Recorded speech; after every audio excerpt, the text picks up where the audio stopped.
A gente também fala tupi. O nome do estado do Piauí vem do tupi e significa Rio dos Piaus ou Rio das Piabas. A palavra é formada a partir de piau, que designa várias espécies de piaus e piabas, peixes de água doce. O termo quer dizer pele manchada. Isso porque esses peixes têm listras e marcas escuras nas laterais do corpo. Piau mais i, que significa rio, Piauí. A gente também fala tupi.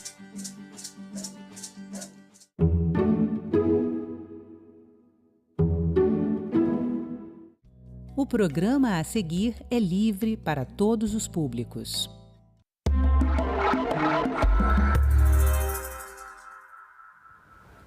O controle social é a forma como a sociedade pode fiscalizar e exigir que os recursos pagos pelos nossos impostos sejam mais bem aplicados para que tenhamos serviços públicos melhores.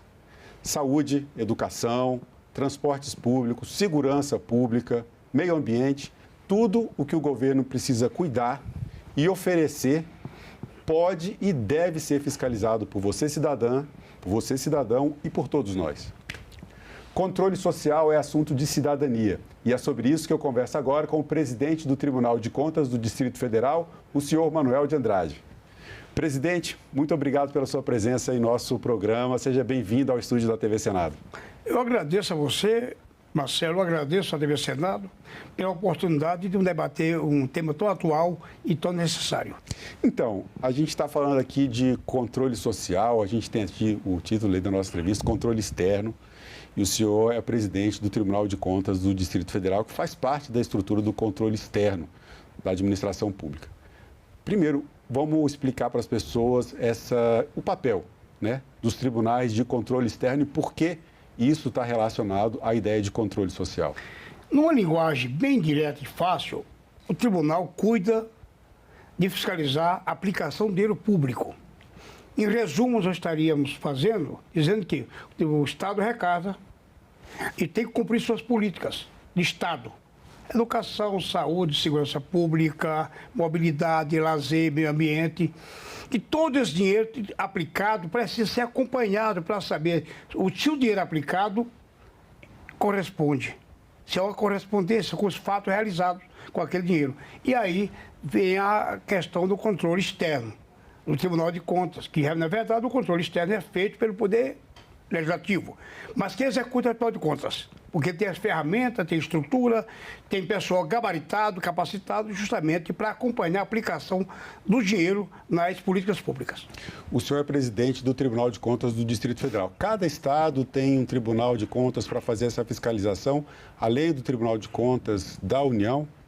Tem. Todos os estados têm um Tribunal Estadual. E alguns estados têm um Tribunal Municipal. Por exemplo, o estado do Rio de Janeiro tem um Tribunal Municipal para a cidade do Rio de Janeiro. São Paulo tem um Tribunal de Contas do Estado e também tem um Tribunal de Contas especial só para a cidade de São Paulo, capital. Nos outros estados da Bahia, Goiás, Pará, tem Tribunal de Contas municipais que cuida dos municípios. Tá? Brasília, o nosso tribunal é o Tribunal Municipal, porque Brasília é uma cidade cidade-estado. Então nós temos o Tribunal de Contas do Distrito Federal. Agora vamos um pouco aqui para a vida das pessoas. As pessoas querem entender como é que podem fazer parte dessa fiscalização, como é que podem fiscalizar o dinheiro que é pago pelos nossos impostos, que é aplicado em políticas públicas, como o senhor que já colocou. Como é feito esse trabalho do Tribunal de Contas e como cidadão, como uma cidadã pode participar, acompanhar desse trabalho e controlar a forma como são aplicados os recursos dos nossos impostos? O cidadão precisa ainda partir para uma coisa chamada cidadania. É um conceito muito mais amplo, que é a consciência do ser do Estado, da pessoa física, com a sua responsabilidade perante o próprio Estado. Então, para ele saber o que é política, o que é orçamento público, qual a obrigação dele como cidadão e qual o dever do Estado em prestar o serviço de boa qualidade para ele. Ele tem que ter noção desses valores, desse quantitativo de recursos aplicados e ter noção de como esse de recurso foi aplicado e se a aplicação dele é compatível com o que foi entregue. Por exemplo, gastei 100 milhões numa obra. Realmente, os montantes gastos correspondem com o que foi planejado, o que foi executado, a obra está pronta, seguiu todo o rito do projeto básico, projeto executivo, se aquele preço é o preço de mercado. Olha, tudo isso precisa avaliar. E para fazer isso é preciso ter consciência cidadã, saber de números, acompanhar a política. É importante acompanhar a política, porque você não pode criticar sem conhecer essas vertentes, digamos, esses pontos especiais para que a gente possa compreender justamente o que é gasto público. Se fora disso é impossível fazer uma avaliação. Presidente, essa fiscalização toda, no caso dos tribunais de contas, existem os técnicos especializados que o senhor citou, que fazem um trabalho que é o trabalho de auditoria. A gente está aqui explicando para as pessoas o que é controle externo, o que é controle social, como é que as pessoas podem participar dessa fiscalização e da importância cidadã de se participar desse processo também. Vamos supor que chegasse aqui uma criança que não sabe exatamente do que a gente está falando e ouviu dizer assim que esse trabalho é feito pela auditoria. Como é que a gente explica para ela? O que é uma auditoria? Por exemplo, aí eu tenho várias crianças, nós já fazemos isso agora. Já criamos um modelo de trazer crianças de escolas para dentro do tribunal.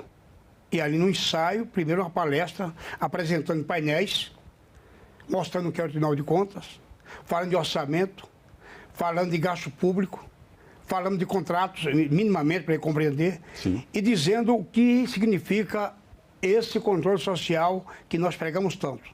Que ainda tem poucas respostas, porque nós não temos uma política ainda de acompanhamento do gasto público. É uma discussão muito séria que a gente, muitas vezes, num programa de televisão, não consegue explicar com a nitidez necessária e com a compreensão que se faz necessário. Mas para a criança, a gente está levando agora para formar futuros cidadãos.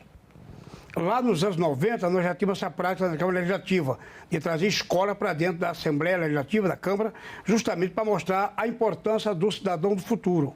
E agora, o Tribunal de Contas vem com essa política também muito oportuna de trazer crianças para se fazer conselheiros, se fazer, ao mesmo tempo, auditores e, junto com os auditores, mostrar também como é que promove a auditoria, seja de pessoal, seja de obras, para saber os contornos de uma obra em andamento, a aplicação desse recurso, se aquele gasto é compatível, se gastou mais do que deveria gastar, se comprou caro, se o que se comprou é além do que estava previsto nos projetos, e a criança vai entendendo isso, aos poucos vai entendendo, e com a pedagogia permanente, naturalmente, uma boa didática, realmente eles vão alcançar um objetivo de compreender o que é o controle social. Essa iniciativa é importante, a gente vai colocar aqui, inclusive, algumas imagens dessa iniciativa do Tribunal de Contas do Distrito Federal, que está levando as crianças para o âmbito do Tribunal de Contas e explicando, fazendo esse papel didático de explicar o que é o controle social, de como a sociedade pode participar da fiscalização e do monitoramento dos gastos públicos, porque, afinal de contas, esses gastos vão ser revertidos para nós mesmos, né? Então, o senhor está fazendo, pelo Tribunal de Contas, um trabalho de formação cidadã para que as futuras gerações saibam melhor o que é tudo isso que a gente está explicando aqui nessa nossa conversa. Agora, enquanto passam aqui as imagens, vamos explicar para o cidadão e para a cidadã o que é esse trabalho de auditoria, como é a auditoria que fiscaliza, monitora, inclusive faz recomendações, às vezes para uma obra aqui, outra ali, e exige do poder público a correta aplicação dos nossos recursos. Auditoria, vamos lá. Tem um contrato. O contrato chegou a cifra, esse tem uma cifra de 100 milhões, mas pode uma obra grande. O que vão saber é o seguinte, os montantes quantitativo e qualitativo daquela obra. A aplicação dos insumos. As medições são feitas de acordo com o projeto executivo. Vai executando e vai medindo, para saber se os recursos gastos correspondem, são correspondentes. Fora disso, naturalmente, o tribunal vai agir. Vai não só alertar, mas vai obrigar aquele gestor ou aquele empreiteiro a cumprir justamente na sua integridade aquele contrato. E aí é preciso também a gente saber esses montantes, que é os dinheiro gasto, são os insumos que são aplicados no seu quantitativo e qualitativo. É bom saber se a quantidade e a qualidade é aquela prevista no projeto básico e no executivo. Fora disso, naturalmente, vem as punições. No caso de devolução de recursos, glosa quando paga a maior. Quando você fala em glosar, é justamente quando percebe que tem alguma irregularidade, fala assim, opa, para aqui, vamos... Para aqui, vamos acertar para trás. Certo. Você dá para trás. Não vai para frente, senão você dá para trás. E aí, em casos mais, digamos assim, mais duro, mais difícil, o tribunal ou para a obra, ou condena a empresa, ou quem deu causa, se, por exemplo, o agente público também ele foi conivente com aquela prática, naturalmente será responsabilizado. Bom, esse trabalho que o senhor está fazendo agora de mostrar isso para as crianças é uma forma também de aproximar o Tribunal de Contas da sociedade. Isso tem muito a ver com o que a gente faz aqui no nosso programa, de trazer um pouco dessas informações para a sociedade e aproximar o público que assiste à TV Senado do Poder Legislativo, da administração pública e justamente desse entendimento dos seus deveres, seus direitos, das leis, né? Essa iniciativa que o senhor está fazendo hoje de levar as crianças para o Tribunal de Contas vai se expandir e o Tribunal de Contas agora vai um pouco além. Vai começar a levar essa iniciativa para as escolas. Fala um pouco sobre esse projeto para a gente. Nós, como eu disse no início, lá nos anos 90, nós começamos como deputado. E no tribunal, quando eu iniciei há 25 anos atrás, meu primeiro projeto foi esse, levar o tribunal às escolas. Foi na universidade, foi às escolas públicas, foi às empresas, às corporações organizadas, a toda a Secretaria de Estado, administrações regionais. E também tivemos um contato muito importante com o meio estudantil. O que nós queremos fazer agora? Já começamos na saúde, já programamos para a escola, fora do tribunal. Nós vamos ter dois momentos. Um momento levar a criança para a formação da cidadania, prepará-lo para a cidadania e ser futuro monitor. E também as escolas, que eu acho importante, o tribunal e a escola também. Visitação em alguns complexos, algumas regiões de ensino, se possível todas, para justamente levar os nossos técnicos para dar palestra lá, de forma muito mais aplicada do que aqui, mostrar o que é um orçamento, mostrar o que é uma auditoria, mostrar o que é uma inspeção, mostrar o que é controle de gastos de modo mais plural, para justamente a gente inaugurar um momento em que o tribunal vai falar com a sociedade e a sociedade vai se envolver com o tribunal para justamente cumprir o que vale a Constituição, o controle social, que é o mais difícil de fazer. Porque para ter controle, eu falei, tem que ter consciência cidadã. Para ter consciência cidadã, tem que conhecer orçamento, tem que conhecer política, tem que estar dedicado à política, senão não consegue compreender a dinâmica da própria gestão pública. E como é que o senhor percebe a resposta da sociedade a partir dessa iniciativa de fazer esse controle externo ativo, de levar a atividade do controle externo para a sociedade, para setores tão diferentes, especialmente as escolas? Como é que o senhor percebe essa resposta e ampliação do diálogo com a sociedade como resultado num trabalho de fiscalização mais eficiente, no caso aqui do Distrito Federal? Ainda é incipiente, mas já é promissora, porque onde a gente vai, seja no órgão público, seja no meio privado, no setor produtivo, tem sido estupidamente bem recebido. E agora com as escolas, com certeza, porque é o grande nicho que nós queremos encontrar. É falar com os estudantes.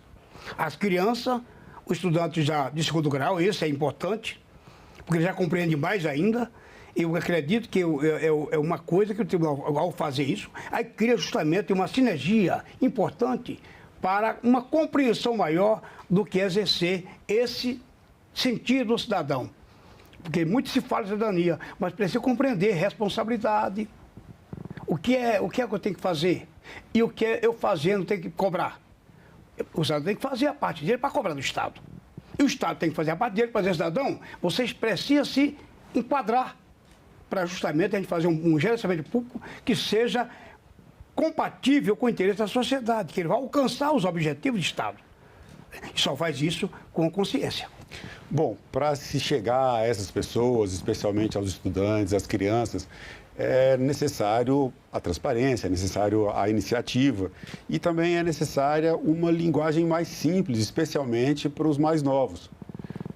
O tribunal tem uma iniciativa nesse sentido também. Eu gostaria que o senhor falasse, até porque isso tem sido tema de assunto de alguns programas aqui na nossa televisão, a importância do uso da linguagem simples dentro do âmbito da administração pública, especialmente num trabalho como esse, que o Tribunal de Contas se comunica com a sociedade para que a sociedade entenda o papel do Tribunal de Contas e o papel da sociedade, de nós, cidadãs e cidadãos enquanto parte desse controle, dessa fiscalização, desse controle social? Na verdade, no primeiro ato nosso no tribunal foi chamar a área de comunicação e falar, vamos trabalhar com a cartilha, onde a gente escreva de forma compreensível, que a gente fale e as pessoas entendam. Não adianta eu criar uma linguagem rebuscada e ninguém compreender. Nem não sabe fazer. As leituras de regatório não é fácil. Uma pessoa interpretar uma auditoria de números, só de números, né? E uma linguagem rebuscada também muito pior. Até descobrir o que significa algumas palavras, já se perdeu muito tempo. E então nós optamos em reduzir o vernáculo, melhorar a qualidade da nossa linguagem para que as pessoas entendam o que nós estamos falando. E, em outra vertente, trazer essa sociedade para dentro do tribunal. Porque eu não acredito que a gente faz política sem interagir com o meio social, basicamente, o receptor das ações de Estado. Quer dizer, as políticas públicas vão para a direção do cidadão. Se o cidadão não consegue entender, naturalmente, muitas vezes está sendo uma boa política, mas não está entendendo. Tem que ter uma medição. E essa medição só se faz mediante consciência, conscientização e, sobretudo, conhecimento. Bom, essa aproximação com o público por meio de uma linguagem mais simples, utilizando palavras mais acessíveis, uma comunicação de mais fácil compreensão, é uma forma também de o tribunal se aproximar das pessoas e, claro, trazer a sociedade para dentro desse controle. Há uma outra iniciativa que eu gostaria de comentar aqui também, que o Tribunal de Contas do Distrito Federal teve, que foi de levar à população uma iniciativa de fiscalização do transporte público. E mobilidade urbana é um dos problemas que a gente tem hoje, principalmente nas cidades grandes, mas em muitas cidades pequenas também. Queria que o senhor falasse um pouco sobre como foi essa iniciativa, por que a ideia de levar o controle externo para a cidade, para os cidadãos, e como é que foi essa resposta a partir do trabalho dos técnicos do Tribunal de Contas em lugares como a rodoviária aqui do Plano Piloto do Distrito Federal, a rodoviária central da cidade, onde concentra o maior fluxo de passageiros, que é um símbolo da mobilidade urbana da nossa capital. Essa experiência agora, o primeiro encontro agora, e nós continuamos já dentro de uma auditoria que já está em andamento há muito tempo, na medição do nível de satisfação do usuário, para saber se as linhas estão cumprindo os seus horários, se a lotação dos ônibus estão compatíveis, se o cidadão está esperando muito tempo na parada, se há agressão dentro do ônibus, se há algum tipo de assédio. Tudo isso está a ser medido. Inclusive, eu já programei eu pessoalmente vou chegar na rua e vou pregar normal, com o cidadão comum. E já ouvi muito no passado, quando andava muito de ônibus, e agora eu vou fazer novamente em várias linhas, com uma pessoa discreta para sentir o pulsar dessa prestação de serviço tão importante e primordial para a sociedade. Porque nós sabemos que o custo do transporte é caro. O Estado está investindo este ano algo em torno de mais de 2 bilhões de reais para manter a tarifa social. Não é pouco dinheiro. Nós não falamos aqui de metrô ainda, falamos aqui de ônibus coletivo, transporte coletivo de massa, não do coletivo. Fala o metrô, com exceção do metrô. Isso já nos dá uma ideia de que é preciso fazer alguma coisa. Há reclamações do tempo de espera das paradas, ônibus é sublotado, o asseio nos ônibus, a insegurança, a perturbação em cima do assédio também. E isso é uma das coisas que o tribunal está fazendo, porque é um papel dele fazer isso também, essa é a medição. Quando se fala o transporte está bom, é para saber lá do cidadão se ele está gostando. Por que ele não está gostando? E essa nossa auditoria vai mostrar esse retrato. Fizemos uma pesquisa de opinião pública em andamento. Essa pesquisa vai traduzir justamente esse sentimento de que o transporte está bom, está médio, ou onde é que precisa melhorar, quais setores estão mais carentes de melhora. É aí por aí. Bom, teve outras iniciativas também nesse mesmo sentido de ir até os locais e não apenas esperar que as contas cheguem, né, ter uma fiscalização mais proativa e com a participação da sociedade. Como é que o senhor percebe a resposta do público quando eles se encontram com técnicos do tribunal, ouvem falar de controle externo e se sentem possivelmente ali, pelo menos em potencial, com o poder de participar dessa fiscalização, desse monitoramento, de qualquer dos serviços públicos que os senhores já tenham trabalhado aqui? A participação do cidadão, da sociedade, digamos assim, na amplificação dessa sinergia, nessa relação de compromisso, porque o que eu raciocino é o seguinte, que o tribunal ele tem que estar ombreado com quem paga. Quem paga é o cidadão. E quando se o cidadão paga, ele tem que ter o resultado. O tribunal tem que se apresentar, ó, nós estamos fazendo isso por vocês, porque é nosso dever. Então, isso tem sido bem aceito. Tem muito bem, tem recebido muitos elogios. Eu espero que a gente consiga fazer muito mais, não nessa minha gestão, mas em outras que vinham em seguida a minha, né? Suceder a minha gestão, para que o tribunal possa justamente cumprir seu papel. Na verdade, eu digo sempre, o tribunal é caro. A gestão pública é caríssima, o Estado é muito caro. E nós temos o Estado aqui anacrônico, queremos ou não, vamos falar a verdade, gastamos muito. E muitas vezes gastamos mal, muito mal. E o cidadão precisa saber disso. Nós estamos dizendo, nós estamos gastando mal. Nós também no tribunal pode gastar mal. Então nós precisamos gastar bem. Gastar bem é justamente racionalizar as ações, economizar, né? Trazer uma proposta racional de gasto em respeito à sociedade.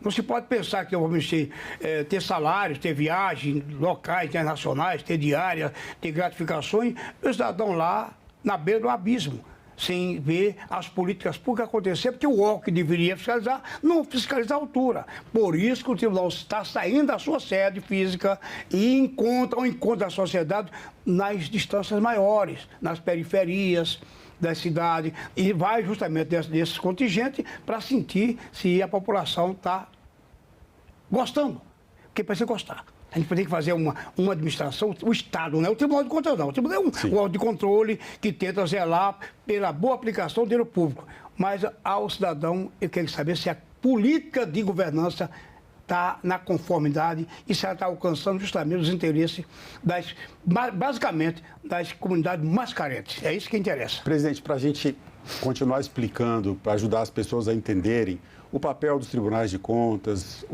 a importância de se aproximar dos tribunais de contas para poder fazer parte dessa fiscalização que interessa a todos.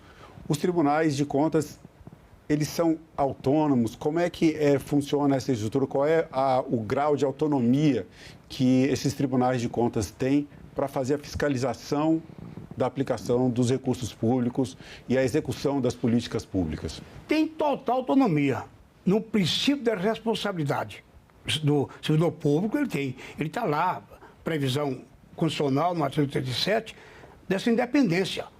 Mas essa independência também tem uma interdependência, onde há uma sinergia entre os atores da administração, o Executivo, os tribunais, em outros estados, o Judiciário e o Ministério Público, aqui em Brasília somente o Tribunal de Contas, Legislativo e Executivo. Mas ocorreu uma sinergia e a responsabilidade é precisa para que se exerça a autonomia. Eu, para ser autônomo, eu tenho que ter responsabilidade.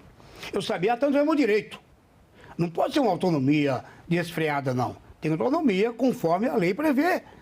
Ou seja, agir com liberdade e, sobretudo, com a propositura de fazer o melhor possível para o cidadão, para o Estado cidadão, Estado de sociedade. O senhor falou aqui no começo da entrevista, a gente estava explicando, são tribunais de contas de controle em todo o país, cada estado tem o seu. Existe o Tribunal de Contas da União, que faz a fiscalização do poder público federal. Eu queria que o senhor fizesse um convite aqui a todas as pessoas do Brasil que assistem à TV Senado para que elas participem um pouco mais, que conheçam os seus tribunais de contas. Gostaria que o senhor usasse um pouco o tempo do seu lugar de fala para aproximar não só a população do Distrito Federal, mas de todo o país desse importante papel. Muito bem, Marcelo. A TV Senado está no Brasil inteiro e no mundo. É uma televisão que tem frequência em qualquer parte desse país. E eu acho que muita gente acompanha a TV Senado pelo que ela produz, o produto que ela traz aqui, que é justamente a política cidadã, né? Na perspectiva de um poder que representa o povo, é o poder legislativo.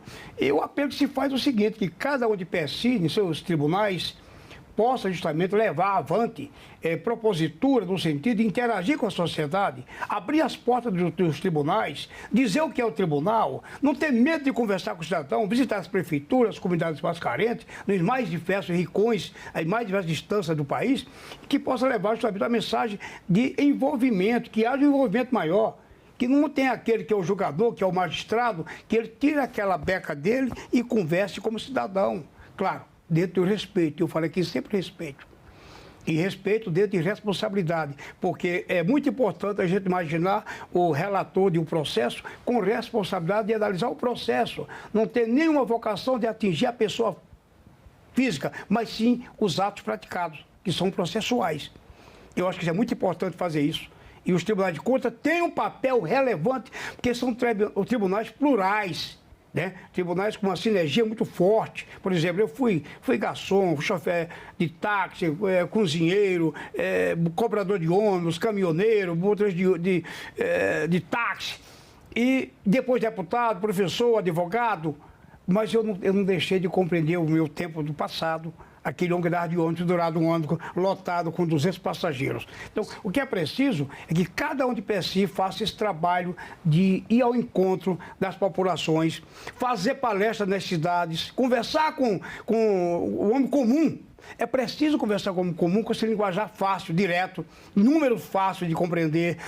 O Brasil arrecada, no caso do Brasil, nós temos um orçamento de mais de 60 bilhões. Estamos gastando hoje de injeção no transporte 2 bilhões de reais ao ano. Nós estamos gastando 14 bilhões com a saúde, gastando 13 bilhões com a educação, gastando 13 bilhões com a segurança pública e vamos gastando mais coisa, não tanto quanto, mas também com o meio ambiente, com o esporte e lazer. É isso, investimento nas nossas rodovias, na nossa logística de Estado. E é importante a sociedade compreender isso, é preciso. E fiscalizar também os gastos que são feitos justamente para oferecer todos esses serviços. Presidente, controle social, controle externo, a gente está falando de cidadania. Agora eu pergunto para o senhor, o que é cidadania? Cidadania é responsabilidade, é estar dentro da lei, enquadrado no que a lei assegura, exercer com clareza, com destreza, essa função cidadão, a compreensão do que é democracia. Só se fala em cidadania onde tem democracia, onde tem república, onde tem coisa pública, que tem acessibilidade. Não se pode falar em cidadania se você não está num ambiente democrático. E eu chamo a atenção, o cidadão é aquele que respeita a lei, que respeita o espaço do outro, que tem compromisso com os demais, que fiscaliza para si e para os outros também aquilo que o Estado gasta. Ele tem que ser um ator vivo para ajudar na governança. Eu acho que por aí nós temos minimamente um conceito, na minha visão, modesta visão, do que seria ser um cidadão. E eu luto para ser isso. Bom, presidente Manuel de Andrade, do Tribunal de Contas do Distrito Federal, eu agradeço mais uma vez a sua presença, o seu tempo e as informações em nossa entrevista. Marcelo, agradeço um grande obrigado para a TV Senado e para você e toda a equipe que produziu essa entrevista. A todos aqui. Obrigado. E eu agradeço também a você que acompanha a programação da TV Senado. Assine o canal da TV Senado no YouTube, ative as notificações e acompanhe toda a produção do Poder Legislativo diretamente da fonte. Na TV Senado, democracia todo dia.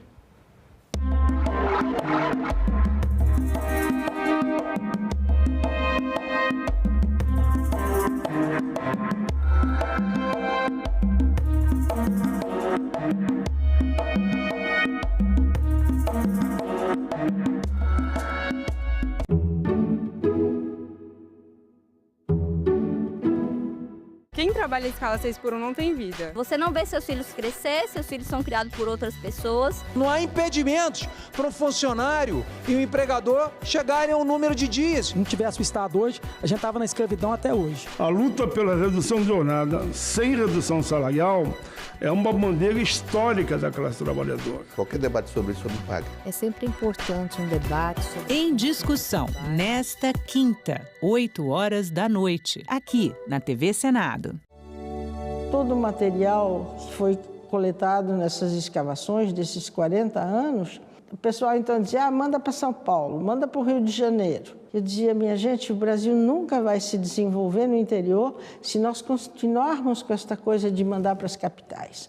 Nós precisamos guardar isto aqui, porque é aqui que viveram esses povos e isso tem que servir para ajudar a população que mora aqui hoje, né? Antigamente, os pesquisadores vinham todos de São Paulo, de Pernambuco, de outros estados. Agora nós temos aqui a Universidade Federal do Vale do São Francisco, que está formando pessoas. Hoje, a maior parte da população enxerga o Parque Nacional Serra da Capivara, a Fundação Museu Dom Americano, como a instituições, né, extremamente importantes para as pessoas, para a região, né, do semiárido do Piauí.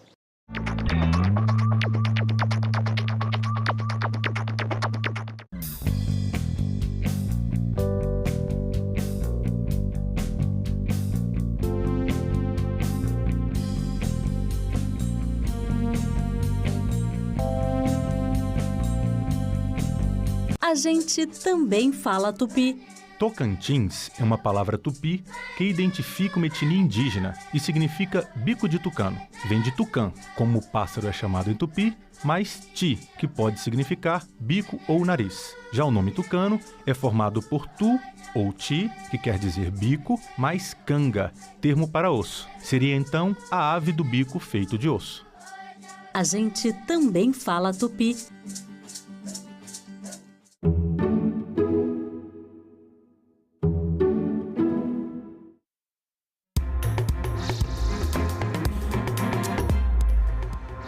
Olá, bom dia. Hoje é terça-feira, 10 de junho. O Senado Notícias está no ar. A CPI das Bets tem reunião daqui a pouco para a apresentação do relatório final. A repórter Ticiane Oliveira acompanha essa conclusão dos trabalhos da CPI e tem ao vivo mais detalhes. Bom dia, Ticiane.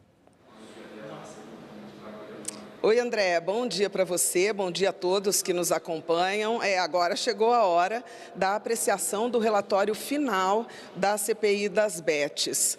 O relatório final foi feito pela relatora da CPI, Soraya Tronic, deve ser apreciado e votado entre hoje e amanhã, já que a previsão para a conclusão dos trabalhos da CPI é no dia 14, que é o próximo sábado, e aí como não tem expediente no Senado, então espera-se que essa votação seja feita entre hoje e amanhã. A CPI das Bets finaliza com as possibilidades de apresentação de sugestões de mudanças na legislação e também proposição de indiciamentos de pessoas envolvidas. Há informações de que sim, haverá indiciamentos, mas os nomes ainda não foram divulgados. Nesses casos, para indiciamentos de envolvidos, esse relatório final precisa ser enviado para o Ministério Público e também ou para a Polícia Federal. A CPI das Bets começou em novembro do ano passado, 19 pessoas foram ouvidas de lá para cá. Entre essas pessoas, tem os representantes do governo federal, que é o responsável pela regulamentação das bets, teve também os donos de casas de apostas que foram ouvidos e influenciadores digitais, influenciadores aí com milhões de seguidores nas redes sociais e que fazem propagandas para as bets. Esses influenciadores, como Virgínia Fonseca, Rico Melquiades, trouxeram informações para os senadores sobre os seus próprios contratos e também sobre essa dinâmica, né, das propagandas de jogos e apostas. A CPI começou com o intuito de fazer uma geral mesmo, coletar informações para tentar reverter a situação em que se encontra a sociedade brasileira nesse quesito de jogos e apostas. Há muitos números que apontam dependência mesmo, tanto de jovens quanto de pais de família que acabam se envolvendo muito nesses jogos e comprometem a vida emocional, familiar e principalmente financeira. Há relatos de pessoas que são dependentes, que têm mais condições financeiras e outras que são aquelas que recebem auxílio social e acabam gastando esse auxílio social ao invés de comprar comida para casa, jogando. É uma situação crítica que merece ser investigada. Outro fator que a CPI tomou bastante cuidado foi com relação às propagandas feitas por esses influenciadores que atingem milhões de seguidores e que estão ali, aí muitas vezes as propagandas acabam persuadindo, as propagandas são para isso, né, para mostrar o lado bom do negócio, e aí como regulamentar isso? Como fazer com que essas propagandas, esses contratos com esses influenciadores sejam feitos de forma segura, transparente, enfim, a CPI CPI buscou, durante esses meses, todas essas informações, coletou dados, ouviu muitas pessoas e agora chega a hora da apresentação do relatório final.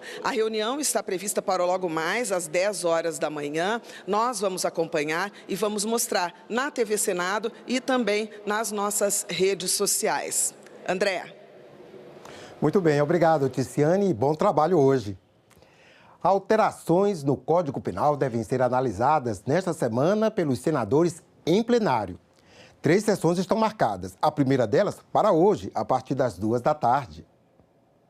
Ter menos de 21 anos ou mais de 70 pode deixar de ser circunstância atenuante no caso de estupro. Isso significa que a pena não será reduzida pela idade. A proposta foi aprovada nas comissões de Direitos Humanos e de Constituição e Justiça e deve ser analisada em plenário nesta terça-feira. Se aprovada, vai para a sanção presidencial.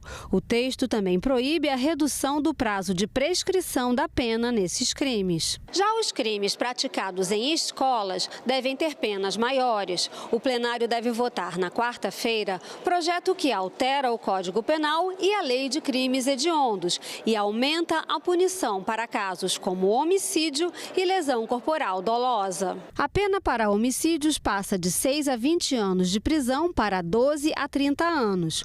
No caso de lesão corporal dolosa intencional, a pena atual é de prisão de 3 meses a 1 ano, podendo chegar a 4 ou 12 anos se for seguida de morte. Se o texto for aprovado, a pena aumenta de 1 a 2/3. As punições serão ainda maiores se a vítima for pessoa com deficiência ou com doença limitante, ou se o autor for parente, tutor, empregador da vítima ou ainda funcionário da instituição de ensino. O projeto também inclui o crime cometido em ambiente escolar no rol de crimes hediondos. Com isso, não haverá a possibilidade de fiança e o início do cumprimento já é em regime fechado.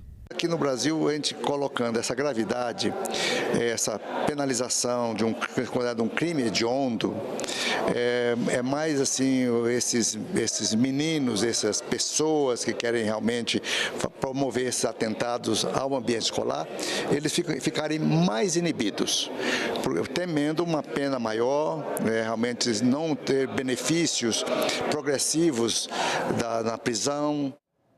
Fraude bancária com reclusão de 4 a 8 anos. Plano Nacional de Enfrentamento à Violência contra as Mulheres. Projetos que estão entre os itens da pauta da Comissão de Segurança Pública, que tem reunião marcada para as 11 horas desta terça. Dados alarmantes. Nos últimos 12 meses, mais de 20 milhões de mulheres sofreram algum tipo de agressão. Um conjunto de ações destinadas a prevenir e combater as diversas formas de violência contra as mulheres deve ser votado na Comissão de Segurança Pública. A proposta cria o Plano Nacional de Prevenção e Enfrentamento à Violência contra a Mulher. O texto tem diversas diretrizes que norteiam esse tipo de violência como uma violação dos direitos humanos. A decisão é terminativa. Se o projeto for aprovado e não houver recurso para votação em plenário, o texto segue para tramitação na Câmara dos Deputados. Esse tem que ser um programa de Estado, um plano de Estado, não um plano de governo. Então, estabelecendo por lei é para garantir sustentabilidade, continuidade e efetividade das ações de enfrentamento à violência contra a mulher. Todo mundo sabe que nós precisamos ter um plano definitivo. A violência contra a mulher cresce muito no país, mas esse plano não fala só do feminicídio. Ele fala e ele trata de todas as violências contra a mulher. Por exemplo, uma violência que a gente tem que enfrentar, a violência obstétrica. Precisamos falar sobre isso. A violência patrimonial, a violência psicológica, todas as violências. Nós temos que ter ações de prevenção e enfrentamento a todas as violências. O Plano Nacional de Enfrentamento à Violência contra a Mulher é um dos 6 itens na pauta da Comissão de Segurança Pública. Outro item que também deve ser analisado pelos parlamentares é o que estabelece no Código Penal o crime de fraude bancária com pena de 4 a 8 anos de reclusão. O foco são as pessoas pessoas que alugam contas bancárias para que criminosos possam sacar dinheiro fruto de crimes. O relator do texto é o senador astronauta Marcos Pontes, que apresentou o voto pela prejudicialidade do projeto. O parlamentar apontou que esse tipo de crime já está descrito no Código Penal. 9 reuniões de comissões, sessão solene do Congresso e sessão deliberativa no plenário do Senado. Confira a agenda prevista para esta terça-feira. Daqui a pouco, às 9 horas, a Comissão de Infraestrutura tem na pauta, entre outros, projeto que prevê medidas voltadas ao enfrentamento da emergência climática. Também às 9, a Comissão de Meio Ambiente tem reunião marcada. Ela terá 2 partes. Na primeira, uma audiência pública para debater o papel do cooperativismo da agricultura familiar na COP30. Depois, examina-se projetos. Um deles pretende garantir o acesso à água potável nas escolas. Às 9h30, a Comissão de Desenvolvimento Regional e Turismo deve se reunir para examinar projetos. Um deles cria a Política Nacional de Arborização Urbana. A proposta também prevê a criação do Sistema Nacional de Informações sobre Arborização Urbana. Às 10 horas, a Comissão de Educação tem reunião marcada. Ela terá 2 partes. Na primeira, examina-se projetos, entre eles o que trata do exercício do magistério na educação indígena, do campo e quilombola. A segunda parte será uma audiência pública para debater o projeto do novo Plano Nacional de Educação para o decênio 2024-2034. Também às 10, a Comissão de Assuntos Econômicos tem reunião prevista. Na pauta, entre outros, projeto que cria a Política Nacional de Educação Empreendedora e Financeira. E no mesmo horário, como vimos, está marcada a reunião da CPI das BETs para a apresentação e exame do relatório final dos trabalhos. Ainda às 10 horas está prevista a sessão solene do Congresso Nacional para celebrar os 107 anos da Igreja Evangélica Assembleia de Deus do Amazonas e os 32 anos da Rede Boas Novas. Às 11 horas, como vimos, a Comissão de Segurança Pública tem reunião marcada. Um dos projetos em exame condiciona a contratação de funcionários de creches e de escolas de ensino fundamental à prévia avaliação psicossocial que comprove aptidão mental do contratado e inexistência de antecedentes criminais quanto a crimes cometidos com violência ou grave ameaça contra a pessoa. E como vimos, logo mais às 2 da tarde, o plenário do Senado reúne-se em sessão deliberativa. Na ordem do dia, entre outros, projeto que proíbe redução do prazo de prescrição para os crimes que envolvam violência sexual contra a mulher quando o agente for, na data do fato, menor de 21 anos ou na data da sentença, maior de 70 anos de idade. Às 2h30, a Comissão Mista da Medida Provisória 1291 deve se reunir para a apreciação do relatório final dos trabalhos. A MP aperfeiçoou os mecanismos disponíveis ao Fundo Social para enfrentar os desafios socioeconômicos do país. Também às 2h30, a Comissão de Constituição e Justiça realiza mais uma audiência pública para discutir mudanças provocadas pela reforma tributária. O foco do debate: competências, estrutura organizacional, aspectos orçamentários e de controle externo do Comitê Gestor do novo Imposto sobre Bens e Serviços. O ministro da Fazenda, Fernando Haddad, vai apresentar hoje ao presidente Lula o conjunto de medidas discutidas com os presidentes do Senado e da Câmara e com líderes partidários, como alternativa ao aumento do IOF. No domingo, a equipe econômica e os parlamentares começaram a construir uma proposta. As tratativas da reunião e os termos acordados agradaram a ambos os lados, governo e Congresso. Haddad, Mota e Davi elogiaram a disposição da equipe econômica do governo e dos operadores políticos em buscar o consenso. Foi uma reunião histórica, uma reunião muito importante, porque foi uma reunião conjunta. É a primeira vez que eu participo de uma reunião conjunta das duas casas, com os principais líderes das duas casas. Uma reunião muito aberta, muito franca, muito produtiva e com um grau de maturidade muito grande para enfrentar os temas que estão colocados. Foi uma noite histórica, onde tivemos, acredito que pela primeira vez, pelo menos nesses últimos anos, uma reunião conjunta entre os líderes da Câmara e os líderes do Senado Federal, com a presença do ministro da Fazenda, toda a sua equipe, da ministra da Secretaria de Relações Institucionais, onde muito foi se debatido sobre o momento econômico do país. Todos os quadros do governo estão dedicados nos últimos dias a construir a busca do entendimento em relação a esses temas, especialmente o tema do IOF, que é um tema debatido ao longo dos últimos dias pelo Brasil, e exaltar,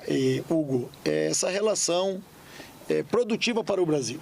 Segundo Haddad, uma medida provisória está a caminho. O previsto no decreto anterior será recalibrado.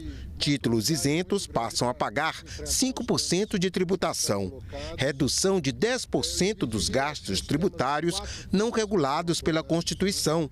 Quanto aos gastos primários, grande parte já está prevista em projetos que já estão em tramitação. É uma medida provisória que vai disciplinar determinadas matérias em torno da questão da arrecadação, que visa basicamente o mercado financeiro, o sistema financeiro. É uma medida que corrige distorções no sistema de crédito,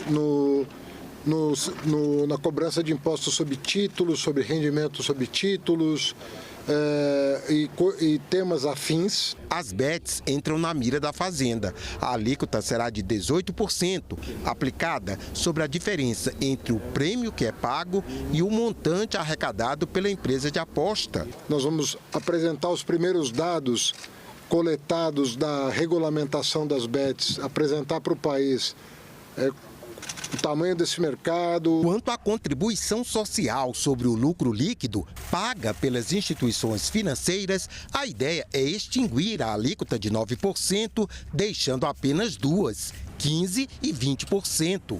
Apoiou-se a ideia de promover uma reforma administrativa. Nós vamos também apresentar a proposta da reforma administrativa no início de julho. O deputado Pedro Paulo esteve presente na reunião.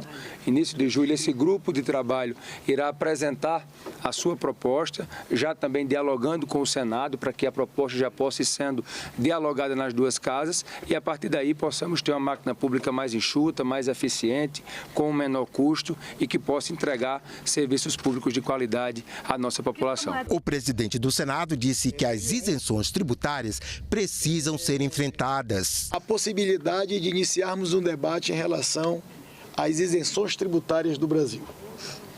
Só para se ter uma ideia do que nós estamos falando, e esses benefícios tributários em geral, em todas as áreas, em vários segmentos, podem chegar a 800 bilhões de reais. Se nós somarmos o orçamento da saúde do Brasil e da educação do Brasil, nós chegamos a um número menor que a metade dos benefícios tributários dados a vários setores da sociedade. São relevantes, são importantes, em algum momento da história nacional foram importantes termos dado, mas é chegada a hora de nós, de maneira muito equilibrada, enfrentarmos esse debate. A redução da jornada de trabalho sem perda salarial para o trabalhador foi tema de uma audiência pública nesta segunda-feira na Comissão de Assuntos Sociais do Senado. Veja alguns dos pontos debatidos. Trabalhar menos horas por dia ou apenas 4 dias por semana, sem ter o salário reduzido. É o sonho de todo trabalhador e uma reivindicação antiga dos trabalhadores brasileiros. Na Constituinte de 88, a jornada, que era de 48 horas semanais, foi reduzida para 44 horas. O que se discute agora é a redução para 40 horas semanais, uma recomendação que a OIT, Organização Internacional do Trabalho, vem fazendo desde 1962. A redução da jornada é uma questão de saúde pública, defendem trabalhadores. A redução da jornada e o fim da escala 6x1 são medidas de saúde pública, de proteção coletiva. Se a gente reduz, automaticamente você diminui a exposição, diminui o ataque à saúde e ao perigo que o trabalhador e a trabalhadora correm no dia a dia de trabalho. O problema do burnout, distúrbios psíquicos, a exaustão extrema, problema da depressão, da irritabilidade, a ansiedade e outros atingem hoje mais de 30% dos trabalhadores e trabalhadoras brasileiras. Foram mais de 500 mil afastamentos do trabalho apurados em 2023. Para a Previdência, para as empresas e para o Estado. Além de prejudicar a saúde dos trabalhadores, longas jornadas aumentam os riscos de acidentes de trabalho. Em 2023, foram registrados mais de 500 mil acidentes, com quase 3 mil mortes. Em 2024, o número passou de 740 mil. Com 2.500 mortes. Até 2015, o caminhoneiro trabalhava 16 horas, não tinha horas para trabalhar. Em 2015, houve uma regulamentação que reduziu para 8, mas com a possibilidade dele dirigir até 6 horas para ter um intervalo de 30 minutos, podendo ser reduzido para 15. Mesmo assim, com essa redução, houve uma diminuição significativa na questão dos acidentes. Para a Associação Nacional de Juízes da Justiça do Trabalho, além de reduzir riscos de acidentes, a redução de jornada pode também economizar recursos públicos. O Brasil gastou aproximadamente 900 milhões de reais em 2024, custeando benefícios previdenciários decorrentes de acidente de trabalho. No Senado, tramitam pelo menos 3 propostas para reduzir a jornada sem perda salarial. Uma delas, do senador Paulo Paim, estabelece que a jornada diária não passe de 8 horas. O total semanal, que começaria com 40 horas, iria diminuindo gradualmente até chegar a 36 horas semanais. Reduzir a jornada de trabalho traz, na nossa avaliação, naturalmente, mais qualidade de vida, melhora a saúde física e mental, cria mais empregos e aumenta a produtividade. Segundo o Diese, a redução para 40 horas, num primeiro momento, poderia gerar 3 milhões de empregos. O único representante dos patrões a participar da audiência pública falou sobre o impacto nas empresas e defendeu que o caminho não é reduzir a jornada. Se eu tenho produtividade baixa, eu tenho receita baixa e eu tenho salário baixo. Essa é uma condição do Brasil. O nosso custo por trabalhador ele é alto, R$ 1.400, hoje o salário mínimo R$ 1.412. Mas o empregador paga o dobro disso. A solução, pelo menos pela nossa perspectiva, e aqui muito respeitosamente ao senador Paim, a todos aqueles que me falaram antes de mim, eu pensaria de uma forma diferente, era mais aumentar a liberdade de contratação, né? Desonerar fortemente o custo do trabalho, reformas que vão facilitar e melhorar a qualificação técnica e produtividade. O tráfico de pessoas foi tema de audiência pública nesta segunda-feira na Comissão de Direitos Humanos. O colegiado promove um ciclo de debates sobre crimes transnacionais. Dados da Ouvidoria Nacional dos Direitos Humanos revelam que quase metade das violações registradas no Brasil envolvem tráfico de pessoas. 1/3 são mulheres, uma média de um caso por dia. O tráfico humano é crime e uma grave violação aos direitos humanos. Tem finalidades como exploração sexual, adoção ilegal, servidão doméstica, trabalho escravo e também tráfico de órgãos. O Brasil é signatário de tratados internacionais como a Convenção de Haia sobre Adoção Internacional e o Protocolo de Palermo, que trata da proteção de crianças e do combate ao tráfico de pessoas. E desde 2016 tem uma lei específica para tratar do tráfico de pessoas, que atua na prevenção, assistência à vítima e na repressão. Com a publicação da Lei número 13.344 de 2016, passamos a dispor de um instrumento jurídico mais robusto, que trata do tráfico de pessoas, tanto no território nacional quanto no exterior, envolvendo vítimas brasileiras ou estrangeiras. Mas, infelizmente, ainda estamos longe de erradicar essa chaga. O desembargador Paulo Alcântara e coordenador de um grupo de trabalho de enfrentamento ao tráfico de pessoas em Pernambuco relatou um episódio recente, o resgate de uma vítima de tráfico humano. Foi difícil. Para mim, eu pensava que ela ia ser morta. Ela teve uma proposta de venda, ela ia ser negociada, quem sabe para um país árabe qualquer. Ela andou durante 1 hora de Mianmar para dentro de Mianmar, de do complexo que ela saiu para o aeroporto. Do aeroporto, ela foi de Mianmar para Bangkok. o MRE apoiou ela e deu a passagem para ela voltar para São Paulo. O representante da Fundação Sound of Freedom, nome do filme que trata do resgate de crianças vítimas de tráfico sexual, disse que o tráfico humano movimenta centenas de bilhões de dólares por ano e que mais de 27 milhões de pessoas são vítimas desse crime. Segundo ele, os números no Brasil também são altos. As mais de 80 mil crianças desaparecidas por ano no Brasil têm que ser encontradas. Esse país tem que ser um lugar seguro para as nossas crianças. Para ilustrar muitas coisas práticas que podem ser apontadas e feitas para defender as nossas crianças, nós temos até conversado com a Rede Brasil para Cidades Inteligentes, a senhora Daniela de Cássia, presidente. Ela deseja também que sistemas de câmeras inteligentes sejam melhoradas para encontrarem crianças desaparecidas. Segundo o chefe da Divisão de Repressão ao Tráfico de Pessoas da Polícia Federal, atualmente há 188 inquéritos em andamento. São Paulo apresenta o maior número de registros. O delegado diz que o confisco de ativos das organizações criminosas é um grande desafio e, por isso, fez uma sugestão aos parlamentares. Seria interessante que nós tivéssemos um fundo específico, né, para que a gente possa prevenir, reprimir e também realizar assistência às vítimas de tráfico de pessoas e contrabando de imigrantes. Esse fundo, na verdade, teria que ser criado por uma lei, né, o que demanda, aí, na verdade, uma atuação do Brasil, no geral, né, também do Poder Legislativo. O senador Eduardo Girão questionou se os dados não estão subnotificados. 80 mil é uma população todo ano sumindo de uma cidade média, de pequena para médio porte do Brasil. Então, esses dados oficiais são de qual instituto? Não é que as 80 mil por ano estão desaparecidas. Desaparecem, muitas são encontradas, mas nós temos, de fato, um número enorme. O problema é o seguinte, senador Girão, nós não temos um cruzamento de dados.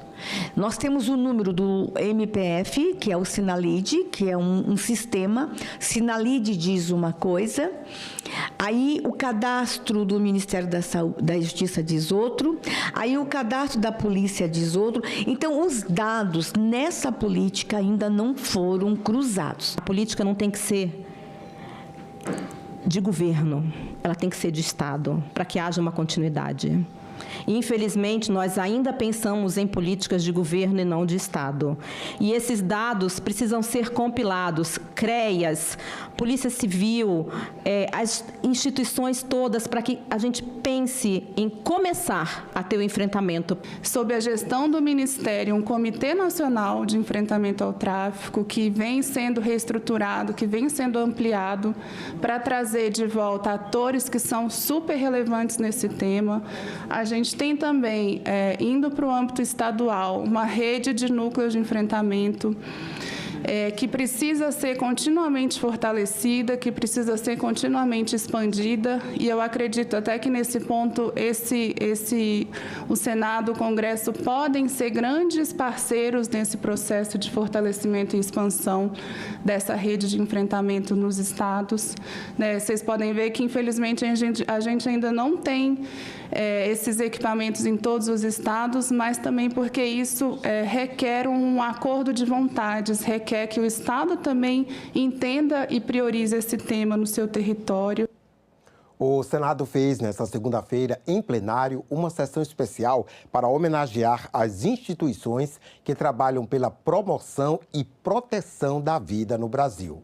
As instituições pró-vida, homenageadas em sessão especial no Senado Federal, são aquelas que promovem a defesa da vida humana desde a concepção até a morte natural, geralmente com foco na prevenção do aborto e no apoio às mulheres grávidas. A sessão especial para homenagear as instituições pró-vida também celebrou a 18ª Marcha Nacional pela Vida, que vai ocorrer em Brasília nesta terça-feira. A celebração da vida desde a concepção, colocado na pauta dessa semana tão especial, para que a gente possa, ainda nessa legislatura, senadora Damares, conseguirmos vitórias para a causa das causas, que é a defesa da vida desde a concepção. Primeiro direito à liberdade.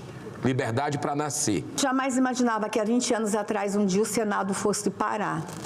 uma tarde para homenagear as instituições de homens e mulheres que tudo que querem e tudo que queriam eram proteger bebês. Parabéns, instituições que permaneceram resistindo.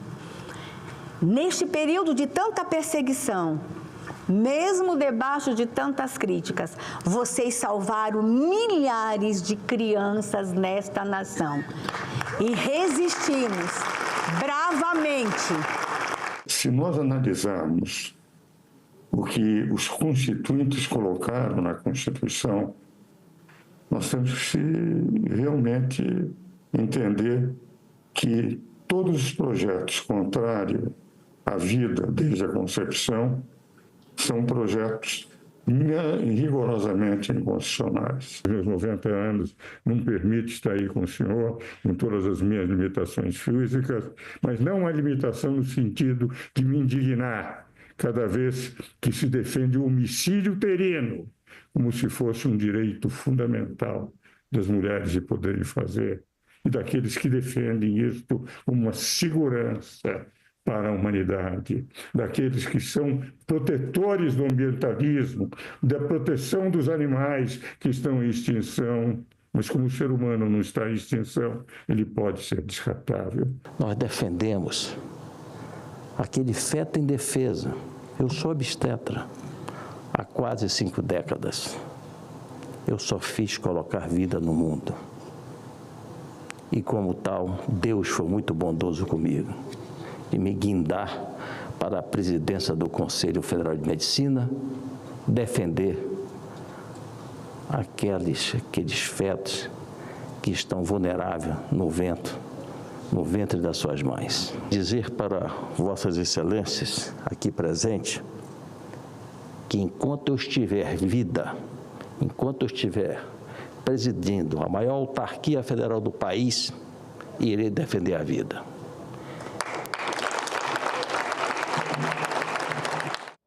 Em 2025, a Comissão de Desenvolvimento Regional está analisando os investimentos do governo federal em saneamento básico nos estados e municípios. E para ter informações e apoio para essa avaliação, a CDR fez uma visita à capital de Santa Catarina, Florianópolis, na sexta-feira. A diligência foi dividida em 2 partes.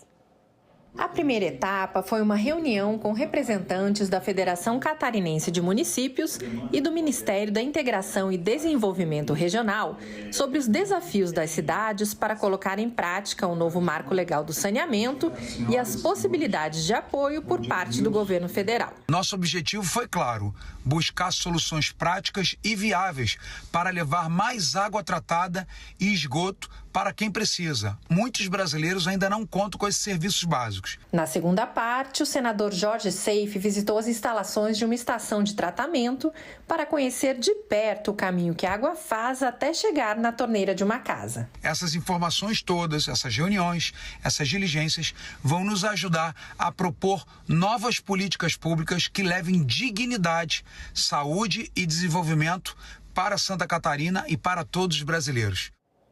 4 medidas provisórias editadas pelo governo perderam a validade recentemente. Entre elas, aquela que beneficiou pescadores artesanais da região norte, prejudicados pela seca que afetou a região entre 2024 e 2025. A medida provisória 1277, editada pelo governo em dezembro de 2024, concedeu um auxílio extraordinário no valor de R$ 2.824 a pescadores artesanais da região norte, que não foram incluídos em medida anterior. Esses profissionais foram afetados pela seca que atingiu os rios da região e suspendeu a pesca. A medida provisória ela foi extremamente importante para socorrer os pescadores artesanais de municípios da região norte que foram afetados até o fim do ano passado pela seca e estiagem. De forma alguma vai afetar os pescadores artesanais, até mesmo porque todos eles já foram atendidos sob a vigência da medida provisória. As outras medidas provisórias que perderam a validade são a que criou a Política Nacional Aldir Blanc de Fomento à Cultura, a que determinou medidas para a prevenção e combate a incêndios florestais e a que autorizava a União a participar de fundo para apoiar a requalificação qualificação e a recuperação de infraestruturas nas áreas afetadas por eventos climáticos extremos. E ainda iniciativas para a redução de danos e adaptação às mudanças climáticas. Influenciadores digitais de vários estados conheceram os bastidores do Senado Federal. A visita faz parte do projeto Diálogos com o Poder.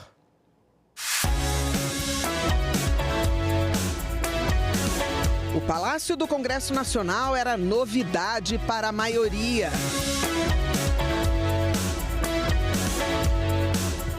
Vídeos, pausa para fotos. São produtores de conteúdo de vários estados do Brasil produzindo no Palácio do Congresso Nacional. Quando a gente está do lado de lá, as coisas são muito diferentes. E quando a gente vem para cá, conhece os lugares, vê a grandiosidade de tudo, vê as pessoas trabalhando, enfim, é um outro olhar que a gente tem para tudo isso.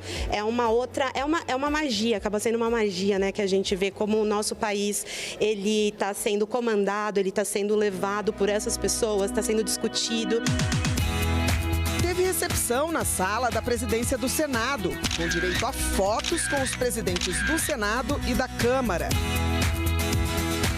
Essa interação está sendo excelente para todos nós e também dá uma sensação de responsabilidade para nós mesmos. Então, olha, eu estou sendo aqui, fazendo essa intermediação, isso aumenta a minha responsabilidade como criador e como influenciador das pessoas no Brasil. Passeio pelos gabinetes dos senadores com bate-papo com a senadora Leila. E qualquer minutinho era tempo para geração de conteúdo. A gente está também aproveitando para compartilhar com a nossa comunidade o que a gente está aprendendo aqui, vendo, né? Muitas coisas que a gente vê de longe na TV, então a gente agora vendo de perto como funciona. Como muita gente está abrindo as portas e explicando o que faz, a gente está traduzindo isso com a linguagem mais simples para o nosso público, né?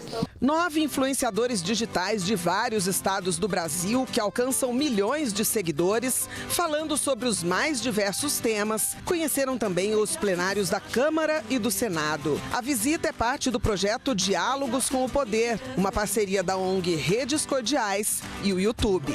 De uma visita como essa, de um projeto como esse, podem surgir resultados incríveis. O principal objetivo é usar a influência desses criadores para tornar os temas que são comuns aos poderes públicos mais acessíveis à comunidade. Como a gente quer chegar nos seguidores desses influenciadores, a gente faz questão de ter um grupo sempre muito diverso, muito heterogêneo, né, para conseguir garantir que a gente está falando com diferentes cantos do Brasil, para ter essa capilaridade através deles, né? Então, sempre prestando atenção em diversidade regional, de gênero, de raça, de focos, de eixos temáticos, para a gente pegar esses diferentes nichos da população que eles conseguem alcançar. Influenciar os influenciadores para que eles exerçam uma influência mais positiva, mais responsável e que ajude, né, a qualificar o debate público que hoje acontece nas redes sociais. Com essa aproximação, a gente pode mostrar um lado humano que as pessoas acham que o político não tem, que o político não é empático, que o político não tem sofrimentos, que o dia a dia dele é só de acordos. E, na verdade, não é. Muitas vezes é de muita entrega, de um sofrimento que é um pouco velado, porque a gente tem que manter aquela força para o nosso dia a dia. E o plenário da Comissão de Constituição e Justiça, com rostos nada conhecidos no meio político, mas bem familiares no mundo digital, foi o cenário para que esses multiplicadores aprendessem mais sobre o poder público. Foram apresentados vários programas do Senado Federal, como o de combate à desinformação, a interação entre a comunidade e o legislativo, inclusive durante as audiências e sessões. O programa Jovem Senador, que traz jovens de todos os estados brasileiros para legislar todas as iniciativas sociais do Senado Federal. Uma imersão que promete. Escutar as demandas da gente e a gente entender como funciona essa relação com o poder. Eu sempre estive em Brasília, mas nunca entrei nos prédios. E você vendo de dentro aqui a sensação é diferente, realmente. Que essas pessoas que estão aqui são exímios tradutores do mundo numa linguagem simples, para outras pessoas que dão a eles esse crédito. E se eles puderem traduzir esse outro lado do Senado tão bem feito, eu tenho certeza que vai facilitar a imagem e a aceitação do Senado e da política para todas essas milhões de pessoas que os elegeram como mediadores do mundo.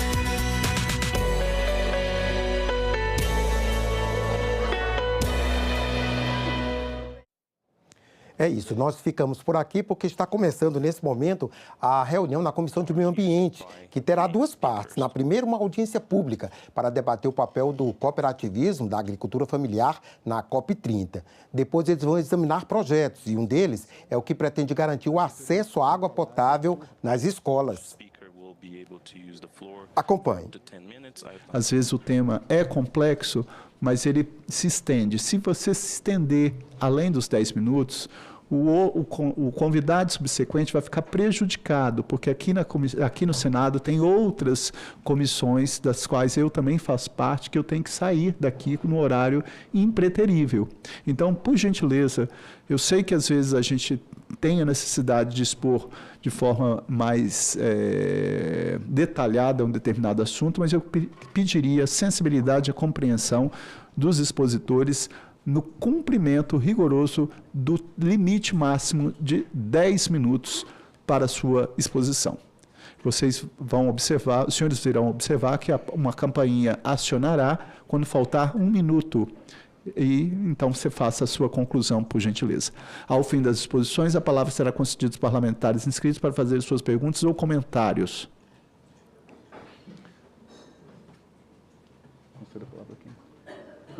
Acabou.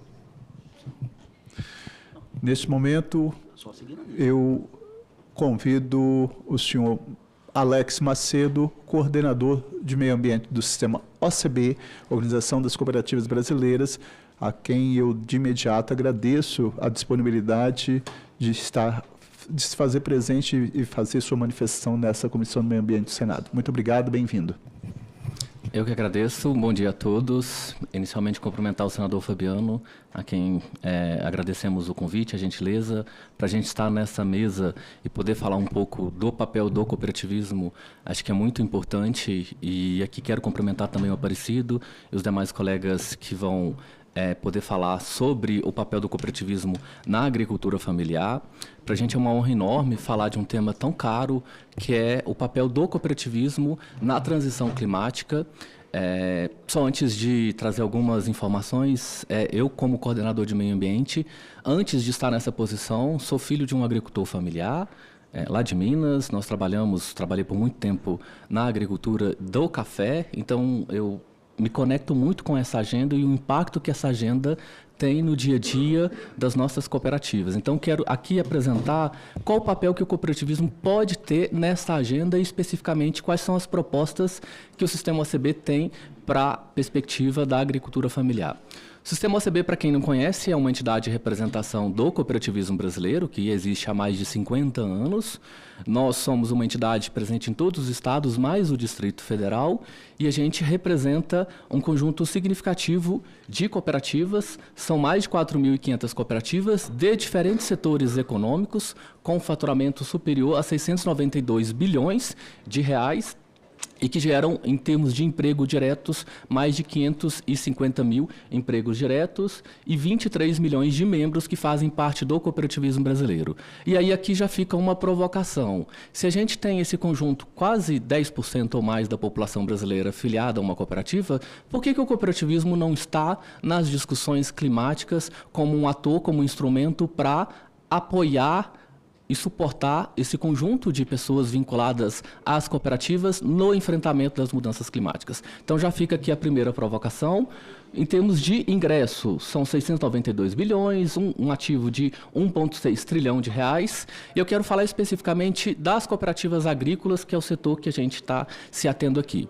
De maneira geral, a produção agrícola brasileira, cerca de 53% da produção agrícola brasileira é originada e passa por dentro de uma cooperativa. Nós temos 25% da capacidade de armazenamento da produção agrícola brasileira e uma rede de assistência técnica de mais de 9 mil extensionistas especialistas que podem dar assistência técnica aos diversos produtores. E muito se fala no papel das cooperativas e às vezes se questiona um pouco toda a nossa atuação enquanto cooperativas, mas as cooperativas que são filiadas ao sistema OCB, mais de 70% das cooperativas agrícolas, ou seja, do quadro de associados, que significa mais de 1 milhão de produtores vinculados a essas cooperativas agrícolas, mais de 70% deles são do perfil da agricultura familiar. Então, a gente está falando do papel da cooperativa no sentido de organizar a produção, de organizar a escala, de organizar e verticalizar a cadeia para que ele possa ter capacidade de competir, de exportar e de enfrentar, inclusive, os problemas das mudanças climáticas, que são muito caros aos nossos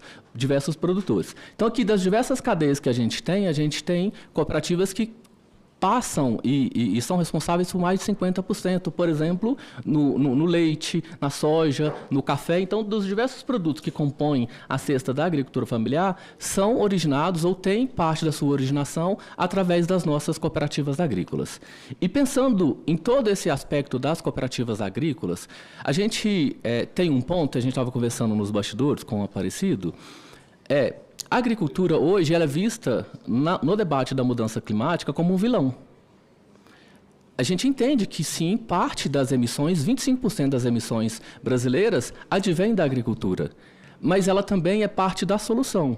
Então, o que a gente tem que observar e quer chamar a atenção é que a agricultura ela deve ser melhor reconhecida e vista como um instrumento de combate às mudanças climáticas, e não como um vilão, e não como um problema que precisa ser combatido e relegado a essas discussões. Então, e a agricultura familiar especificamente tem um papel fundamental, porque exerce uma baixa emissão porque utiliza menos nitrogênios e coisas do tipo, tem menor uso de fertilizantes, realiza cultivo em áreas consolidadas e tem um papel principalmente já de práticas de produção de baixo carbono. Então, a agricultura familiar tem um papel fundamental no combate às mudanças climáticas e a gente quer que o cooperativismo, que organiza grande parte desses produtores, possa estar sentado à mesa justamente para fazer esse trabalho, essas discussões voltadas às mudanças climáticas. E nós desenhamos todo esse posicionamento nosso do ponto de vista para a COP30 numa página que vocês podem acessar, é o COP na COP30, a gente vai depois disponibilizar, está aqui disponível para vocês, e a gente elaborou também um plano de trabalho que vai deixar disponível para todos vocês, mas o que a gente quer, basicamente, nesse plano de trabalho para a COP30? Que o cooperativismo possa ser reconhecido como um ator capaz de ajudar na transição climática. Esse é o ponto, esse é o grande debate que a gente tem colocado. Se nós temos mais de 23 milhões só no sistema OCB, que são parte de uma cooperativa, por que a gente não está na mesa de negociação e discussão? Por que o cooperativismo não está nesse centro desse debate? E aqui tem uma série de iniciativas que a gente propôs no manifesto do cooperativismo, que eu vou disponibilizar para vocês posteriormente. Esse é o nosso documento. Senador, já gostaria de deixar uma cópia com o senhor. E aqui a gente traz os nossos posicionamentos. E esses posicionamentos estão calcados em 4 pilares fundamentais.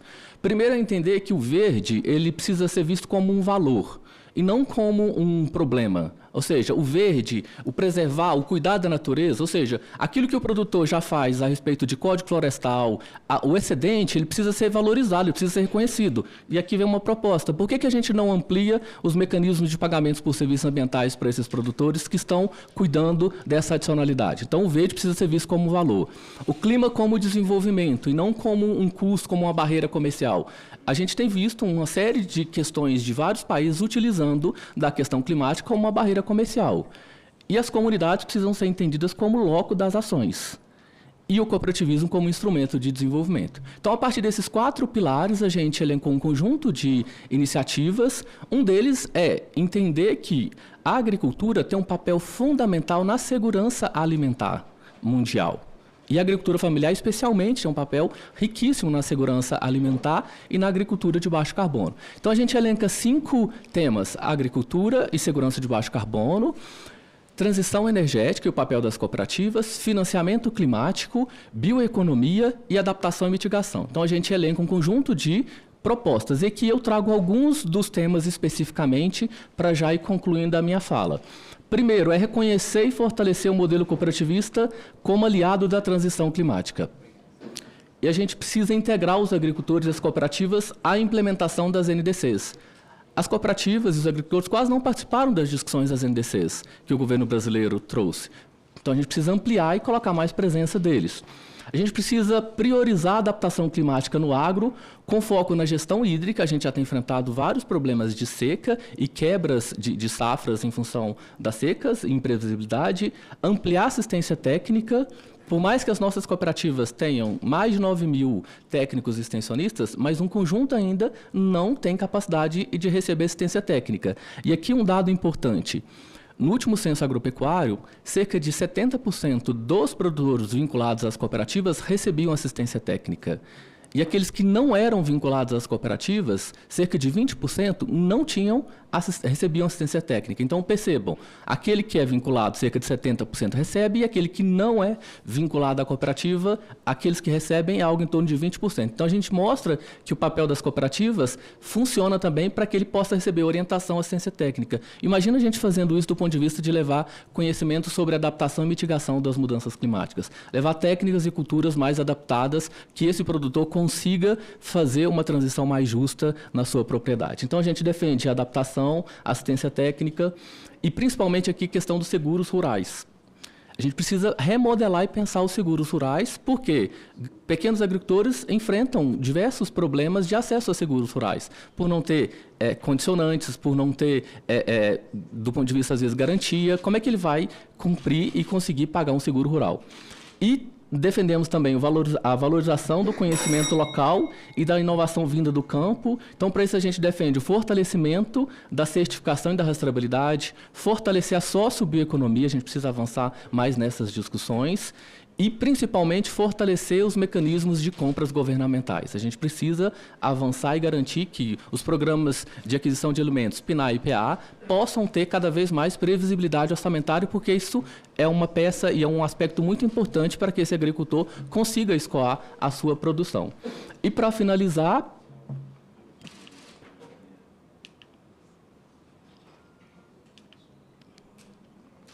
então, o que eu gostaria de ressaltar, e aqui trazendo os meus últimos segundos de fala, que a gente precisa colocar o cooperativismo no centro desse debate, porque a gente é formado por pessoas que estão próximas das comunidades, e vão ser essas comunidades as mais afetadas pelas mudanças climáticas. Então, o cooperativismo pode ser esse bolsão, pode ser esse ator capaz de ajudar a suportar esses agricultores no enfrentamento das mudanças climáticas, seja com assistência, seja com crédito e seja com orientação. Então, acho que esse é o recado que nós, enquanto Sistema OCB, gostaríamos de deixar, e agradecer o tempo e a disponibilidade para falar das nossas iniciativas aqui. Muito obrigado, senhor Alex. Parabenizo pelo cumprimento do prazo e pela forma didática e objetiva em sua exposição. Muito obrigado mesmo. Neste momento, concedo a palavra a... Desculpa, eu falei senhor Alex, mas o senhor Alaífe Freitas. O senhor... Eu sou Alex. Oh, perdão. Desculpa. O senhor... Alex, agora conceda a palavra ao senhor Aparecido de Souza.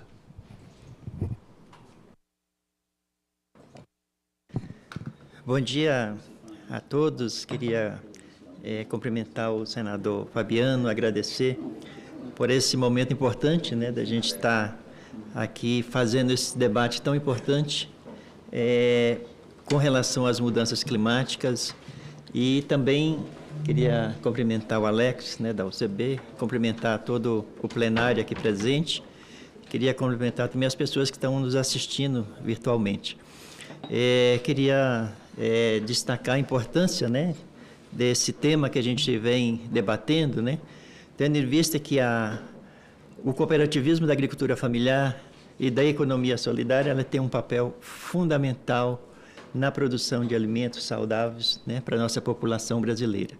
E a Unicafs, a gente vem aqui colocar também os nossos desejos, as nossas intenções e os nossos propósitos com relação à COP30, que é um momento assim, importante que nós estamos vivendo.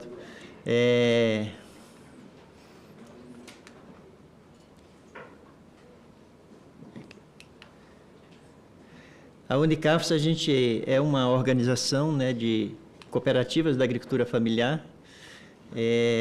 Nós fomos constituídos em 2005,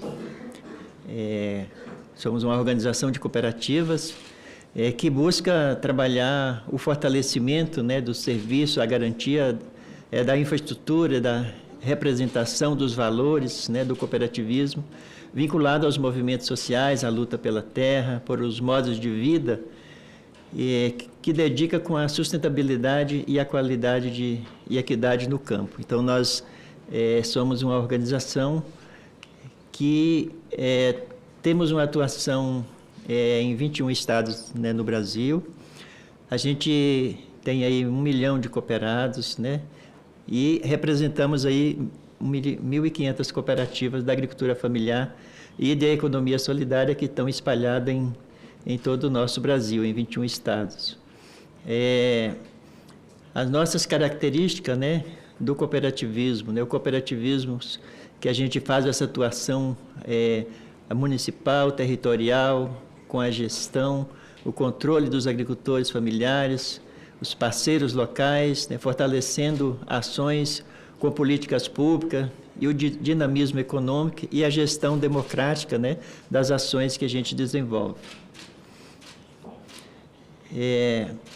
Na parte comercial, participamos em 9 feiras nacionais, a participação em uma feira internacional, entrega de kits, né, de Natal, aquisição de centros de distribuição, inserção de produtos, né, na Duty Free. Hoje a gente tem também já os produtos da agricultura familiar inseridos também nesses espaços que a gente entende que são importantes, né, para fortalecer o vínculo, né, do cooperativismo, da produção com os mercados.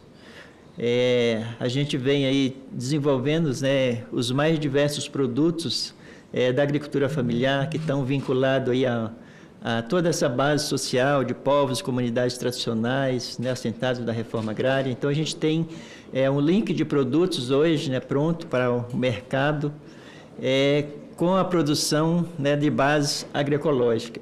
Então, a gente vem desenvolvendo aí várias ações. No âmbito da representação, a gente vem aí também debatendo a questão da aprovação da lei, que se trata da economia solidária, a renovação da lei 12.690 de 2012, do superávit, o tratamento da discriminatória e liberado parte das cooperativas de trabalho, né, a omissão das relações trabalhistas. Então, a gente vem trabalhando também no âmbito da representação, aí, buscando garantir as legislações que também fortalecem as ações, né, do cooperativismo solidário. No âmbito do trabalho, a gente vem tentando também fortalecer ações com a juventude, né, com os jovens, a formação, a capacitação, a questão da sustentabilidade no empreendimentos solidários, na conexão com a juventude. Solidarity, entrepreneurship and connection with the young as well.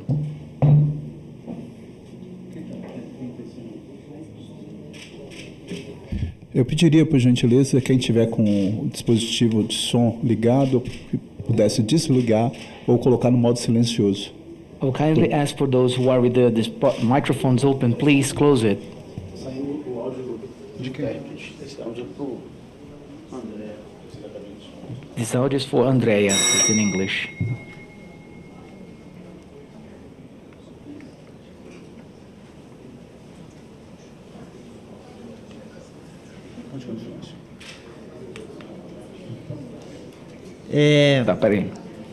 No âmbito internacional, né, no Ano Internacional do Cooperativismo, a gente vem debatendo aí, né, como a ONU coloca o cooperativismo no centro, né, cooperativas constroem um mundo melhor. Então, a gente vem também entendendo essa questão da valorização e da importância do cooperativismo solidário para a gente construir ações estratégicas.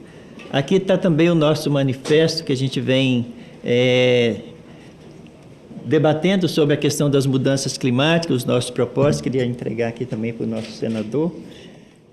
também as nossas proposições. Queria deixar uma também aqui com você, Alex. Nós estamos debatendo, né, vários temas, né? Nós entendemos que a valorização da agricultura familiar ele passa por vários aspectos, né? Primeiro, que nós precisamos de buscar nesse ambiente, né, buscar a tecnologia, fortalecer ações, né, que a agricultura familiar ela consiga trabalhar a parte tecnológica do ponto de vista de conseguir fortalecer e aumentar a sua produtividade.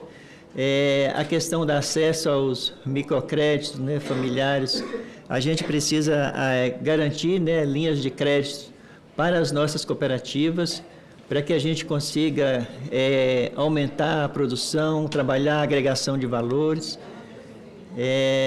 A gente tem vários eixos de ações. Nós colocamos aí 12 proposições, né, para que a gente possa avançar, principalmente na agricultura de baixo carbônico, a questão do financiamento climático. E dentro dessa questão do financiamento climático, nós colocamos que a gente precisa garantir mais crédito para nossas cooperativas, para que a gente possa conseguir trabalhar cada vez mais a transição agroecológica, que a gente entende que a produção agroecológica ela é a forma da gente produzir de baixo carbônico, gerando alimentos saudáveis, né? A gente também vem colocando aí essa questão da energia, a questão das energias. Nós precisamos trabalhar a base energética também a partir das energias renováveis, né? E a energia solar é uma das proposições que a gente precisa garantir que a gente tenha acesso, né? Que as nossas cooperativas possam também ter acesso a...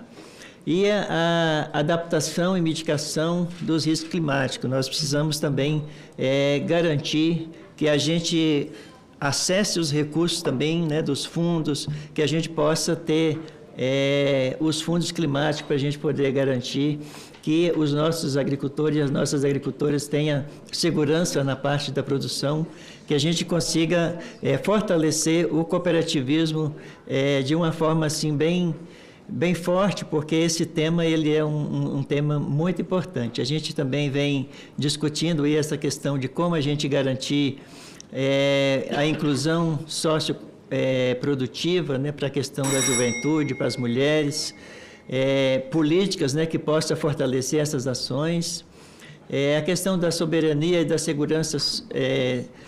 segurança alimentar e a justiça climática, né? A gente precisa também colocar isso no centro, né? Que é a produção de alimentos também saudável para a nossa população, que isso gera trabalho, gera renda e gera sustentabilidade para as nossas cooperativas.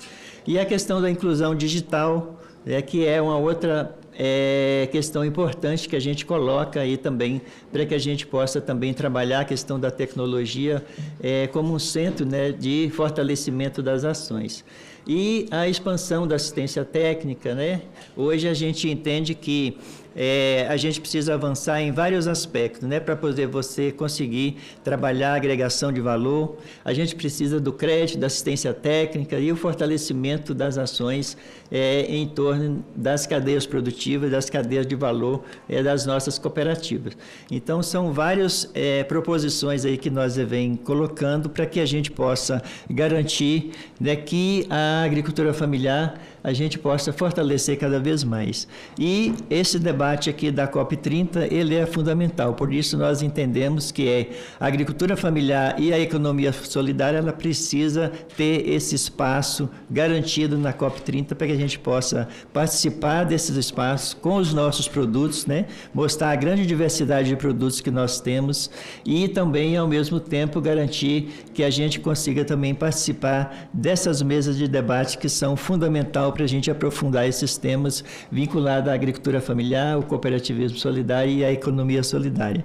Então, acho que esse é um momento muito importante que a gente vem, dentro desse cenário aí, fazendo esse debate, e a gente coloca aqui as nossas proposições para que a gente possa garantir o espaço. E aí a gente agradece já ao nosso senador Fabiano por estar abrindo aí essa oportunidade de a gente trazer esse debate aqui para o Senado, e pode contar com a Unicafes, que a gente está aí junto para fazer essa construção.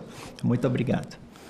Obrigado, senhor Aparecido Souza, pela sua exposição, e pode ter certeza que toda essa audiência, a equipe da Comissão de Meio Ambiente está tomando nota, e todas as sugestões serão devidamente dado o encaminhamento pertinente para o objetivo dessa audiência pública. Neste momento, eu concedo a palavra à senhora Liara Carvalho, que é analista ambiental e assessora do Gabinete de Diretoria Executiva da Presidência da COP30, para que, no prazo máximo de 10 minutos, faça a sua exposição. Muito obrigado. Pessoal, eu me chamo Liara Carvalho, né? Eu sou analista ambiental, servidora do Ministério do Meio Ambiente. Atualmente estou requisitada na Presidência da República para servir na presidência da COP30, né? Junto da diretora executiva Ana Toni. Estou aqui representando ela está em Nice, a caminho da Alemanha, na verdade, para Bonn, junto do embaixador André Corrêa do Lago, e infelizmente não puderam estar presentes. Bem, a apresentação que eu trouxe foi para mostrar de maneira geral qual é essa estrutura que a gente tem, que nós formamos na presidência da COP30, né? E quais são os espaços de incidência que podem ser interessantes de articulação para a temática em comento, né? O cooperativismo e a agricultura familiar. Primeiramente, trazer os objetivos gerais que foram delimitados na primeira carta do embaixador André Corrêa do Lago, né? O presidente da COP30, os objetivos gerais da COP30, né? O primeiro objetivo é aproximar a COP30 da vida das pessoas, né? É a gente trazer a ideia de que a COP30 ela é um processo, né? As COPs elas são um processo que não são um evento, né? Não são um momento específico que se delimita em 10 dias em Belém, mas é um processo para a gente combater a mudança climática, né? E para isso a mudança climática ela precisa estar na conversa do dia a dia das pessoas, né? As pessoas precisam entender isso enquanto parte das suas vidas, né? O quanto isso impacta o seu dia a dia. O segundo objetivo é fortalecer o multilateralismo, né? E aí herdamos esse objetivo do contexto geopolítico, né, em que estamos inseridos atualmente.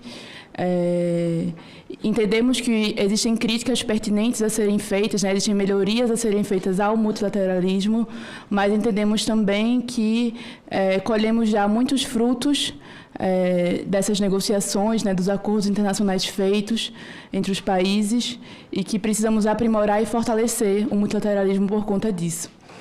E o terceiro objetivo, né, que é basilar para toda a estrutura da presidência, que é redirecionar as ações da UNFCCC, né, que é a Convenção do Clima, para a implementação do Global Stocktake e da NDC, né? Mais na frente eu vou falar de maneira geral o que é o Global Stocktake, mas o que nós entendemos é que já negociamos muito, já fizemos muitos acordos, já temos uma boa base de acordo entre os países, né? Lembrando que os acordos na UNFCCC são apenas por unanimidade. Então, já temos uma boa base de acordo, precisamos agora implementar aquilo que foi acordado. Então, esses são os 3 objetivos gerais da COP30. Para implementar esses objetivos, né, para chegar no campo da execução, no campo real, nós nos guiamos pelo que o embaixador André Corrêa chamou na sua primeira carta de Cruzeiro do Sul, né? O Cruzeiro do Sul, eles são os 5 eixos principais de implementação dentro da Convenção do Clima, né? É como a gente consegue atingir os objetivos que estão lá postos. O financiamento, né, que é essencial, principalmente para países em desenvolvimento, né, como o nosso, ou países menos desenvolvidos, são os chamados LD6 dentro da Convenção. Mitigação, né, que é a redução na emissão dos gases e a redução da concentração desses gases de efeito estufa na atmosfera. A adaptação, que é entendendo que nós já atingimos o nível de aquecimento em que os sistemas terrestres e os ecossistemas naturais estão afetados, como nós adaptamos as sociedades para ser mais resilientes a essa mudança. Tecnologia e capacitação, né, que junto ali com financiamento são essenciais para a gente fazer as mudanças estruturais que são demandadas para conseguir adaptar e mitigar as mudanças climáticas. Temos os 4 pilares de atuação da COP30, né? Esses 4 pilares são pilares que já estavam presentes em outras COPs, né? A gente apenas estruturou, ele sistematizou de maneira mais clara. Cúpula de chefes de estados vai acontecer uma semana antes, lá em Belém, com as principais, com os chefes de estado, né, como o nome já diz, e o principal objetivo é dar um indicativo político, né, para que os negociadores cheguem na COP já com muita clareza de qual é o direcionamento que os seus estados estão dando para as negociações. As negociações em si, que é o processo formal da COP30, né, no Brasil, encabeçado pelo Itamaraty, né, pelos nossos diplomatas. A agenda de ação, que surgiu na COP21 enquanto uma parte dentro das estruturas das COPs em que o setor privado e a sociedade civil tem mais uma incidência, né, já que nas negociações formais ficam a cargo dos diplomatas. Na agenda de ação, o setor, sociedade civil, o setor privado podem fazer compromissos voluntários. E a mobilização, que a gente traz a ideia de mutirão, né, nessa COP, essa palavra que vem do tupi, que quer dizer uma mobilização descentralizada, inclusiva e colaborativa, que engaja todos os setores da sociedade em prol de ações concretas e imediatas para enfrentar a crise climática, né, e tendo em mente sempre a COP enquanto processo, né, e não a COP enquanto um evento no tempo em Belém. E aqui a gente traz realmente a nossa estrutura, né? Acho que aqui é a parte que fica um pouco mais tangível. À esquerda, em marrom, temos os pilares, né, que eu já acabei de mencionar anteriormente, os pilares principais de atuação, que já estavam presentes em COPs anteriores, né, não é uma inovação. Abaixo temos os champions, né, o High Level Champion, ele também já é presente em COPs anteriores, né, também está dentro da estrutura da UNFCCC. Todo país que exerce a presidência tem que indicar um High Level Champion. Nós já temos o nosso, é o Dan. O Youth Champion também, que é quem vai estar liderando a mobilização junto da juventude, né? Nós já temos a nossa, que é a Marcélia Oliveira. O High Level Champion, ele atua junto da agenda de ação, nessa mobilização dos compromissos voluntários do setor privado e da sociedade civil. E em amarelo, laranja e verde nós temos as inovações que foram feitas pela COP30, né, pela presidência da COP30. Então, a gente tem os conselhos temáticos, né, que foram feitos para fazer esse aconselhamento científico, né, mais técnico, para o presidente e para a diretora executiva Ana Toni. Temos 3 conselhos. Temos os enviados especiais, que são caixas de ressonância setoriais. Então, os enviados especiais, nós temos 22 enviados especiais temáticos e 5 regionais para cada região do globo. E o objetivo é que eles tanto levem as mensagens da presidência para os seus respectivos segmentos e setores, quanto eles tragam dos seus respectivos segmentos e setores qual é a demanda, né? O que esse setor espera ver na COP30, né? E nós temos os círculos de alto nível, né? Os círculos, eles são processos complementares aos pilares. Nós temos o círculo do balanço ético, que está sendo tocado pela ministra Marina, né? Foi uma ideia da ministra, que foi abraçada pelo secretário-geral e pelo presidente Lula, que é entendendo que nós já sabemos que a crise climática é real, nós já sabemos qual é o caminho que nós temos que seguir.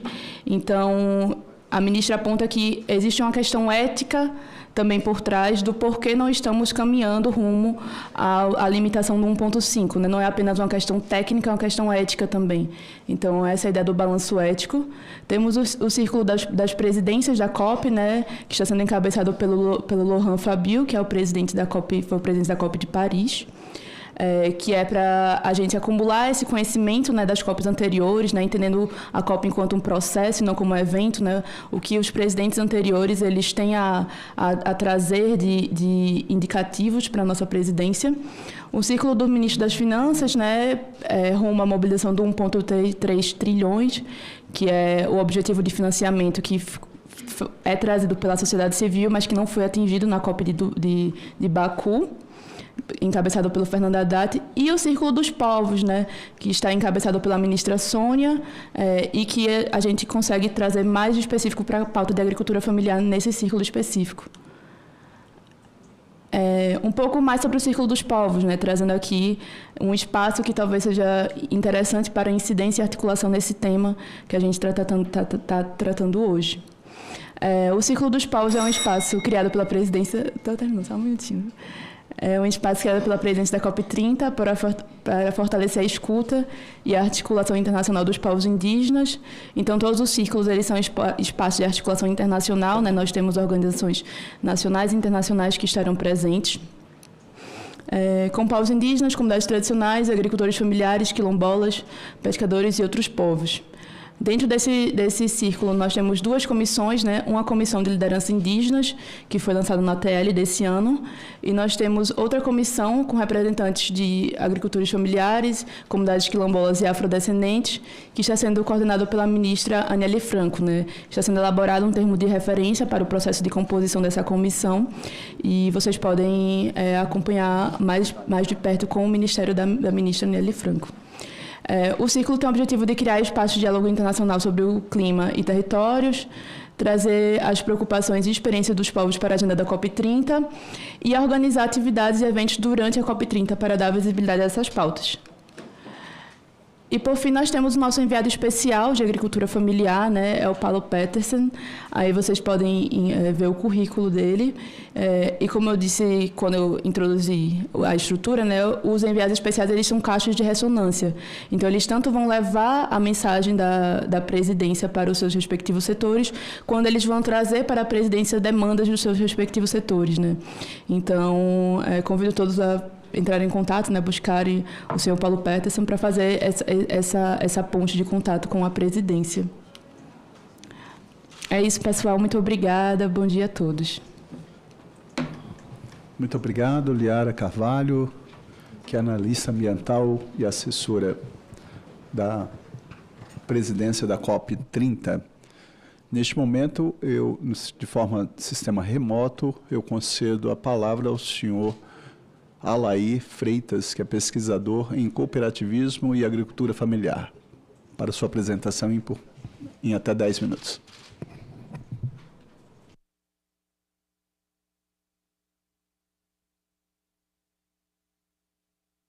Vou abrir aqui o compartilhamento da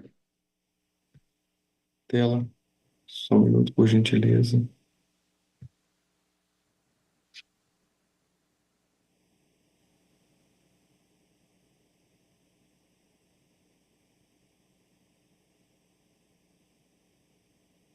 Conseguem ver o compartilhamento da tela? Perfeitamente. Ok, vou dar início então.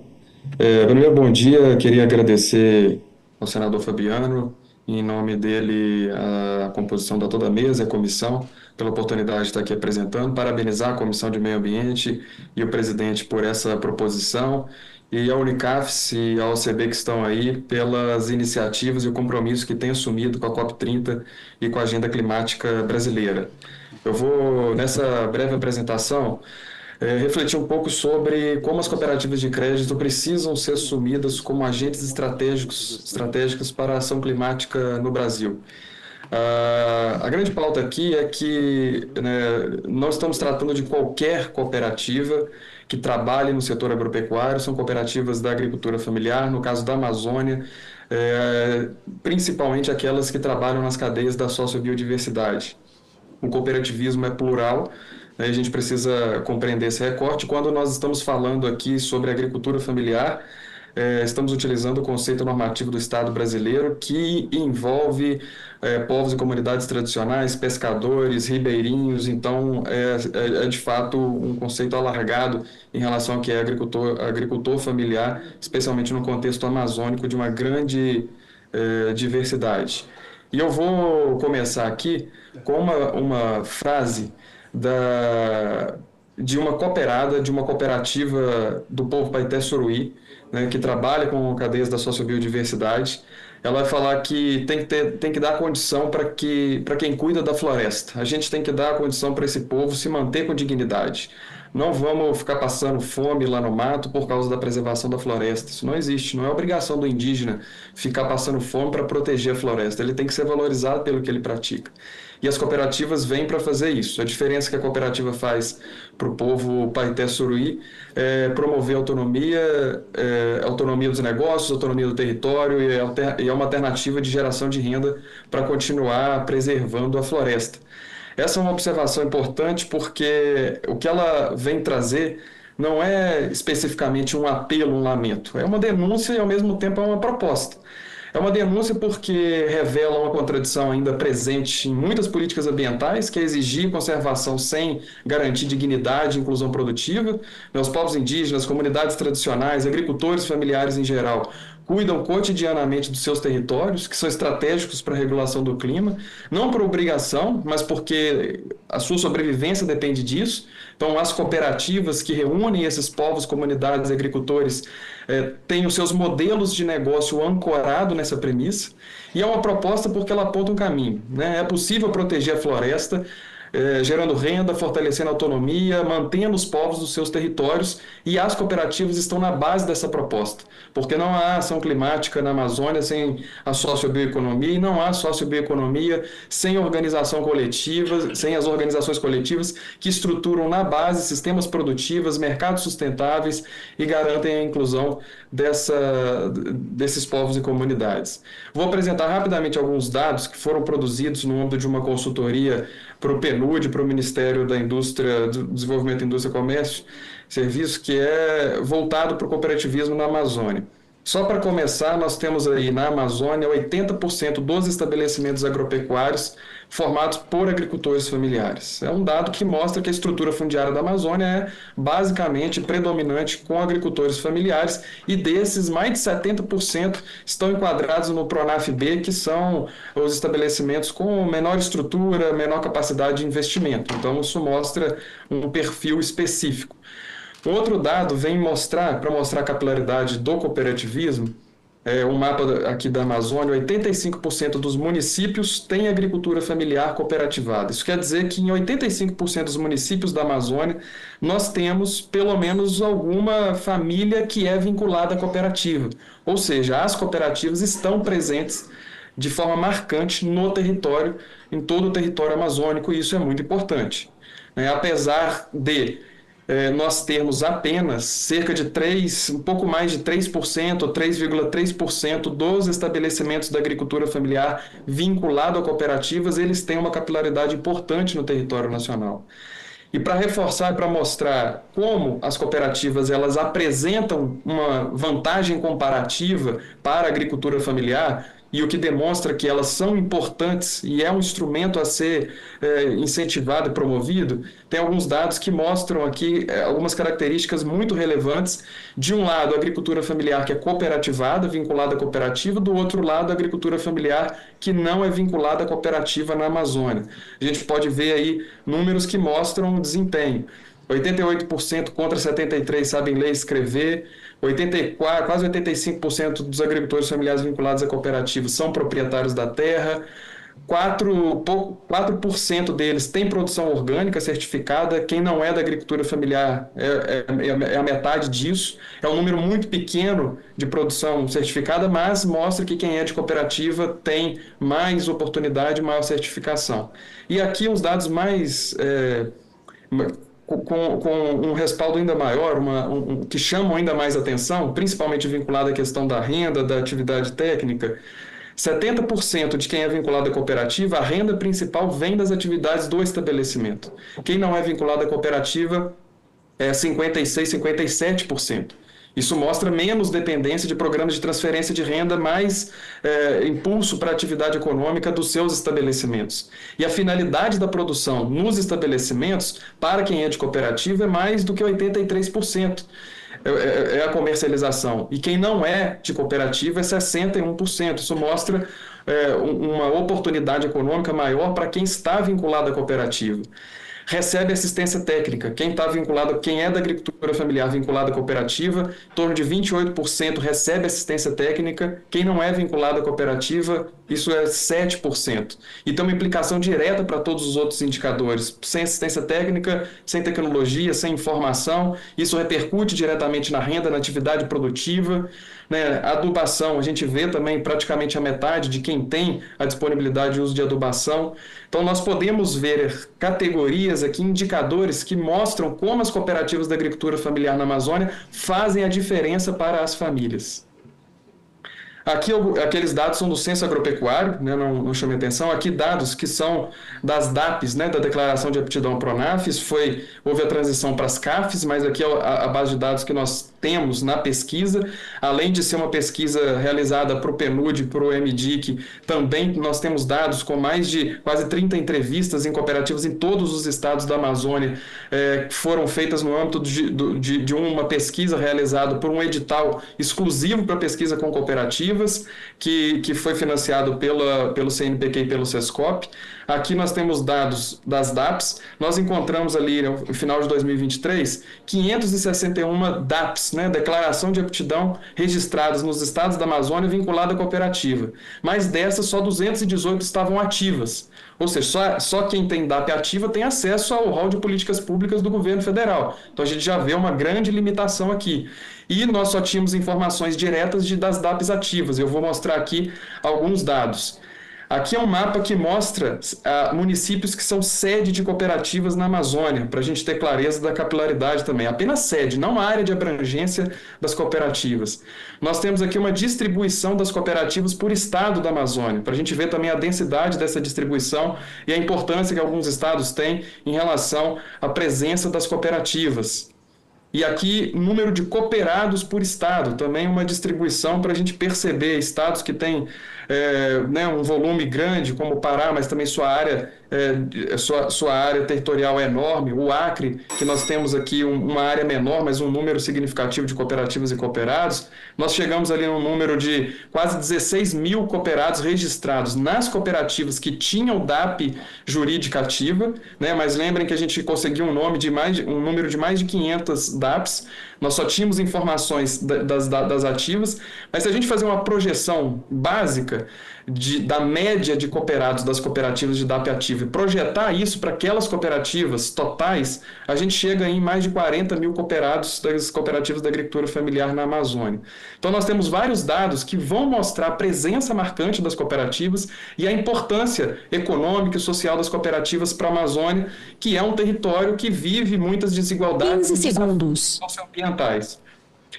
Contribuições. Fomentam sistemas produtivos integrados à sociobiodiversidade. As cooperativas estão preocupadas, isso faz parte do modelo de negócio delas. Elas promovem a inclusão de grupos historicamente marginalizados, da agenda das políticas públicas, da economia formal. Estimulam a gestão democrática e a governança dos territórios, então o controle social dos bens comuns naturais. As cooperativas estão realizando protocolos comunitários e uma série de outras estratégias de governança que viabiliza a participação dos povos tradicionais. Elas criam e retêm valor na base das cadeias produtivas. É um grande desafio, porque as longas cadeias produtivas tendem a fazer com que os produtores extrativistas que estão na base da cadeia são os que menos capturam valor, e as cooperativas revertem esse processo. Apesar de chegar pouco para as cooperativas e para os povos os benefícios da agenda climática, elas são instrumentos para canalizar esses benefícios, sejam eles políticas públicas, financiamentos e certificações. E aí, uma reflexão que a gente tem que ter claro, a partir dessas categorias de contribuições, é que mais do que beneficiárias, as cooperativas elas precisam ser reconhecidas como parceiras operacionais da agenda climática. Mais do que fortalecer, né, mas para fortalecer o cooperativismo da agricultura familiar, nós não podemos nos limitar a premiar bons exemplos, que é o que a gente tem visto muito por aí. Reforçar aqueles bons exemplos. É preciso criar condições estruturais para que mais cooperativas ampliem sua capacidade de ação, destravem esse potencial e enraizem a agenda climática nos territórios, que hoje é um dos maiores desafios da COP30. Então, para fechar essa reflexão, Eu acho que a gente precisa entender que a COP30 não pode se limitar à diplomacia entre os países e a promessas de soluções tecnológicas. É preciso fazer um pacto com os territórios e esse pacto passa por remodelar a economia socioambiental e isso passa por protagonizar as cooperativas no cenário da agenda climática. As florestas não vão ser preservadas com satélites e conferências, elas vão ser preservadas com gente organizada, produzindo, decidindo e permanecendo em seus territórios. Então, o cooperativismo não está aqui para pedir favores, e a gente percebe isso em todas as pesquisas e no pronunciamento das lideranças que aqui estão presentes. Elas estão oferecendo caminhos e a COP30 tem a oportunidade de dar escala a esses caminhos que historicamente já se comprovaram caminhos promissores para o desenvolvimento sustentável do nosso país. Então, parabéns para as cooperativas que, com muito desafio, organizam cadeias produtivas da sociobiodiversidade e estão permanecendo e protegendo seus territórios. Obrigado. Muito obrigado, senhor Alair Freitas.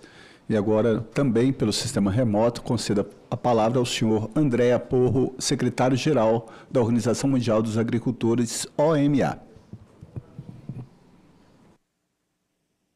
Muito obrigado. Good morning, everyone. Bom dia a todos. Saudações de Roma. Meu nome é André Porro e eu tenho a honra de ser o secretário-geral da Organização Mundial dos Agricultores. Eu desejaria estar com vocês em Brasília hoje.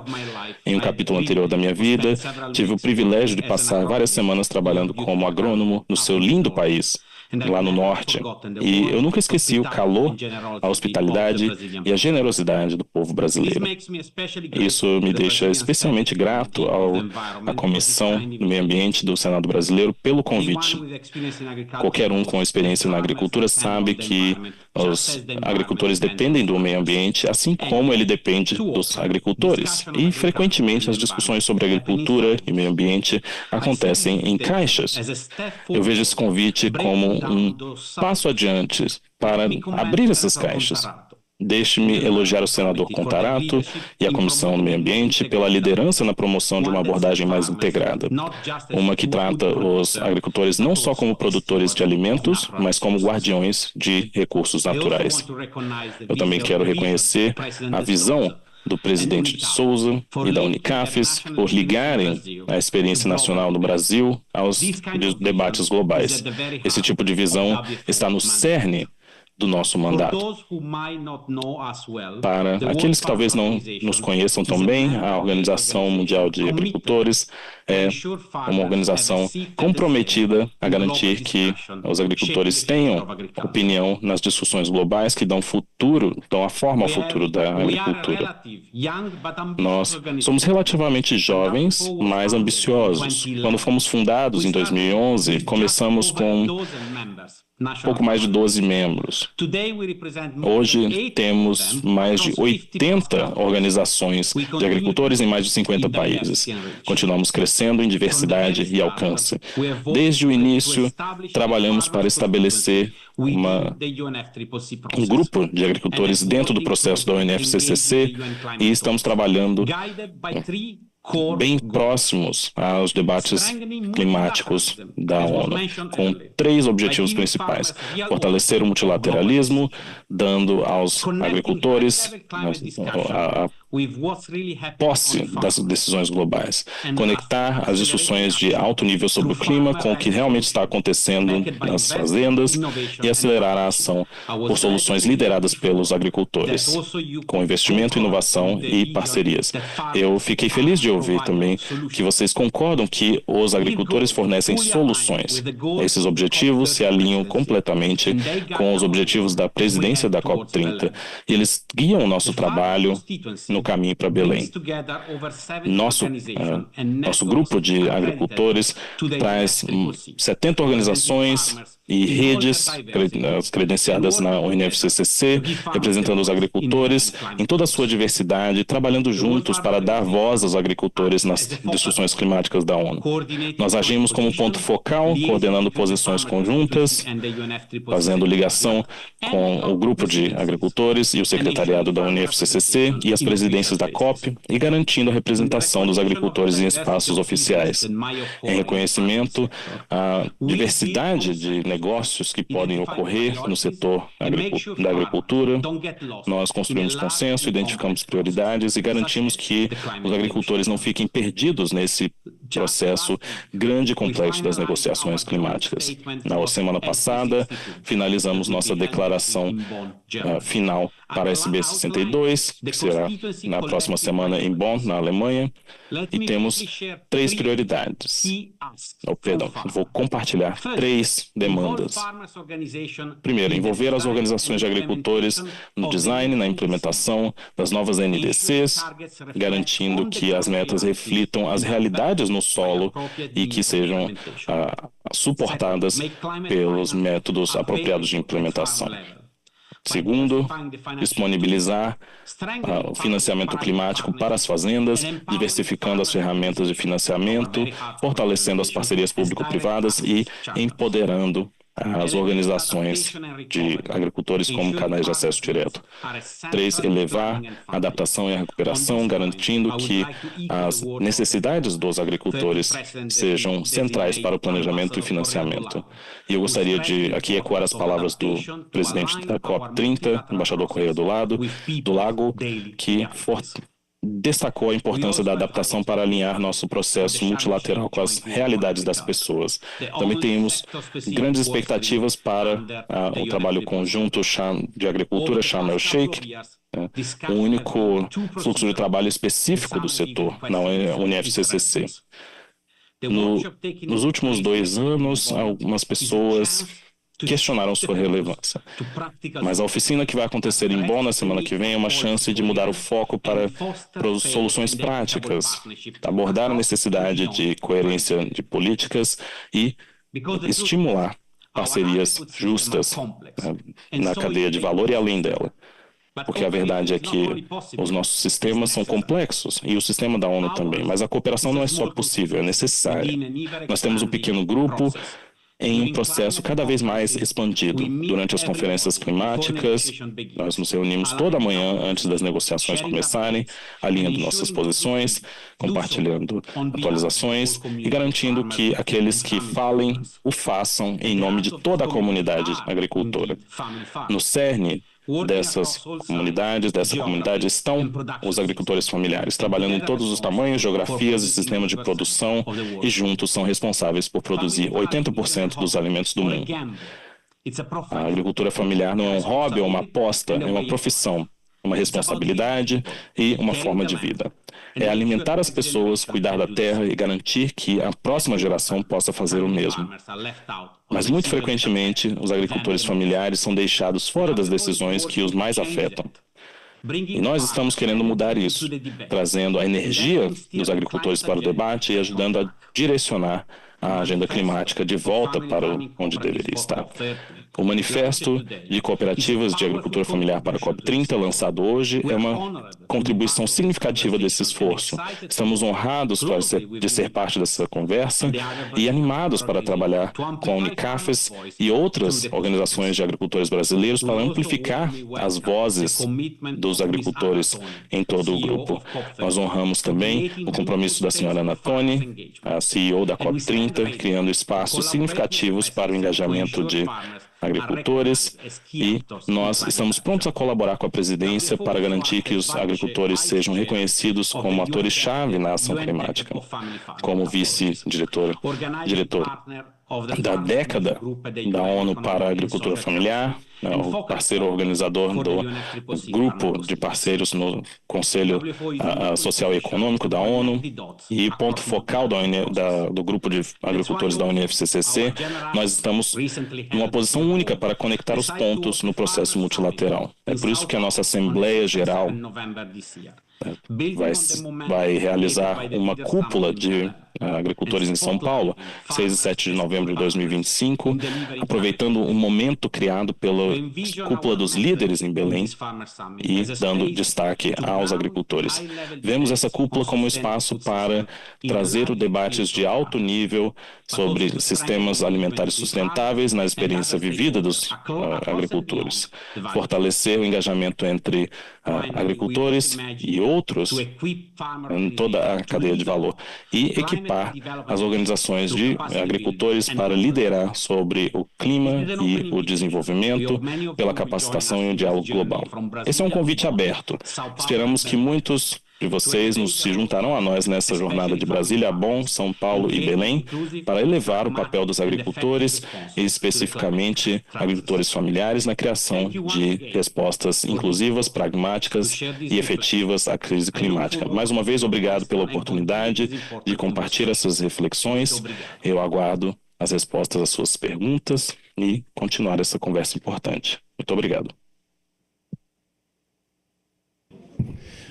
Muito obrigado, senhor Andrea Porro. Thank you very much, Mr. Andrea. Neste momento eu quero também aqui registrar e parabenizar o senhor pelo seu aniversário, com muita saúde, muita paz, muito amor, muita serenidade, equilíbrio e mesmo que o senhor me conheça virtualmente, eu acho que uma coisa incessante na minha vida é jamais buscar a perfeição, mas me aperfeiçoar enquanto ser humano, tendo empatia de me colocar na dor do outro, principalmente das pessoas que mais precisam. Então, parabéns pelo seu aniversário, com muita saúde, muita paz, muito amor, serenidade, equilíbrio, e sinta-se abraçado por todos os membros e todas as pessoas que participam dessa audiência pública. Parabéns também a todos os convidados que aqui estiveram. Nós temos aqui, quero registrar a presença dos senadores e da senadora nessa comissão. Convido se alguém queira fazer uso da palavra. Caso não queira, eu vou encaminhar para a segunda etapa dessa reunião, que seria a sessão deliberativa. Quero registrar aqui perguntas que foram formuladas pelo portal por meio do E-Cidadania, dentre elas o Márcio de Minas Gerais, que questiona como o cooperativismo pode contribuir para a agenda climática da conferência. O Endil, de Pernambuco, como integrar práticas sustentáveis à agricultura familiar. O Rodrigo, de Santa Catarina, a utilização de macroalgas como biofertilizantes seria algo promissor para a agricultura familiar? O governo subsidiaria este investimento? Joelma, de São Paulo, como o cooperativismo da agricultura familiar pode tornar os preços dos alimentos mais justos para o consumidor final? Yuri, da Bahia, como as cooperativas podem ser incentivadas a adotar práticas agroecológicas e regenerativas sem comprometer a sua viabilidade econômica. Eu quero convidar os participantes dessa audiência pública já para as suas considerações finais por no máximo 2 minutos e escolham uma pergunta que queira responder e aí faça suas considerações finais escolhendo a pergunta que irá responder para prestigiar as contribuições feitas pelo portal E-Cidadania. Com a palavra, o senador Zequinha Marinho. Muito obrigado, presidente. Primeiro, cumprimentar pela iniciativa da audiência pública sobre um tema que eu considero altamente relevante, né? Que não é tão difícil, digamos assim, de resolver quando se tem vontade política e tem um mínimo de condições para fazer isso. Eu sou da região norte, né, do estado do Pará, e o estado do Pará tem 1.138 projetos de assentamento do INCRA, né? Nós deveríamos ser o campeão do mundo, não é só do Brasil, na agricultura familiar, né? A Amazônia toda, você sabe que isso aumenta, fazendo um balanço assim superficial, não pegando o estado do Maranhão todo e nem pegando o estado do Mato Grosso todo, mas pegando 7 estados da região norte, mais um pedaço desses, né? Nesse pedação de mundo que a gente chama Amazônia Legal, nós temos 248 mil famílias assentadas, mais ou menos, nada exato aqui. Só no Pará, nós temos 148 mil, entendeu? Quer dizer, o estado é tão espaçoso que termina ficando com a maior parte só ele. A organização da questão da cultura cooperativista com relação aos produtores, ela é essencial.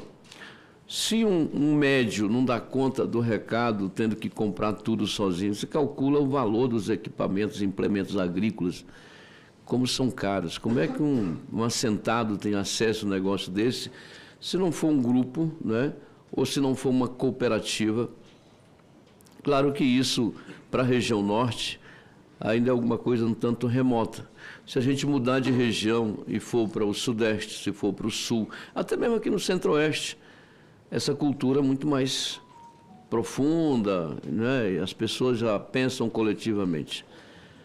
Então, é um Brasil com muitos Brasis dentro, e eu vejo na cultura da organização de cooperativa a solução para qualquer problema, né? Da saúde, educação, qualquer coisa se faz por cooperativa. Dinheiro também, né? Eu tenho um monte de cooperativa de crédito, o Sicredi crescendo, o Cicobi é muito grande, chega o Cressol lá também, enfim, então é um negócio fantástico. A gente precisa só investir nisso, temos que investir nisso. O Senar, que é um braço importante do sistema, voltado para...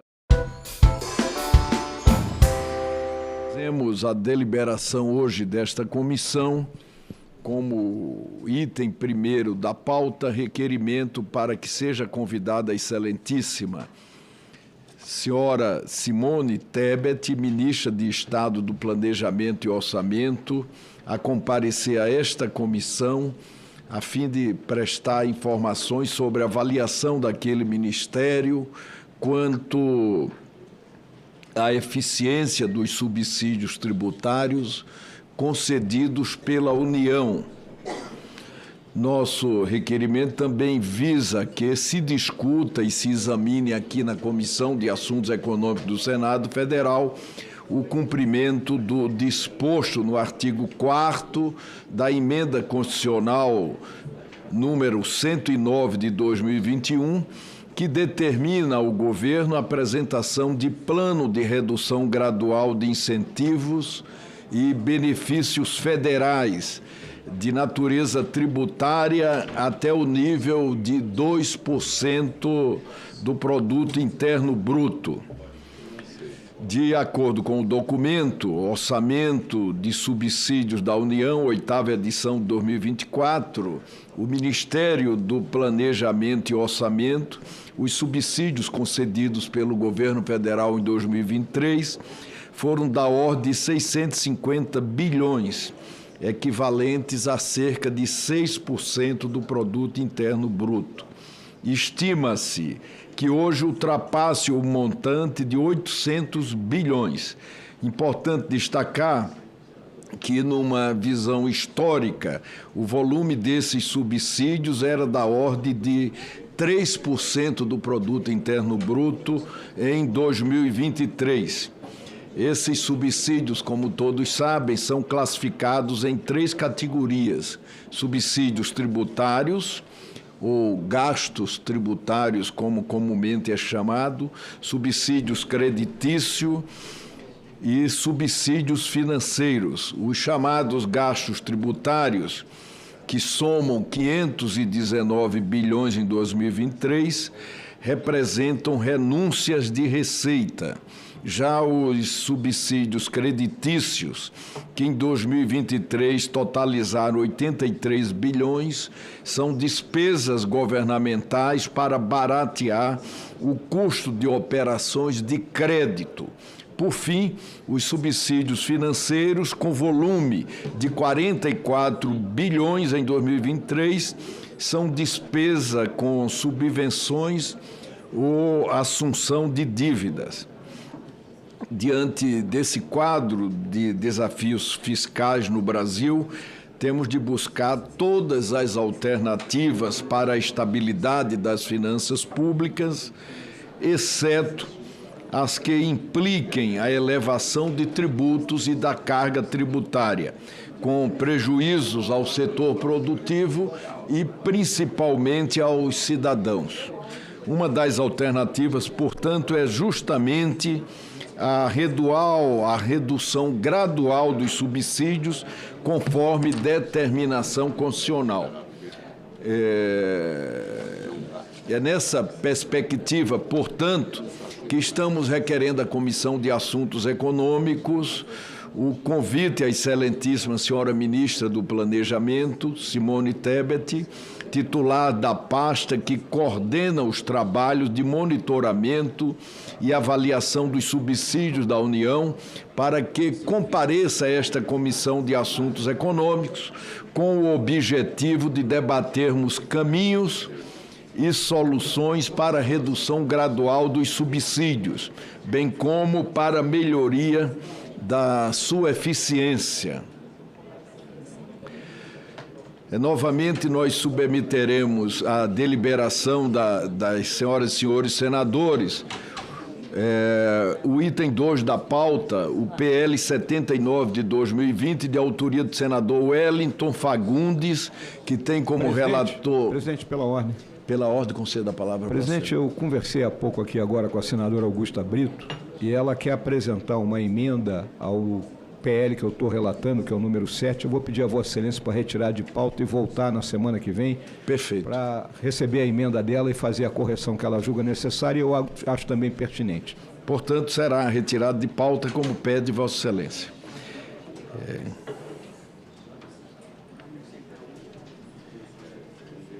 Enfim, passamos à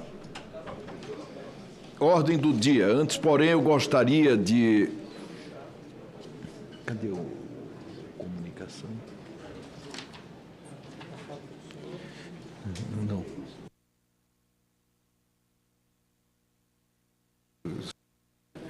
Item 1º da pauta.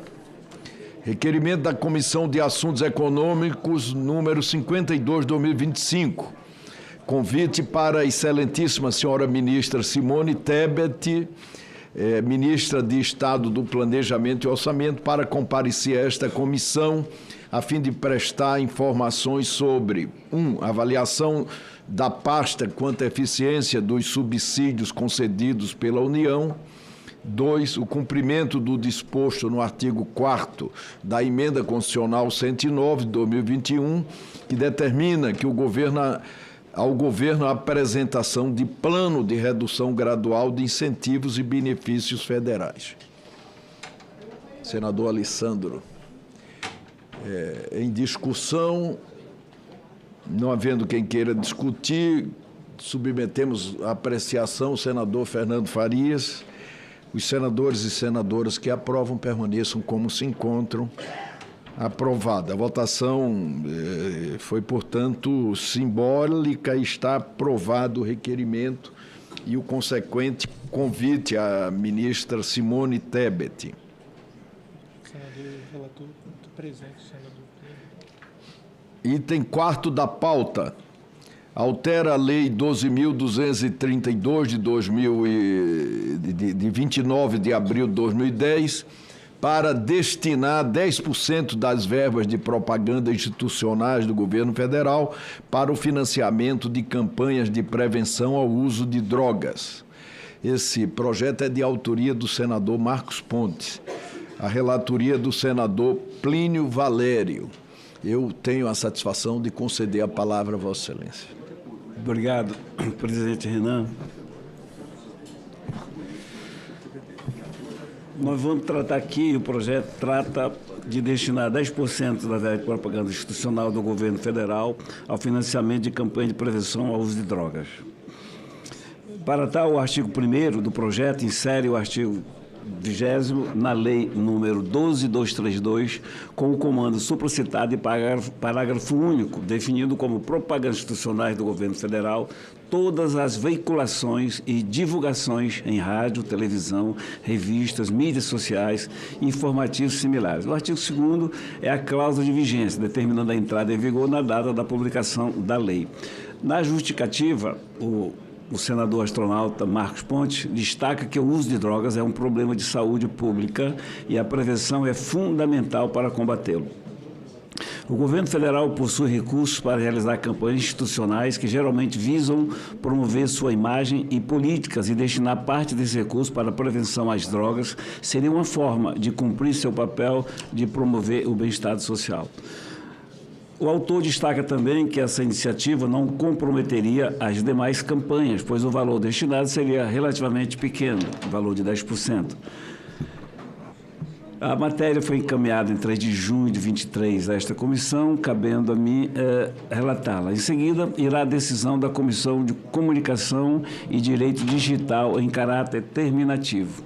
Nesse ínterim, no dia 11 de julho de 2023, foi apresentada a emenda número 1T, de autoria do senador Mercedes Jesus, alterando o artigo 93 da Lei número 1333, de 30 de junho de 2016, conhecida como a Lei das Estatais, para destinar a campanhas de prevenção ao uso de droga, também parte das verbas das estatais destinadas à publicidade.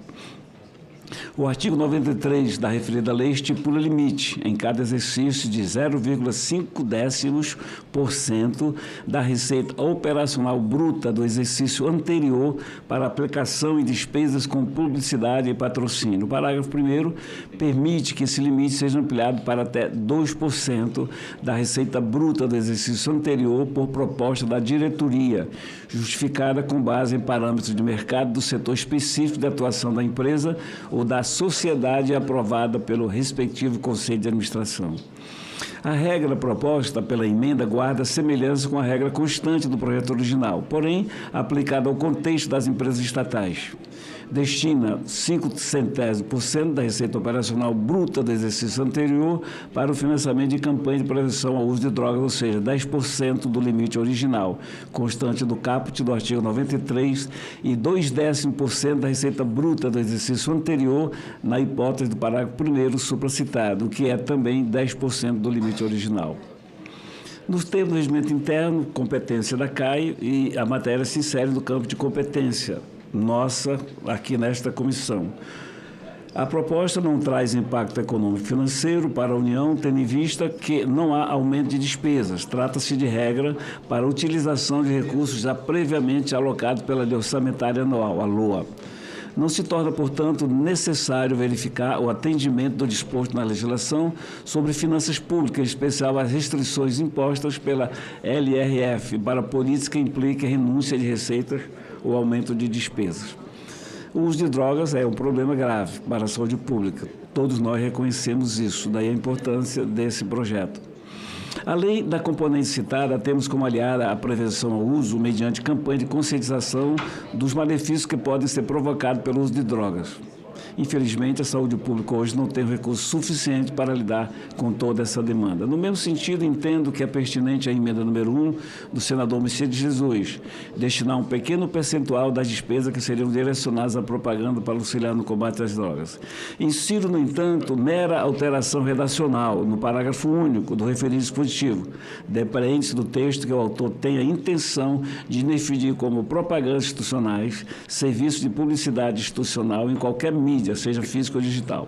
Nesse sentido, como há novas tecnologias surgindo diariamente para evitar a obsolescência do dispositivo com o tempo ou provocar dúvida de interpretação, propõe a substituição do termo mídias sociais por aplicações de internet, em consonância com o artigo 5º, inciso 7º da Lei 12.965, 23 de abril de 2014, conhecida como Marco Civil da Internet. E o voto, presidente?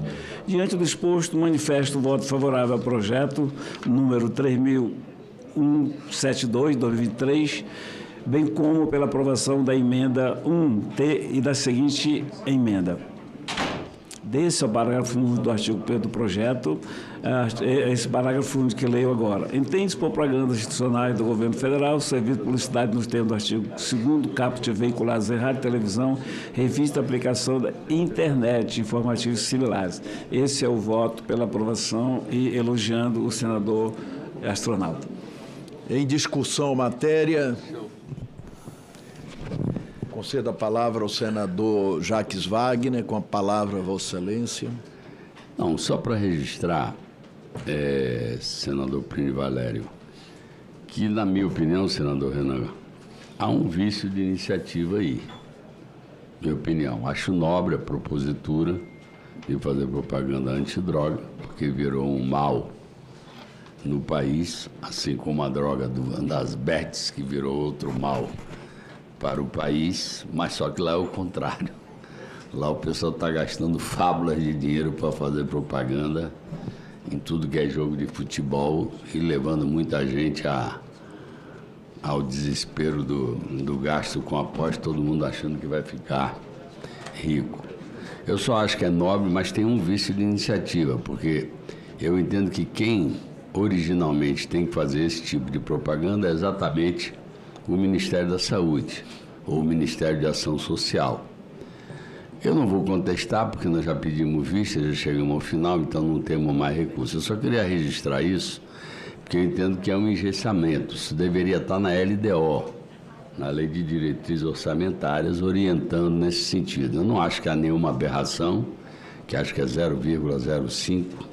Então, não é, apesar de que Vossa Excelência no relatório coloca da receita total da companhia e não da receita dedicada à propaganda. Eu estou falando que eu não sei exatamente quanto é que cada uma dessas empresas gasta com propaganda, então acho que era mais pertinente falar da verba de propaganda, tirar um tanto para fazer a propaganda de coisa.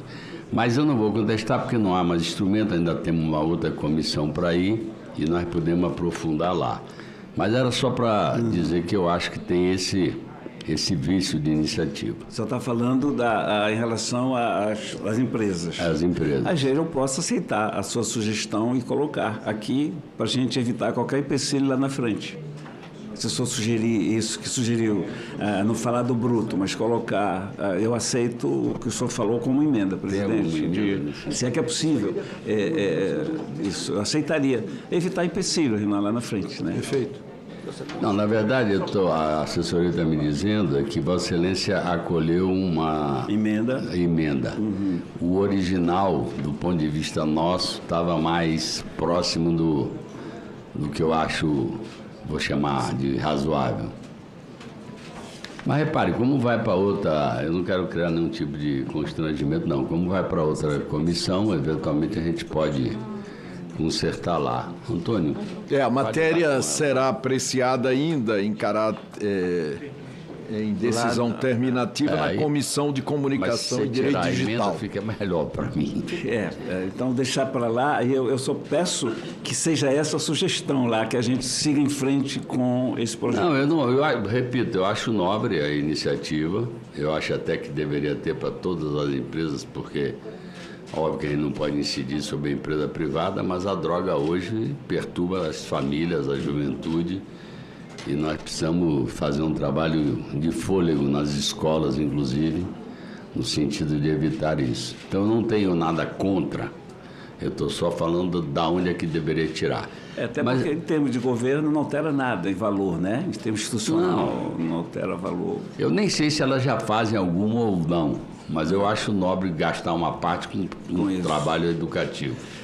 Então, presidente, eu acho que isso promove a própria empresa. Se ela faz uma campanha contra as drogas, acaba que ela tem retorno de imagem. Essas empresas fazem tanto para os artistas, né? Fazem tanto pelos artistas. Tem tanta influência falando de bet, aí devia ter influência falando contra as drogas. Então, presidente Renan, como é que fica? Vai a outra comissão e lá a gente faz essa emenda, sugestão, não sei. Tá bom. Eu só estou preocupado. Não, por isso eu só fiz questão de registrar perante Vossa Excelência. Mas, senador Iovisto, se quiser colocar em votação, para mim, sem problema. Porque aí na outra comissão tenta emendar. Votação, não. Senhor presidente, Jacques e Plínio, só para me somar a vocês, dizer que eu vejo como muito nobre a iniciativa, e para lembrar aqui, eu acho que todos nós lembramos das campanhas que tivemos nas nossas televisões, muito tempo atrás, contra o cigarro, né? Até o aviso no maço de cigarro e tal, eu era fumante, e eu me lembro claramente do efeito que essas propagandas tiveram na minha cabeça. Deixei de fumar já há coisa de 30 anos que não fumo, mas realmente é efetivo. Quando você tem o tempo todo publicidades mostrando a burrice, né, a imbecilidade que é o uso de uma determinada droga, isso vai ficando tão claro que se torna ridículo, né? Aquilo que era símbolo de status, ter um cigarro na mão, tornou-se hoje uma coisa que quem faz tem vergonha, fuma escondido. E isso é muito importante. Eu espero que o projeto prospere e que essas dificuldades legais sejam superadas, porque o objetivo, como disse o senador Jacques Wagner, realmente é muito importante. Só para comentar a título de curiosidade, eu parei a 20 de fumar em 2006, vou fazer 20. Pareceu, pareceu.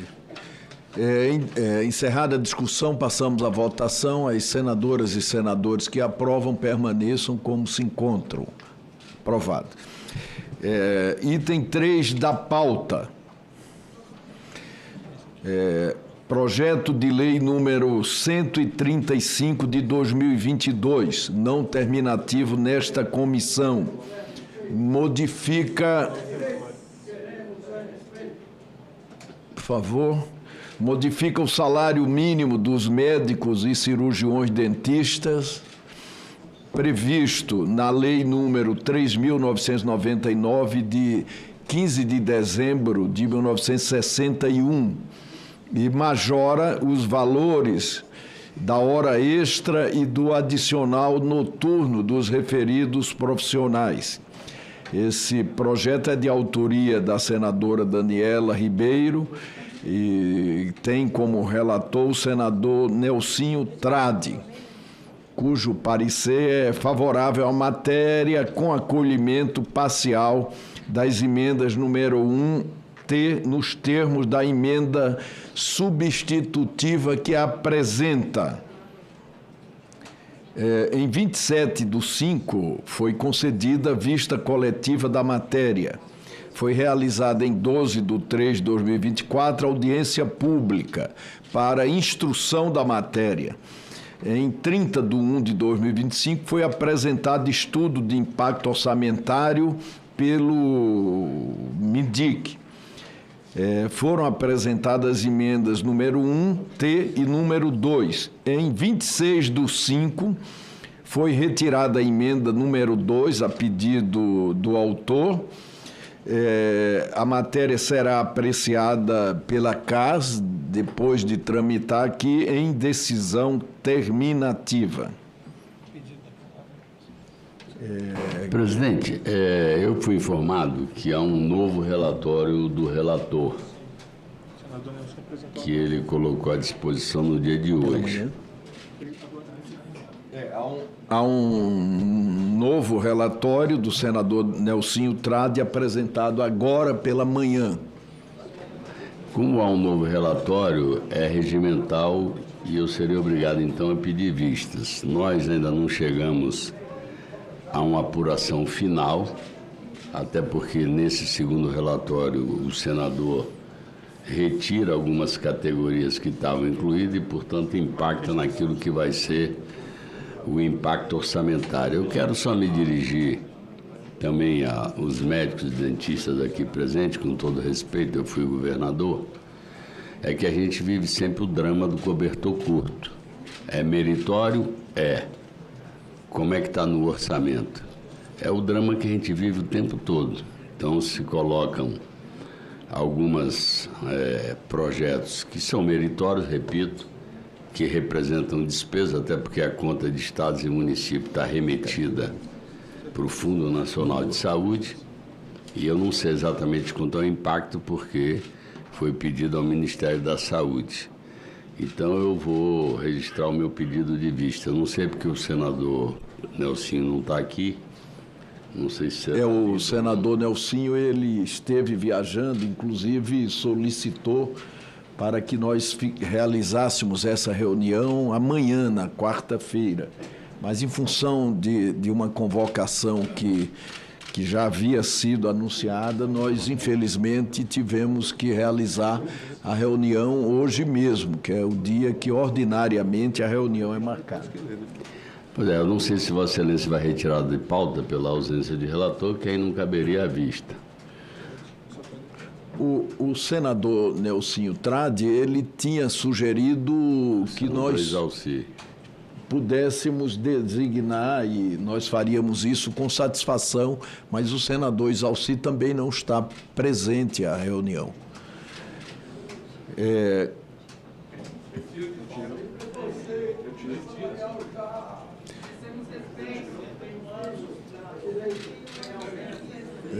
Nós vamos conceder o pedido de vista ao senador Jacques Wagner, em função do novo parecer apresentado pelo senador Nelsinho Trade, que está sobre a mesa.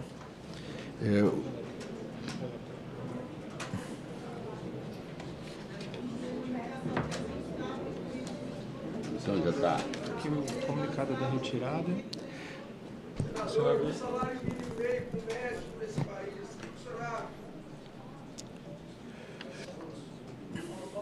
E os comunicados que a senadora Dorinha. Ok. Está, portanto, concedida vista ao senador Jacques Wagner.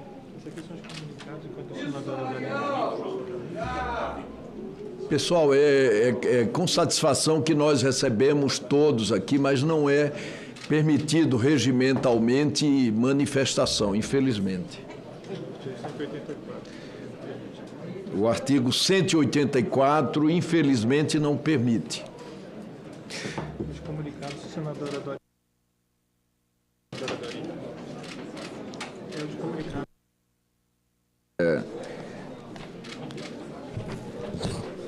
Comunicados da presidência, mensagem 597/2025 da presidência da República, encaminha relatório de avaliação de receitas e despesas primárias referentes ao segundo bimestre de 2025, ofício 11.982, que encaminha relatório de política monetária e de relatório de estabilidade financeira do Banco Central, ofício 59 da União Câmaras de Vereadores do Alto do Vale do Itajaí, ofício CM 0099 da Câmara de Vereadores de Canoa, e os documentos, nos termos da Instrução Normativa número 12/2019, da Secretaria-Geral da Mesa do Senado Federal, estarão disponíveis para consulta no site desta comissão pelo prazo de 15 dias, podendo qualquer membro deste colegiado solicitar vista do material. Item 5, senadora Dorinha. 5. Projeto de Lei 1558/2022. Esta lei dispõe sobre o uso do cadastro positivo para concessão de descontos e benefícios pecuniários para os cidadãos que são adimplentes em seus financiamentos, que usam recursos públicos e já amortizaram mais de 75% da dívida total. Esse projeto é de autoria do senador Eduardo Braga. A relatoria é da senadora professora Dorinha Seabra. O relatório da senadora Dorinha é, portanto, favorável ao projeto. A matéria será apreciada pela CCT em decisão terminativa. Eu tenho a satisfação de conceder a palavra à senadora professora Dorinha Seabra para leitura do seu relatório. Com a palavra, Vossa Excelência. essa emenda aqui para trocar a expressão. Manda o projeto, Alex. Senhor presidente, vou direto à análise do projeto. O artigo 99 dá a essa comissão a competência de análise de todas as questões que tratam de questões econômicas e financeiras, incluindo benefícios, descontos e benefícios pecuniários aos cidadãos adimplentes, não vislumbrando vício de iniciativa legislativa ou de técnica legislativa, tampouco óbices à constitucionalidade da matéria. Deixamos uma análise mais pormenorizada dos aspectos na Comissão de Ciência e Tecnologia, que deve tramitar de forma terminativa. No mérito, entendemos que o PL deve prosperar. O autor da proposta justifica muito bem a importância do cadastro positivo, que constitui um marco no mercado do crédito ao estimular a expansão do crédito, que é escasso no país, ao permitir que a consulta a bancos de dados que informam um abraço. Os potenciais tomadores de crédito são adimplentes. O cadastro positivo possibilita que as taxas de juro caiam para os bons pagadores. Isso é importante porque as taxas de juros já são excessivamente altas no país e os bons pagadores devem poder usufruir de melhores condições de juros em seus empréstimos. Contudo, os efeitos do cadastro positivo parecem ser muito limitados. O PL, sob análise, busca corrigir essas distorções, criando incentivos claros aos bons pagadores, que poderão usufruir de descontos e benefícios pecuniários. O autor da matéria lembra que esta casa já beneficiou cidadãos que não conseguem pagar seus financiamentos, citando casos dos estudantes, no caso do FIES, que se encontravam em dificuldades enormes devido ao problema que advieram da pandemia do Covid-19.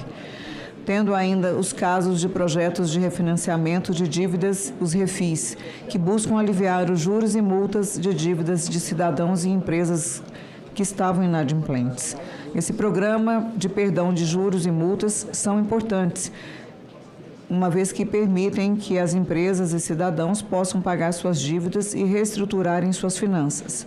Entretanto, tais programas geram uma assimetria no tratamento dado aos bons pagadores, que muitas vezes não recebem qualquer incentivo por pagarem todos os seus débitos em dia. O PL em tela busca criar um sistema de premiação aos bons pagadores que estão com os financiamentos, com origem em recursos públicos em dia. Cria uma restrição de que os financiamentos já devem ter sido... Cria como condição o caso de que os financiamentos já devem ter sido amortizados em pelo menos 75%. Entendemos que a proposição cria um equilíbrio, contribuindo para que os bons pagadores possam ser recompensados, o que é bom para estimular mais ainda a adimplência em financiamentos que utilizam recursos públicos.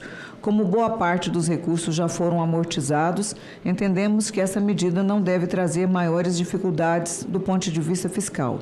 Ainda mais que os benefícios e os descontos podem ser dados de forma que não comprometam o equilíbrio fiscal e o Conselho Monetário Nacional irá definir os maiores detalhes desses benefícios e descontos.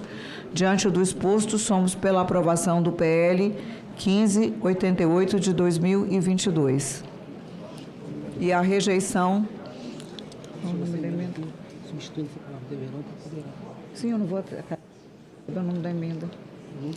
Foi apresentado, senhor presidente, agora uma emenda da nobre senadora Augusta Brito, em que ela tira o nome de deverão, o verbo, né? Para poderão.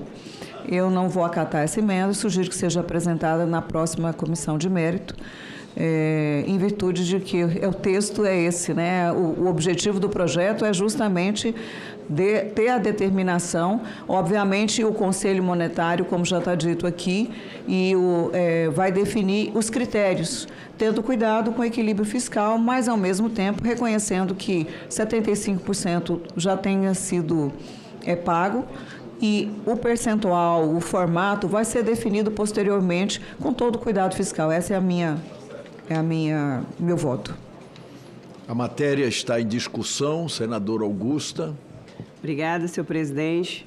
Primeiro eu quero aqui falar desse projeto que eu acho muito justo e o mérito dele também muito significativo. Parabenizar a relatora, a senadora Dorinha, o senador Eduardo Braga, exatamente por estar trazendo justiça, buscando benefícios aos adimplentes, às pessoas que realmente conseguem pagar, porque, como foi dito aqui pela nossa relatora, nós cansamos de ver aqui perdão de dívidas, de pessoas que não conseguiram. Então, mais do que justo. A preocupação da emenda apresentada é exatamente com o equilíbrio financeiro, né, de estar criando uma obrigação, né, e avaliada essa obrigação para mim, que eu não tive o detalhamento, né, a certeza, né, que esse deverão vão obedecer os critérios não só de 75% de adimplência, mas como outros critérios também que tem que ser observado, né, não só o da adimplência daquele recurso do momento. Então, nesse sentido, como eu ainda não me sinto muito segura e eu entendo que realmente muda, né, muda não, mas tira a obrigatoriedade para a possibilidade de acontecer, considerando justo, eu queria pedir vistas para que eu possa ou apresentar ou não, reapresentar a emenda na próxima comissão, ou não, entendendo que os argumentos da relatora já me convencem de que não seja necessário. Mas como ainda não tenho esse convencimento, eu gostaria de fazer o pedido de vistas. Senador Iovisto, com a palavra, Vossa Excelência. Senhor presidente, com todo respeito à nobre relatora e ao autor do projeto, senador Eduardo Braga, eu tenho que discordar desse projeto, porque ele cria um desconto para um contrato que já foi firmado. Então, o primeiro ponto, ele quebra a segurança jurídica desses contratos. Bom, mas se ele não vale para os contratos já firmados e vai valer só para os contratos a serem firmados, e a senadora Augusta vai pedir o visto, eu pediria que prestasse atenção nisso, porque se deixar claro que ele só vale para os novos contratos, respeitando aquilo que já foi firmado nos contratos já em vigor, não é? É um princípio da anterioridade que eu acho que tem que ser observado. Se nós fizermos isso, que eu acho que é importante, sob pena de criarmos mais insegurança jurídica ainda para os entes que contrataram entre si, se fizermos isso, o que vai acontecer é que quem cede o dinheiro, já prevendo o desconto no final, vai aumentar a taxa de juros. Porque há uma equação clara que tem que ser equilibrada entre aquele que dá o dinheiro para o empréstimo e entre aquele que recebe o empréstimo. Normalmente, financiamentos tomados com recursos públicos já são com juros abaixo dos juros de mercado. Então, além disso, teriam mais um desconto. Ora, que desconto é esse? Ah, não, é 0,00001%, não vai afetar o governo em nada. Bom, então não adianta fazer também, porque se não vai afetar em nada, não vai afetar nenhuma das partes. Não, o desconto é bom, o desconto é de 2%, 3%.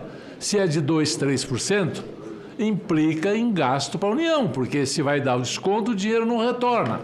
Se implica em gasto para a União, é preciso prever claramente qual é o impacto, né? Nós estamos vivendo uma crise fiscal sem precedentes, porque temos essa mania de achar que quem cumpre a obrigação, que é pagar o que empréstimo, é uma pessoa excepcionalmente boa, que veio do céu e que, portanto, merece um prêmio. Não merece. Quem faz a obrigação, faz a obrigação. Todos nós temos que fazer a obrigação. Todos nós pagamos imposto de renda.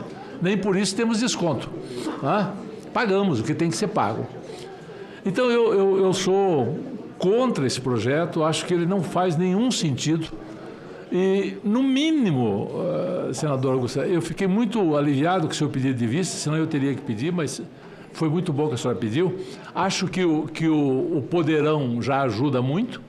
Eu acho que a senhora está certa na sua emenda. Eu acho que o poderão seria muito melhor do que o deverão. Não é? E, além disso, acho que o projeto como um todo precisa deixar claro que não se aplica ao já contratado, mas só aos novos contratos. É isso, senhor presidente. Muito obrigado. Senadora Dorinha. Bom, senhor presidente, é regimental, eu me coloco à disposição. Acho que tem muitos equívocos aqui colocados, né? Obviamente, o projeto diz claramente que serão definidas as regras. Discordo plenamente do senador Oriovisto. Já fizemos, como o projeto já diz, muitas concessões em situações de quem não paga, né? Ou seja, que não são adimplentes. Aqui, no caso, é um incentivo, inclusive, para o pagamento. Obviamente, é uma obrigação, mas não é o que nós vemos. É o que a gente aqui tem uma preocupação. Eu sei que a senadora traz uma preocupação do próprio governo, do deverão e do poderão. Obviamente, o texto e a definição e os critérios, se serão para novos contratos ou não, isso todo deve ser definido como aqui está colocando. Na verdade, a gente traz a determinação no texto, né, do autor, mas o formato, percentual e organização será colocado pelo Conselho Monetário Nacional, além do que o próprio texto já reforça a questão da questão fiscal. E talvez o que a gente precisa enxergar no nosso país é o nosso formato de gestão pública, né, a necessária mudança de outros aspectos, porque a questão fiscal está longe de ser um problema de quem paga em dia. Muito obrigada. Agradeço para qualquer diálogo. A professora Dorinha e concedo na forma do regimento vista a senadora Augusta Brito. Passamos ao próximo item da pauta, que tem como relatora também a professora Dorinha. Item 6 da pauta institui a Política Nacional de Educação Empreendedora e Financeira. Esse projeto é de autoria do nosso querido senador Jaime Campos. A relatoria da senadora professora Dorinha Seabra. O seu parecer é favorável ao projeto. A matéria ainda vai à Comissão de Educação, aí sim em decisão terminativa. Eu tenho a satisfação de conceder a palavra à senadora professora Dorinha Seabra para leitura do seu relatório. Com a palavra, Vossa Excelência. Muito obrigada, senhor presidente. Passo direto à análise. Quanto ao mérito, vejo que a política pretendida nos leva a uma importante reflexão sobre novas habilidades necessárias nos dias atuais, de modo que a estrutura curricular do nosso sistema de ensino possa se manter vigilante e atualizada quanto a essas demandas. Ao fomentar as habilidades do empreendedorismo e inovação no ambiente escolar, assim como o desenvolvimento de competências financeiras, o nosso sistema de ensino, na realidade, criará competências e oportunidades para os estudantes brasileiros. Cada jovem será exposto a novos modos de pensar e prosperar. As habilidades aqui discutidas não são apenas inatas. Na realidade, podem e devem ser estimuladas no jovem estudante. Por isso, a ideia de se criar uma política nacional de educação empreendedora e financeira se faz tão necessária. A nova política tem, inclusive, o poder de estimular a criatividade, o pensamento crítico, no enfrentamento de problemas e a busca de soluções para dificuldades cotidianas. O ensino de competências financeiras significa, em última instância, dar mais controle nas mãos de cada indivíduo. Cada estudante exposto a esses novos conhecimentos terá mais autonomia em suas próprias escolhas e maior liberdade de decisão. Não é à toa, a falta de educação financeira na estrutura curricular é rotineiramente alvo de comentários e reclamações na mídia e nas redes sociais. No longo prazo, esta política tem potencial de criar uma sociedade mais inclinada ao empreendedorismo, à inovação, com todos os potenciais benefícios dessa maneira de pensar. Afinal, estamos falando de novos negócios, identificação de novas oportunidades, geração de emprego, solução de problemas, aumento da produtividade e impacto social. Em resumo, o empreendedorismo e a inovação são essenciais ao progresso da sociedade. Eles geram oportunidades, criam soluções, impulsionam a economia e melhoram a qualidade de vida de todos. Diante do exposto, meu voto é pela aprovação da Lei 2356 de 2024, de autoria do senador Jaime Campos. Esse é o nosso voto, senhor presidente. A matéria está em discussão. Concedo a palavra à senadora Augusta Brito. Bem, obrigada, senhor presidente. Mais uma vez quero parabenizar tanto o autor como a relatora, mas é que eu senti falta, ainda estou aqui analisando, que eu queria apresentar uma emenda sobre também a gente incluir a questão da economia solidária, do cooperativismo, dentro dessas mesmas instruções que foram ditas aqui, meritoso. Eu acho que a gente tem que fazer e trazer questão financeira também para a grade curricular. Então, eu queria fazer o pedido de vista só para construir, tanto com o autor ou com a relatora, possibilidade só de implementar ainda mais e aperfeiçoar esse projeto que, para mim, já é muito meritoso. Concedo, portanto, com a aquiescência do autor, o senador Jaime Campos, e da relatora, vista regimental, a senadora Augusta Brito. Só um esclarecimento, senhor presidente. Por favor, senadora Dorinha. O projeto aqui, ele não trata de disciplina, né? Porque hoje a criação de novas disciplinas, ela está restrita ao Conselho Nacional de Educação. A proposta aqui apresentada pelo nobre senador numa política ampla que seria de maneira transversal. Eu não vejo nenhum problema, em princípio, do que a inclusão dos aspectos mencionados pela senadora, obviamente com uma emenda, mas não com inclusão de disciplina. Mas a proposta é muito ampla, no sentido de criar políticas públicas dentro desse programa, inclusive a questão nossa que falamos há pouco sobre a educação financeira, né, da questão das dívidas e tudo mais. Então, não vejo nenhum problema. Muito obrigada.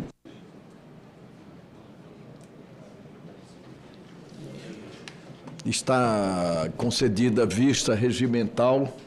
Próximo item da... aprovar as atas da última reunião. Nós vamos aprovar as atas da última reunião. Senadoras e senadores que as aprovam permaneçam como se encontram, aprovadas. Alguns itens foram retirados de pauta tanto pelos autores quanto pelos relatores. E consideramos, portanto, encerrada a reunião. Obrigado a todos pelas presenças honrosas.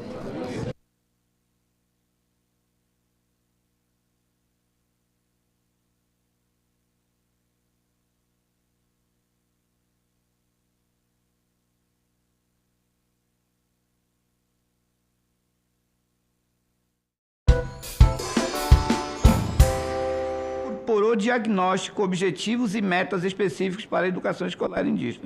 No PNE 2014-2024, que estabeleceu o regime de colaboração específico e a necessidade de considerar os territórios étnico-educacionais e a consulta prévia livre e informada.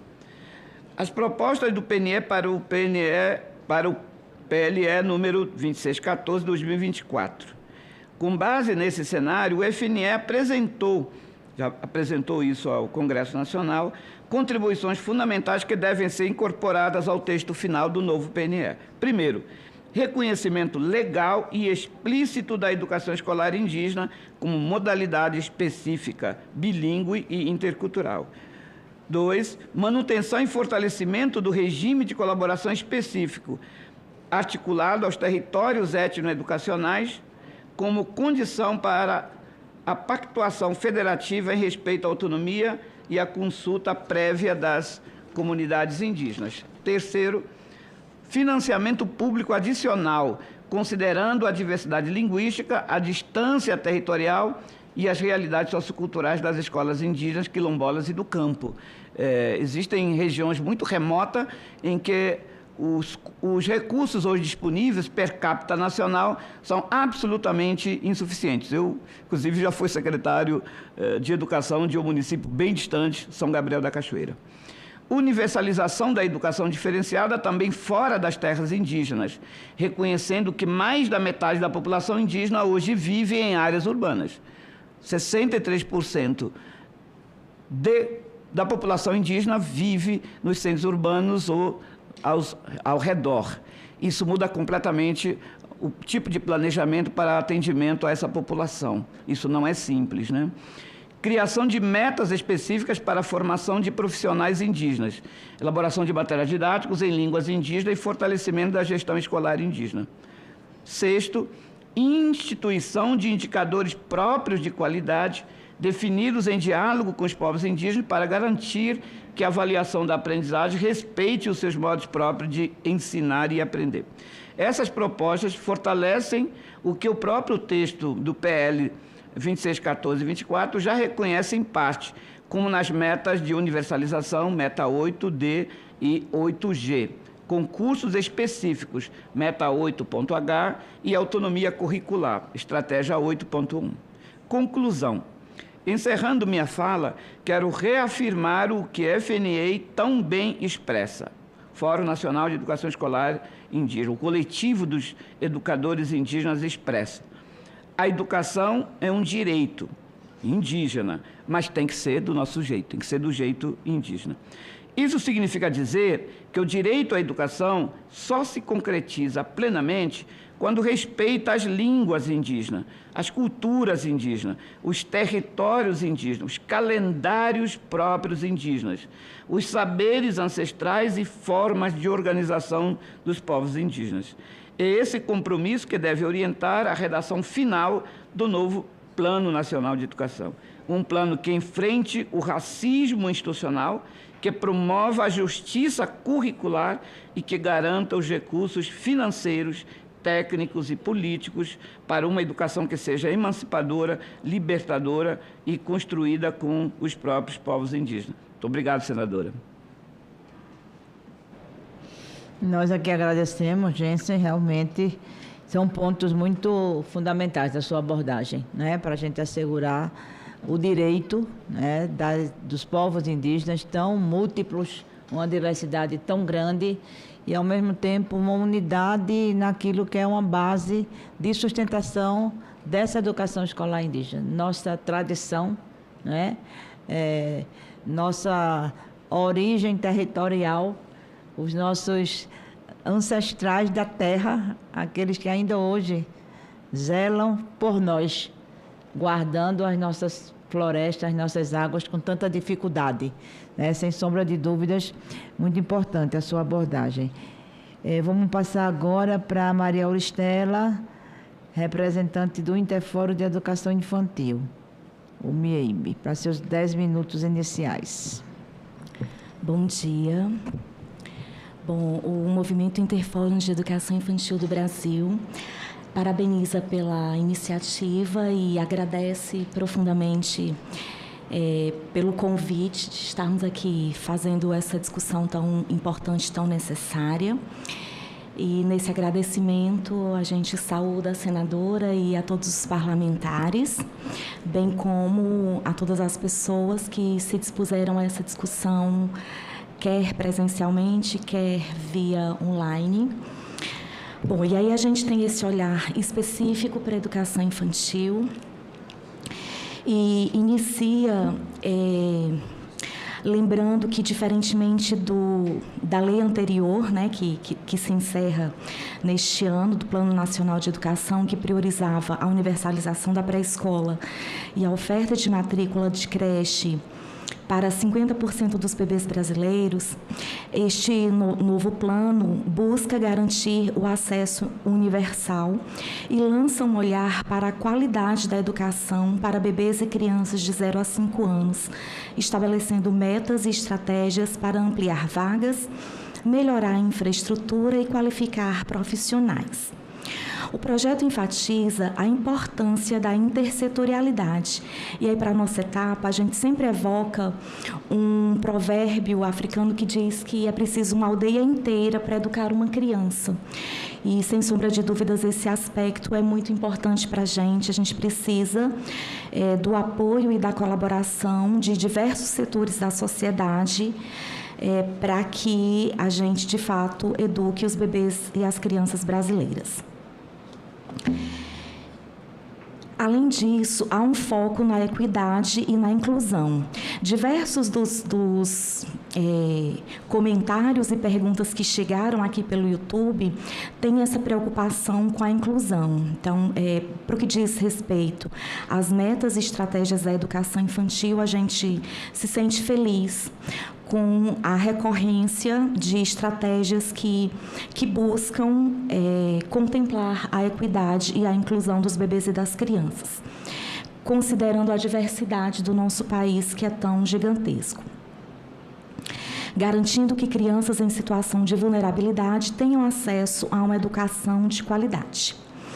Estabelecendo uma análise comparativa entre os planos nacionais de educação de 2014 a 2024 e esse que a gente discute agora, né, que inicialmente 2024-34, que na verdade vai ser 25-35, com foco na educação infantil, a gente identifica alguns avanços e alguns desafios. Os avanços, a qualidade e a equidade. O novo PNE reforça a necessidade de padrões nacionais de qualidade para a educação infantil, algo que no plano anterior não foi plenamente implementado. A intersetorialidade, há um maior reconhecimento da importância da articulação entre diferentes setores, como saúde, assistência social, cultura, esporte, para garantir o desenvolvimento integral dos bebês e das crianças. A ampliação do acesso, o PNE de 2024-34 mantém o compromisso de universalizar a pré-escola e ampliar o atendimento em creches, com metas mais detalhadas para reduzir desigualdades regionais e assegurar a equidade e a acessibilidade. E a gestão democrática. O novo plano enfatiza a participação social e a gestão democrática, garantindo o maior envolvimento da sociedade na formulação e implementação das políticas públicas educacionais, inclusive lançando um olhar específico para a relação entre as instituições de educação infantil e as famílias, que para a gente também é um assunto muito importante, a gente aprender como estabelece de fato essa parceria com as famílias. E quanto aos desafios, as metas não cumpridas do Plano Nacional de Educação 2014 a 2024, a meta de universalizar a pré-escola, que deveria ter acontecido até 2016, e a ampliação do atendimento, que deveria chegar a 50% dos bebês na creche até 2024, não foi cumprida. De acordo com o relatório de monitoramento de 2024, nós atingimos o percentual de 93% de matrículas na pré-escola e de 37% na creche. O financiamento também, que é o grande desafio, né? A gente não consegue implementar uma educação de qualidade sem financiamento, então o novo Plano Nacional de Educação enfrenta desafios financeiros, especialmente devido à Emenda Constitucional 95 de 2016, que limitou investimentos sociais e impactou negativamente a expansão da educação infantil. A precarização do trabalho docente, diversas das questões e comentários que chegaram pela internet também dizem respeito à situação docente. Então, a gente tem, com relação à nossa etapa, também essa preocupação. Houve um aumento significativo na contratação temporária de professores, o que, sem dúvida nenhuma, compromete a qualidade da oferta, bem como a privatização, que tem muita relação com o tema anterior, né, da precarização do trabalho docente. A gente tem assistido o avanço das parcerias público-privadas e da privatização da educação infantil, e isso gera preocupações sobre a qualidade e a equidade da oferta. O novo PNE busca corrigir falhas e apontar avanços, mas ainda enfrenta desafios estruturais e financeiros. É possível destacar como pontos que nos preocupam a estratégia 1.6, que trata das parcerias com as entidades privadas, o risco de não cumprirem os padrões nacionais de qualidade e de não serem alcançadas por mecanismos de controle social é elevado, bem como a transferência da responsabilidade do Estado para a iniciativa privada, que também compromete a qualidade da oferta de educação para bebês e crianças brasileiros. Outra estratégia que nos preocupa é a estratégia que trata da nucleação, assim como a professora Mônica Molina mencionou anteriormente, para a educação infantil.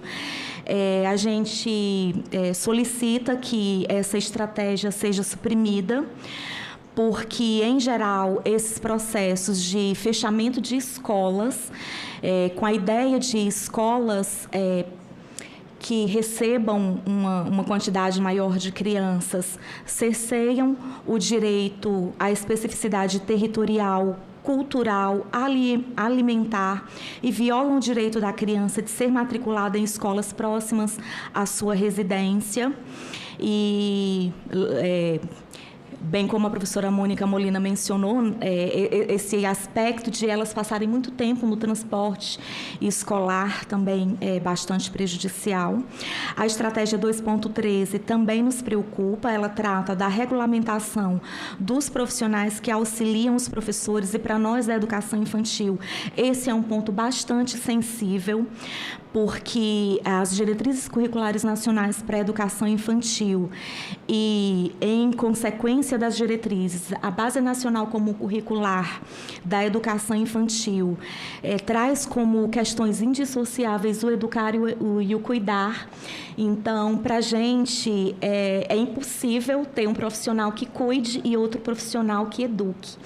Então, há bastante tempo a gente já vem discutindo a necessidade de se implementar a bidocência, que são 2 professores, considerando documentos nacionais e internacionais que dizem que uma educação de qualidade exige que a cada grupo de 20 crianças tenha um adulto. Então, se tem 21 crianças, precisa ter um outro professor, um outro profissional com formação específica para atender a esses sujeitos. Então, essa estratégia que fala desses profissionais auxiliares para a gente é bastante sensível. A gente não gostaria que mantivesse essa ideia de um profissional que auxilia nos processos de cuidado. Portanto, o Plano Nacional de Educação é um documento fundamental para a política educacional brasileira, estabelecendo diretrizes, metas e estratégias para a área da educação em um período de 10 anos. A educação infantil, que compreende a creche de 0 a 3 anos e a pré-escola para crianças de 4 e 5 anos, é uma etapa crucial e merece um olhar atento, priorização e investimento. A educação infantil é reconhecida como a base de todo o processo educacional, com impacto direto no desenvolvimento cognitivo, social e emocional das crianças. O PNE 2014-2024 estabeleceu metas importantes, mas sua execução foi marcada por desafios e descumprimentos, especialmente no que tange à ampliação do acesso à creche. O Plano Nacional de Educação 2024-2034, ao manter a universalização da pré-escola e ampliar a meta de atendimento em creches, sinaliza a continuidade da prioridade para esta etapa, considerando que não se pode olhar para o acesso sem a garantia da qualidade. O foco na qualidade e na redução das desigualdades, além do empenho na intersetorialidade e no apoio aos municípios, representa um avanço em termos de planejamento.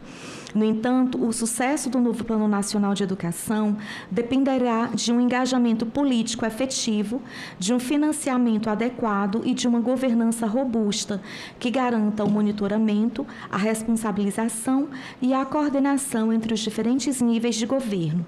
Sem isso, as boas intenções e as metas ambiciosas correm o risco de se repetirem como meras promessas não cumpridas, configurando um ciclo de avanço no papel e retrocesso na realidade para a educação infantil no Brasil, e a gente espera que isso não aconteça. Então é isso, muito obrigada, a gente segue aberta para o debate. Obrigada. Nós que agradecemos, Auristela. Na memória da história da educação, da LDB, do Fundef, a educação infantil teve um papel muito interessante, que foi o movimento dos fraldas pintadas, não copiando o movimento dos caras pintadas. Se as crianças não podiam falar, houve quem falasse por elas. E esse movimento foi muito importante para dar uma visibilidade à educação infantil como direito. né? E acho que, como você disse, o plano avança. Nós temos preocupações muito similares, sobretudo porque é a etapa da educação básica que mais tem contratações temporárias. E muitas vezes os auxiliares que têm denominação muito diversa, né, nas redes municipais, sobretudo, também são contratos temporários. Quando não são, não tem nenhuma correlação com a docência. E é uma área que talvez seja mais desafiadora em relação da escola regular, né? Em relação à valorização profissional. É a mais diversa, né, no país inteiro. Vamos ver se o plano ele dá realmente uma referência de qualificação e de valorização profissional para isto. Então, terminada a nossa parte de presenciais, nós vamos para as nossas participações remotas. Acho que a primeira é Givânia Maria da Silva, membro da coordenação do Coletivo de Educação. Vamos seguir essa ordem? A senhora pediu para falar primeiro. Muito bem. Alguém pediu para falar primeiro e a gente vai atender. Mariana Luz. Aqui já estava nessa ordem, foi eu que me atrapalhei, desculpem. Então, com a palavra, Mariana Luz, CEO da Fundação Maria Cecília Soto Vidigal. Muito bom dia a todos e a todas. Quero dizer que eu estou numa escola de educação infantil, então que se houver um barulho de criança, que ele seja uma fonte de inspiração para os nossos trabalhos aqui nessa audiência hoje. Eu, em primeiro lugar, agradeço à senadora Tereza Leitão pela oportunidade, pela condução dos trabalhos nessa comissão e no Senado, no Congresso Nacional. Pelo histórico, ela sabe que eu sou uma fã do movimento Fraldas Pintadas e de toda a forma como ela tem conduzido a possibilidade da gente justamente trazer qualificação para o debate da educação infantil e para a prática, e para o dia a dia, e para a sala de aula, como a gente precisa ver essa agenda avançar no nosso país. Já foi dito pela minha colega do MIEB, mas a educação infantil ela é essa grande oportunidade da gente formar as bases do desenvolvimento da criança. E é por isso que aqui na Fundação Maria Cecília Soto Vidigal a gente escolheu essa agenda. A gente escolheu uma agenda que possa ajudar o país a evoluir em todas as etapas da educação. Todas as etapas são estruturantes, como o nosso Plano Nacional de Educação diz, mas o foco da agenda da Fundação é o acesso e a qualidade da educação infantil nesse objeto aqui de debate, que é o PNE e o próximo ciclo de 10 anos, tão importante para a gente, de fato, virar a chave da educação do nosso país. Vou pedir para passar o próximo slide. Eu vou passar um pouco rápido para a gente conseguir chegar até o final e eu respeitar o meu tempo. A Fundação está focada nisso, a gente pode ir para isso. Primeira infância, que é essa fase até os 6 anos, em que a gente estrutura essa base do desenvolvimento humano e tem a oportunidade de romper com o ciclo de pobreza. A senadora sabe disso, todos os parlamentares aqui também, toda a nossa audiência. Não é a primeira infância pela primeira infância, mas é a primeira infância primeiro, porque é esse pico de desenvolvimento que a gente precisa aproveitar para construir a base sólida que a gente vai precisar até a terceira idade. Indo para o próximo, por favor. Então, portanto, aqui na Fundação a gente escolheu essas duas estratégias. Uma estratégia de ajudar a política pública a descer, mas também ativar a sociedade. Então, sempre que eu estou aqui no Congresso, eu penso nessas duas estratégias. A gente quer ajudar a política pública, mas a gente também está querendo que mais gente entenda essa prioridade da primeira infância de uma maneira intersetorial, inclusive, mas com o pilar estruturante da educação estando nesse centro. E por isso que a gente, podendo já para o próximo, escolheu essas estratégias de atuação, que são de produzir conhecimento, que a Fundação faz, sensibilizar a sociedade, apoiar políticas públicas no campo técnico, mobilizar lideranças e fortalecer esse grande ecossistema. E aí, senadora Tereza, todos os participantes, qual é a realidade do Brasil? Indo para o próximo slide, por favor. É uma realidade dura. A gente tem, nessa etapa que compõe a educação infantil, as crianças pequenas até os 6 anos, 55% das nossas crianças em situação de algum nível de pobreza, entre as famílias de maior baixa renda do Brasil. Então, se a gente entende a pobreza como um elemento que retira a oportunidade da criança de se desenvolver, e é isso que infelizmente acontece, são muitas camadas, a pobreza ela é multifacetada, assim como é a necessidade da gente ter uma abordagem integral para fazer e garantir esse desenvolvimento da criança nessa fase da vida, que é o que prevê a nossa Constituição e todas as legislações brasileiras. A gente precisa entender que a gente precisa agir rápido, com pressa, com senso de urgência, porque se 55% das nossas crianças estão em pobreza, e como diz os outros dados, com 74% quase lideradas por famílias de mães solos, e em sua maioria negras ou jovens, a gente tem que apoiar quem cuida. Não adianta só olhar para a criança, a gente tem que olhar para o núcleo familiar, a gente precisa olhar para quem é essa mãe, como que a gente ampara todo esse núcleo, como disse a palestrante anterior, quem é essa vila que vai amparar nossas crianças. Então, indo para a próxima slide, a gente entende um pouco o que é esse aparato legal que já está apoiando a evolução da educação básica como um eixo prioritário. Então, primeiro a gente tem esse direito constitucional de educação e educação de qualidade, eu acho que é sempre muito importante, e o PNE, essa nova proposta, ela avança nesse sentido. A gente não pode falar de acesso e não falar de qualidade, essas coisas caminham juntas, elas precisam caminhar juntas, a gente precisa garantir esse direito de forma integral, de forma holística, porque, sobretudo na primeira infância, que é esse pico de desenvolvimento, se tem acesso e não tem qualidade, a gente pode eventualmente, inclusive, gerar um dano para o processo de desenvolvimento da criança. Então, isso precisa ser tão relevante quanto e ser a busca não só de um sonho, mas de uma concretude de realização do que o poder público, o serviço público e a prática da sala de aula vai entregar para cada criança brasileira.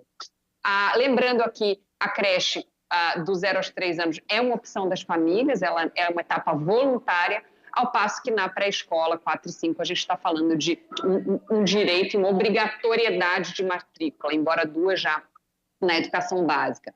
E lembrando que as metas de acesso do Plano Nacional de Educação de 2014-2024 já tinham metas sobre a creche pré-escola, mas as 2 a gente não alcançou, e eu vou falar um pouco disso indo para o próximo slide. Então, para a meta de creche, que era 50%, embora a gente tenha aqui desenhado a evolução, que é importante, sem dúvida, né, quase 10 pontos percentuais, mas que não alcançou os 50% e que está longe dos 50%. E na pré-escola, muitas vezes a gente fala que estatisticamente tem alcançado esses quase 3%. Isso significa uma universalização? Não é verdade, sobretudo quando a gente olha para a granularidade desse dado, quem que está fora, tanto de creche como pré-escola, que são as famílias mais vulneráveis, ou seja, muito provavelmente parte daqueles 55% da população, que inclusive seriam as que mais se beneficiariam de ter acesso a uma creche ou uma pré-escola de qualidade. E aí, entrando então no próximo slide, eu vou mostrar exatamente isso, quem que está fora. E, infelizmente, quem está fora, senadora e parlamentares e todos os nossos ouvintes, são as crianças que mais precisam. Então, se a gente olha o percentil que está fora da pré-escola, são os mais pobres. O 35% das crianças nesse percentil frequenta, ao passo que dos 20% mais ricos, a gente tem um número muito maior, que é, inclusive, superior ao que a meta estabelecia, que é 56% das crianças frequentando a creche. E num dado, a gente mostra que há uma demanda, ou seja, a gente tem 2,3 milhões de crianças que estão fora da creche, que teriam um interesse, ou que estariam na creche e não estão por uma falta de unidade ou por uma falta de vaga e de possibilidade de matrícula que possa ter sido rejeitada ou não concretizada. Isso na creche. No próximo slide, a gente olha para o PNE, que são justamente aqueles lá 7%, que estão faltando. A gente pode achar um número pequeno, mas não é, porque a nossa obrigação é ter 100%.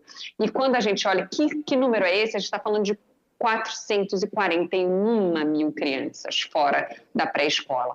Um outro estudo da Fundação Maria Cília Souto Vidigal não trouxe aqui, mas mostra justamente que essas crianças que estão fora da pré-escola são as em maior vulnerabilidade socioeconômica e que, portanto, as que mais se beneficiariam desse espaço. Eu sempre digo que a escola ela é um espaço de aprendizagem. Na educação infantil, E essa aprendizagem, quando qualificada, garante em até 3 vezes mais a aprendizagem durante toda a jornada escolar da criança, justamente por ser um período de pico de desenvolvimento.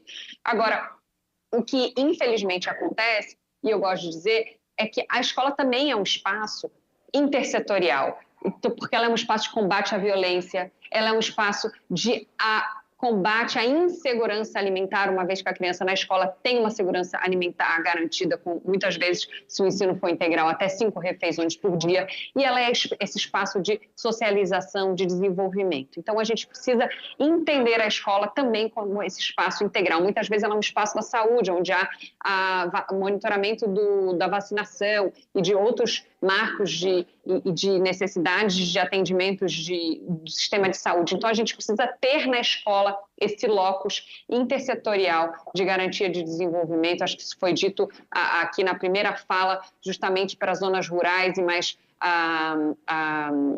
de localizações mais remotas. A gente tem na escola um núcleo da própria sociedade, daquela comunidade, e isso precisa ser garantido. Indo para o próximo slide, a gente queria trazer aqui em relação ao novo PNE, primeiro uma satisfação, a gente acredita muito nessa proposta, a gente acredita que a gente precisa ter pressa, a gente precisa avançar rápido, porque a gente já está atrasado, mas a gente acha que o olhar da qualidade, o olhar da equidade, o olhar da possibilidade de a gente ter avaliações e monitoramentos ainda não existentes na educação infantil no nosso país são muito importantes. E aí a gente quer fazer 4 recomendações muito específicas. Em relação aos objetivos 1 e 2, que tem a ver exatamente com acesso e qualidade da educação infantil. No primeiro, que é a meta da creche, é o único que a gente, de fato, faz uma recomendação de alteração da meta em si. Por quê, senadora? Eu quero me explicar, e parlamentares e ouvintes. A gente entende que simplesmente ir para um percentual de aumentar o percentual de acesso não é suficiente, não condiz justamente com o que a gente está tratando aqui, que são as magnitudes, as diferenças desse país.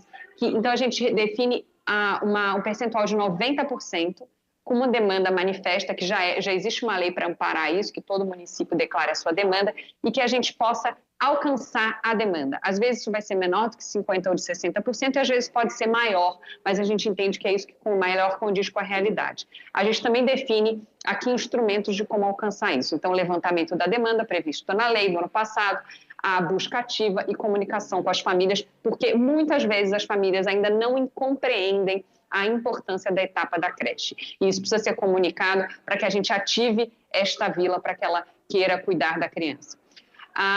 Na segunda, no próximo slide, por favor, que aí é a meta 1.b, aí a gente está muito satisfeito com justamente incorporar esse componente de desigualdade, mas a gente gostaria de trazer critérios dessa priorização. Então, são recomendações sobre a estratégia, porque não adianta só definir que a gente vai combater a desigualdade, a gente tem que definir esses critérios, ou seja, focar nas famílias de baixa renda, trazer para dentro da creche quem mais precisa primeiro e ir fazendo todo esse olhar de acordo justamente com camadas de vulnerabilidade socioeconômica. Na próxima meta, que é 1.c, ainda no objetivo 1 de acesso à educação infantil, pode ir para o próximo slide, por favor.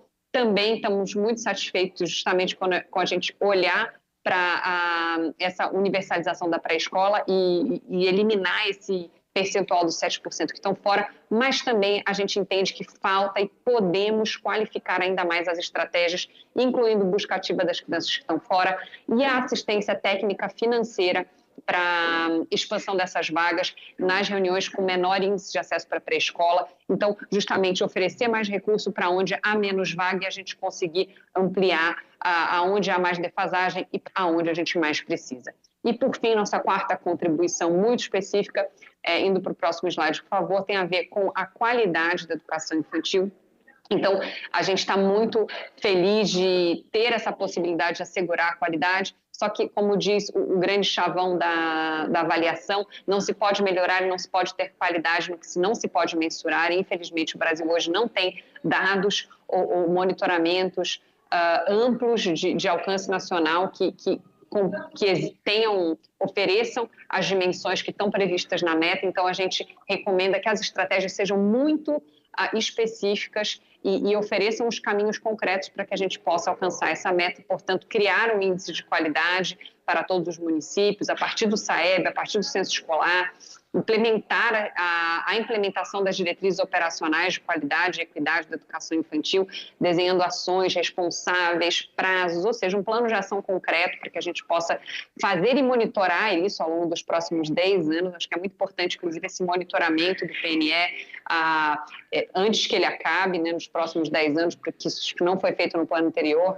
e esse estudo de monitoramento da implementação das diretrizes para orientar o planejamento e a execução de políticas públicas nessa etapa a cada 3 anos, que é justamente essa visão de que a gente não tem o direito de deixar 10 anos se passarem sem olhar para essa qualificação, essa evolução, e inclusive, a senadora Tereza Leitão falou isso, a importância da qualificação dos profissionais. A gente, muitas vezes, quando fala de qualidade, entende que é algo não específico, pouco concreto. E não é uma verdade. A gente precisa desmistificar esse entendimento e mostrar que a qualidade da educação e da educação infantil, ela está muito bem posta pela Base Nacional como Curricular para a Educação Infantil. São grandes fatos e elementos, a gente precisa ter professores qualificados e valorizados, como a senadora falou.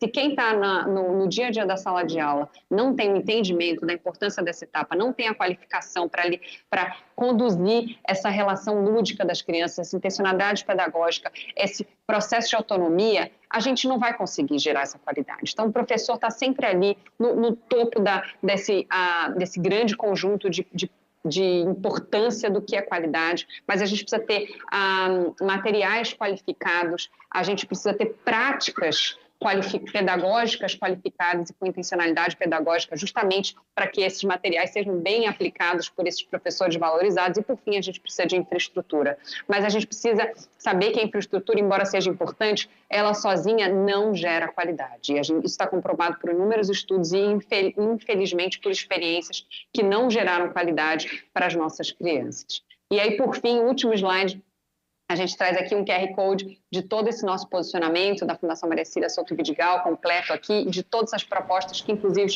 de emendas que já estão tramitando, e então por muitos outros parlamentares que têm tido também feito parte desse processo democrático de escuta da sociedade civil e de entendimento e de fazer avançar o que, como sociedade, como vila, a gente acredita que juntos a gente vai conseguir alcançar para melhorar a vida das nossas crianças. Eu novamente agradeço a oportunidade e é um prazer imenso fazer parte desse debate tão qualificado e tão positivo e tão urgente para o nosso Brasil. Muito obrigada. Muito obrigada, Mariana.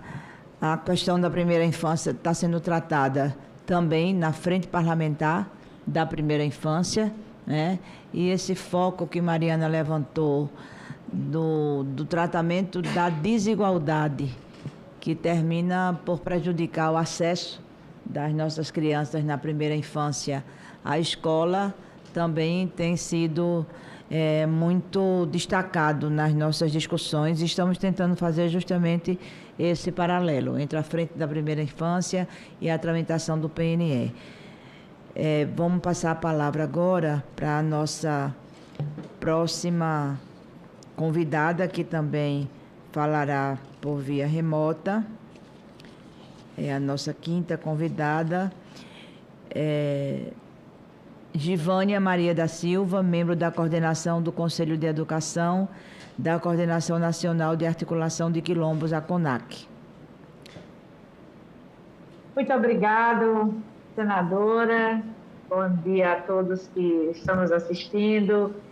Quero cumprimentar essa mesa em seu nome e, assim, cumprimento todos que estão presentes e os que estão virtual.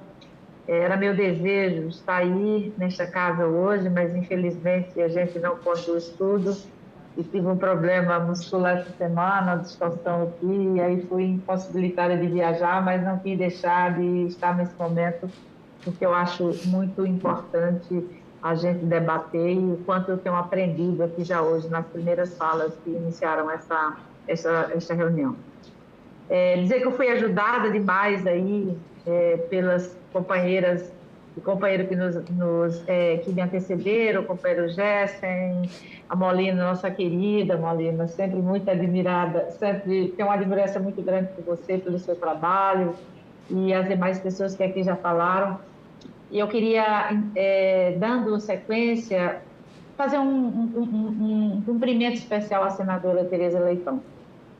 Pelo seu trabalho como professora de educação básica, que porque a gente não aposenta, não deixa de ser, como professora de educação básica que assim como eu, tem colocado o seu mandato não só para isso, mas com forte apelo para pensar a educação básica, porque nós entendemos na educação básica que a gente não vai superar o desafio do ensino superior se a gente não começar pela educação básica, pela educação infantil, inclusive aqui a fala que a Marina trouxe aqui anterior a mim. Então, nesse espírito, senadora, eu fiquei lembrando aqui que em agosto do ano passado, nós tivemos aí nesta casa, no primeiro encontro nacional das meninas, da Escola Nacional de Formação das Meninas Quilombolas.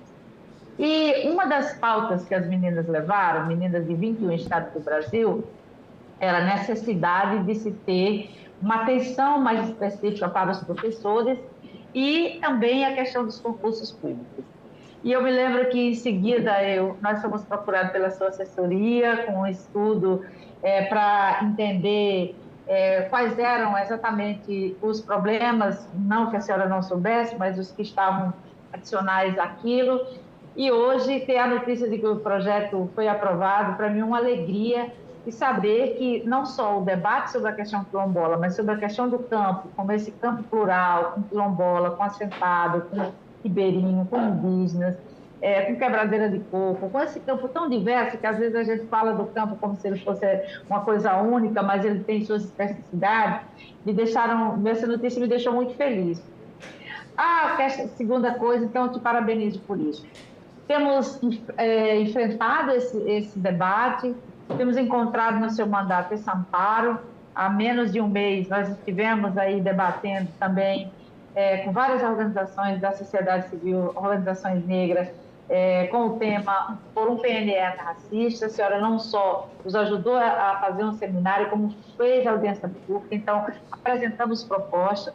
Nós aqui da Coordenação Nacional dos Quilombos também fizemos um esforço, começando lá em dezembro, de análise do PNE, levantando questões que a gente diz assim, o que a gente não pode abrir mão. Então, essas emendas, elas já foram apresentadas, mas elas também, com outras organizações, acho que até a Mônica falou, algumas contribuições também nós temos desse documento que a Mônica mencionou, e,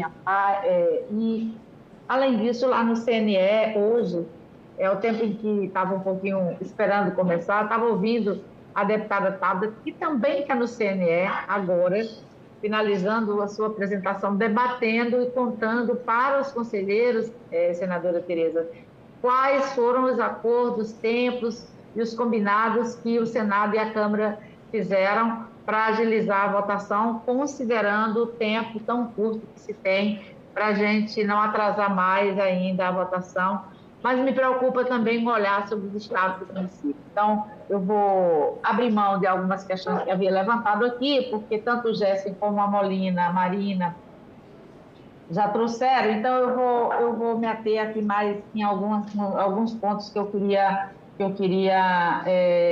dar ênfase. Um deles é que a gente não acredita numa educação que não respeita a diversidade regional, territorial, linguística, como já trouxe aqui o companheiro Jéssica Baniwa. Então, o nosso PNE ele não pode ignorar a questão dessas diversidades que são várias, territoriais, porque a pobreza também tem várias camadas. Marina trouxe aqui, falou de várias camadas. Se a gente for pegar as regiões norte e nordeste, se a gente for pegar as mulheres, se a gente for pegar as pessoas negras, nós vamos ver que essas camadas elas estão muito aparentes, mas parece que a gente às vezes não enxerga. Então, é muito importante que a gente adentre para essas desigualdades, a gente entenda quem são esses e essas que estão prejudicados, quem são esses que não acessam a creche. Se a gente vai para o dado do censo, por exemplo, a gente vai ver que os estudantes indígenas, os estudantes quilombolas, são os que menos têm internet nas escolas onde estudam. São os que menos têm equipamento, têm computador, tablet, varia entre 3% e 4%. Então, veja que tem uma desigualdade estrutural na educação que essas populações acessam, e faz necessário a gente ter um olhar atencioso e específico para essas questões. Então, penso que a gente fazer essa defesa aqui, apresentar as propostas, encontrar esse espaço de debate tão rico e tão amplo, é muito importante para a gente sair fora desse PNE, com esse PNE, com mais avanços. E aí eu concordo, Marina, nós também estamos satisfeitos com algumas metas, com alguns indicadores que o plano trouxe, mas ele é preciso que a gente não só assegure que no plano nacional, mas a gente não deixe que os estados e municípios façam mudanças, obviamente tem seus limites, mas a gente já sabe o histórico do outro Plano Nacional da Educação, quais foram os embates que os estados e municípios fizeram para diminuir o poder do Plano Nacional da Educação, que nós estamos aqui já com prorrogação ao final. Uma outra questão que eu queria reforçar, trouxe, e que foi apresentada aqui pela companheira Mônica Molina, que é o fechamento das escolas. O fechamento de escola no campo, gente, é algo inexplicável, é uma coisa assim surreal. E, Mônica, mesmo os dados do censo, nós estamos agora numa segunda, amanhã vai ter lá no CNE uma reunião pública, né, provocada lá pela CONAC, sobre fechamento de escolas também. Acho que o Fórum já fez, também em outras instâncias. Então, acho que todos nós estamos nessa sintonia de cercar esse tema para a gente extrair dele essas razões. Mas quando a gente vai olhar o censo do INEP, a gente encontra ainda muita maquiagem dos municípios em relação ao fechamento de escola. Eles tiram a escola no ano, bota no outro, tira do outro, bota no outro. Nós estamos num trabalho agora minucioso, que a gente vai ver, Mônica, que a gente vai conseguir mostrar que aquele dado do censo ainda temos problemas, nós vamos ter que ajudar o INEP a qualificar melhor, a encontrar uma alternativa melhor, de cercar os municípios e estados, para eles pararem ou diminuírem essa maquiagem em relação ao censo, que a gente acha que é muito, mas se a gente for olhar de forma mais específica, a gente vê que ainda é maior do que eles declaram no censo, quando a gente vai para aquele cadastro de cada escola, para conferir aquele número de escola. Um ano aparece, outro ano tira, no outro ano aparece, e a gente não sabe o que acontece. Então, acho que esse é um debate muito importante. Porque o que eu tenho visto aqui, o que nós temos visto Brasil afora, sobretudo nas comunidades, nas escolas localizadas em comunidades quilombolas, é que o fechamento da escola é por qualquer coisa. É uma escola que tem 60 que fecha para levar para uma escola que tem 20. Por quê? Porque por trás disso não está pensada a qualidade da educação.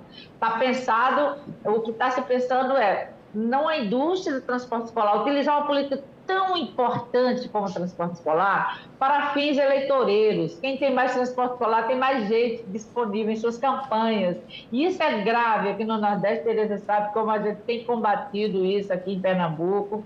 E, ao mesmo tempo, tem que fortalecer a política nacional de transporte escolar, porque ela é necessária, mas não pode deixar também a deriva desse mau uso, porque ela prejudica, o mau uso prejudica a aprendizagem das crianças. Uma criança que sai de casa às 5 da manhã, que chega na escola às 7h30, com um copo de chá muitas vezes, às vezes sem nada, e que chega em casa às 5 da tarde, novamente, não há condição nenhuma de aprendizagem de qualidade. Não há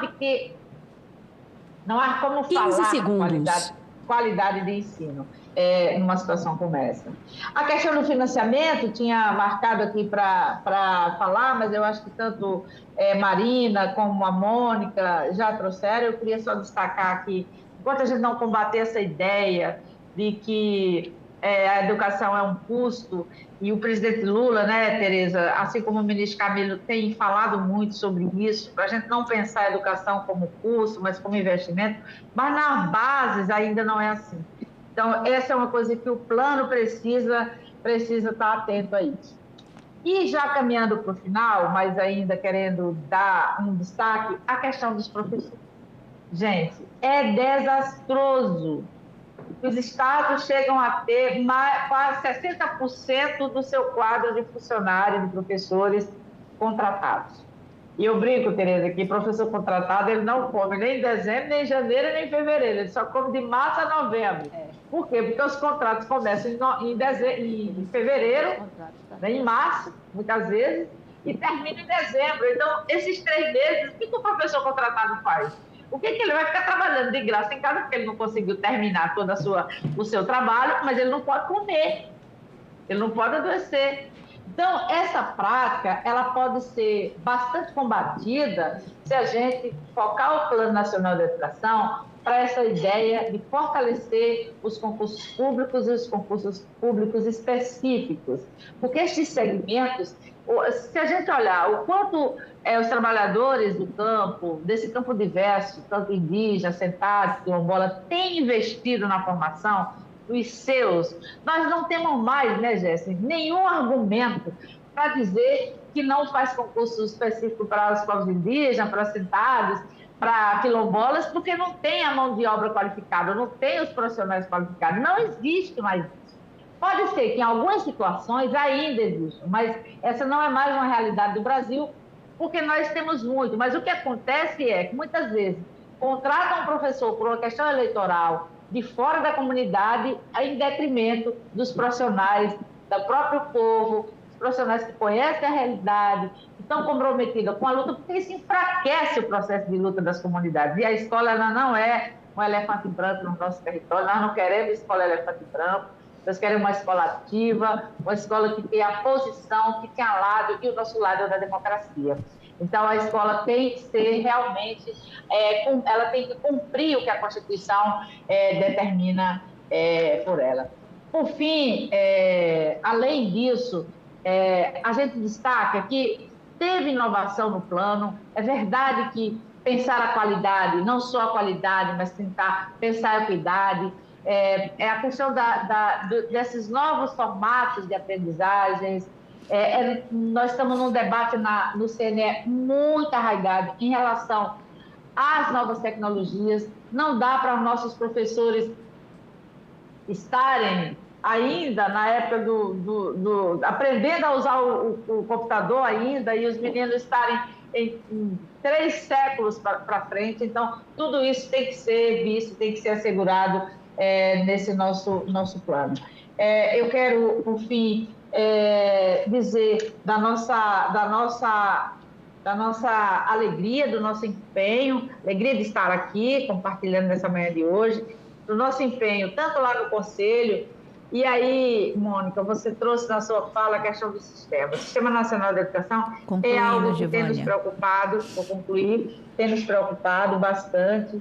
Então, tem uma movimentação na Câmara, no Senado, tem também no Conselho. Eu acho que a gente precisa parar uma hora aí para a gente fazer uma reunião, Mônica. Eu te convido para a gente fazer uma reunião, para a gente pensar como é que a gente ajuda a dar sequência ao Sistema Nacional da Educação, que é vergonhoso a gente não ter e deixar ainda o Brasil sem esse instrumento tão importante. Então, agradeço aqui, muito obrigado, e fico aqui à disposição, mas muito contente por essa manhã tão rica e com tantas propostas, indicações e recomendações para que a gente possa melhorar o Plano Nacional da Educação e faça com que ele seja realmente nosso grande guarda-chuva da melhoria da educação no nosso país. Muito obrigada. Muito obrigada, Givânia. Muito obrigada pelas suas generosas referências.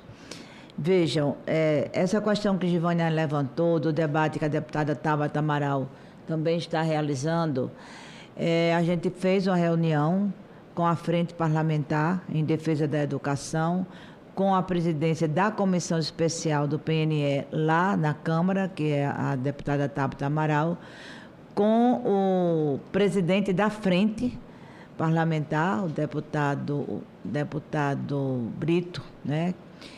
E participamos eu e o senador Flávio Arnes, justamente para ter um certo par e passo, né? Tanto na discussão das emendas, quanto naquilo que a Câmara fará em termos de tramitação, para agilizar justamente a aprovação do plano lá, porque a gente está acumulando o debate desde o ano passado, que essa comissão vem fazendo audiências públicas, mas só podemos tratar da tramitação, de aprovação de emendas, de destinação de relatorias, todo o processo formal de tramitação, quando a gente receber a proposta de lá. A nossa intenção é ter esse plano aprovado até o final deste ano, porque a vigência do anterior termina no final deste ano. Nós já, inclusive, estendemos por um ano a vigência para ajudar na tramitação do novo PNE. Esperamos que isso, de fato, seja um êxito de todos nós, que possamos contribuir lá na Câmara para que a gente aqui no Senado receba o plano mais ou menos arredondado, para não ter também muitas divergências, porque isso tudo acelera ou não o processo de tramitação. É uma preocupação que nós estamos, Givânia, e acho que a deputada Tabata está fazendo por lá também um debate importante. Muito obrigada por sua participação. Passo a palavra agora, já está na nossa telinha, para Maria Joana Durbem Mareco, coordenadora do Fórum de Educação de Jovens e Adultos do Mato Grosso do Sul e representante dos Fóruns de Educação de Jovens e Adultos do Brasil, os fóruns EJA Brasil. Passa a palavra para os seus primeiros 10 minutos, Joana. Muito obrigada pela presença. Bom dia a todos e a todas. Eu quero aqui fazer uma saudação à senadora Tereza Leitão, senadores presentes, meus companheiros de mesa e uma saudação especial a todos os companheiros dos Fóruns de EJA do Brasil. Eu falo aqui em nome dos Fóruns de EJA, que é um movimento que tem se destacado na luta coletiva para que, de fato, os estudantes trabalhadores desse Brasil tenham garantido o seu direito à escolarização.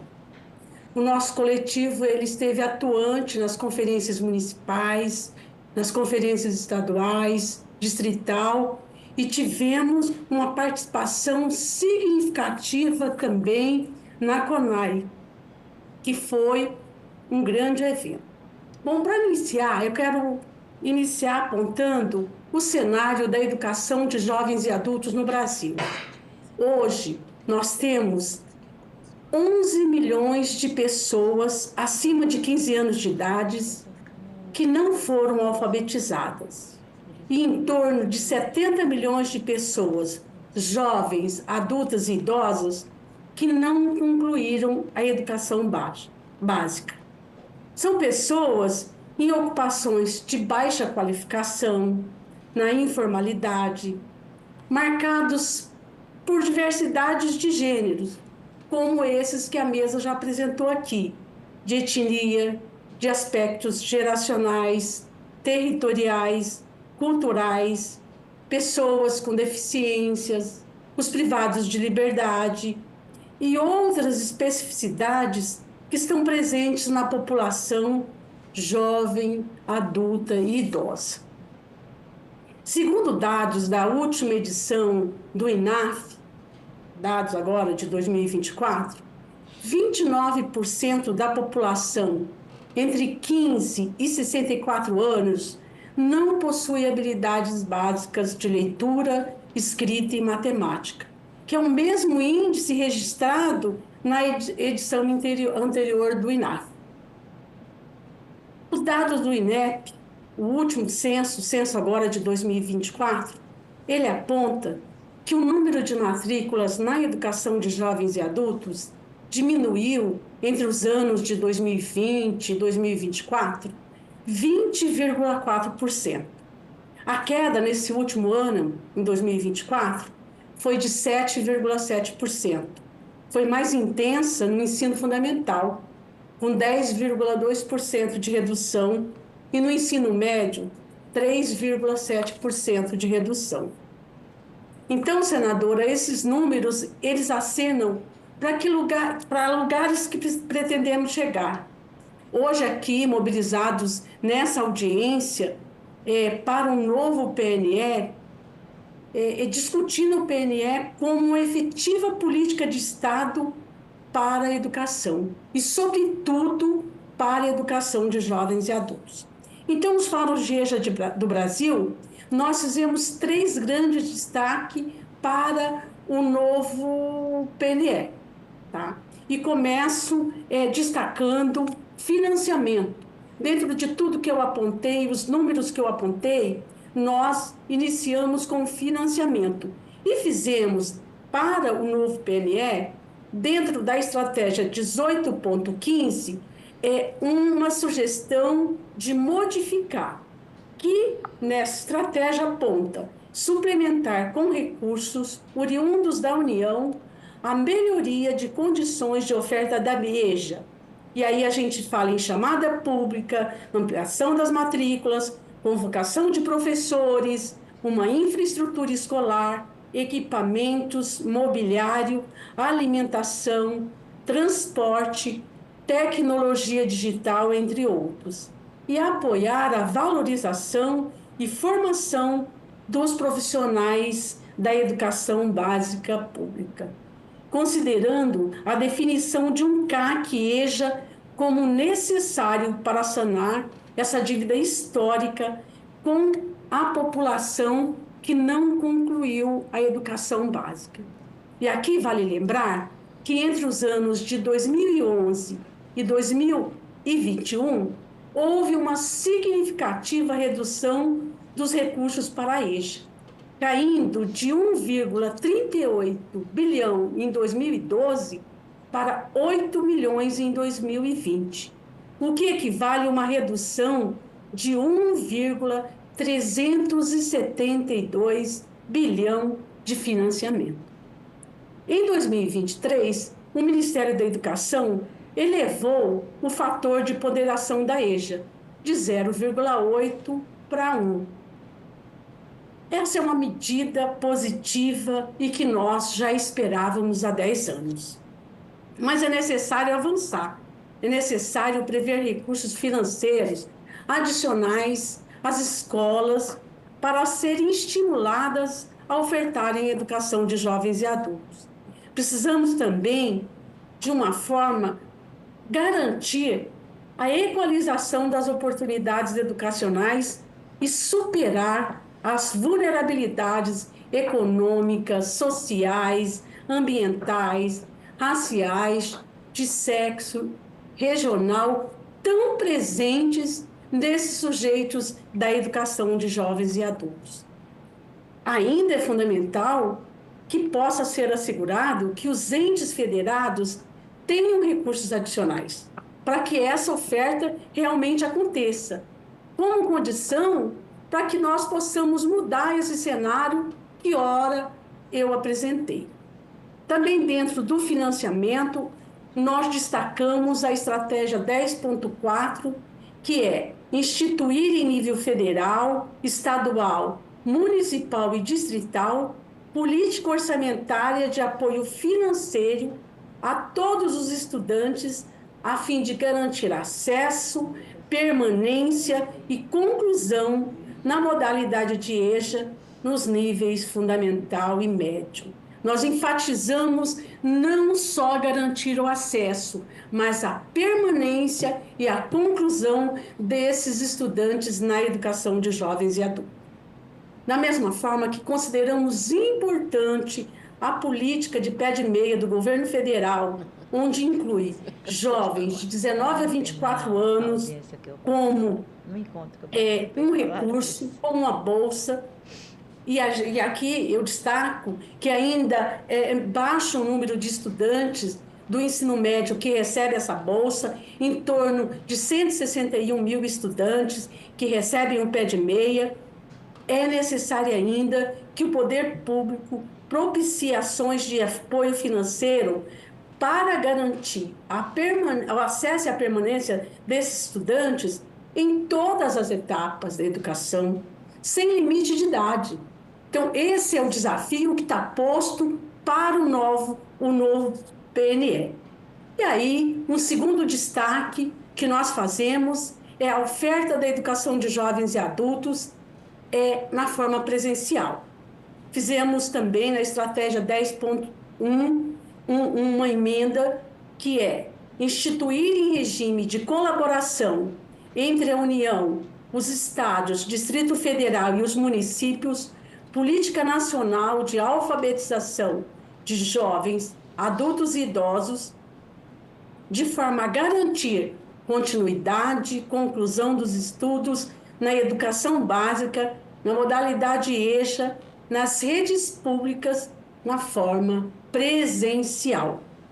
A oferta da EJA pelas redes de ensino deve conceber essa relação tão importante entre educando e educador. É um ato fundamental nesse processo de ensino-aprendizagem. A ênfase que é dado na educação à distância na EJA tem mais uma relação de mercantilização do que uma preocupação de atender esse público da educação de jovens e adultos.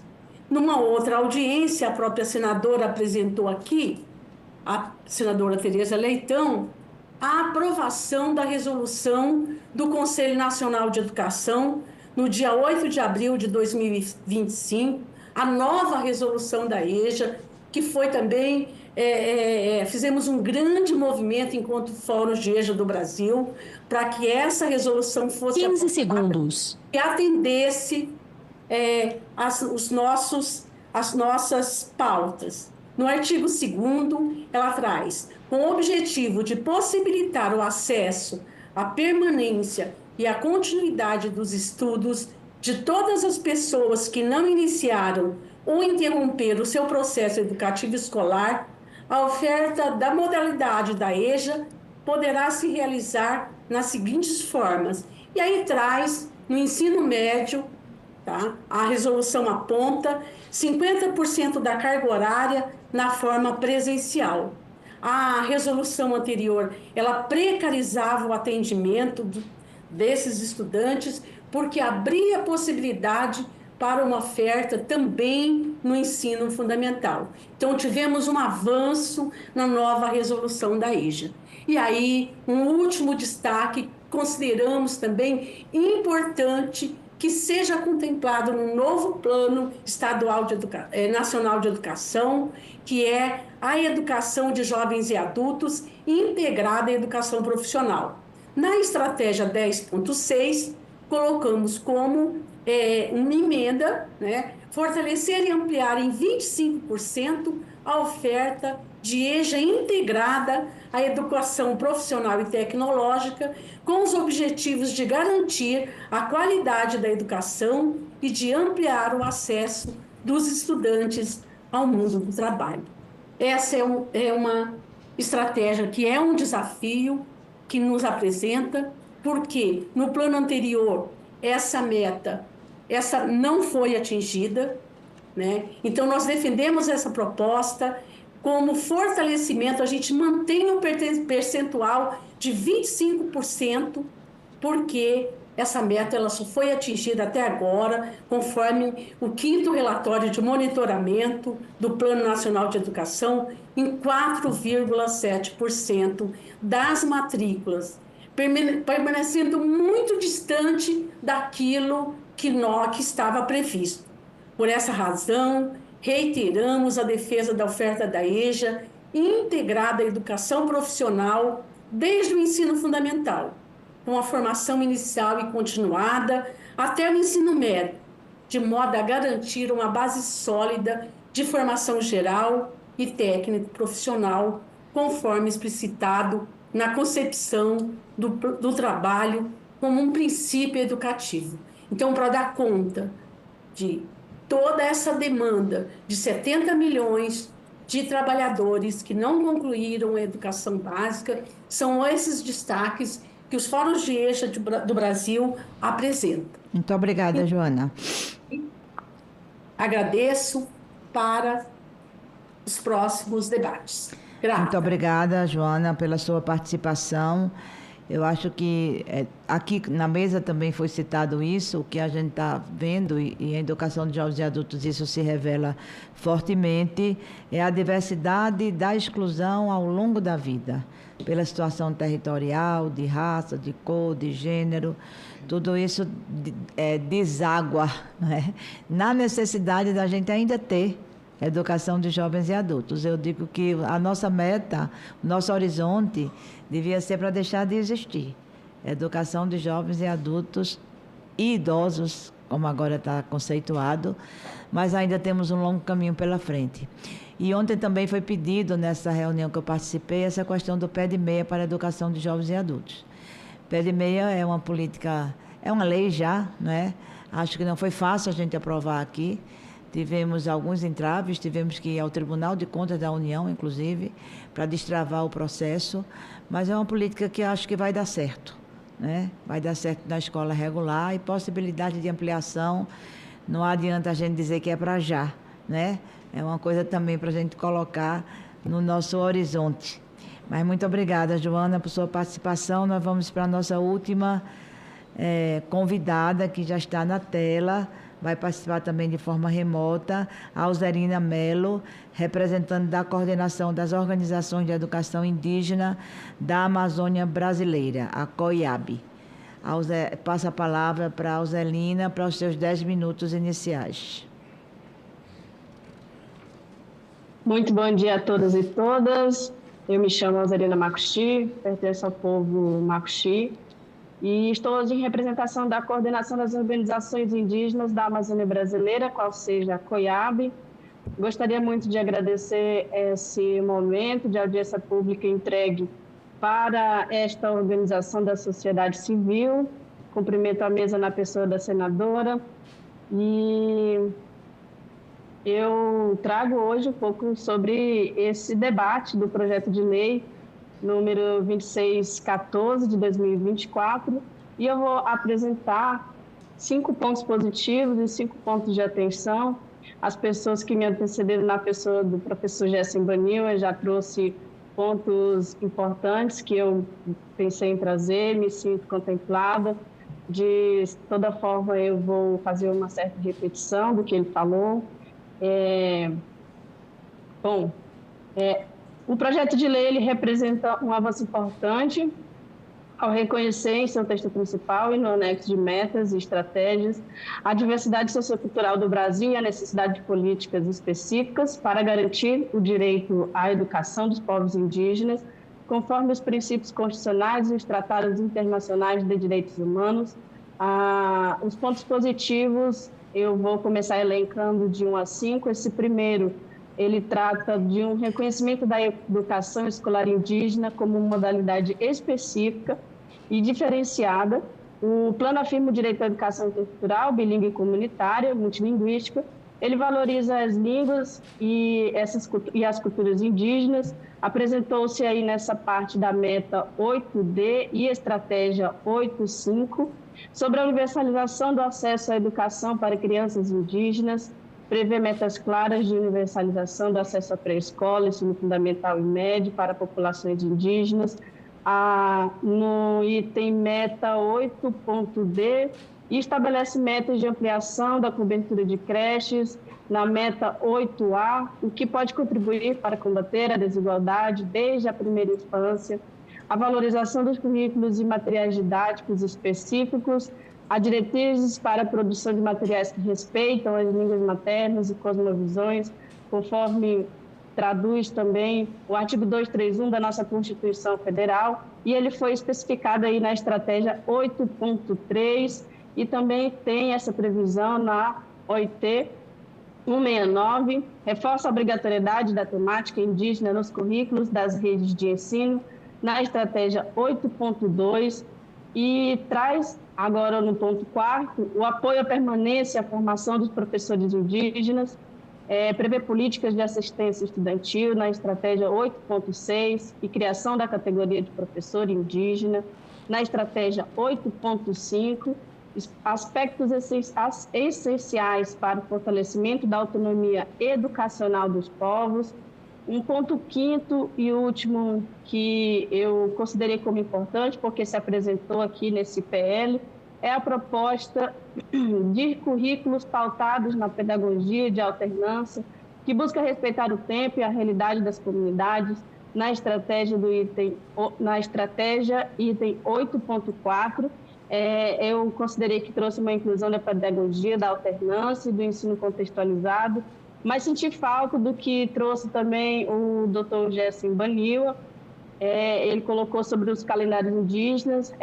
Eu acredito que essa nomenclatura ela deveria constar nesse item da estratégia 8.4, porque nós trazemos em contexto comunitário, agora restringindo para as comunidades, para as aldeias esses calendários, porque dentro do contexto político das comunidades e também educacional, nós nos pautamos muito nos nossos PGTAs, que também evocam aí as nossas vozes e que são materiais muito importantes de trazer e buscar a implementação dessas políticas públicas no nível da educação, no nível da saúde. Então, exige-se, aí a gente espera que seja apresentado, que seja pautado, que seja colocado o respeito e a presença ao calendários indígenas, visto que nós temos datas comemorativas diferenciadas para cada aldeia, para cada terra indígena, e também os momentos políticos, como assembleias e reuniões, tem que haver esse respeito e abertura, e até mesmo as férias escolares, dentro desse calendário, ele é diferenciado, já colocando agora como um ponto de atenção de uma... Desculpa, de 1 a 5, ele falta uma consulta prévia informada, como colocou o Dr. Jessen Baniwa. Essa consulta ela previa que deveria ali haver um bom andamento de inspeção e até de escuta 100% ativa das comunidades sobre o que nós esperamos de uma educação intercultural diferenciada dentro das comunidades e até mesmo um tratamento intercultural diferenciado para os povos indígenas em contexto urbano. Embora o plano mencione a consulta prévia em algumas estratégias, ele não assegura de forma explícita a consulta livre e prévia informada, conforme a Convenção 69 da OIT. Lembrando que essa consulta livre e prévia informada também ela requer do consentimento da comunidade, a aquiescência ali das lideranças, o que é um direito fundamental dos povos indígenas. Segundo, risco de imposição de metas sem escuta comunitária. Algumas metas quantitativas, como cobertura de creches, podem ser implementadas sem diálogo real com as comunidades. Alguns projetos pedagógicos indígenas, que também eu vi que existem ali uma atenção a esses projetos pedagógicos, mas acredito que a nomenclatura também poderia ser bem específica para os projetos pedagógicos indígenas e observar que temos aí, já dentro do contexto da comunidade, que não se percebe essa necessidade, por exemplo, de creches, o que ao contrário acontece já para os povos indígenas em contexto urbano, já que existe uma demanda muito alta, até mesmo de não indígenas. Imagine só a nossa dificuldade e disparidade de armas no que diz respeito às vagas para crianças indígenas no nível maternal, ali no contexto urbano. No ponto 4, coloquei a falta de ênfase em fortalecimento comunitário, as estratégias como o item 1.7, que tratam de alocação de professores experientes em áreas de difícil acesso, não fortalecem as comunidades locais, mas podem perpetuar a lógica de intervenção externa. Não há incentivo direto à formação e valorização de educadores indígenas nas próprias comunidades. O risco de homogeneização da política nacional, como quinto ponto, colocado aqui em parte de pontos de atenção, eu percebo que a adoção de padrões nacionais de qualidade, como exemplo das estratégias 2.1 e estratégia 8.8, ela deve ser feita com cautela por não impor modelos urbanos às escolas indígenas, porque aí já atrai muito a perspectiva do assimilacionismo, que hoje não é mais o uso e não convém, e que tem também especificidades culturais, territoriais, aí nas pedagogias próprias das comunidades indígenas. Por último, já caminhando para o final, o PNE 2024 a 2034 apresenta avanços importantes no reconhecimento da educação indígena como direito diferenciado, como métodos específicos e estratégias voltadas à valorização da identidade, da língua e da cultura indígena. No entanto, a eficácia dessas ações depende fortemente da sua implementação com base em consulta prévia, escuta comunitária real e garantia dos recursos próprios dentro das comunidades. Como dito, também essa falta de igualdade dentro das comunidades, falta muito esse acesso à tecnologia que foi citado no PL, mas que as comunidades ainda também requerem muito das ações do governo dentro dos territórios indígenas, em se tratando de indígenas em contexto comunitário. eu agradeço muito pela oportunidade. Em nome da Coordenação das Organizações Indígenas Brasileiras, na pessoa do nosso coordenador-geral, Toya Machineri, e estou aberto para demais questionamentos. Muito obrigada. Nós que agradecemos, Alzanina. Inclusive o contraponto entre o que avançou e aquilo que precisa avançar.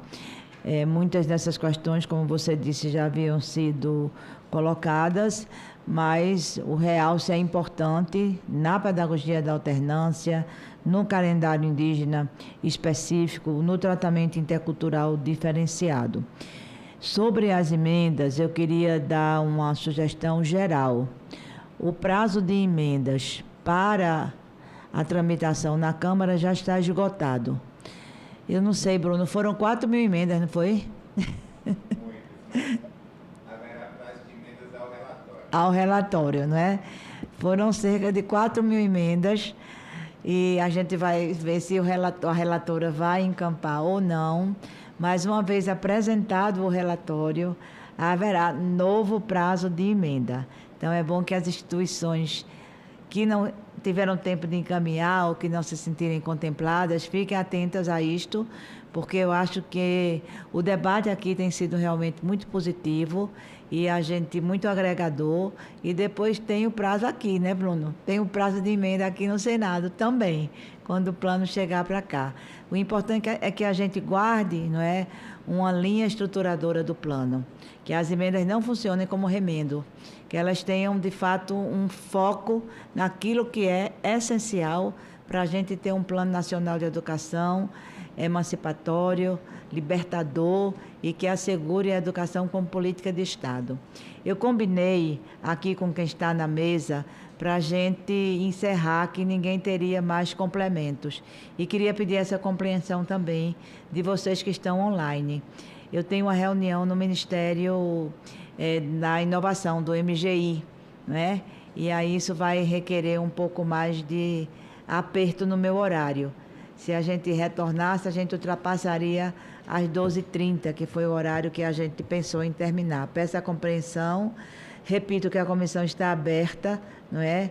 Quem não tiver condições, quem não teve condições de encaminhar as emendas lá, encaminhe.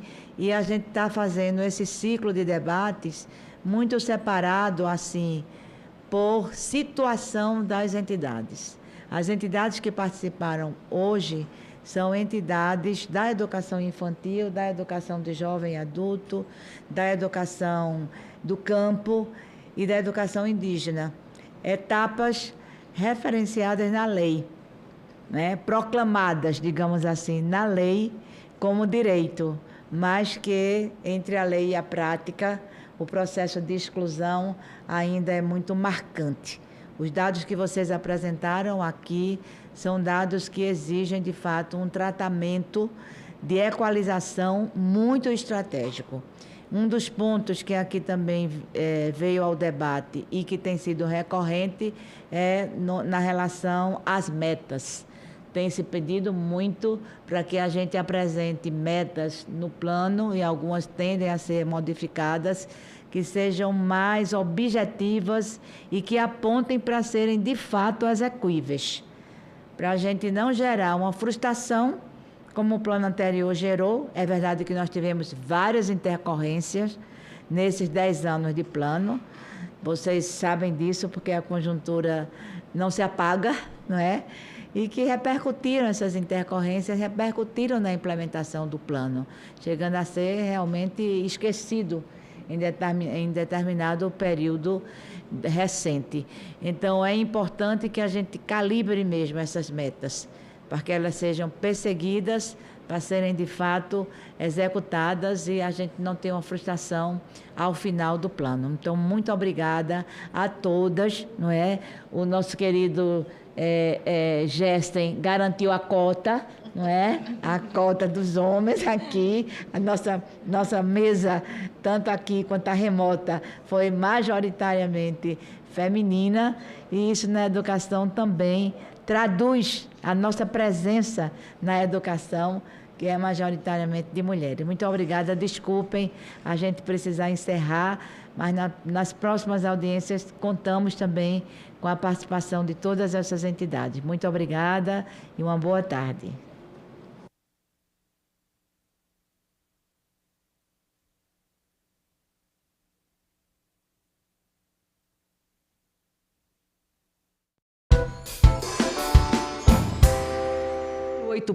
do valor real da outorga, descredibilizando um instrumento concebido para selecionar players sólidos.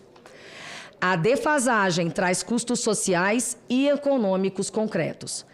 A arrecadação destinada a financiar fiscalização, prevenção e tratamento da ludopatia encolhe na mesma proporção, pressionando o orçamento público e comprometendo programas assistenciais já subfinanciados.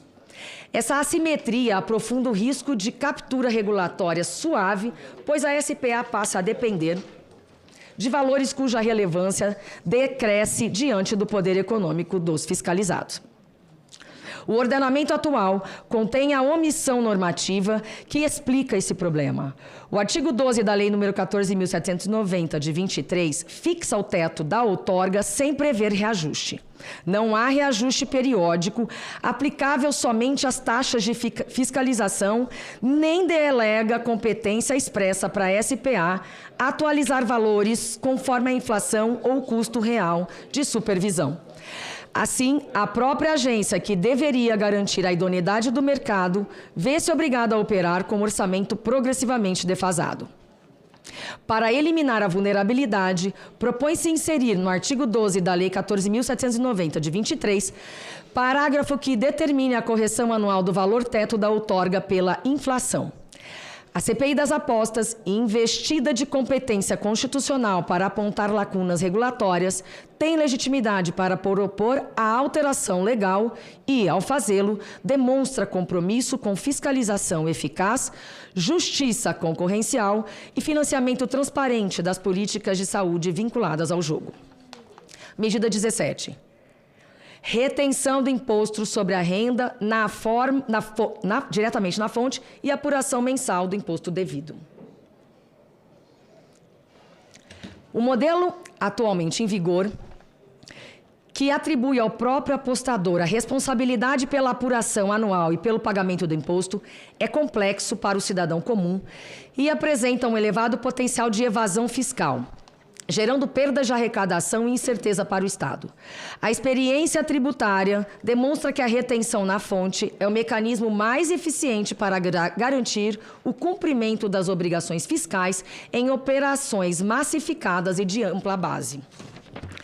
Por essa razão, propõe-se que o imposto passe a ser retido na fonte pelo próprio agente operador com apuração em base mensal. Esta mudança trará 3 benefícios imediatos: simplificação para o apostador, que não precisará mais se preocupar com a apuração e o recolhimento, aumento da conformidade e combate à sonegação, garantindo uma arrecadação mais robusta e previsível, e maior transparência nas relações entre o apostador, o operador e o fisco. Trata-se de uma medida de justiça fiscal alinhado às melhores práticas internacionais, fortalecendo a segurança jurídica e a responsabilidade fiscal do mercado de apostas. Medida 18. Instituir mecanismos de controles por meio das instituições financeiras e de pagamentos. A medida visa instituir uma camada essencial de proteção ao consumidor e de fomento ao jogo responsável, se é que assim a gente pode nominar, atuando diretamente no sistema financeiro nacional para mitigar os riscos de superendividamentos e transtornos do jogo, agravados pela massificação das apostas online e pela velocidade das transações digitais. Ao invés de depender de ferramentas de controle oferecidos pelos próprios operadores de apostas, este projeto transfere o poder de controle para o cidadão, permitindo que ele, em um ambiente neutro e de confiança, gerencie seus gastos.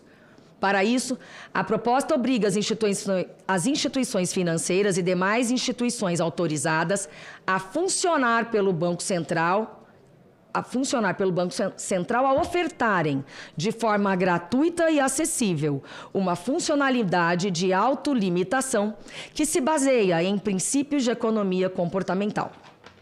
A redução de limites ou o bloqueio de transações é imediato, enquanto o aumento exige uma pausa para reflexão de 7 dias, prevenindo decisões impulsivas. A eficácia da medida é reforçada pela criação de um limite único por CPF, que impede a burla do sistema por meio do uso de múltiplas contas e por um mecanismo de autoexclusão definitivo por meio do Cadastro Nacional de Limitação de Apostas, CNLA, ou o Cadastro Nacional de Apostadores, que bloqueia qualquer transferência para operadores por parte de indivíduos que se reconhecem como vulneráveis.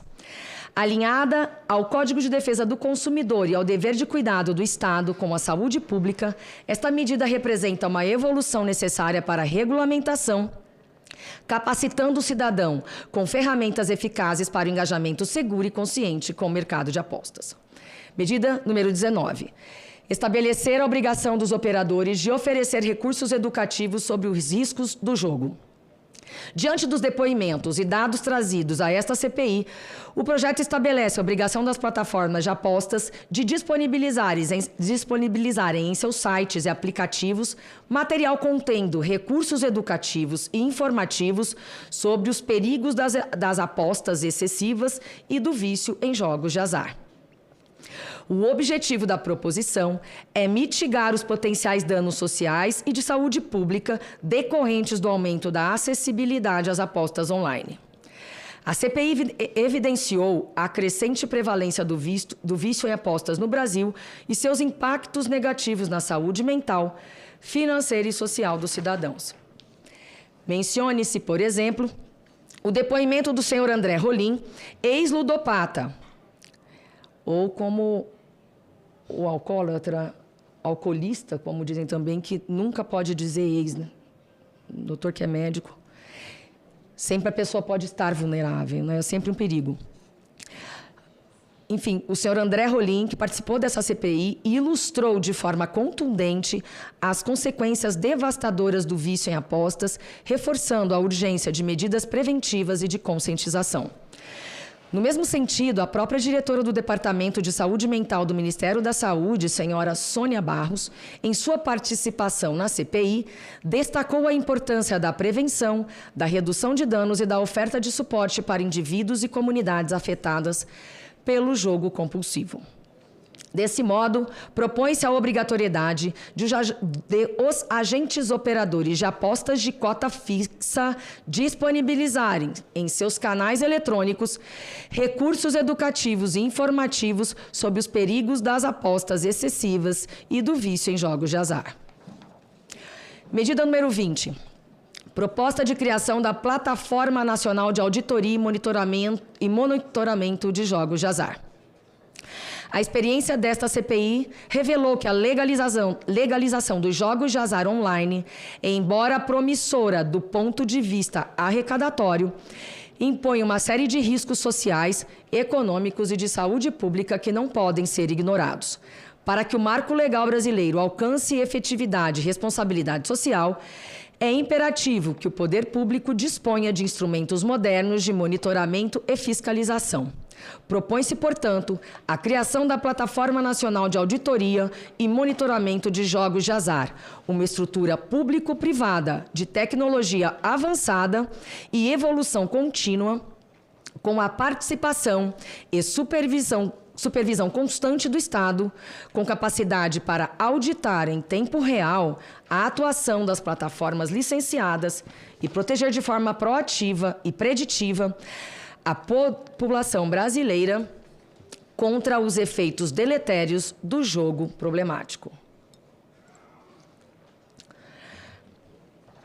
Esta proposta de criação dessa plataforma nacional deverá funcionar como um sistema nacional de supervisão contínua, orientado por políticas públicas de proteção ao consumidor, prevenção à ludopatia e combate à criminalidade econômica. Seu objetivo é suprir as atuais fragilidades regulatórias e antecipar riscos antes que se concretizem em danos irreversíveis.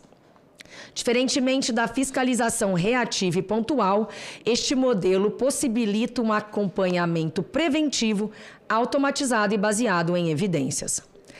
A plataforma permitirá o rastreamento de métricas críticas de forma agregada e descentralizada.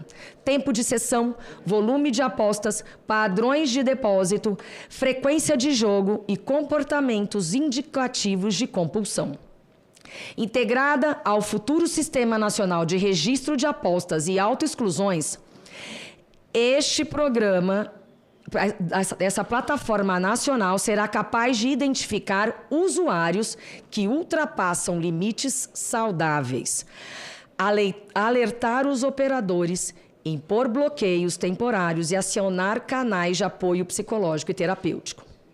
Além disso, a proposta visa fomentar uma nova geração de políticas públicas orientadas por dados, permitindo que os órgãos reguladores possam agir com precisão e que o Estado possa avaliar o impacto real das apostas online sobre o consumo, o endividamento, a saúde mental e o bem-estar familiar, especialmente entre as camadas mais vulneráveis da população. Isso confere transparência e racionalidade às ações de regulação, cumprindo a função constitucional de proteger a saúde e a dignidade dos cidadãos, artigo 6º, 196 e 227 da Constituição Federal. A proposta da criação desta plataforma também está alinhada com os princípios da regulação rígida e da fiscalização eficiente em uma das premissas indispensáveis para mitigar os efeitos colaterais da legalização dos jogos online. Dada a magnitude do mercado de apostas e sua constante inovação tecnológica, é fundamental que esta plataforma seja concebida como uma estrutura de altíssima tecnologia, eu diria, com grande capacidade de evolução e adaptabilidade contínua, algo que o Estado, por si só, não está apto ainda a fornecer devido às suas conhecidas limitações orçamentárias e operacionais. Por isso, a natureza público-privada da plataforma é essencial, permitindo que ela disponha de recursos compatíveis com os gigantes do setor.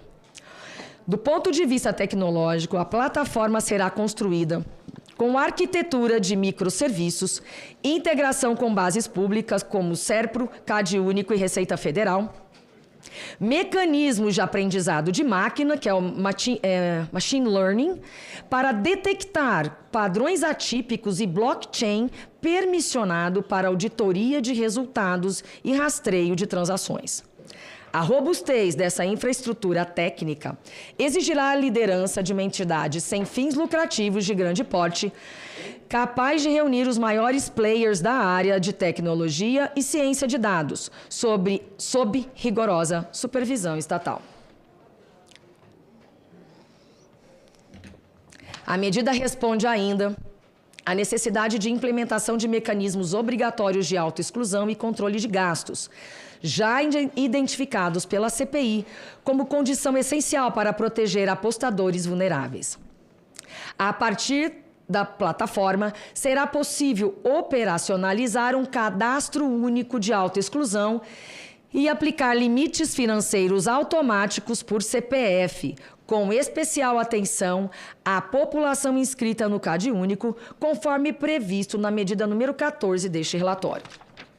A plataforma poderá também apoiar políticas públicas na área de educação e prevenção, fornecendo dados para campanhas direcionadas de conscientização, educação financeira e combate à glamorização do jogo excessivo. O conteúdo educativo será formulado em parceria com o Ministério da Saúde, entidades de proteção à infância e juventude, conselhos de psicologia e instituições de ensino, conselhos de profissionais da saúde mental, que podemos ter psiquiatras também. Do ponto de vista de governança, propõe-se que essa plataforma seja coordenada por entidade independente, sem fins lucrativos, gerida por um conselho gestor interministerial, composto pelos Ministérios da Fazenda, Saúde, Justiça, Esporte, Banco Central, Anatel e Sociedade Civil. O modelo institucional deverá garantir transparência, responsabilidade e autonomia operacional, com supervisão pública e metas anuais de desempenho. Essa governança multissetorial reforça a credibilidade da plataforma e amplia sua capacidade de articulação com diversos segmentos da sociedade. A Plataforma Nacional de Auditoria e Monitoramento de Jogos de Azar não se confunde com o Sistema de Gerenciamento de Apostas, o SIGAP, previsto na regulamentação federal como repositório obrigatório das informações operacionais das casas de aposta. Enquanto o SIGAP se limita ao registro e armazenamento dos dados de atividade das operadoras, esta Plataforma Nacional de Auditoria e Monitoramento de Jogos de Azar se propõe como uma instância independente e avançada de auditoria contínua sobre esse sistema, com capacidade de realizar análises cruzadas, detectar padrões de risco e emitir alertas em tempo real às autoridades competentes. Ou seja, trata-se de uma camada adicional de fiscalização, voltada à verificação da integridade, consistência e regularidade dos dados fornecidos pelas plataformas de apostas, promovendo maior transparência e confiabilidade ao ecossistema regulatório.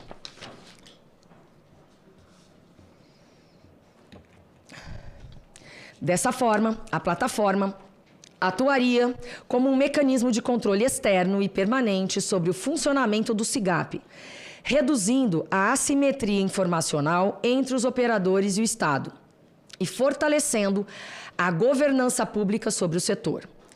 Essa distinção funciona entre os dois sistemas. Essa distinção funcional entre os dois sistemas é fundamental para assegurar uma arquitetura regulatória robusta que não dependa exclusivamente da autorregulação ou das informações autorreportadas pelas próprias empresas do setor. Com isso, o Estado brasileiro passaria a dispor de uma infraestrutura tecnológica efetiva e proativa de supervisão, alinhada às melhores práticas internacionais em matéria de regulação de jogos de azar. A proposta está em conformidade com as recomendações internacionais do uso de inteligência artificial para a proteção comportamental e com os princípios da cooperação internacional no combate a práticas ilícitas no mercado digital de apostas. A plataforma poderá se conectar a redes internacionais de fiscalização e servir como interface de cooperação com agências reguladoras estrangeiras para combater lavagem de dinheiro, manipulação de resultados e práticas predatórias transfronteiriças. Por fim, a implementação da plataforma deve ser acompanhada de investimentos públicos e privados coordenados, com parte do financiamento oriundo da taxação progressiva sobre o faturamento das operadoras, o GGR, além de percentuais das outorgas e multas, conforme já sugerido para o Fundo de Combate às Plataformas Ilegais, a medida número 6. Assim, o próprio mercado será corresponsável pela fiscalização que assegura sua legitimidade social. A criação da plataforma é, portanto, uma proposta de política pública estruturante que vai além da tecnologia. Trata-se de uma resposta sistêmica, proporcional à escala do problema enfrentado, capaz de prevenir crises, proteger famílias e garantir que o Brasil avance na regulamentação dos jogos de azar com responsabilidade, inteligência e compromisso com o interesse público.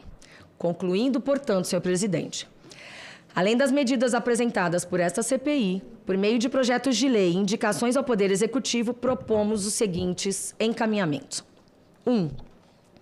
Expedição de ofício ao Banco Central do Brasil para que realize uma análise detalhada dos documentos do tipo C-220 ou ACAM 220, relacionados às instituições ou meios de pagamento que prestaram ou prestam serviços a BETS, a fim de apurar a existência de ilícitos administrativos e crimes no que diz respeito à remessa de valores ao exterior. 2. Expedição de ofício à Secretaria de Prêmios e Apostas do Ministério da Fazenda, ao Banco Central do Brasil e ao Conselho de Controle de Atividades Financeiras, o COAF, para que, dentro das respectivas competências, revisem e reforcem as exigências de comunicação de operações suspeitas pelas plataformas de apostas online e dos intermediários financeiros que lhes prestam serviços. 3. Expedição de ofício ao Ministério Público para apuração e responsabilização penal e à Secretaria de Prêmios e Apostas do Ministério da Fazenda para providências administrativas relativamente a Adélia de Jesus Soares pelos crimes de lavagem de dinheiro e integração de organização criminosa, também cujos artigos já foram mencionados. Também o senhor Daniel Pardim Tavares Gonçalves, pelos crimes de falso testemunho, crimes de lavagem de dinheiro e integração de organização criminosa, indiciados por esta CPI. 4. Expedição de ofício ao Ministério Público para apuração e responsabilização penal e à Secretaria de Prêmios e Apostas do Ministério da Fazenda para providências administrativas relativamente a Deolane Bezerra dos Santos, Ana Beatriz Cipriano Barros, Jair Machado Júnior, José Daniel Carvalho Saturnino, Leila Pardim Tavares Lima e Marcela Ferraz de Oliveira, pelas contravenções penais de jogo de azar e loteria não autorizada e pelos crimes de estelionato, lavagem de dinheiro e integração de organização criminosa.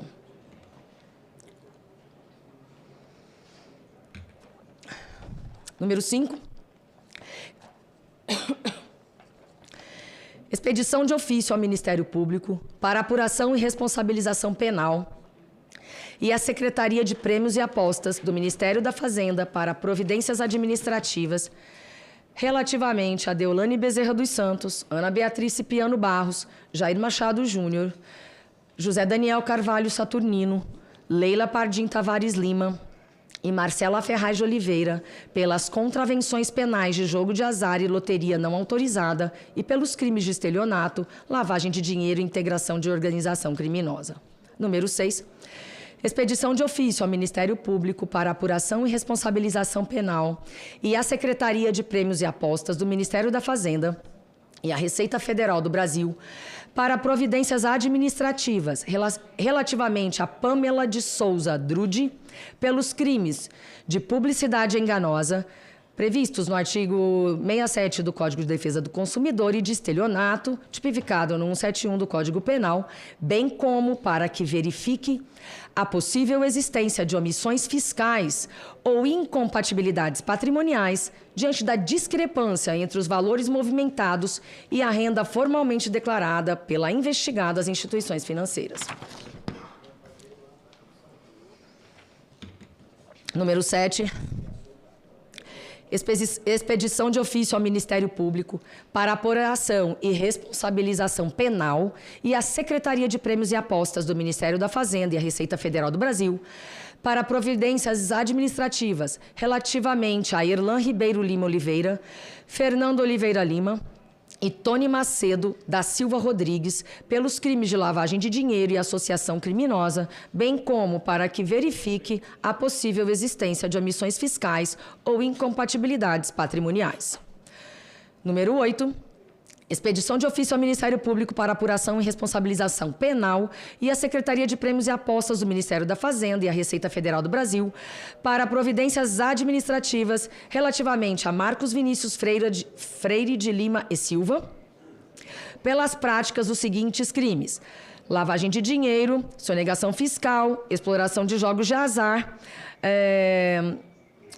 associação criminosa, ou, alternativamente, organização criminosa, e, se comprovada a tentativa de influência indevida no Poder Judiciário, também pelos crimes de corrupção ativa e ou tráfico de influência, bem como para que verifique possível existência de omissões fiscais ou incompatibilidades patrimoniais.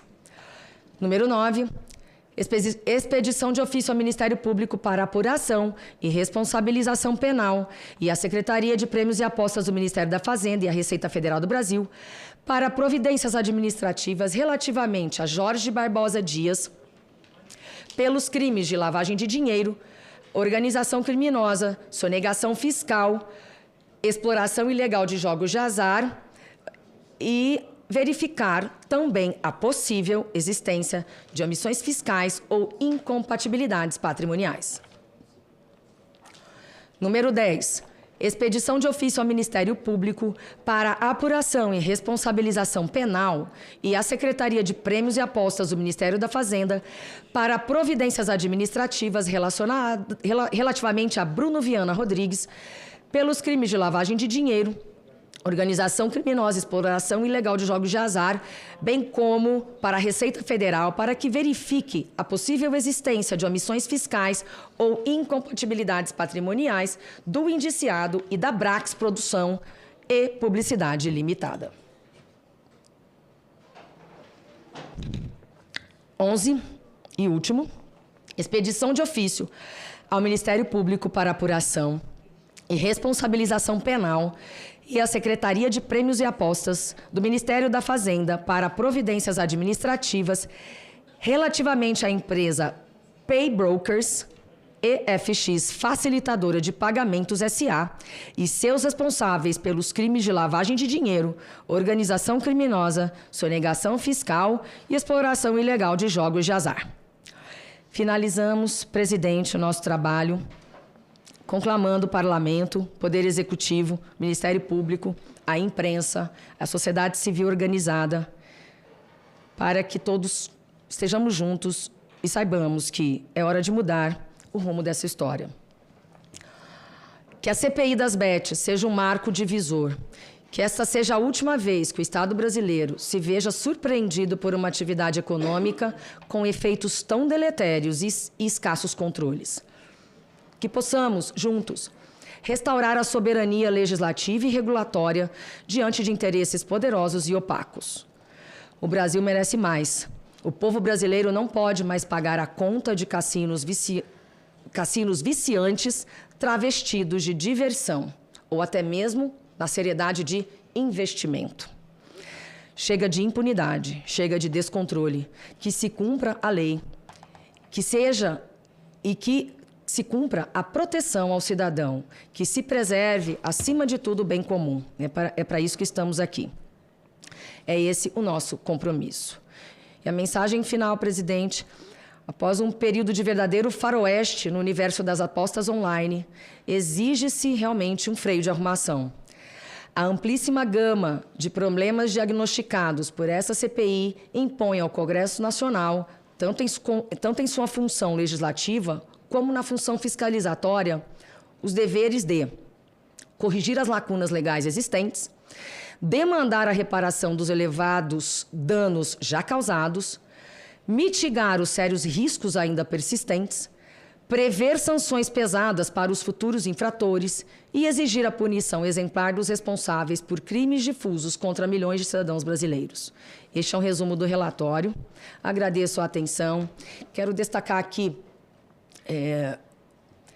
a importância, eu deixei de agradecer todas as pessoas que contribuíram conosco, que vieram aqui, que se expuseram, como até mesmo os delegados. Tivemos 3 delegados aqui que contribuíram muito por conta dos inquéritos, desde Pernambuco, São Paulo e Distrito Federal. E lembrar que todos esses números alarmantes são subnotificados. Então, imagine o quanto nós estamos atrasados em relação a essa problemática. Por isso, a importância de termos um cadastro nacional único dos apostadores. Para que estes apostadores possam jogar, eles devem fornecer, no momento do cadastro, para as plataformas digitais uma espécie de nada consta, porque assim nós poderemos juntos entender quem está jogando, quantas pessoas estão jogando e todo esse arcabouço para que possamos desenvolver as políticas públicas. Agradeço a atenção, disponibilidade e empenho de todos. É apenas o começo de uma grande batalha que temos e teremos de enfrentar por muito tempo. A CPI acabará dentro de poucos dias, o nosso poder de polícia acaba também nesse momento, mas o nosso dever e poder de fiscalizar não. Então, nós continuaremos todos juntos, trabalhando, independentemente da CPI, para minimizarmos os danos desta atividade deletéria. Muito obrigada, presidente. Muito obrigado, relatora Soraya. Parabéns pelo relatório. E eu volto a salientar que já houve um pedido de vista coletiva, e eu quero passar a palavra ao nosso querido senador Isalci, que tem um voto em separado. Senador Isalci, com a palavra, por favor. Presidente, obrigado.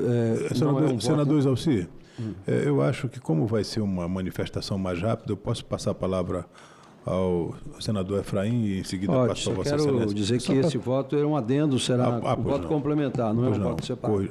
Um adendo ao voto da nossa senadora relatora, mas eu vou passar a palavra antes ao senador Efraim, apenas para dar mais dinâmica, mais rápida à nossa reunião. Agradeço o gesto do meu amigo senador Isalci, com quem já também compartilhei várias comissões especiais e de inquérito. Esse é um tema que dialoga com a vida real das pessoas. Sabemos quanto a senadora Soraya buscou se aprofundar no tema, conhecer, né, as suas nuances, as suas peculiaridades. Vi ali a parte, por exemplo, do combate à beta ilegal. Não tomei todo o conhecimento no pedido de vista, né, irei me aprofundar nos temas, mas o pouco que eu pude perceber aqui, eu vi que está muito também no foco do relatório que ele traz, porque é um pouco igual à realidade do que a gente vê, por exemplo, do cigarro. Se você começa, se já é nocivo à saúde, o cigarro contrabandeado, o cigarro falsificado é pior ainda, né? Então, a beta ilegal, ela sem ter fiscalização, capacidade de controle, piora ainda mais uma situação que a gente sabe que já tem sido crítica na vida das pessoas. Então, eu acho que esse tema, eu pude perceber que está muito presente dentro do relatório, além de outros que a senadora traz. Por isso, compartilho do pedido de vistas que foi apresentado pelo senador Isalci e pelo senador Ângelo Coronel, para que nas vistas coletivas a gente possa apreciar e fazer a votação no momento adequado a ser definido por Vossa Excelência. Obrigado, senador Efraim. Passo em seguida a palavra ao nosso ilustre senador. Senador Isalci, por favor. Presidente, vou procurar ser bem breve aqui, porque é bastante extenso o trabalho aqui. Vou ver se eu consigo resumir. A instalação da Comissão Parlamentar de Inquérito para investigar o mercado de aposta online, a CPI Bets, revelou-se de suma importância e urgência para o Brasil. Diante de um setor em crescimento exponencial, porém marcado por uma regulamentação frágil e reativa, a atuação dessa comissão representou um esforço crucial para lançar luz sobre as graves consequências que essa atividade desordenada tem imposto à sociedade, à economia e à segurança pública, tornando-se um passo indispensável para a construção de um ambiente mais seguro e justo para todos os cidadãos.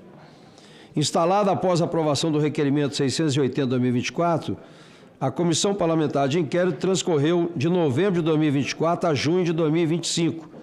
A CPI foi constituída com o objetivo de investigar a crescente influência dos jogos virtuais de apostas online no orçamento das famílias brasileiras, além da posição e da possível associação com organizações criminosas envolvidas em práticas de lavagem de dinheiro, bem como o uso de influenciadores digitais na promoção e divulgação dessas atividades ilícitas.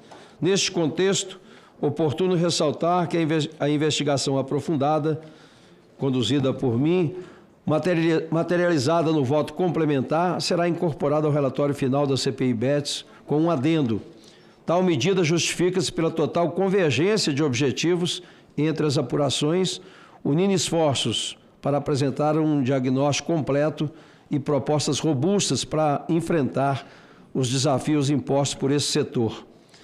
Então, tem aqui o diagnóstico e as recomendações. A investigação sobre o mercado de apostas de cota fixa e também jogos online no Brasil revela um cenário de alta complexidade e urgência, caracterizado por um crescimento exponencial do setor impulsionado pela adesão popular e pela agilidade de ferramenta como o Pix. Essa expansão, no entanto, ocorreu em um contexto de regulamentação historicamente frágil e também reativa. A Lei 14.790/2023 representa um esforço mais incisivo de ordenamento, mas sucede um longo período de lacunas legais. Trabalhos investigativos, como as da CPI das Bets, expuseram graves deficiências legislativas e falhas de governança que comprometem o sistema jurídico, a proteção dos consumidores, a economia nacional e a coesão social. Desde a Lei 13.756 de 2018, que formalizou as apostas, um vácuo normativo crítico persistiu, impedindo o Estado de implementar fiscalização, arrecadação tributária e proteção ao apostador de forma eficaz. A ausência de mecanismos sólidos de soberania econômica permitiu que operadores internacionais, muitos sediados em paraísos fiscais, explorassem o mercado brasileiro sem a devida contrapartida tributária, causando evasão de divisas e perdas bilionárias de arrecadação. As iniciativas para mitigar os impactos sociais, mesmo na Lei 14.790/2023, mostraram-se insuficientes. A publicidade ostensiva, frequentemente com influenciadores digitais, tem impulsionado comportamento de risco como endividamento, compulsão patológica, ludopatia e prejuízo ao bem-estar psicossocial. A regulação infralegal, por meio de portarias, carece de legitimidade e estabilidade de uma lei formal para estruturar o arcabouço normativo seguro e abrangente. A proteção do consumidor é criticamente deficiente, com práticas abusivas como cláusulas contratuais obscuras e falta de sistemas ágeis para a resolução de conflitos. Além de facilitar a evasão de divisas, a falta de regulamentação sólida aumenta o risco de desestabilização do mercado e limita o investimento estatal. A Lei 14.790/2023 também levanta questões constitucionais ao optar por um modelo de simples autorização em vez de concessão ou permissão via licitação, o que colide com o artigo 175 da Constituição Federal e a jurisprudência do Supremo Tribunal Federal.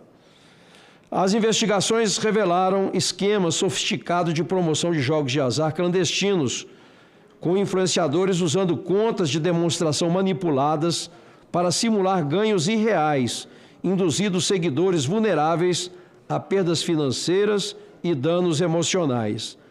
Operações policiais e apurações do COAF expuseram a rede de lavagem de dinheiro, evasão de divisas e a participação de organizações criminosas que utilizam intermediários de pagamento para ocultar recursos ilícitos.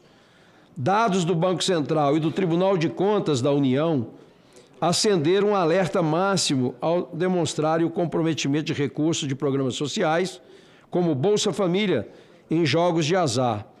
Essa constatação é gravíssima, pois representa um desvio da finalidade desses auxílios e aprofunda a precarização de famílias vulneráveis. Consequentemente, os impactos da saúde mental com o aumento da ludopatia representam um ônus crescente para o Sistema Único de Saúde, o SUS, que está insuficientemente preparado para essa nova demanda. As lacunas regulatórias desencadeiam um efeito cascata de implicações sistêmicas.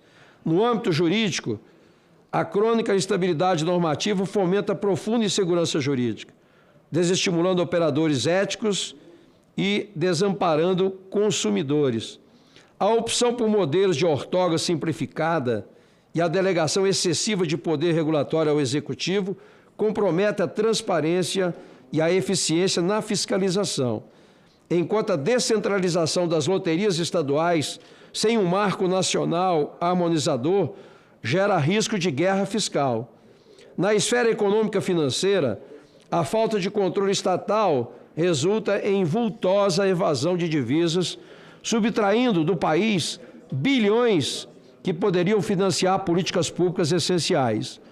O desvio de verbas de programas como Bolsa Família para apostas agrava a situação de famílias vulneráveis e o uso do sistema financeiro para movimentar recursos ilícitos representa um risco sistêmico considerável.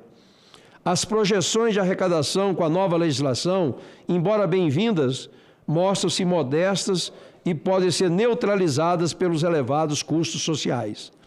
Em termos sociais e de saúde pública, a proliferação de plataformas e a publicidade massiva e enganosa, especialmente por influenciadores, contribuíram para um aumento alarmante de casos de ludopatia, ansiedade e depressão. Grupos vulneráveis como jovens, idosos e a população de baixa renda são sistematicamente explorados, resultando em endividamento, desestruturação familiar e um fardo crescente para o Sistema Único de Saúde, que carece de estrutura para lidar com a demanda. A normalização da atividade sem salvaguardas robustas é uma grave omissão estatal que corrói o tecido social. No âmbito criminal, o setor tornou-se um terreno fértil para lavagem de dinheiro, evasão de divisas e organizações criminosas, com desafios colossais para o rastreamento de recursos digitais e para a cooperação jurídica internacional. A manipulação de resultados esportivos também encontra nesse ambiente desregulado um campo para sua proliferação. A inação estatal, a aparente impunidade de operadores ilegais e o desvio de recursos públicos minam profundamente a confiança da população nas instituições, levantando sérias questões éticas sobre o papel do Estado e a influência de interesses econômicos. Com base nessas constatações, o voto complementar da CPI das Bets propôs uma série de recomendações técnicas.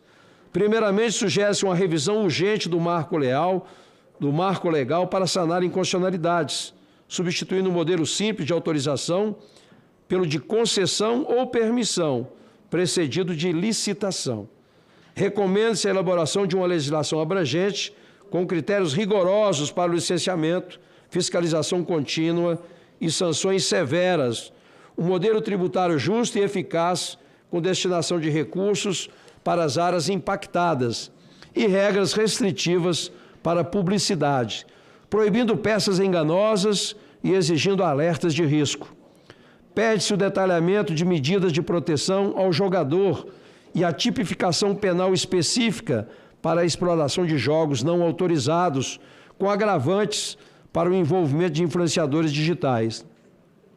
Propõe-se também a regulamentação estrita de intermediários de pagamento, com a obrigação de bloquear transações suspeitas e a harmonização nacional das regras para loterias estaduais para evitar a guerra fiscal. Para fortalecer o controle estatal, recomenda-se o investimento em tecnologia e capacitação para órgãos como a Secretaria de Prêmios e Apostas, a SPA, o COAF, a Polícia Federal, além da intensificação da cooperação interinstitucional e também internacional para responsabilizar operadores no exterior. Existe a implementação dos procedimentos rigorosos de conheça seu cliente, o KYC, com verificação biométrica, e conheça sua transação, que é o KYT, para monitorar atividades suspeitas e impedir o acesso de menores. Para a proteção social, propõe-se restrições severas à publicidade, análogas à do tabaco, vedando o marketing direcionado a vulneráveis e a associação de apostas com sucesso financeiro. Os influenciadores devem ser estritamente regulamentados e responsabilizados. As plataformas devem ser obrigadas a oferecer ferramentas de jogo responsável de forma padronizada e proeminente, com limite de depósito e perda e opções de autoexclusão. Um percentual da arrecadação deve ser destinado a programas de prevenção e tratamento de ludopatia, fortalecendo as redes de atenção psicossocial, o RAPS, do SUS, e deve ser realizada amplas campanhas de educação financeira. Adicionalmente, recomenda-se a criação de mecanismo para impedir o uso de recursos de programas sociais em apostas. Para garantir a transparência, as empresas devem publicar relatórios detalhados e auditados sobre suas operações. Deve ser estabelecido um canal de denúncia centralizado e uma ouvidoria independente, assegurando a responsabilização civil, administrativa e criminal de todos os agentes que atuam de forma ilegal ou causem danos. Por fim, sugere-se a criação de um sistema nacional para monitorar continuamente os impactos sociais e econômicos do setor, o fomento à pesquisa científica independente e a instituição de revisões periódicas da legislação para que ela se mantenha adaptativa e eficaz. Conclui-se que a regulamentação das apostas é um teste para a capacidade do Estado de harmonizar a arrecadação com a proteção de seus cidadãos. Ignorar os danos já visíveis em nome de uma prosperidade fiscal imediata pode levar a perdas sociais e institucionais irreparáveis, sendo crucial agir com prudência e visão de longo prazo. Projeto de lei e indicações ao Executivo. Diante do grave diagnóstico apresentado, que evidencia uma crise multifacetada nos âmbitos jurídico, econômico, social e de segurança pública, torna-se imperativo ir além da análise e propor soluções concretas e estruturantes. As medidas legislativas e executivas a seguir detalhadas, materializadas em um robusto projeto de lei e um conjunto de indicações ao Poder Executivo, representam uma resposta direta e articulada aos problemas identificados, com o objetivo de reverter o cenário de descontrole e estabelecer um novo paradigma para o setor de aposta no Brasil, pautado na responsabilidade, na transparência e na primazia da proteção do cidadão. Um projeto de lei apresentado no Congresso Nacional visa estabelecer uma política nacional de jogo responsável, proteção ao apostador e prevenção à ludopatia, aprimorando o controle e a fiscalização do mercado de apostas de cota fixa. A proposta altera a Lei 14.790, de 29 de dezembro de 2023, o Decreto 2848, de 7 de dezembro de 1940, o Código Penal, a Lei 12.965, de 23 de abril de 2014, o Marco Civil da Internet, e a Lei 9472, de 16 de julho de 97, que é a Lei Geral de Telecomunicações.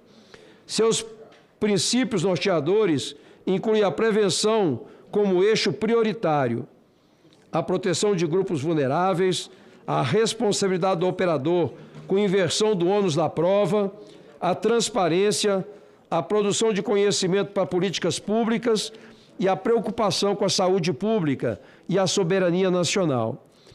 A proposição redefine a exploração de aposta de cota fixa como um serviço público da União, determinando que sua execução por particulares dependerá de prévia outorga sob o regime de concessão e precedida por licitação.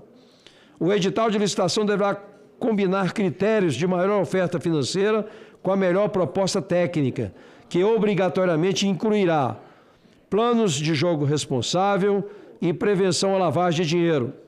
Apenas pessoas jurídicas constituídas no Brasil, com sede no país, com no mínimo 51% do capital votante pertencente a brasileiros, poderão participar do certame.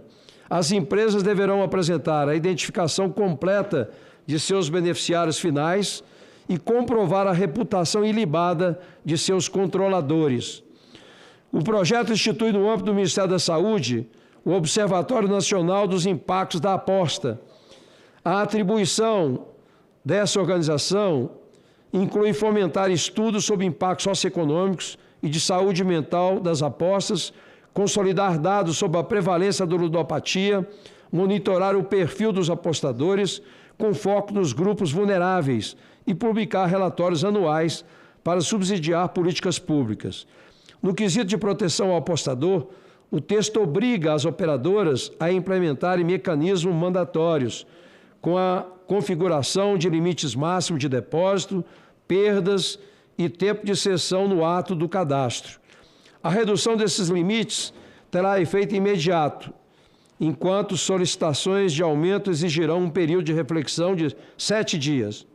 Fica criado também o Registro Nacional de Autoexclusão, o RNA, de inscrição voluntária e centralizada, que impedirá o indivíduo cadastrado de realizar a aposta em qualquer plataforma autorizada por um prazo mínimo de 6 meses. Os operadores ficam obrigados a realizar uma verificação robusta de identidade, idade e prova de vida, por meio de reconhecimento facial ou tecnologia similar, para impedir o acesso de menores e o uso de contas por terceiros. O projeto ainda garante o direito de saque integral de saldos e encerramento simplificado da conta a qualquer tempo. A proposta veda a participação de beneficiários de programas federais de transferência de renda inscritos no cadastro único, no CAD único, obrigando os operadores a verificar o CPF do solicitante na base de dados do governo em tempo real. Fica também proibida a utilização de recursos de benefícios sociais para a realização de apostas. O texto proíbe o uso de mecanismos que simulem ganhos inexistentes, como contas demo, com resultados irrealistas que atrasem injustificadamente saques ou que ofereçam bônus para incentivar a recuperação de perdas. A publicidade de apostas sofre restrições, sendo proibida em rádio ou TV entre 6 da manhã às 22 horas.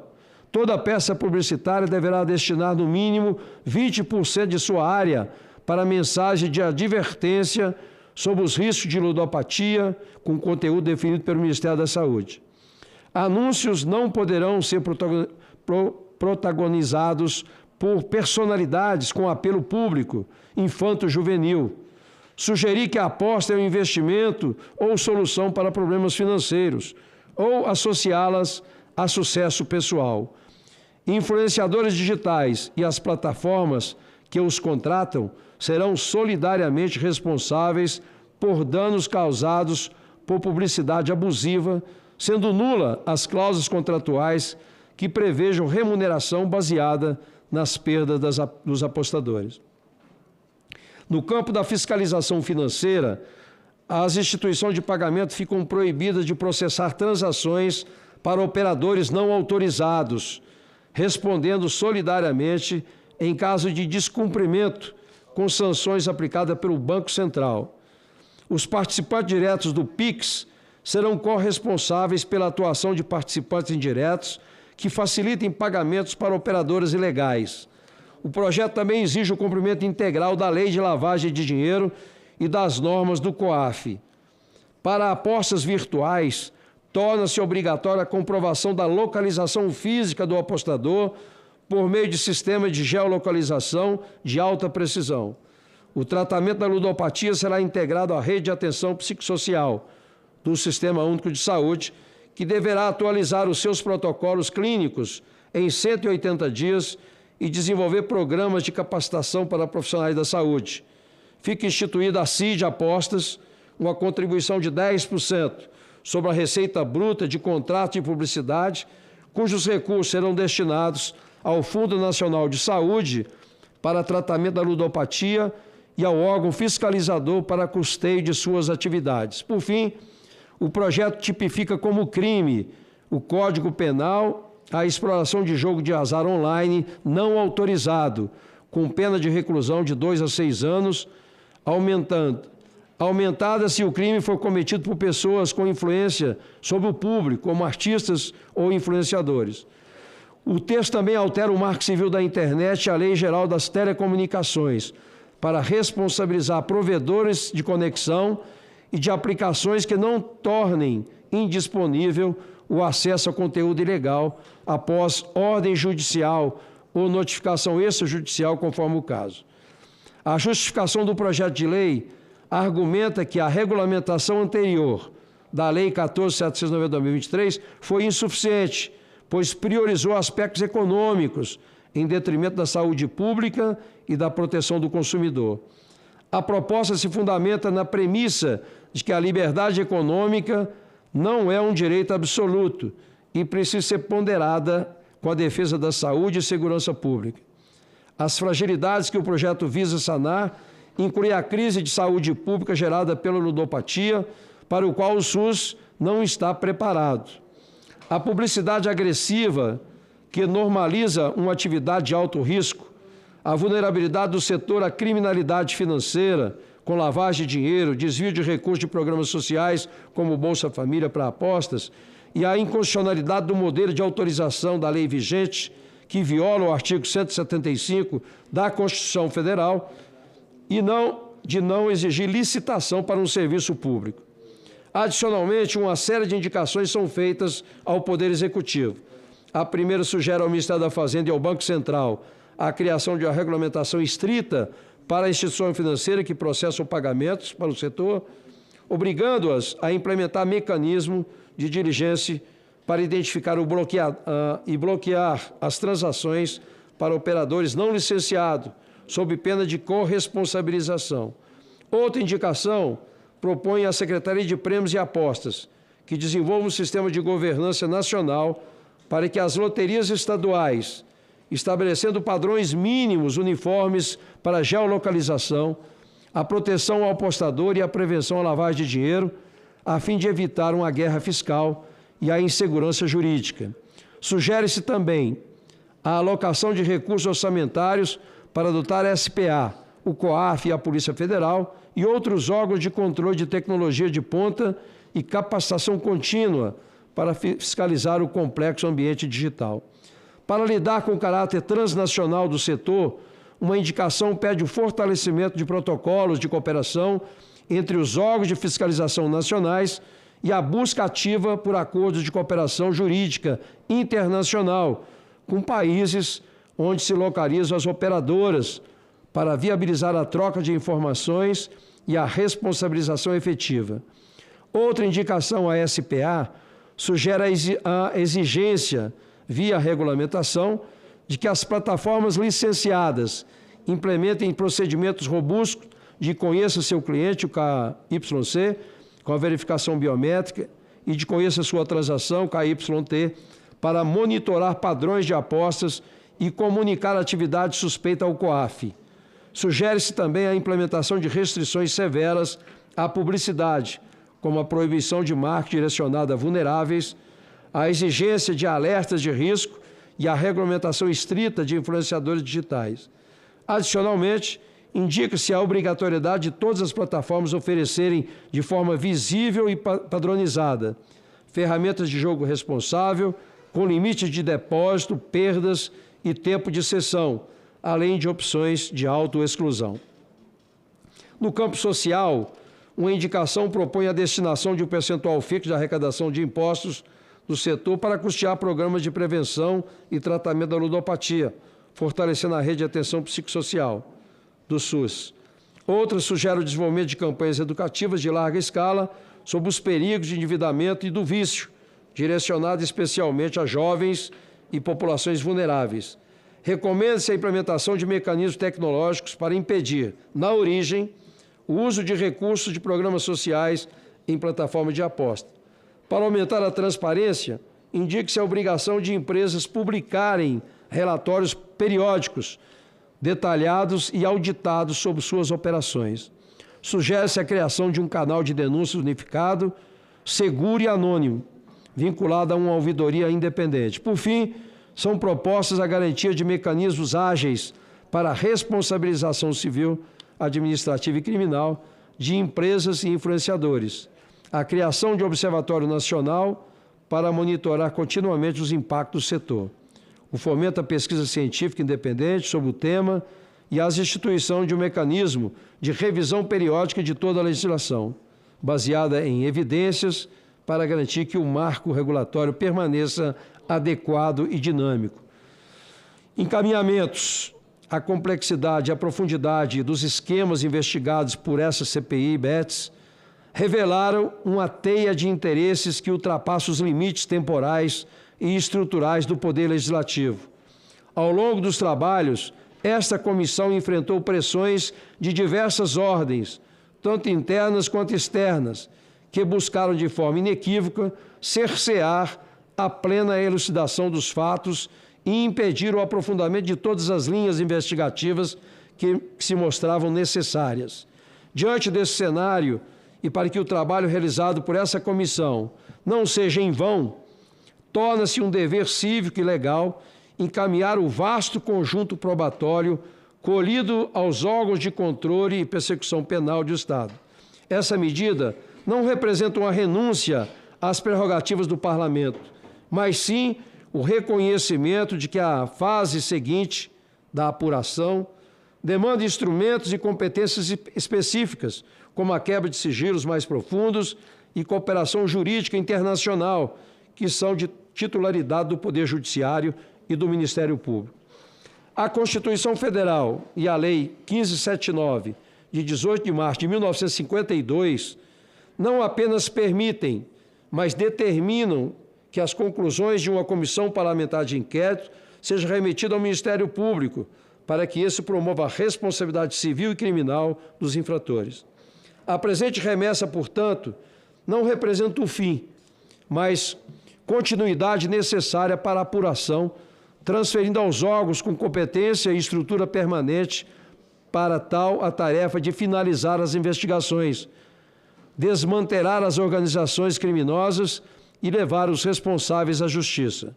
Neste contexto, o voto complementar à CPI das Bets consolidou as conclusões de suas investigações, focando em diferentes núcleos de atuação.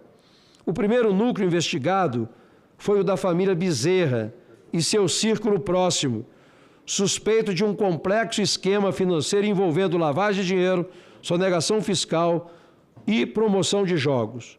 Com base nas investigações da CPI das Bets, o Núcleo 1 focou no complexo esquema financeiro em torno da influenciadora Deolane Bezerra Santos e sua família, com suspeita de lavagem de dinheiro, sonegação fiscal ligadas à promoção e operação de jogos. A empresa de Deolane Bezerra, Publicidade e Comunicação Limitada, é apontada como o epicentro das atividades. A investigação culminou na prisão preventiva da influenciadora no âmbito da Operação Integração, que apurou o uso do BPCL em esquema de jogos ilegais e lavagem de dinheiro. A apuração revelou um crescimento financeiro exponencial e também incompatível com a Bezerra Publicidade, que declarou receita de 31 milhões em 2023. A empresa recebeu milhões de reais de facilitadores de pagamentos ligados ao setor de aposta, como a Pay Brokers. Evidências robustas apontam para a transferência sistemática de 8,2 milhões de dólares da Bezerra Publicidade e Comunicação para contas de paraísos fiscais, Ilhas Caimã, e o uso de recursos da empresa para a compra de bens de luxo, como a Lamborghini de 3,4 milhões adquirida de outro investigado, Davi Henrique da Silva Filho. A Polícia Federal concluiu que a Bezerra Publicidades e seus sócios apresentaram um padrão recorrente de recebimento de recursos de plataformas de apostas que eram rapidamente repassadas à pessoa física ou usadas para despesas pessoais, sugerindo o uso da empresa como fachada para lavagem de dinheiro. O esquema se estendia a familiares próximos, que também apresentaram movimentações financeiras vultosas e também incompatíveis com suas rendas declaradas. A conta de sua mãe, Solange Alves Bezerra Santos, demonstrou um fluxo circular de capitais com intermediários financeiros, característico de lavagem de dinheiro, levando a sua prisão junto com a filha. Suas irmãs, Daniela e Daiane, figuram como sócias ou administradoras de empresas investigadas, incluindo a ADM Publicidade Limitada, cujo objetivo social declarado é a exploração de jogos de azar e apostas. Os filhos de Deolane, Giliardi Vidal dos Santos e Kaique Bezerra Teixeira, menor de idade, durante a parte dos fatos, também foram implicados com contas em movimentações que movimentaram milhões de reais e realizaram transferência para indivíduos com histórico criminal, incluindo um ligado ao primeiro comando da capital PCC. As investigações sugerem que as contas do filho menor foram instrumentalizadas para dificultar o rastreamento dos recursos. Diante do robusto conjunto probatório, que inclui relatórios de inteligência financeira, evidências de confusão patrimonial, transferência para paraísos fiscais e a prisão preventiva de Deolane, a CPI das Bets conclui pela inexistência de contundentes indícios da prática de diversos crimes, como lavagem de dinheiro, organização criminosa, estelionato e crimes contra a ordem tributária. Com base nisso, a comissão solicitou formalmente ao Ministério Público Federal a adoção de medidas cabíveis, incluindo o indiciamento de Eulane Bezerra Santos e sua mãe, Solange Alves Bezerra Santos, e a abertura de procedimentos investigatórios contra os demais familiares, a Daniela, Daiane, Giliardi e Kaique, e suas empresas também associadas, para apurar a responsabilidade criminal e civil dos fatos, além de solicitar a abertura de procedimento fiscal da Receita Federal contra diversas empresas envolvidas. O núcleo 2, Fernando Oliveira Lima, Fernandinho Oik, presidente da ONI Internet Group, foi investigado por lavagem de dinheiro em apostas, pirâmide financeira, desvio de verba do SUS na operação Maus Caminhos e ligação com o jogo do Tigrinho. A sua evolução patrimonial foi de 36 milhões para 143 milhões em um ano. E suas empresas, como a ONI Internet Group S.A., movimentaram centenas de milhões de reais, recebendo fundos de facilitadores como a Pay Brokers e PEPAI, a entidade offshore, domiciliada em Curaçao, ordenou o pagamento de 20 milhões para uma de suas empresas, valor integralmente repassado a Fernando. A CPI das Bets recomendou a abertura de procedimento investigatório contra ele. Seus associados também foram investigados. Erlan Ribeiro Lima Oliveira, primo de Fernando e administrador da OIG, teve uma evolução patrimonial de R$ 162 mil para 1,8 milhão em um ano, sendo beneficiário de auxílio emergencial até 2021. Francisco Ribeiro de Lima, pai de Fernando e diretor da ONI Internet, realizou o aporte de R$ 400 mil da empresa, valor incompatível com a sua renda declarada de R$ 3.277,79. Daniel Martins de Brito, diretor de Comprice da OIG, e Tiago Novaes Silva, diretor de Segurança da Informação, foram implicados pela responsabilidade de seus cargos em uma empresa com capitalização de origem não comprovada. Tony Macedo da Silveira Rodrigues, diretor de Proteção de Dados da OIG, também teve movimentações financeiras pessoais consideradas atípicas. Para todos, a CPI das Bets recomendou a abertura de procedimento investigatório pelo Ministério Público Federal. O conjunto de empresas do Grupo OIG, incluindo a offshore, ONI Internet, foi encaminhado para a investigação do Ministério Público Federal, Receita Federal e Bacen, por suspeita de lavagem de dinheiro, sonegação e operação irregular. O Núcleo 3 investigou o grupo do cantor Nivaldo Batista Lima, suas empresas como o GSA Empreendimentos e a Balada Eventos. Foram mencionados em RIFs e na Operação Integração. A GSA recebeu milhões de intermediadores de pagamentos investigado como o Zelu Brasil e Pix 365 e realizou saques em espécie fragmentadas. A Balada Eventos recebeu 92 milhões de uma conta própria do exterior, Estados Unidos e Ilhas Caimã, e transacionou com empresas com histórico questionável, como Supermercados BH, cujo sócio foi preso na Operação Capitu. A NIR Locação, outras de suas empresas, recebeu 2,07 milhões da ONI Internet S.A., empresa da Fernandinho OIG. Apesar do arquivamento de uma investigação específica sobre a venda de uma aeronave em Pernambuco, a CPI das Bets, considerando o conjunto das demais transações, recomendou a instauração de procedimento investigatório pelo Ministério Público Federal contra Gustavo Lima e suas empresas por possível lavagem de dinheiro e evasão de divisas. Breno César de Figueiredo Carmo Moraes, sócio da NR Empreendimentos, foi implicado pelas transações da empresa com ONI Internet S.A., levando à recomendação de investigação pelo Ministério Público Federal. O Núcleo 4 focou em Marcos Vinícius Freire de Lima, denunciado por esquema de exploração ilegal de jogos e uso de laranjas em empresas de fachada. Ele controlava uma rede de empresas, incluindo a LB Bank, Instituição de Pagamento Limitada, a NK 227 Empreendimentos e Offshore Firmus Internacional Limitada, e MS Managed Service Limitada. Suas transações incluíram a doação de um imóvel no valor discrepante, transferência para pessoas expostas politicamente e operações de câmbio de milhões de euros para si mesmo na Espanha, levantando suspeita de evasão de divisas. A Polícia Federal concluiu haver fortes indícios de lavagem de dinheiro. Seus colaboradores diretos e familiares também implicados. A sua irmã Daniela Ribeiro da Silva atuava como seu braço operacional e representante legal em diversas empresas. A sua esposa Viviane Poiato Macedo de Lima e Silva participou da doação de imóveis com valor suspeito. Seu filho Derek Faria de Lima e Silva teve contas onde Marcos Vinícius atuava como procurador. E seu amigo Eduardo Mata Cunha atuou como administrador em empresas controladas por Marcos. Thaís Ribeiro Madruga, José Luiz de Jesus Marques da Silva, Renan Ramiro Salas Vargas figuraram como sócios ou administradores da NK 227 e do LB Bank, peças centrais do esquema. Alexandre Freire de Lima e Silva participou da transação imobiliária suspeita. Para todos os indivíduos e para a rede de empresas de fachada, a CPI das BETs recomendou a abertura de procedimentos investigatórios do Ministério Público Federal e procedimentos fiscais da Receita Federal e do Banco Central. O Núcleo 5 apurou a conduta das influenciadoras digitais, a Virgínia Pimenta de Fonseca Serrão Costa e sua empresa Talismã Digital. Firmaram contrato com a Esporte da Sorte, com cláusula de remuneração variável, sob o lucro da plataforma, configurando conflito de interesses. Suas empresas como a W Pink e a Save Cosméticos apresentaram movimentações incompatíveis com faturamento, incluindo milhões em depósitos em espécies fragmentadas.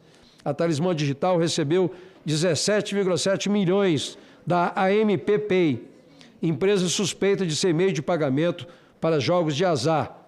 José Felipe Rocha Costa, sócio da Virgínia no Talismã, também participou de transações imobiliárias com valor declarado muito superior à avaliação fiscal.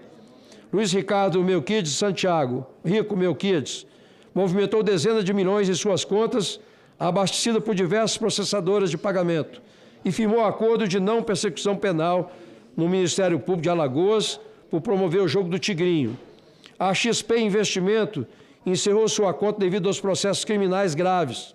Pâmela de Souza Drude, com renda declarada de 10.688,79, movimentou 2,78 milhões, recebendo fundos da ONI Internet S.A.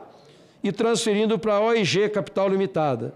Outros influenciadores, como Eliezer do Carmo Neto, Everson de Brito Silva e Samara Karanovic Martins, também tiveram transações suspeitas com empresas investigadas ou movimentações incompatíveis com seus perfis.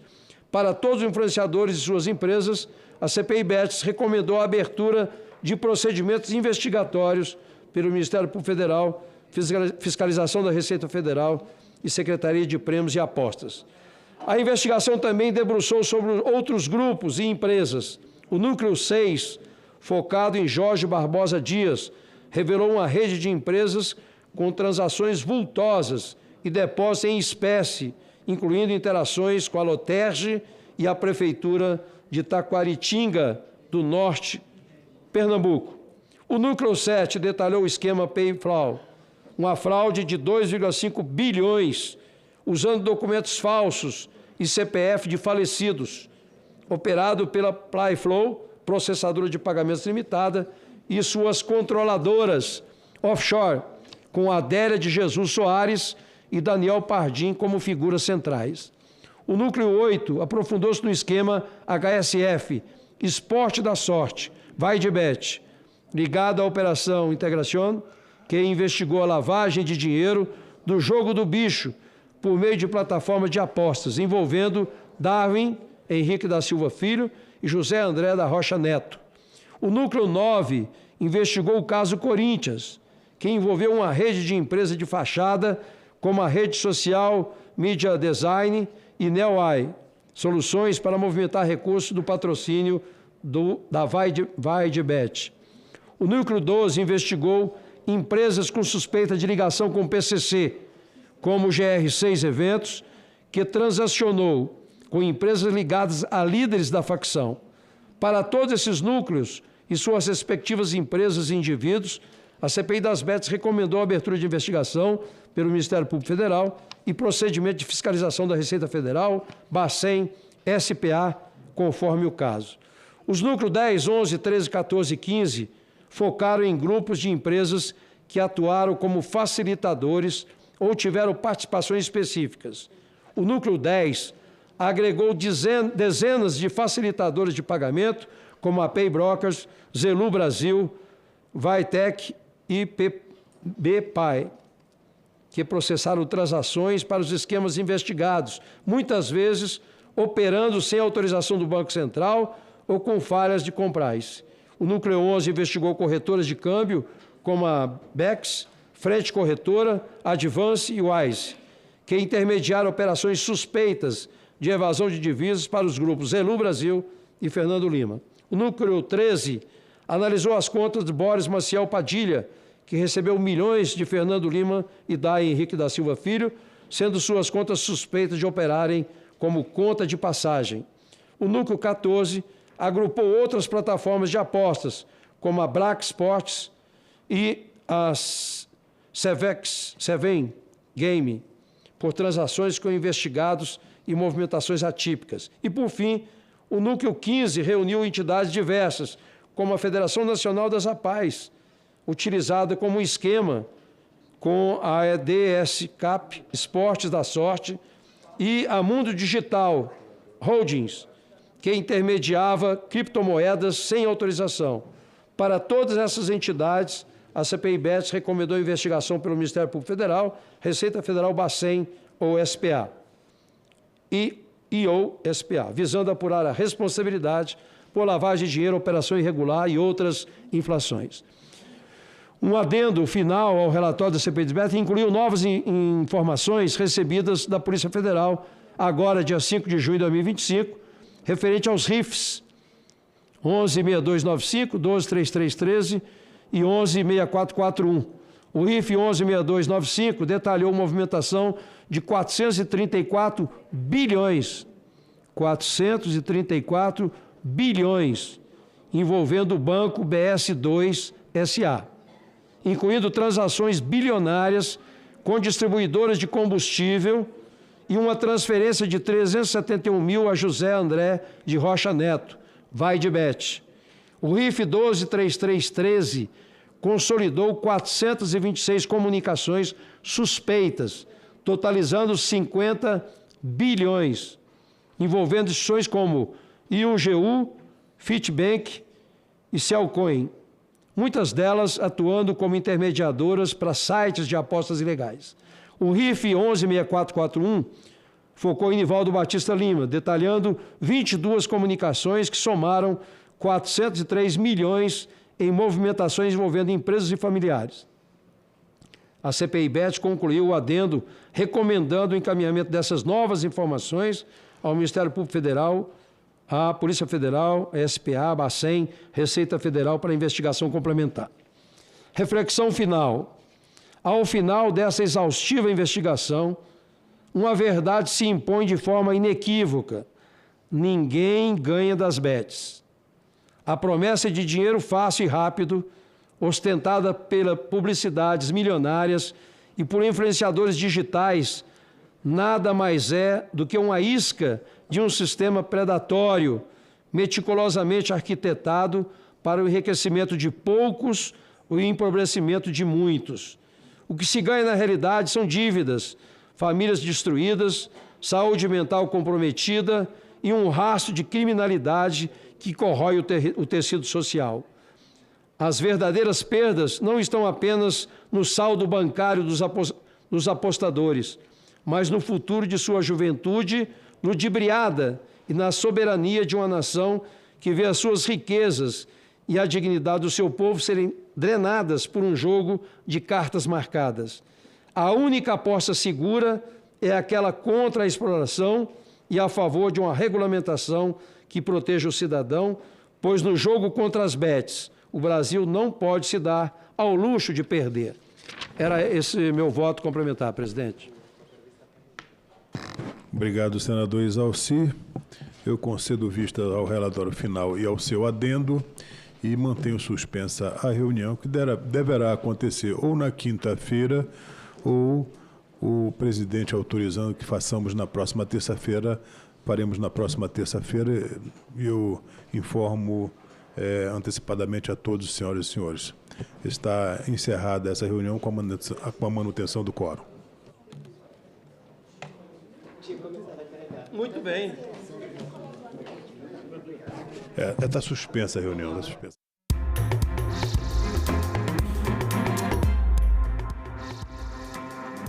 Olá, boa tarde. Em Brasília, 13h40 e o Senado Notícias está no ar.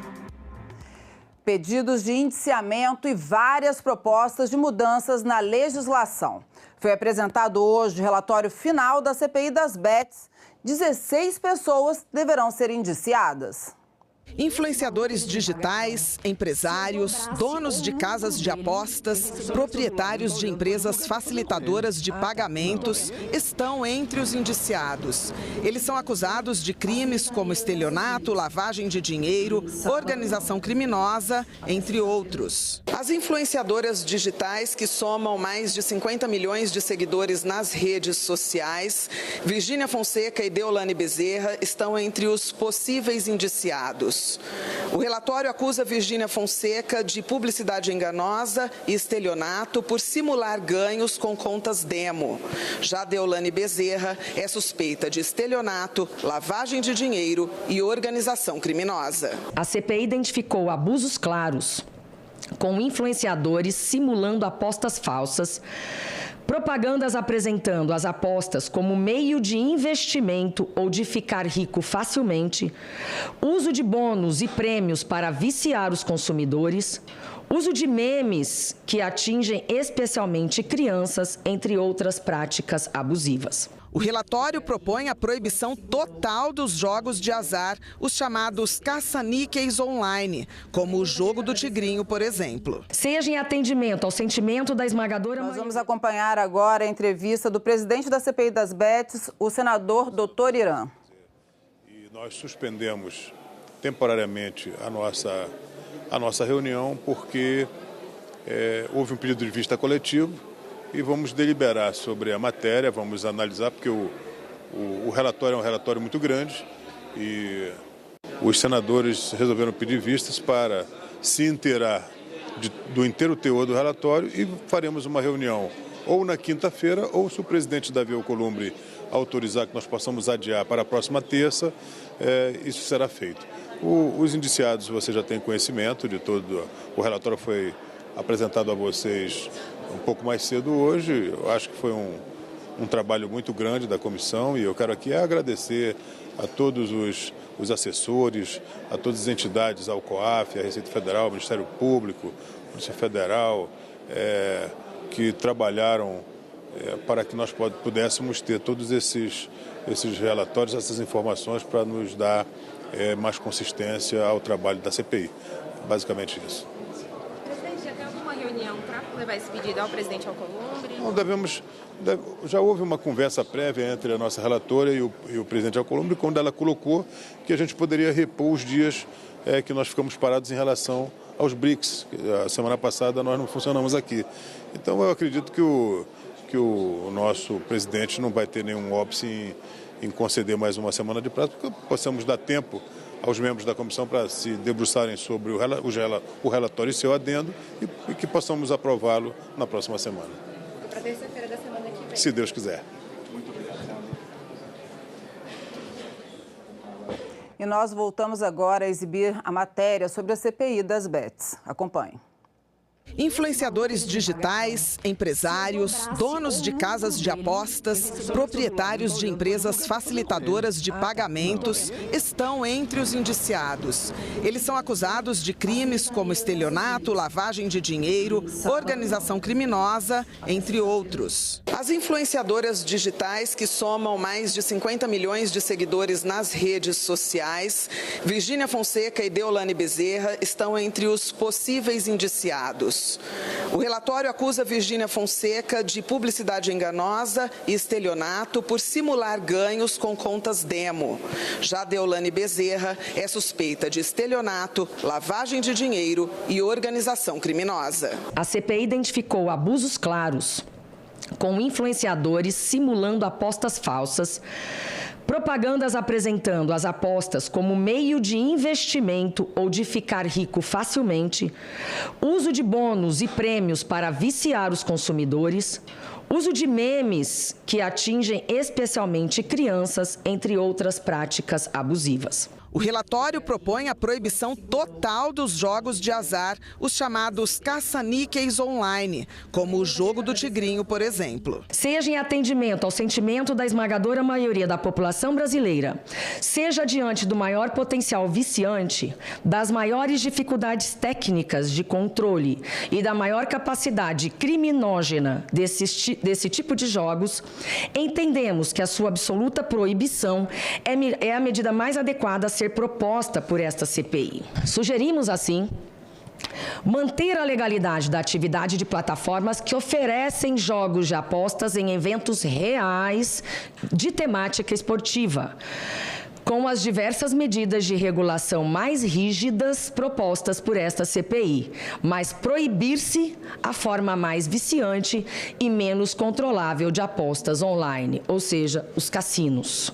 Com base nos principais problemas constatados durante a CPI, a relatora Soraya Tronic propõe ainda a criação de 3 novos crimes. Criminalização autônoma da exploração de apostas ilegais, como crimes graves como crimes mais graves do que o jogo ilegal da Lei de Contravenções Graves. B. Tipificação específica para quem promover a facilitação de pagamentos ilícitos às plataformas não autorizadas. E C. Criminalização da publicidade irregular de bets. Foram 7 meses de reuniões, investigações e depoimentos. 19 pessoas foram ouvidas e centenas de documentos analisados. Durante as audiências, um depoente chegou a ser preso. O empresário Daniel Pardim Tavares Lima foi acusado de falso testemunho. Ele está entre os indiciados. Nós vamos voltar agora aos corredores das comissões para conversar com a repórter Ticiane, que acompanhou a reunião. Boa tarde, Ticiane. Como foi a reunião? Foi suspensa com a manutenção do quórum para que seja retomada na quinta-feira ou na próxima terça-feira com a votação do relatório. Durante a reunião de hoje, o senador Exalci também leu o relatório dele, o relatório que ele fez paralelo, né? Os senadores têm essa prerrogativa de fazer os relatórios individuais também. Então, agora, os senadores vão poder analisar, os membros da comissão vão analisar esse relatório e vão aguardar a data, a marcação da reunião para que esse relatório seja votado. Lembrando... Eu peço desculpas, mas agora a gente vai ter que precisamos cortar a repórter, porque agora a relatora da CPI, a senadora Soraya Tronic, está ao vivo e a gente vai ouvir agora a reportagem dela, a entrevista. Apenas para a votação do relatório, com a dificuldade do quórum que nós estávamos tendo, o presidente aceitou a opção de manter este quórum. Por quê? Porque os relatórios foram protocolados menos de 24 horas antes da leitura. Então, os senadores, lógico, têm o direito de fazer a leitura, porque o prazo, em tese, se escoa no sábado, dia 14.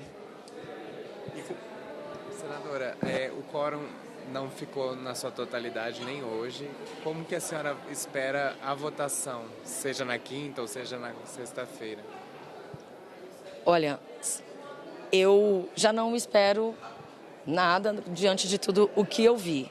Porém, o meu trabalho foi feito, Exalci colaborou sobremaneira e nós já entregamos um relatório. Votando o relatório ou não, passando ou não, mesmo porque ela, em tese, é para ter 11 membros titulares. Nós só temos 10. Ficou uma vaga aí à vontade, mas, infelizmente, nem aqueles senadores que gostariam de participar conseguiram essa vaga. Então, é nítido o que está acontecendo, mas, para mim, independente de votarem ou não, pode ser que apareçam relatórios que serão propostos.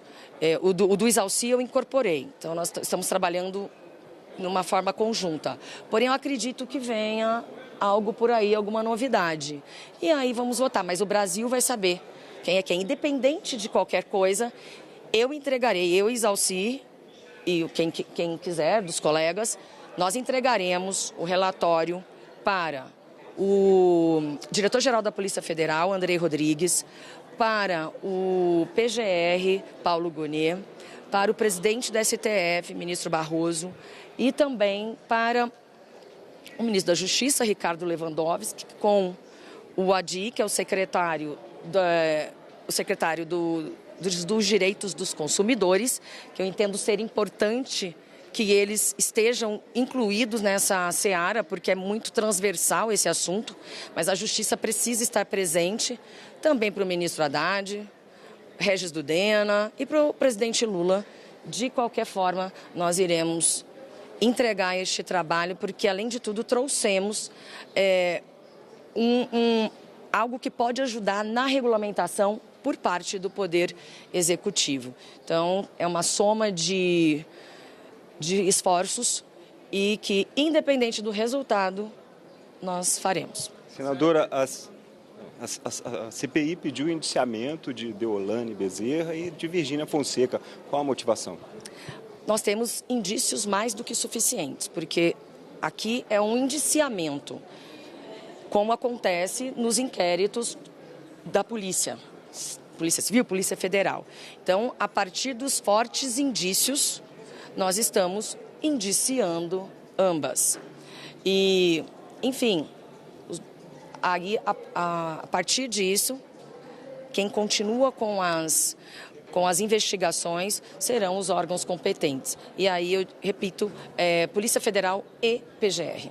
A senhora pretende procurar os senadores para que eles aprovem na íntegra o parecer da senhora? Sim, é um trabalho de articulação, né? Mas diante do atual cenário, eu já sei que eu não vou perder meu tempo, de forma nenhuma, gastar energia com quem eu já sei qual é a posição. Não vou gastar energia. Eu vou me dedicar cada dia mais a esse assunto, porque, embora a CPI tenha prazo, nós temos o dever de fiscalizar, não só de legislar, mas também de fiscalizar. Então, o trabalho continua e nós vamos ajudar, inclusive, outras casas legislativas, como hoje eu recebi aqui a visita do vereador da capital São Paulo, do vereador João Jorge, que também está legislando no assunto, lógico, dentro dos limites das competências municipais, mas vou ajudá-lo, vou participar de uma audiência pública em São Paulo e vou continuar. Quem está realmente engajado em resolver o problema no Brasil, em trazer uma solução, tem muito trabalho para ser feito ainda, porque esse assunto é extenso e precisaria de mais tempo, mas infelizmente não foi possível, não por vontade minha. Senadora, a senhora acha que aquelas imagens dos parlamentares, por exemplo, tirando foto com os influenciadores, aprendendo a jogar o jogo do tigrinho, por exemplo, aquilo ali pode ter prejudicado de alguma maneira os trabalhos da CPI ou não? De maneira nenhuma. Primeiro que Virgínia veio como testemunha e veio convidada. Se ela fosse naquele momento já investigada, porque foi após a vinda dela que nós conseguimos juntar os pontos e decidimos por indiciá-la. Mas naquele momento ela era uma pessoa comum e a educação, pelo menos da minha parte, ela pediu uma foto. Eu não vou dizer não, a pessoa não é uma indiciada nem nada. Cada um responde por si. E a questão do aprender a jogar não era isso. O que eu fiz? Eu pedi, porque era a única forma, eu não tenho tempo de fazer uma busca e apreensão. Eu não tenho tempo de analisar os celulares e os computadores de um influenciador. Então, o que eu fiz? Eu fiz ele se entregar, como aconteceu. É que muita gente não entendeu, a oportunidade é ótima. Eu falei, eu quero ver você jogando, eu quero ver. Então, ele jogou, ganhou e perdeu, acabou ganhando. E ele falou que aquele era o jogo, aquela era a plataforma dele, só que ele estava jogando o tigrinho. E a plataforma que ele divulga é a cobrinha. Aí eu falei, então acabou o jogo do tigrinho, agora joga a cobrinha. Por quê? Porque a conta demo que ele tem é daquilo que ele divulga. Então, se ele não divulga o tigrinho, a conta que ele abriu, ele jogou na minha frente. Então, ele deu exatamente o que eu queria. Ele jogou na minha frente. Eu não queria prender, primeiro porque nosso gabinete já entrou 300 vezes para a gente poder entender como é que aquilo funciona. Então, ele jogou no tigrinho e não quis jogar na plataforma dele. Aí, depois, no final, eu pedi para ele resgatar o dinheiro. E ele entrou em pânico. Se alguém acompanhou, ele falou não. E o advogado também ficou muito bravo, falou chega, tá demais. E simplesmente ele fez um resgate me dizendo que não ia fazer, mas ele fez o resgate do tigrinho, não da cobrinha. Então, para mim ali, para quem não está debruçado sobre o tema, não entendeu. Mas ali sim, como a própria Virgínia, que ali, quando ela disse que jogava por uma plataforma tal, e a mãe dela e o marido, todo mundo jogando na plataforma dela, ela já me mostrou que ela já entregou ali o ouro que eu precisava. Então, eu até agradeço pela oportunidade, mas aquilo não foi uma brincadeira. Da minha parte, jamais. Aquilo me deu certeza do rumo que nós estávamos tomando, porque mesmo o Regis Dudena, em várias conversas que tivemos com todas as pessoas que estão tratando desse tema, ninguém sabia praticamente nada ou quase nada sobre esse assunto. É um assunto difícil, que nós estamos unindo forças, nós estamos sempre para trás, infelizmente, diante de organização criminosa, diante dessa questão toda de tecnologia. Esse pessoal está nadando aqui de braçada desde antes de 2018, quando foi aprovada, quando foi sancionada por Michel Temer, já no apagar das luzes, uma legislação que não permitia os jogos de azar. Então, mas determinava que que o Poder Executivo teria 2 anos prorrogáveis por mais 2 para regulamentar. Então, ficou num limbo de legal, porém não regulamentado, e não regulamentado por quê? Porque por conta da omissão do Poder Executivo, certo? Então, nadaram de braçada, evoluíram, fizeram tudo o que eles gostariam, e aí eu falo para vocês, se vocês têm que perguntar para o Poder Executivo quem estava naquele momento com a obrigação e nunca fez nada, deixou correr solto, e agora nós estamos correndo atrás de um prejuízo, infelizmente. Senadores, sobre esse cadastro único dos apostadores, por que ele foi necessário e como deve funcionar? Bom, essa proposta nós iremos fazer, primeiramente, para o Poder Executivo, por óbvio, porque ele que tem que desenvolver. É um apoio, é uma ajuda dentro da regulamentação. Da mesma forma que as empresas de bets precisam ter autorização do Ministério da Fazenda, por meio da SPA, para trabalharem, para operarem, nós, diante de toda essa circunstância, nós iremos trabalhar para fazermos um cadastro único do governo federal para os apostadores. Então, nessa única plataforma, os apostadores vão vão fazer um cadastro lá dentro. Esse cadastro sai com uma assinatura digital ou um nada consta, como um nada consta da Polícia Federal, ele deve ser inserido na plataforma que ele deseja jogar, por exemplo, para que ele possa se cadastrar. Então, tem um trabalho dos novos apostadores e dos que já estão, mas é uma medida que pode ser exigida pela SPA.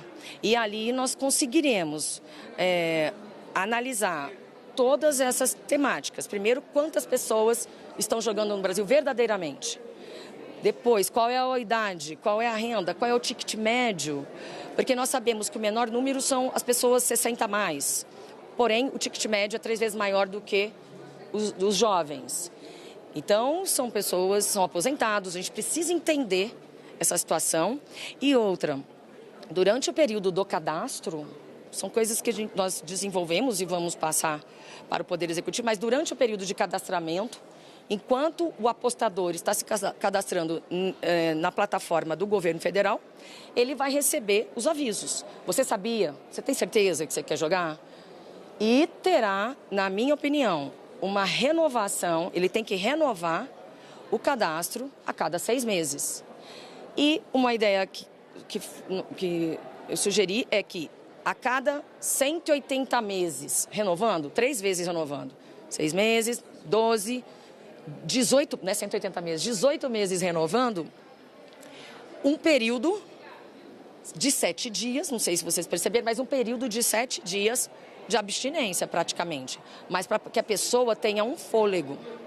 Outra questão importante que nós detectamos, nós copiamos muitas ideias do Poder Legislativo, da forma como a Alemanha está lidando com o caso. Mas eu gostaria até de aumentar o prazo. Aqui no Brasil é menos de 2 segundos entre um jogo e o outro. A Alemanha exige 5 segundos entre uma jogada e outra. Aqui está muito à vontade. Então, essas pessoas são empresários que estão pagando, assim, nós estamos pagando uma conta de algo fora do comum, que nunca imaginamos e que temos de lidar. A senhora sai satisfeita com o resultado final do relatório da CPI? Eu saio tranquila, agradecida pela equipe, por todos aqueles que ajudaram e com uma nova missão neste momento de apoiar e de ajudar o governo federal a terminar ou a continuar, porque você nunca termina de regulamentar. A partir do momento que você vai entendendo como aquilo funciona, porque a Secretaria de Jogos e Apostas foi aberta em 2024 e não em 2023, porque o governo precisou entender o que estava acontecendo, porque eu não acredito que eles tenham levantado uma obrigação dessa ali na transição entre o governo e outro, certo? Então, mas superficial ou não, com acertos e com erros, todos nós estamos trabalhando. O que nós precisamos é nos unir. Então, a CPI acaba. Nós mostramos agora a entrevista da relatora da CPI das Bets, Soraya Tronic, e agora deixamos você com o plenário que acabou de ter início. Acompanhe. Obrigada pela companhia. A número regimental, eu declaro aberta a sessão. Sob a proteção de Deus, iniciamos nossos trabalhos. As senadoras e senadores poderão se inscrever para uso da palavra por meio de aplicativo Senado Digital, por lista de inscrição que se encontra sobre a mesa ou por intermédio dos totens disponibilizados na casa. A presente sessão deliberativa ordinária é destinada à deliberação de indicações de embaixadores e a apreciação de seguintes matérias já disponibilizadas em avulsos eletrônicos na ordem do dia eletrônica de hoje. É o projeto de lei 419/2023 da deputada Laura Carneiro. Projeto de decreto legislativo número 725/2024, Comissão Mista de Controle de Atividades de Inteligência. Projeto de decreto legislativo 465/2022, Comissão de Relações Exteriores e Defesa Nacional da Câmara dos Deputados.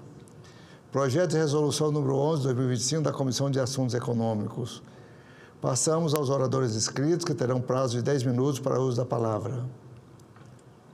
Bem, primeiro orador inscrito é o senador Paulo Paim, PT, Rio Grande do Sul.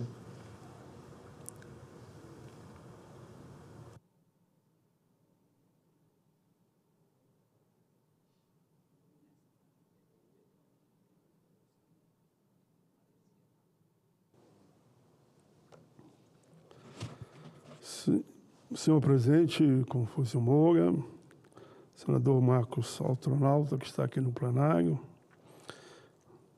Presidente, o planeta está num clima de guerra. E isso é o motivo do meu pronunciamento no dia de hoje. Senhor presidente Confúcio Moura, senadores e senadoras, poderia afirmar que o mundo sempre esteve mergulhado em conflitos armados, guerras, disputa de poder e atos de desumanidade, onde a fome e a miséria tingiam o cenário com suas cores mais sombrias, mais tristes. Contudo, reafirmo, enfaticamente, que tempos vivemos hoje. A obra do psicanalista e sociólogo alemão Henrik Fromm permanece incrivelmente atual, ressoando intensamente no presente e nos debates conjunturais. Ele faleceu. Falecido em 1980, Fromm conduziu seus estudos e análises de forma visceral, em clara crítica à sociedade e à condição humana. Ele afirmou, abro aspas, pela primeira vez na história, a sobrevivência física da raça humana depende de uma mudança radical no coração humano. Escreveu isso em plena Guerra Fria, um período marcado por discussões sobre guerra nuclear, espionagem internacional, golpes de Estado e avanços tecnológicos como as viagens ao espaço.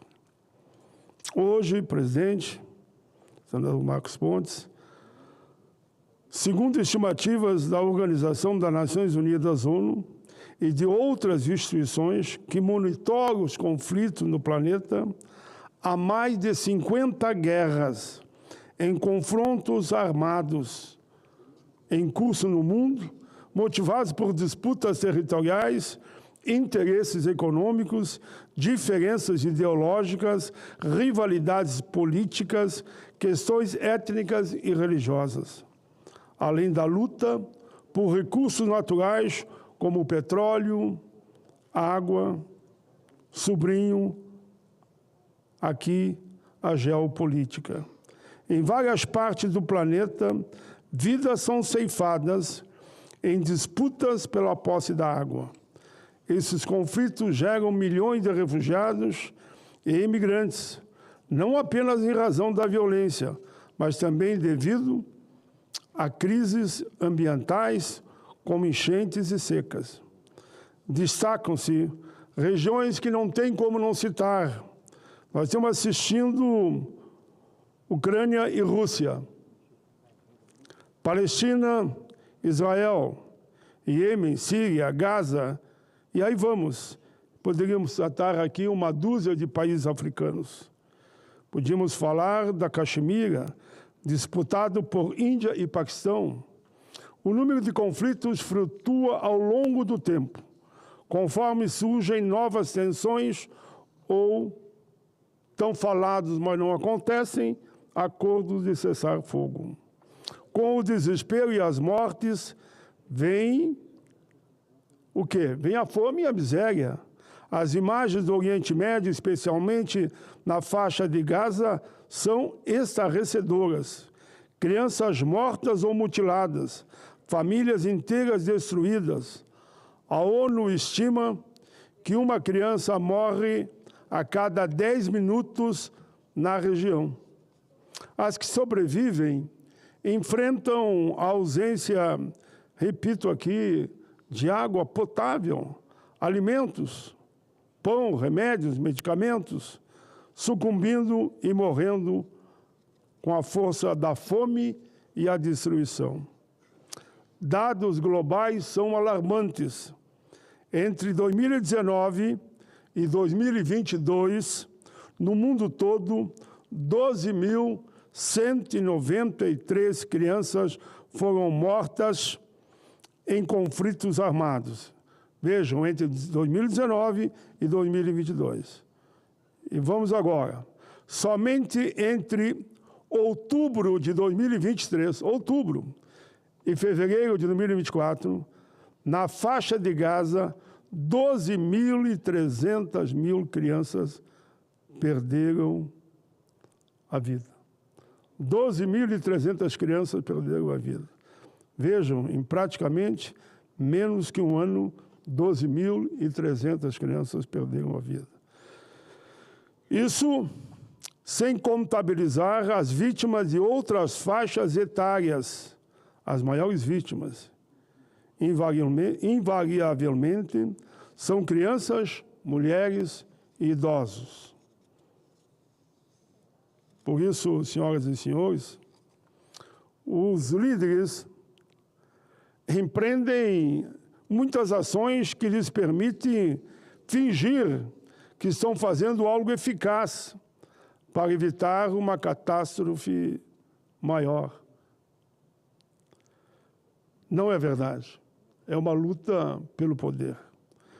Conferências intermináveis, resoluções, conversas sobre desarmamento, tudo dá a impressão de que reconhece os problemas e que algo está sendo feito para resolvê-los. Fromm sustenta que nossas consciências foram anestesiadas e que o egoísmo, amplificado por sistemas desiguais, faz com que líderes valorizem mais o sucesso pessoal do que a responsabilidade social. Isso, senhor presidente, eu considero muito, muito grave. A fome afeta milhões em todo o mundo. Mais de 800 milhões de pessoas vivem nessa situação. Os conflitos e as guerras estão entre as principais causas. A insegurança alimentar moderada ou grave impacta mais de 2,3 bilhões de pessoas. 2,3 bilhões de pessoas no mundo em insegurança alimentar moderada ou grave. Que mundo é esse? Onde apenas uma parcela pequena da população tem acesso a benefícios básicos como saúde, alimentação, moradia. Eu resumo aqui, trabalho digno. Nem vou falar em condições de vida decente, nem vou falar aqui da insegurança, da morte permanente, pelos conflitos em países onde aparentemente não tem guerra. Podemos olhar aqui agora o Brasil mesmo e os Estados Unidos, por exemplo, os conflitos que estão acontecendo lá agora. Enfim, ter ou ser, eis a questão. Ter o que não nos pertence, apropriando-nos do alheio, ou ser o que somos, a força vital em ajuda mútua. Penso que a única saída para a humanidade é o amor pulsando no coração. O amor é a resposta para os problemas da existência humana. Uma palavra tão pequenininha, senhor presidente, que resumiria tudo, que a palavra amor, se ela fosse entendida, compreendida e vista com tudo aquilo que ela abraça e representa. Mas não, prevalece o ódio, a violência, o espancamento, o assassinato, o feminicídio, a briga porque é negro, é branco, ou é índio, ou é migrante, ou é imigrante, como estamos vendo aí em grandes partes, em outras tantas partes do mundo. Senhor presidente, é um resumo que eu fiz aqui rápido, fiquei nos meus 10 minutos e agradeço muito a tolerância de Vossa Excelência. É isso mesmo, senador Paim. O homem em guerra, ele vira monstro. Perfeito. Incontrolável. Não é? Coisa feia. Parabéns pelo seu pronunciamento. Vamos em frente. Muito obrigado, senador Paim. Vamos em frente. É o senador astronauta Marcos Pontes, com a palavra.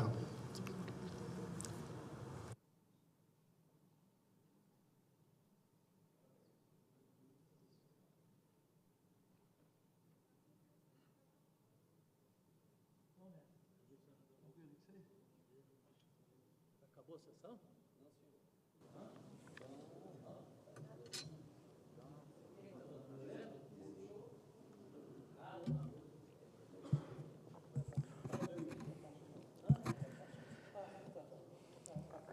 Senhor presidente, senhoras, senhores, senador Cajuru, senador Paim, todos aqueles que nos acompanham pelas redes do Senado. Quem conhece minha história sabe o quanto que eu sou ligado à educação, né, por essência, porque a educação foi o que transformou minha vida, assim como pode e vai transformar a vida de muitos jovens no nosso país. Milhares de jovens que precisam de uma boa educação. Mas hoje eu sou obrigado a me manifestar diante de mais uma tentativa orquestrada de sabotagem contra um dos poucos modelos educacionais que vem apresentando resultados concretos em nosso país, as escolas cívico-militares. É bom ressaltar aqui que a escola cívico-militar não é uma escola militar, é uma escola que traz alguns dos valores ligados à instituição e que é aberta à participação das pessoas que podem escolher onde colocar os seus filhos. Pode ser uma escola cívico-militar, pode ser uma escola Montessori, pode ser uma escola de qualquer outra metodologia. E é importante que nós tenhamos essas opções no Brasil. O Brasil é comprovadamente um dos países que mais investe em educação pública em proporção ao seu produto interno bruto. Isso é interessante a gente falar isso, né? Com todos os resultados que a gente tem. Nossa própria Constituição Federal, no artigo 212, determina que pelo menos 18% da arrecadação da União e 25% da arrecadação dos estados e municípios sejam aplicados anualmente em educação. Na prática, isso tem mantido os investimentos públicos em educação na casa dos 6% do produto interno bruto, acima da média de diversos países da OCDE. Só para fazer uma comparação, no setor ciência e tecnologia, pesquisa, desenvolvimento e investimento no Brasil, somado setor público, privado, terceiro setor, soma 1,2% do PIB. Qual o resultado disso? O Brasil amarga as últimas posições nos rankings internacionais de desempenho educacional, como o PISA, com índices alarmantes de analfabetismo funcional, evasão escolar e violência dentro das salas de aula. Por que que isso acontece? Essa é a pergunta. A gente tem recurso, mas por que que isso acontece?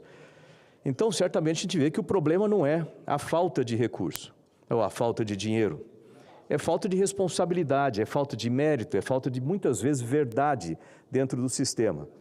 A legislação educacional brasileira, especificamente a Lei das Diretrizes e Bases da Educação Nacional, que é a Lei número 9.394, de 1996, em seu artigo 24, inciso 5, a linha C, introduziu o conceito de progressão continuada. Isso é um exemplo aqui.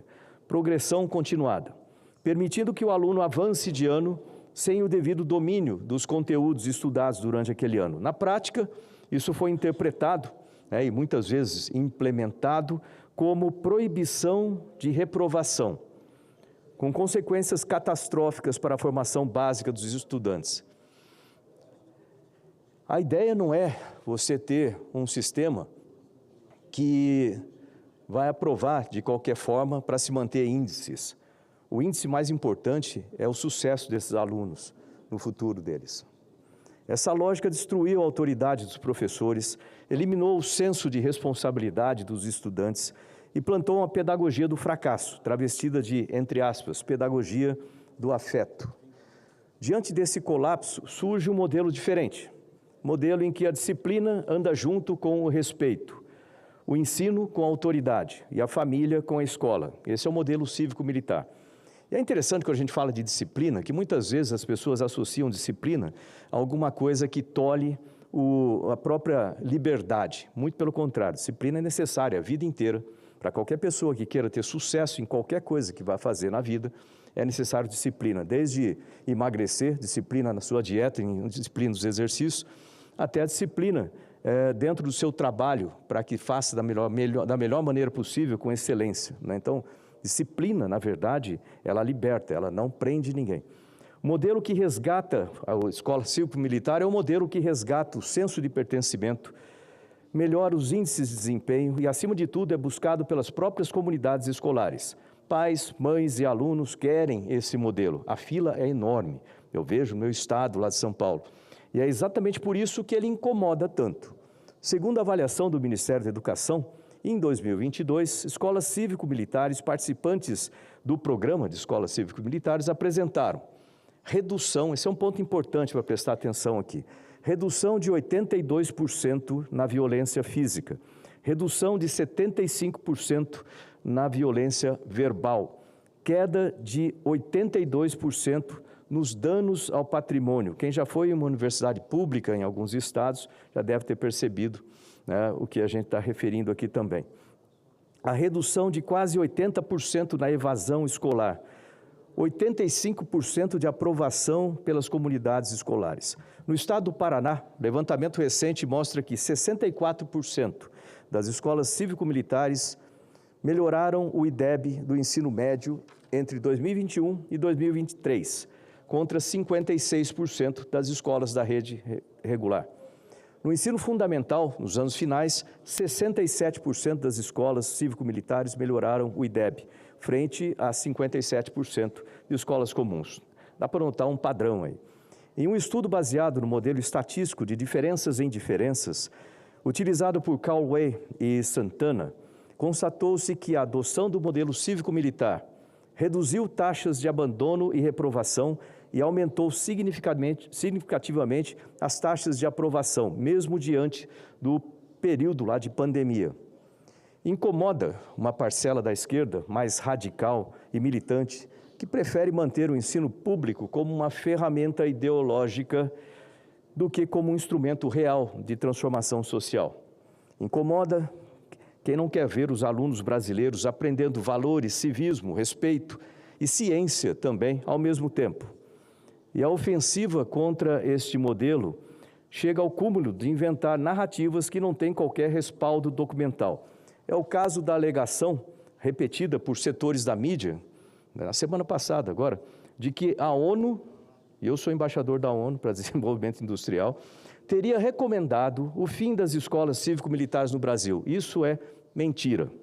Isso é chamado fake news institucionalizada. O documento oficial da ONU, ao qual tive acesso completo, não menciona em nenhum dos seus parágrafos qualquer recomendação para extinguir esse modelo educacional, mesmo porque isso fugiria do padrão de comportamento da ONU, fugiria de tudo que a ONU preconiza, de não interferência nos países membros. A falsidade de informação revela mais sobre a militância ideológica de seus propagadores do que sobre qualquer preocupação real com a qualidade do ensino. Senhoras e senhores, nós não podemos nos enganar. Não é por acaso que combatem com tanto ódio as escolas que funcionam. Elas funcionam porque representam tudo o que a velha cartilha progressista tentou apagar. A disciplina, o respeito, a autoridade, o civismo, o mérito e a ordem. É hora de defender a verdade. É hora de defender o direito das famílias de escolher o melhor para os seus filhos. É hora de denunciar os verdadeiros responsáveis pela ruína da educação nacional. Os que lucram politicamente com a ignorância alheia. É muito mais fácil controlar pessoas que não têm conhecimento do que pessoas que são verdadeiramente educadas, que podem tomar as suas decisões.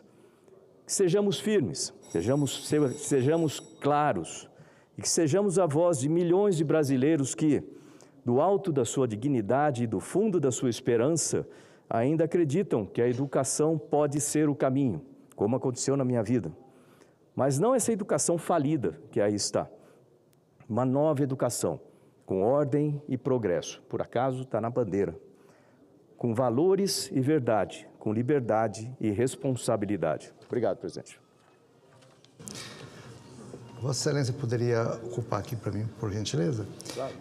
Eu chamo agora para o próximo orador, o senador Eduardo Girão.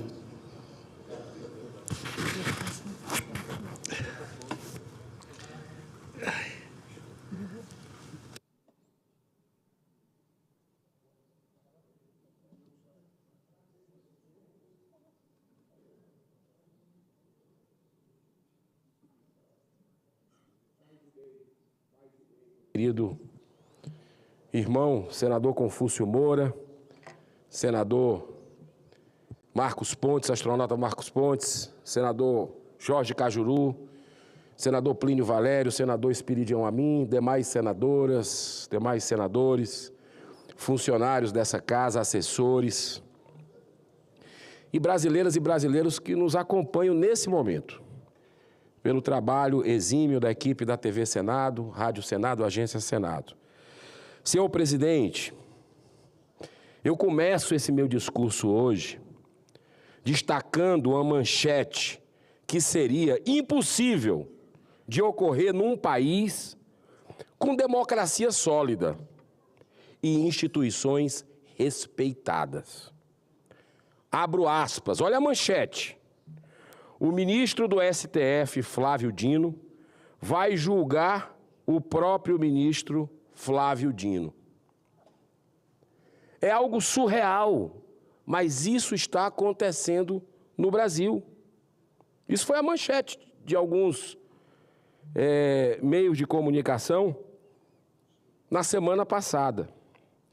Trata-se, esse caso aqui, é aquele que eu denunciei várias vezes, na CPI da Covid, aqui no plenário. Aquela coisa dos 2 pesos e 2 medidas que nós vimos naquela época de sombra da pandemia, de uma briga política, palanque, o Senado sendo usado para isso. E blindaram governadores do Nordeste, prefeitos, para ficar só em cima do governo federal. Todo mundo viu. E o requerimento aprovado foram 2. E o meu pedia investigação irrestrita no governo federal, no governo estadual e no governo municipal, mas ignoraram esse requerimento que foi aprovado. Blindaram, ocuparam a CPI, apenas para desgastar o governo federal. E eu tratei aqui muitas vezes sobre o julgamento desse processo escandaloso do desvio de recursos públicos promovido pelo Consórcio do Nordeste, que reúne 9 governos estaduais, 9 governadores nordestinos. Tal ilegalidade ficou conhecida como o calote da maconha. Aí o presidente me pergunta, maconha? O que é que tem a ver com respirador maconha? Não sei. Mas foi comprado 49 milhões de reais na época, de uma empresa que só tinha uma nota fiscal emitida na sua vida. Foi comprado lá para o Nordeste, para a terra do Zezinho, para a minha. Foi comprado 49 milhões de uma empresa que vende produtos à base da maconha. O negócio dela é esse. E uma parte ia parar lá em São Paulo, em Araraquara, na sua terra. Não é por acaso que o senhor está sentado aí. Tudo na vida tem a coincidência, né? Os elos. E, presidente, em 2020, no pleno auge da pandemia, foram adquiridos, sem nenhuma licitação, 300 respiradores da empresa Hempcare. Hemp, senador, meu querido irmão Cajuru, é maconha. Hempcare, especializada no comércio de produtos à base de maconha. Foram pagos antecipadamente 48 milhões de reais, quase 49, mas os respiradores nunca foram entregues, podendo, portanto, ter causado a morte de muitos pacientes nordestinos com graves problemas respiratórios. Como titular da Covid, da CPI da Covid-19, apresentei essa grave denúncia, pedindo a devida investigação com imediata convocação dos envolvidos. Um deles é o Carlos Gabas, lembra, senador Plínio? Carlos Gabas, que tem uma história com o PT. Eu queria trazer, não deixar de jeito nenhum. Era uma sabotagem danada para não trazer o Carlos Gabas. Por quê? Porque isso aqui estava batom na cueca, como a turma diz. A maioria dos membros da CPI estava apenas interessadas em promover um palanque eleitoreiro antecipado das eleições de 2022. Por isso, blindaram os envolvidos e impediram completamente qualquer avanço da apuração das denúncias que nós fizemos. Mas como as provas materiais e testemunhais eram muito contundentes, a Justiça Baiana, finalmente em 2023, deu início à abertura de um inquérito. Mas o processo acabou sendo encaminhado para onde? Para o STJ, em virtude do foro privilegiado. Calma, não termina por aí não. Paralelamente, o caso também foi parar no Tribunal de Contas da União, que decidiu pelo arquivamento com a seguinte alegação, abro aspas, não seria adequado punir gestores públicos por decisões tomadas em um momento crítico da pandemia, quando ainda não se compreendia plenamente a gravidade da crise sanitária? Olha a resposta do TCU. Serve a quem? Com tantas indicações, com tudo isso, é complicado. Política é um negócio complicado. Agora, em 2025, depois de tanta procrastinação por causa do famigerado foro privilegiado, o processo chega aonde? Ao STF.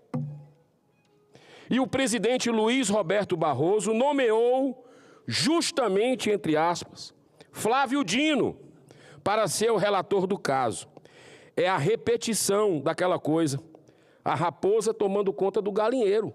Ele tinha que, pelo menos, se declarar impedido, suspeito, porque ele era um dos governadores, desses 9 governadores que compunham o consórcio do Nordeste.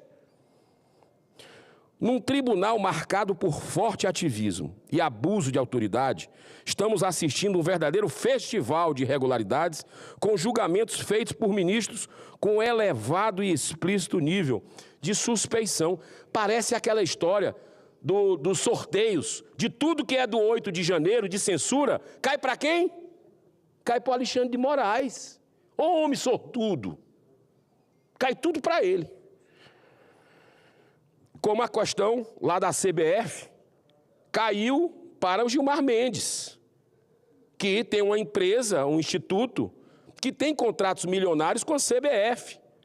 E um detalhe, antes estava com o André Mendonça, com o ministro André Mendonça, que hoje veio aqui no evento da Assembleia de Deus, na comemoração. Esteve aqui, eu cumprimentei o ministro André Mendonça, que está fazendo um grande trabalho pelo Brasil, respeitando a Constituição. Agora, presta atenção. Esse vergonhoso caso do calote da maconha ocorreu em 2020, quando o Flávio Dino era governador do Maranhão, tá? Assim como o Rui Costa era governador da Bahia e coordenador do tal famigerado consórcio, que evaporou quase 49 milhões do dinheiro pago de impostos dos nordestinos. Além disso, em 2023, ainda eram ministros do governo Lula, meu querido senador astronauta Marcos Pontes. Essa turma aqui era ministro do governo Lula, o Flávio Dino e o Rui Costa. Ou seja, haja fatores de suspeição. O pior de tudo é que essa não é a primeira vez que isso acontece no Supremo. Já é a terceira reincidência em poucos anos. Em 2021, eu entrei com pedido de impeachment do ministro Barroso. Uma das principais razões foi por ele não ter se declarado suspeito no julgamento do artigo 28 da Lei 11.343 sobre drogas, que acabou vergonhosamente liberando o consumo da maconha. Na verdade, libera o porte da maconha. Contra o Congresso Nacional, que disse 0 porte, tolerância 0. 3 vezes nós dissemos isso. Mas o ministro Barroso votou. Pior ainda foi a designação feita agora em 2025 por Barroso para que o ministro Gilmar Mendes julgasse liminar para o retorno do presidente da CBF, Edinaldo Rodrigues, apesar de estar ali atolado em denúncias. E pelo regimento interno do STF, quem deveria julgar a liminar seria o ministro André Mendonça, como eu mencionei aqui há pouco. A gravidade da decisão é porque Gilmar Mendes fundou, e seu filho hoje é o presidente, de um instituto beneficiado pela CBF, com um generoso contrato de cerca de 10 milhões de reais por ano. O caso é indecoroso. São tempos muito difíceis, brasileiros. Eu sei que você está pensando na sua casa, agora no seu escritório, ou vendo isso em outro lugar. São tempos difíceis que a gente está vivendo aqui. Amanhã mesmo, senador Espiridião Amin está com destaques sobre a reforma eleitoral, que é uma vergonha. A reforma eleitoral amanhã é uma vergonha, ela desfigura a lei da ficha limpa, ela criminaliza a fake news. Quem é que diz o que é fake news? Quem é que diz? Eles vão legitimar o que togados estão fazendo a 3x4 de forma ilegal. Eles querem legitimar nesse código amanhã na CCJ. É um reconhecimento de que é ilegal, tanto é que estão botando agora na lei. Você não pode mais questionar a questão de urna eletrônica. Você não pode mais questionar, Plínio, pelo que está amanhã lá, você não pode questionar a eleição. E eles vão dizer o que é fake news. Está errado. Nós temos que derrotar amanhã o dever moral, nas vésperas de uma eleição, de derrotar esse código amanhã. Então, para encerrar, senhor presidente, são tempos muito difíceis de completa inversão de valores morais, mas não podemos perder a esperança de que um dia a dignidade das instituições humanas será restabelecida. Até lá é preciso resistir e perseverar na busca por verdade e por justiça. Eu encerro com o pensamento nos deixado há quase 2000 anos pelo filósofo Epiteto, adepto do estoicismo. Não devemos lamentar quando uma pessoa perde seu dinheiro e todos seus bens.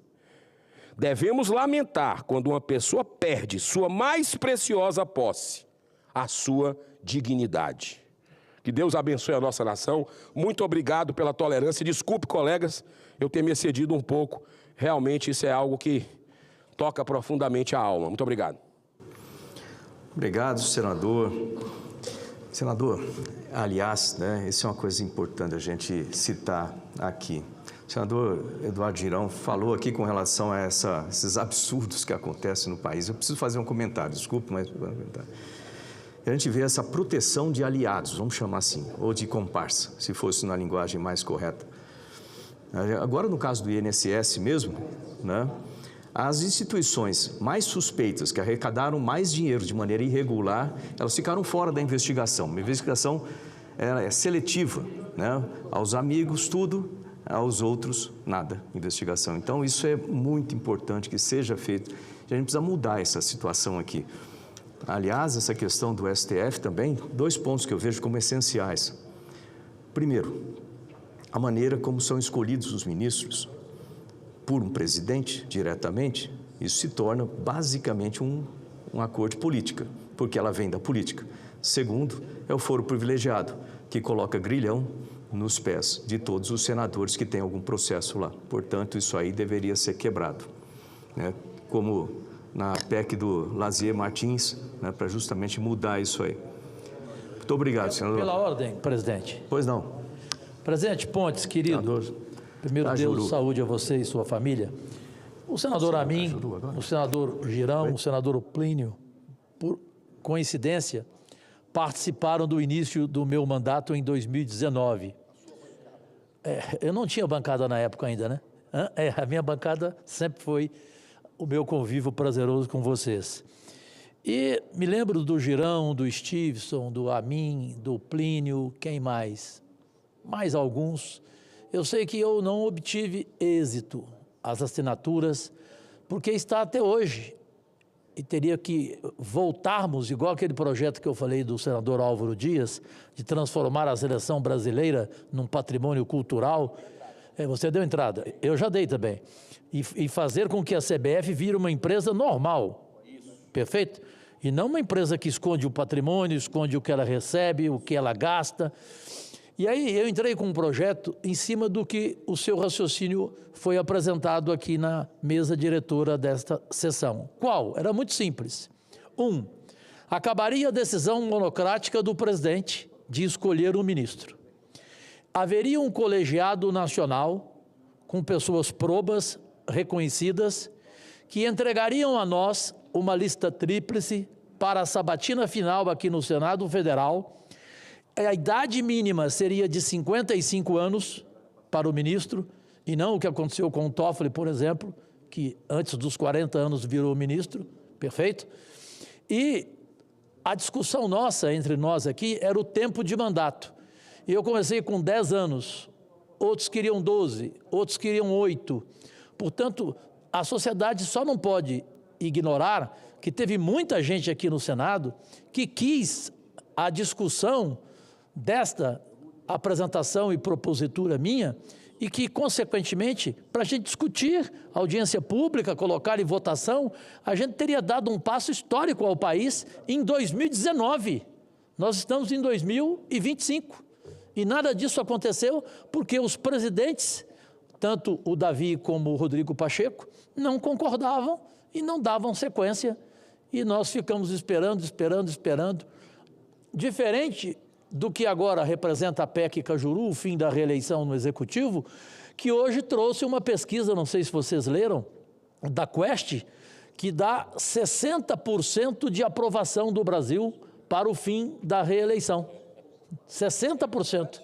Quer dizer, então, basta as pessoas de bem, né, procurarem os seus representantes nos seus estados e apresentarem as suas opiniões. Por que vocês não estão discutindo essa ideia, seja de quem for, do Amin, do Cajuru, do Girão, do Plínio, de quem for, correto? Não importa, do Pontes, do astronauta, mas enfim, o que não pode é ficar na história que nenhum de nós nunca tentou. Não, nós tentamos. Obrigado. Obrigado, senador Cajuru. Se eu estivesse aqui, pode ter certeza que seria pautado. Presidente, enquanto o senador Espírito Amin vai subir, deixa eu só fazer uma... Só um momentinho, só para... na sequência seria aqui, primeiro o senador Cajuru, depois o senador Espírito Amin. Se eu acho que ele se permitir fazer a troca aí, então... É só... Tá certo. O senhor tem que me ceder o seu lugar. Senador Espírito Amin, 10 segundos no relógio. Pode colocar. Eduardo Girão, por favor. O senador Cajuru falou da pesquisa Quest hoje sobre o fim da reeleição, 60%. Se colocasse mandato de 10 anos ou mandato de 5 anos, é 80% a 90%, pode ter certeza, rindo, 80% a 90% pelos 5 anos. Obrigado, senador Eduardo Girão. Com a palavra, o senador Espírito Amin. Presidente, senhores senadores, senadoras, eu quero tomar o tempo do nosso espaço e perante os companheiros e companheiras também, perante aqueles que assistem à TV Senado, para fazer 2 registros. O primeiro deles é de cumprimentos ao voto do ministro André Mendonça, no caso do artigo 19 da lei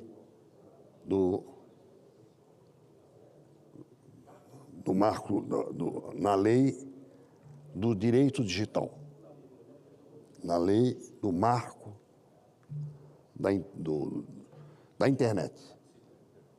O Marco Civil da Internet, no seu artigo 19, vem recebendo de parte do Supremo Tribunal Federal uma tentativa de raptar o nosso direito à liberdade de expressão. Eu digo que é do Supremo porque é evidente a torcida, pelo menos dos que se manifestam em nome do Supremo Tribunal Federal, cada vez que nós vamos votar alguma coisa relacionada a, seja no Marco Civil da Internet, que é a lei em questão, seja no Marco Civil da Inteligência Artificial, que foi a última tentativa, aliás, sob relatório de Vossa Excelência, que um verdadeiro kit censura. O número do artigo varia, mas o conteúdo é um só. É sequestrar, se não no todo, pelo menos no psique, no medo que procura inspirar, no amedrontamento, o direito à liberdade de expressão e o seu uso. Porque se a liberdade de expressão ficar no final de um labirinto, ela não é acessível. Se a liberdade de expressão, como o nome significa, uma designação quer dizer, é liberdade de se exprimir e arcar com as consequências. Ou seja, responder pelos meus atos, palavras, ações e omissões. E o voto do ministro André Mendonça, sem dúvida alguma, vai ficar como um marco de advertência a quem for mais ousado e pensar ultrapassá-lo, alto lá. Vamos refletir e vamos nos mobilizar. Em síntese, o artigo 19, como está escrito e muito bem interpretado pelo ministro André Mendonça, significa dizer: eu respondo pelo que eu faço. E se alguém quiser me censurar, mesmo que seja a plataforma é uma entidade abstrata, ela não tem esse direito. Agora, ela também não tem o direito de desacatar uma decisão judicial. Ou seja, coloca a justiça no seu devido lugar, que é de julgar quando provocada, e favorece a dinamização da reclamação. Eu constatei isso há 8 anos, quando fui relator da CPI dos crimes digitais. Em momento algum, nós ultrapassamos no relatório, que contou com a contribuição de 4 eminentes colegas deputados, ultrapassamos a seguinte frase: quem pode remover é a decisão judicial. Por maior que seja a minha dor, a justiça tem que se adaptar, tem que ter uma espécie de plantonista em função da velocidade, mas ela não pode trabalhar com cartas, com rogatórias, num período de comunicação pela internet. Então, vamos nos equipar, sim, mas vamos preservar o princípio. Quem remove aquilo que é indevido é a decisão judicial. Ela tem que ser tão rápida quanto são rápidos os nossos termos de comunicação e como são rápidos alguns processos selecionados para andarem mais ligeiro, turbinados no próprio judiciário brasileiro. E não vai aí a minha crítica. A minha observação é de que valorizar a justiça é isso. É reconhecer que só ela pode tirar o pensamento de alguém de circulação. Este alguém vai responder pelo que faz e vai também poder recorrer ao próprio judiciário. Essa, portanto, é a razão primeira e mais importante, na minha opinião, para ocupar a tribuna. Mas eu não poderia deixar de comentar o testemunho que dei perante o senhor ministro Alexandre de Moraes, na sexta-feira retrasada, por solicitação da advocacia do ex-ministro Anderson Torres. Na verdade, houve uma pergunta só que me foi dirigida.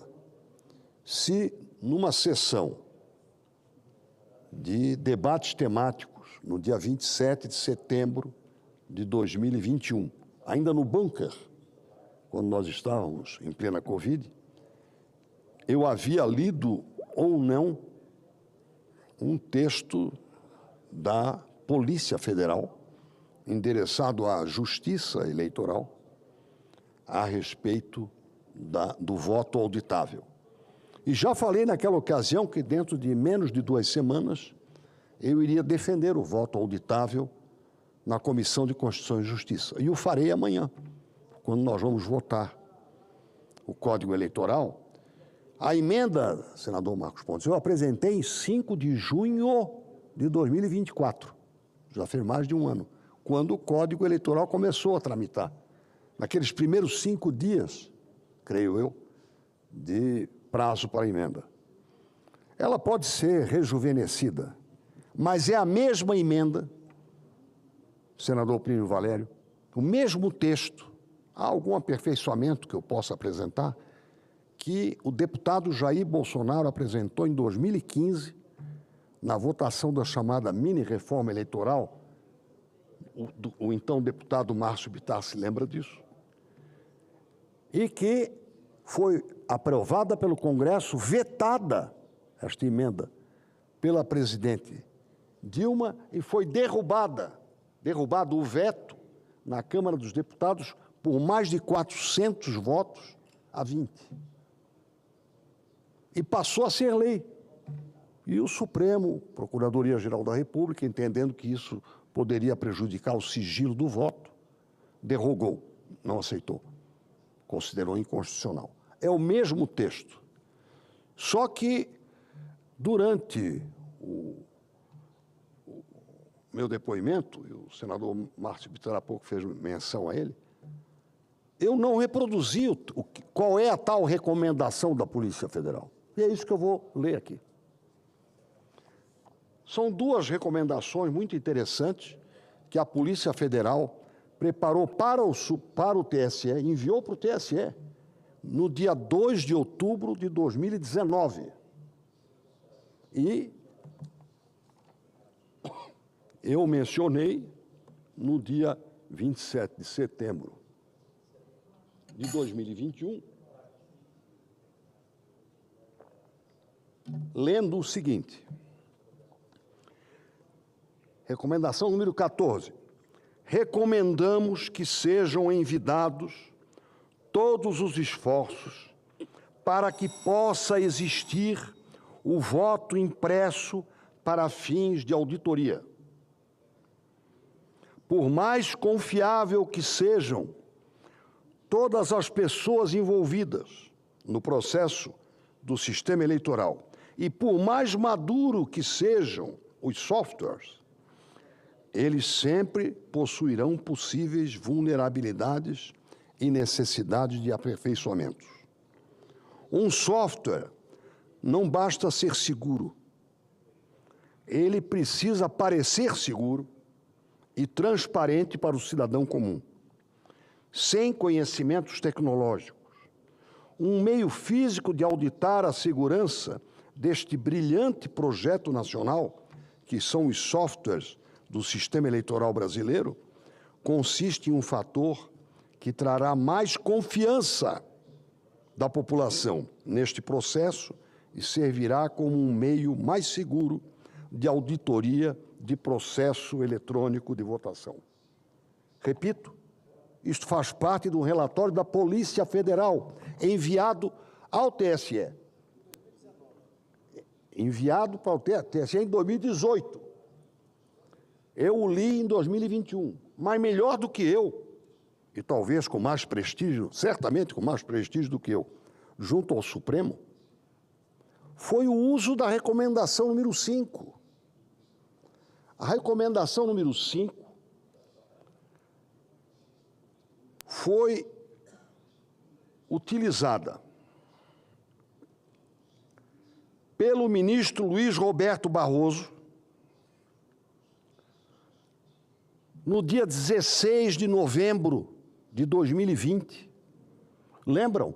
Na votação da eleição municipal de 2020, foi a primeira vez que o Supremo Tribunal Federal totalizou as eleições municipais em Brasília. Ou seja, não foram os TREs que totalizaram a votação. E deu um problema técnico que retardou a apuração em 9, 10 horas. Estão lembrados disso? Foi um clima de tensão. Todas as apurações pararam, porque a totalização foi centralizada, sem que a lei o recomendasse. A lei ainda hoje fala em totalização nos estados. Mas o presidente do TSE, acolhendo a recomendação número 5, casualmente 1 mais 4 dá 5 também. A minha, a que eu li é a 14. Esta não serviu para o Supremo. Mas no mesmo relatório, a recomendação número 5 foi acolhida, sem maiores delongas, pelo TSE, que promoveu, me perdoem a expressão, uma desastrosa e desastrada centralização de votos, como há muito tempo não se via. Desastre semelhante, de parar durante 9 a 10 horas a apuração de todas as urnas de todos os municípios brasileiros, posto que tinha sido adotada a centralização de totalização. Então, como amanhã nós deveremos ter tempo de debater esse assunto, eu achei que seria oportuno antecipar alguns temperos dessa discussão. Temperos construtivos, porque a vida é construída por exemplos. O exemplo da perseverança na busca da auditabilidade do voto, que eu vou reforçar amanhã, sem que isso seja considerado antidemocrático. Eu quero é aperfeiçoar um sistema democrático de apuração que nasceu no meu estado. A eleição para presidente da República de 1989, Collor versus Lula, em Brusque foi feita com urnas eletrônicas. Em 1989. De 1990 também. Ou seja, o pioneirismo de Brusque eu vou resgatar nesse momento. Também do juiz de então, Dr. Carlos Prudêncio, hoje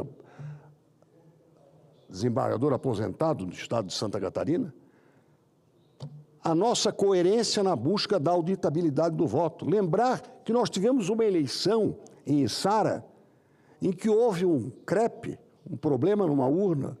Naquela urna foram perdidos os votos. Foram perdidos 87 eleitores. Só remanesceram e votaram no papel os pouco mais de 110 que toleraram votar noite afora com senha. E este resultado afetou o resultado da eleição para deputado estadual, impedindo que um deputado que votava naquela sessão, que tinha quatro urnas naquela sessão eleitoral, fosse deputado. É uma coisa irônica. Então, nós que temos essa experiência do pioneirismo na urna, e no caso de uma urna que perdeu 287 votos por decisão transitada em julgado, perde mesmo, não é auditável, perde, foram perdidos. E foi decretado o perdimento pela Justiça brasileira. E a perseverança de lutarmos pelas causas que são as mais necessárias para o brasileiro. Muito obrigado, presidente. Obrigado, senador Espiridião Amin. Só gostaria de ressaltar alguns pontos importantes da sua fala, que regimes ditatoriais, eles adoram o cerceamento do direito de expressão, porque não gostam de ser contrariados, né? E a gente precisa mudar isso. A gente vive numa democracia e é importante, parte da democracia, o direito à expressão, direito de manifestação, direito de religião e todos os direitos que precisam ser obedecidos no nosso país. E só para citar um pouco sobre a tecnologia, eu concordo 100% com a Polícia Federal nessa análise que eles fizeram e foi apresentado sobre as tecnologias voltadas para o voto na urna eletrônica. E certamente eles sabem, né, que qualquer sistema eletrônico precisa ser atualizado frequentemente, ainda mais agora, com as novas tecnologias de ataque cibernético. Então, é extremamente importante a discussão. E se a gente vive numa democracia, a discussão é essencial, é parte do sistema. Então, todos nós precisamos discutir isso. Na sequência dos oradores, eu chamo agora para o seu pronunciamento o senador Jorge Cajuru.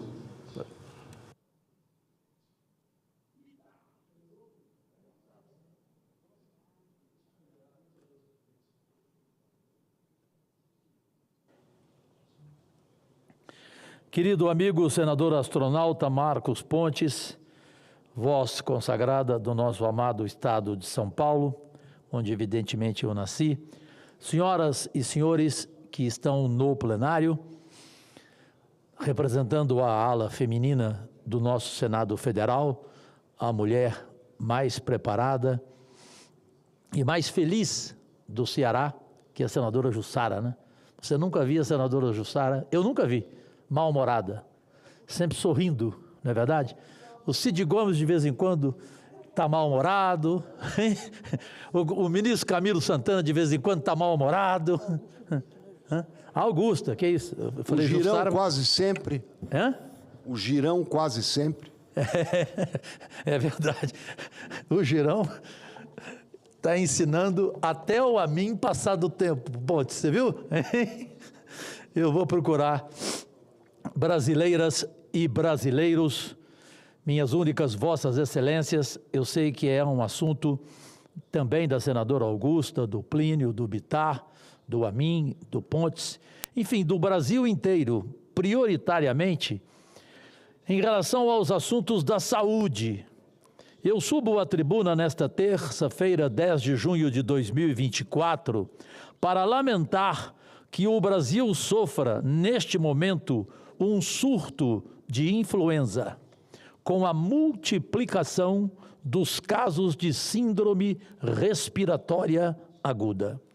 O último boletim Infogripe da Fundação Oswaldo Cruz constata a situação de alerta, risco ou alto risco no Distrito Federal aqui e em 15 estados, incluindo o meu amado Goiás. Há de se lamentar, sobretudo, a baixa cobertura vacinal, em torno de 35%. Repito, 35%. Triste.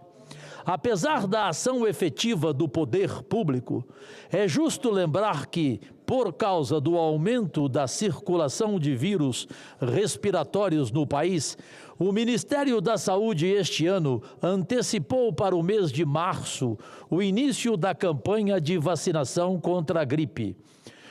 Contudo, a baixa adesão tem lotado unidades básicas em saúde e clínicas em boa parte do país em consequência do surto de gripe, especialmente da influenza tipo A.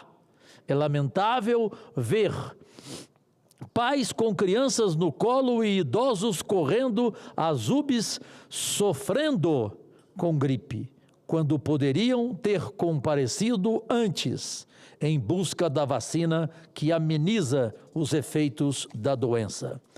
Uma situação, para mim, senhoras e senhores, meus únicos patrões, surreal. Retrato cruel do malefício causado ao Brasil pelo negacionismo disseminado entre 2016 e 2022. E entre 2016 e 2022, e aqui não é nada pessoal, por favor, é apenas uma observação que faço como brasileiro. O que é o negacionismo? Ponto de interrogação. Vou usar a definição adotada pela Academia Brasileira de Letras, e aqui abro aspas. Atitude tendenciosa que consiste na recusa a aceitar a existência, a validade ou a verdade de algo como eventos históricos ou fatos científicos, apesar das evidências ou argumentos que o comprovam. Fecha aspas. Nega-se a crise climática provocada pelo aquecimento global, nega-se a forma esférica da Terra e nega-se a segurança e a eficácia das vacinas. Uma conquista científica que vem do século XVIII, quando um médico inglês descobriu como prevenir a contaminação por varíola. O mais grave é que o contágio do negacionismo, por causa do surgimento de governos com políticas que atacam os pressupostos da ciência. Hoje, na linha de frente, em defesa dos valores civilizatórios, está o combate ao negacionismo, com educação, comunicação e ações políticas corajosas, institucionais ou individuais. No caso do surto de gripe, a atitude que se impõe é buscar a imunização, até porque estamos a 10 dias do inverno, estação em que as baixas temperaturas e o clima seco agravam problemas respiratórios. Vacinar é preciso. Combater o negacionismo é necessário para evitar que ele siga ceifando vidas num país em que vacinar desde cedo as crianças faz parte da cultura de seu povo, que alguns tentaram destroçar. Em vão, felizmente. Recentemente, por causa do avanço vacinal em 2023 e 2024, o Brasil retomou a certificação internacional de país livre de sarampo, que ressurgiu em 2019 diante da queda da cobertura vacinal, incentivada pelo movimento negacionista. Agora, voltamos a ficar livre desta doença infecciosa, com alto grau de contágio, que vem apresentando surtos em países desenvolvidos como Canadá e Estados Unidos. É um sólido exemplo de que o governo Lula III está reconstruindo o arcabouço da saúde pública no país. Por isso, faço questão de reproduzir a declaração que ouvi dias atrás do ministro da Saúde em meu programa mundial de televisão com a Leila do vôlei. O infectologista Alexandre Padilha disse: o Brasil logo voltará a ter o maior e mais amplo programa de vacinação em sistema público do mundo. Eu, francamente, presidente astronauta, o senhor que também é de São Paulo, acredito no homem público Alexandre Padilha, não porque ele é do governo Lula, até porque no governo Lula tem muita gente que eu não acredito e que eu tenho preferência de ficar distante oceanicamente. Mas o Padilha, eu creio. Agradecidíssimo. Obrigado, senador Jorge Cajuru. Aliás, importante tema, trazer a influenza, também a dengue, outro problema seríssimo, que o Brasil já deveria ter vencido essa batalha, tem tecnologia para isso, mas o Brasil é um país que tende a deixar a prevenção e partir para tratamento. Diabetes, outra questão que a gente precisa trabalhar para reduzir no nosso país. Eu lembro quando nós estávamos na pandemia, eu criei lá o Centro de Tecnologias de Vacinas, lá em Belo Horizonte, o FMG, ali do lado. O Brasil, por incrível que pareça, nunca tinha desenvolvido nenhuma vacina. Nós sempre fizemos vacinas com tecnologia de fora. E hoje o Brasil tem condições de desenvolver vacinas para qualquer tipo de coisa. Nós temos capacidade científica, a gente tem que acreditar nos nossos cientistas. Isso é muito importante. Obrigado por trazer o tema. Obrigado. Na sequência dos oradores, eu chamo o senador Sérgio Moro, União Brasil Paraná. Moro, querido, me permita rapidinho te dar uma notícia boa, senador astronauta, e sei que todos aqui vão gostar dela. O ministro da Saúde, porque nem o presidente Bolsonaro e nem o presidente Lula tiveram a preocupação que deveriam ter com os diabéticos do Brasil, que são quase 30 milhões. Você lá em São Paulo está criando a sua unidade, que você fez questão de ir a Goiânia e conhecer o meu centro diabético. O ministro da Saúde deu a palavra dele, está nos vídeos, nas redes sociais, ele me deu a mão e disse: Cajuru, eu vou começar esse seu projeto, que já deveria estar à disposição dos brasileiros diabéticos. Qual seja, o SUS vai agora oferecer o primeiro socorro aos diabéticos e fornecer a insulina que milhões de brasileiros não podem comprá-las. Eu creio que é uma ótima notícia nossa, que eu sei que é sua causa também, aos diabéticos de todo o nosso país. Obrigado. Excelente, sem dúvida nenhuma, ótima notícia. Senador Sérgio Moro. Boa tarde, senadores, senadoras. Estive na última semana, na quinta-feira, no Fórum de Segurança realizado pela Fundação Índigo, lá em Salvador, para nós discutirmos o tema premente hoje para o país, que é a questão da segurança pública. Em todo o país, infelizmente, nós estamos vendo uma deterioração progressiva da lei e da ordem, com o avanço da criminalidade organizada e da criminalidade violenta. Em nenhum lugar do país o quadro é mais grave do que a Bahia. A Bahia é recordista hoje absoluta em número de assassinatos e é o segundo lugar no país em termos relativos de índice de assassinatos. Mas o mais assustador, senador Cajuru, é que nos foram mostradas estatísticas que revelam que há 10 anos atrás o quadro era diferente. Não que não houvesse problemas de segurança pública, mas o índice de assassinatos por 100 mil habitantes era metade do que é hoje. Então, esse é um ilustrativo de como a situação pode se deteriorar rapidamente. Também, todos nós ficamos assombrados com notícias recentes, no sentido de que, em determinadas áreas na cidade de Fortaleza, já não é possível ter serviços de internet providenciados pelas operadoras oficiais, mas apenas aqueles, sim, providenciados pelo crime organizado. No Paraná, embora o Paraná tenha uma excelente polícia militar e, igualmente, polícia civil e polícia científica absolutamente empenhadas, nós temos visto também alguns fatos que têm nos causado preocupação. Recentemente, um tiroteio a céu aberto, à luz do dia, no bairro Parolim, em Curitiba, entre gangues, não entre polícia e gangues, mas gangues sentiram a vontade de trocar tiros à luz do dia e uma bala perdida acabou atingindo o Tribunal Regional Eleitoral, uma servidora do Tribunal Regional Eleitoral. É o tipo de noticiário que nós esperamos ver, às vezes, sobre a Bahia, sobre o Rio de Janeiro, infelizmente, mas não sobre o nosso estado do Paraná.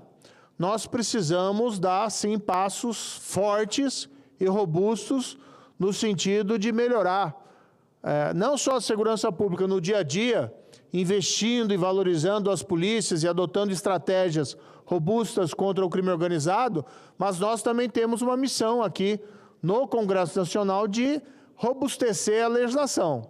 Infelizmente, o governo Lula, nesse aspecto, ele tem sido um dificultador. A ilustrar, por exemplo, quando vetou o projeto de lei, a lei que nós aprovamos, que determinava o fim das saidinhas e a volta do exame criminológico. Da mesma forma, embora caibam elogios a vários juízes que enfrentam a criminalidade organizada e a criminalidade violenta, por vezes surgem decisões que nos causam espécie.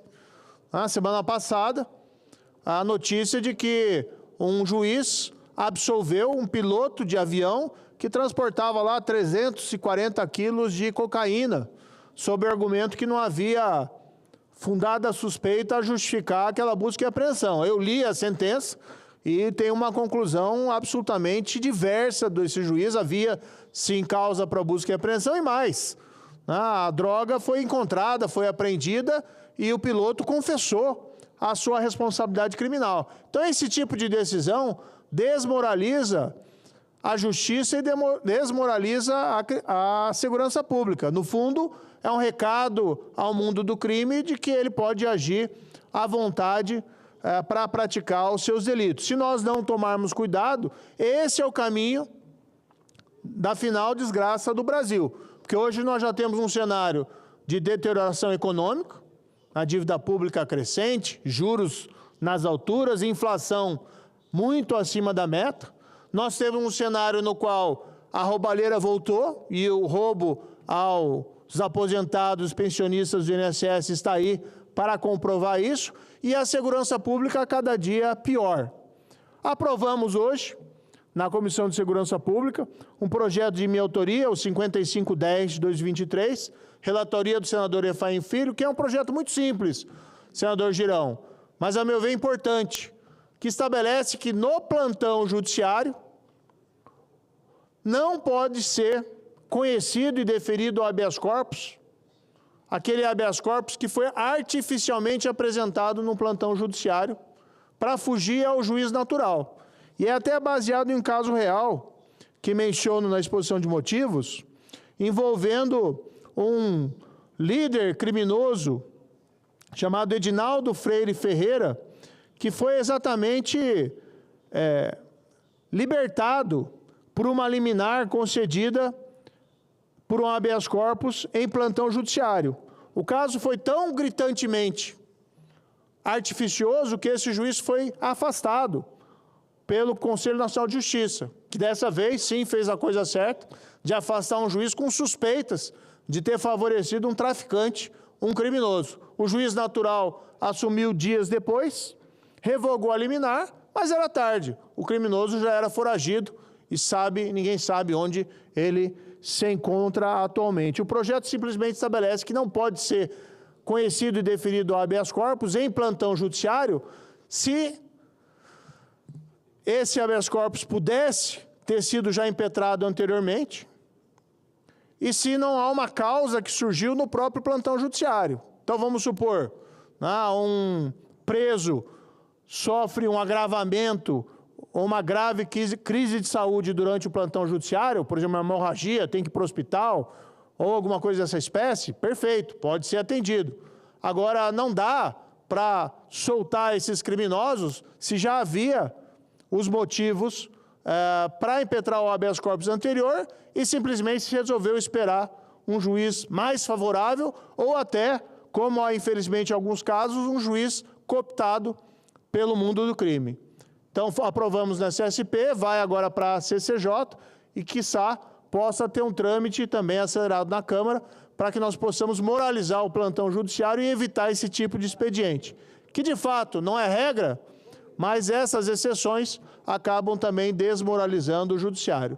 Mas nessa linha, senador Marcos Pontes, nós precisamos fazer um esforço concentrado de aprovar esses projetos não só no Senado, mas também na Câmara e vice-versa, tá? Para que nós não fiquemos aqui com projetos represados lá e eles projetos represados aqui, enquanto isso a gente vê a criminalidade avançar.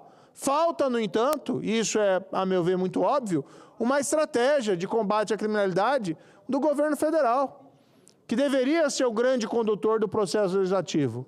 Mas, infelizmente, desse governo federal, nada esperamos, porque já sabemos que a filosofia deles é o criminoso, é uma vítima da sociedade, e o crime violento se escala, a criminalidade organizada se fortalece, e nós vamos ter que esperar, aparentemente, até a mudança desse governo para tomarmos atitudes mais robustas em relação a esse tema.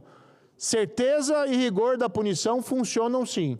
Precisamos aumentar os riscos e diminuir as oportunidades em todas as esferas criminais. Mas se nós não tomarmos o cuidado devido de enfrentar a criminalidade organizada, corremos o risco de ter que correr atrás de um prejuízo com custos ainda muito maiores no futuro. Muito obrigado. Obrigado, senador Sérgio Moro, por lembrar desse tema tão importante. Eu gostaria só de a questão de projetos represados. Nós tivemos agora, está no noticiário, na Áustria, um ataque a uma escola com mais de 10 pessoas vítimas. Nós temos vários projetos falando sobre violência nas escolas, melhor proteção das nossas escolas, que estão parados. Aí esperando acontecer mais uma tragédia para depois dar mais um salto de galinha. A gente realmente precisa ter como Vossa Excelência falou, um planejamento aqui que possa colocar em dia essas pautas tão importantes para todos nós. Parabéns, obrigado. A parte positiva aqui, é que, a meu ver, cresce um consenso dentro do parlamento que funciona assim elevar a pena, que funciona assim diminuir benesses dentro de regime de cumprimento de pena. Rigor e certeza são importantes. Não são as únicas políticas contra a criminalidade, mas elas são essenciais para que nós saiamos desse marasmo e desse crescimento desse tipo de criminalidade. E na sociedade cresce cada vez mais a insatisfação em ver essas situações de pessoas perigosas, criminosos, cumprirem tempos curtos de pena, ou nem ficarem presos, ou serem libertados em situação dessa espécie. No fundo, aqui o que tinha que fazer? Pegar aquela cocaína do avião, né, os 340 quilos, e mandar para casa do juiz. Então, cuida aí da cocaína, né, já que vai dar esse tipo de decisão, porque já que o piloto não é culpado, então também não é para ter crime, né? Então, não pode também destruir a cocaína. Obrigado, senador Sérgio Moro. Na sequência dos oradores inscritos, o próximo, o senador Márcio Bittar, União Brasil, do Acre. Presidente, pela ordem. Pois não, pela ordem, senador Jaime Campos. Pela liderança do União Brasil. Pois não. Eu gostaria de escrever pela liderança do União Brasil, por gentileza. Pois não, pela ordem.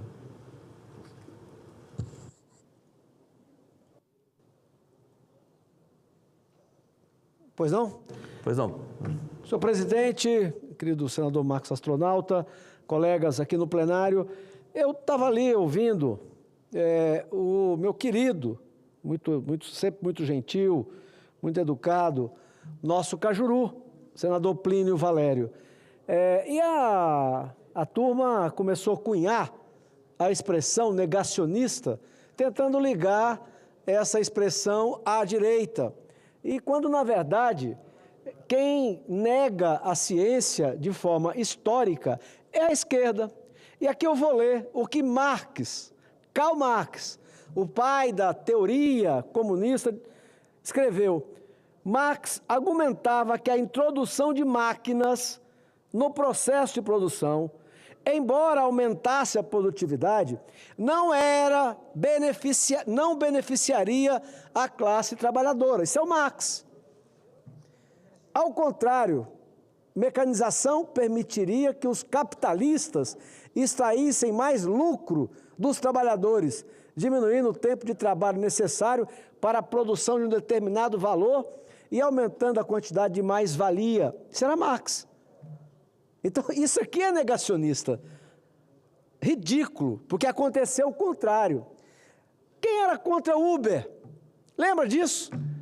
Contra Uber. A esquerda era contra Uber. Quer dizer, o homem desenvolveu uma tecnologia, tirando o Estado do meio, tirando regulamentação do meio, fazendo mais barato o transporte, diversificando o transporte, e a esquerda fazia piquete com os taxistas contra o Uber.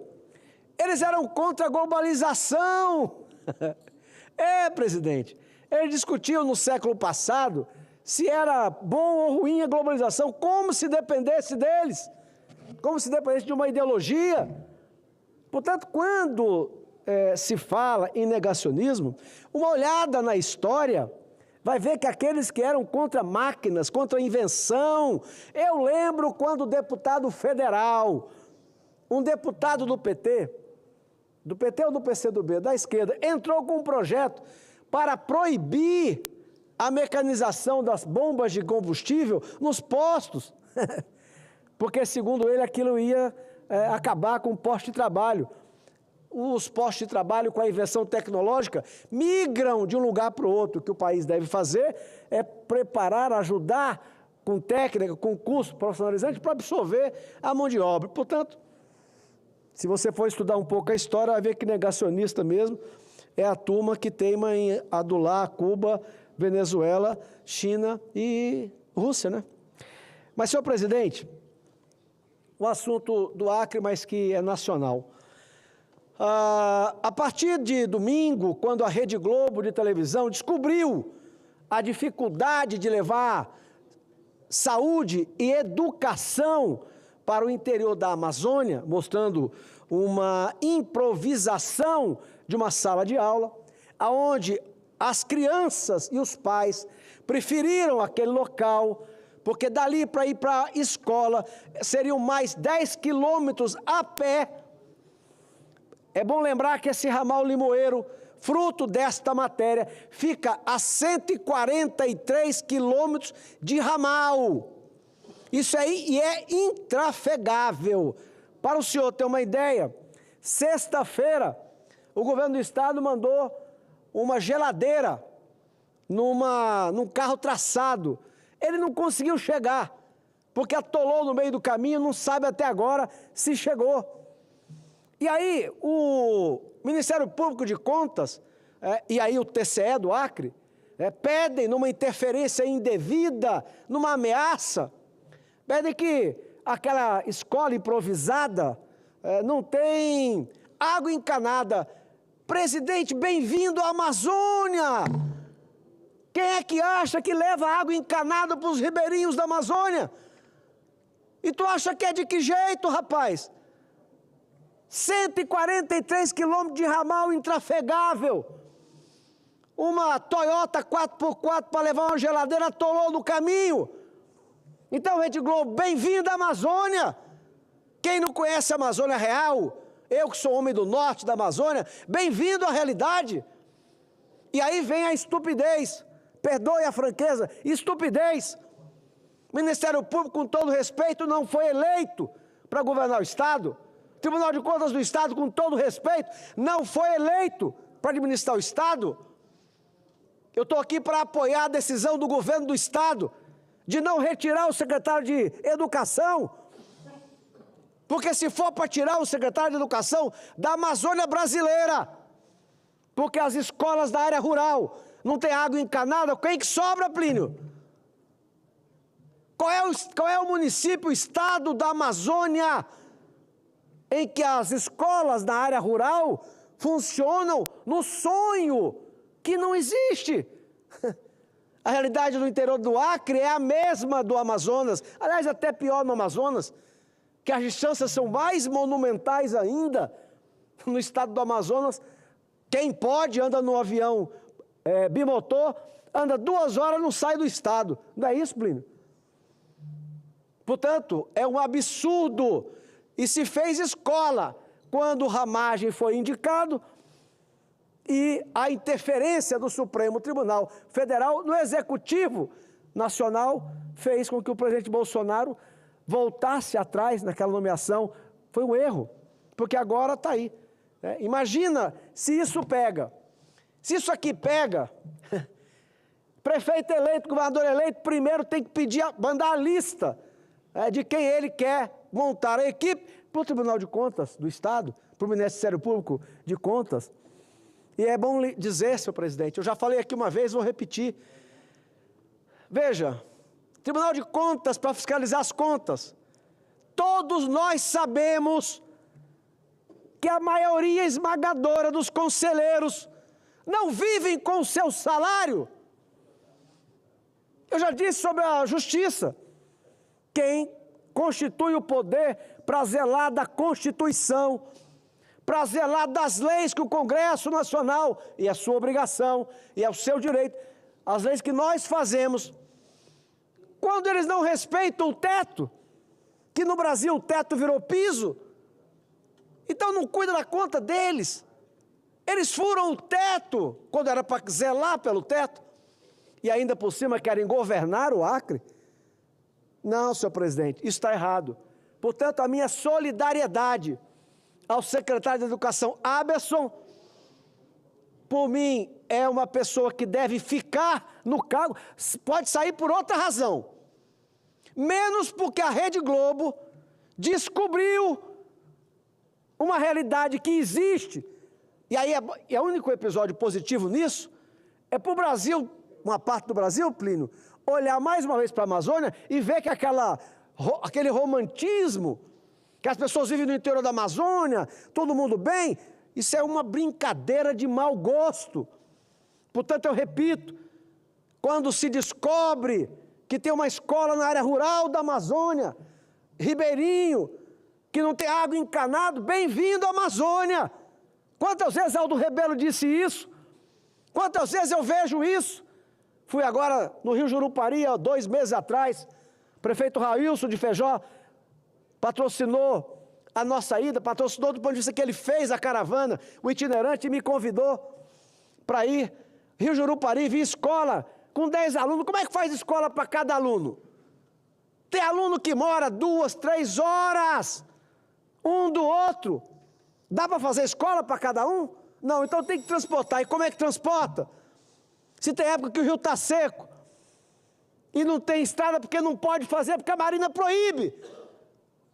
Com as ONGs que a sustentam, eu disse há pouco tempo atrás, virou a maior lobista de ONG do mundo. E aí o ex-governador do Acre, Binho Marx, sai da sua gorda aposentadoria. Aliás, o PT do Acre era contra a aposentadoria de governador. Quando o Jorge Viana ganha a eleição, porque quem acabou com a lei de aposentadoria de governador fui eu.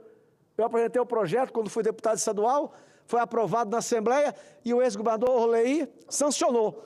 Talvez até porque ele já era beneficiário, porque ele foi eleito com a lei. De qualquer forma, acabamos. Jorge se elege a primeira vez, Jorge Viana se elege a primeira vez, o que ele faz? Manda para a Assembleia, combinado com o deputado estadual, para voltar à lei de ex-governadores. Por isso que ele é aposentado precoce, o irmão é aposentado precoce, e o Binho Marx aposentado precocemente. Todos eles que governaram o Acre, ao longo de 20 anos, o único que ainda frequenta hoje o Acre é Jorge Viana, porque pretende ser candidato ao Senado no ano que vem. O resto mora tudo aqui, ou no Nordeste. E esse Binho Marx, que governou o Estado, saiu da sua aposentadoria precoce para fazer uma crítica a uma realidade que ele sabe que já existia muito antes dele, continuou existindo quando ele foi governador, e se continuar como a Marina quer, como o Lula quer, como eles fazem, vai continuar ad eterno na Amazônia. Só não vai, porque no ano que vem, meu querido senador do querido Mato Grosso, porque nós vamos ganhar a eleição ano que vem, tá? E tirar essa turma que de novo voltou à cena do crime e está acabando com o país, financeiramente e moralmente. Muito obrigado. Muito obrigado, senador Márcio Bittar. Só um comentário sobre o negacionismo, né? Aliás, o próprio tema da sua do seu discurso tem a ver com negacionismo, né? Quando você sabe um fato que existe e você apresenta outro, né? Então, e tem que se tomar muito cuidado também quando se fala em negacionismo, lembrando que eu trabalho com ciência a minha vida inteira. É um equilíbrio, porque existe um equilíbrio entre o negacionismo, né, o chamado negacionismo, e a inovação. Porque muitas vezes inovações disruptivas vão contra ao que é estabelecido na ciência. Se não fosse assim, hoje nós não teríamos a teoria do Einstein, né, passando como, na época, lá contrário ao que o Newton tinha estabelecido. Então tem que tomar muito cuidado com esse tipo de coisa, realmente. Parabéns pela apresentação. Obrigado, obrigado. Na sequência, o senador Jaime Campos, pela liderança, para 5 minutos de discurso. Enquanto ele se prepara, eu registro aqui a presença na galeria de jovens delegados de países membros do BRICS, que estão participando da 11ª Cúpula da Juventude do BRICS e da 7ª Cúpula de Energia da Juventude do BRICS. Sejam bem-vindos aqui ao nosso plenário. Obrigado.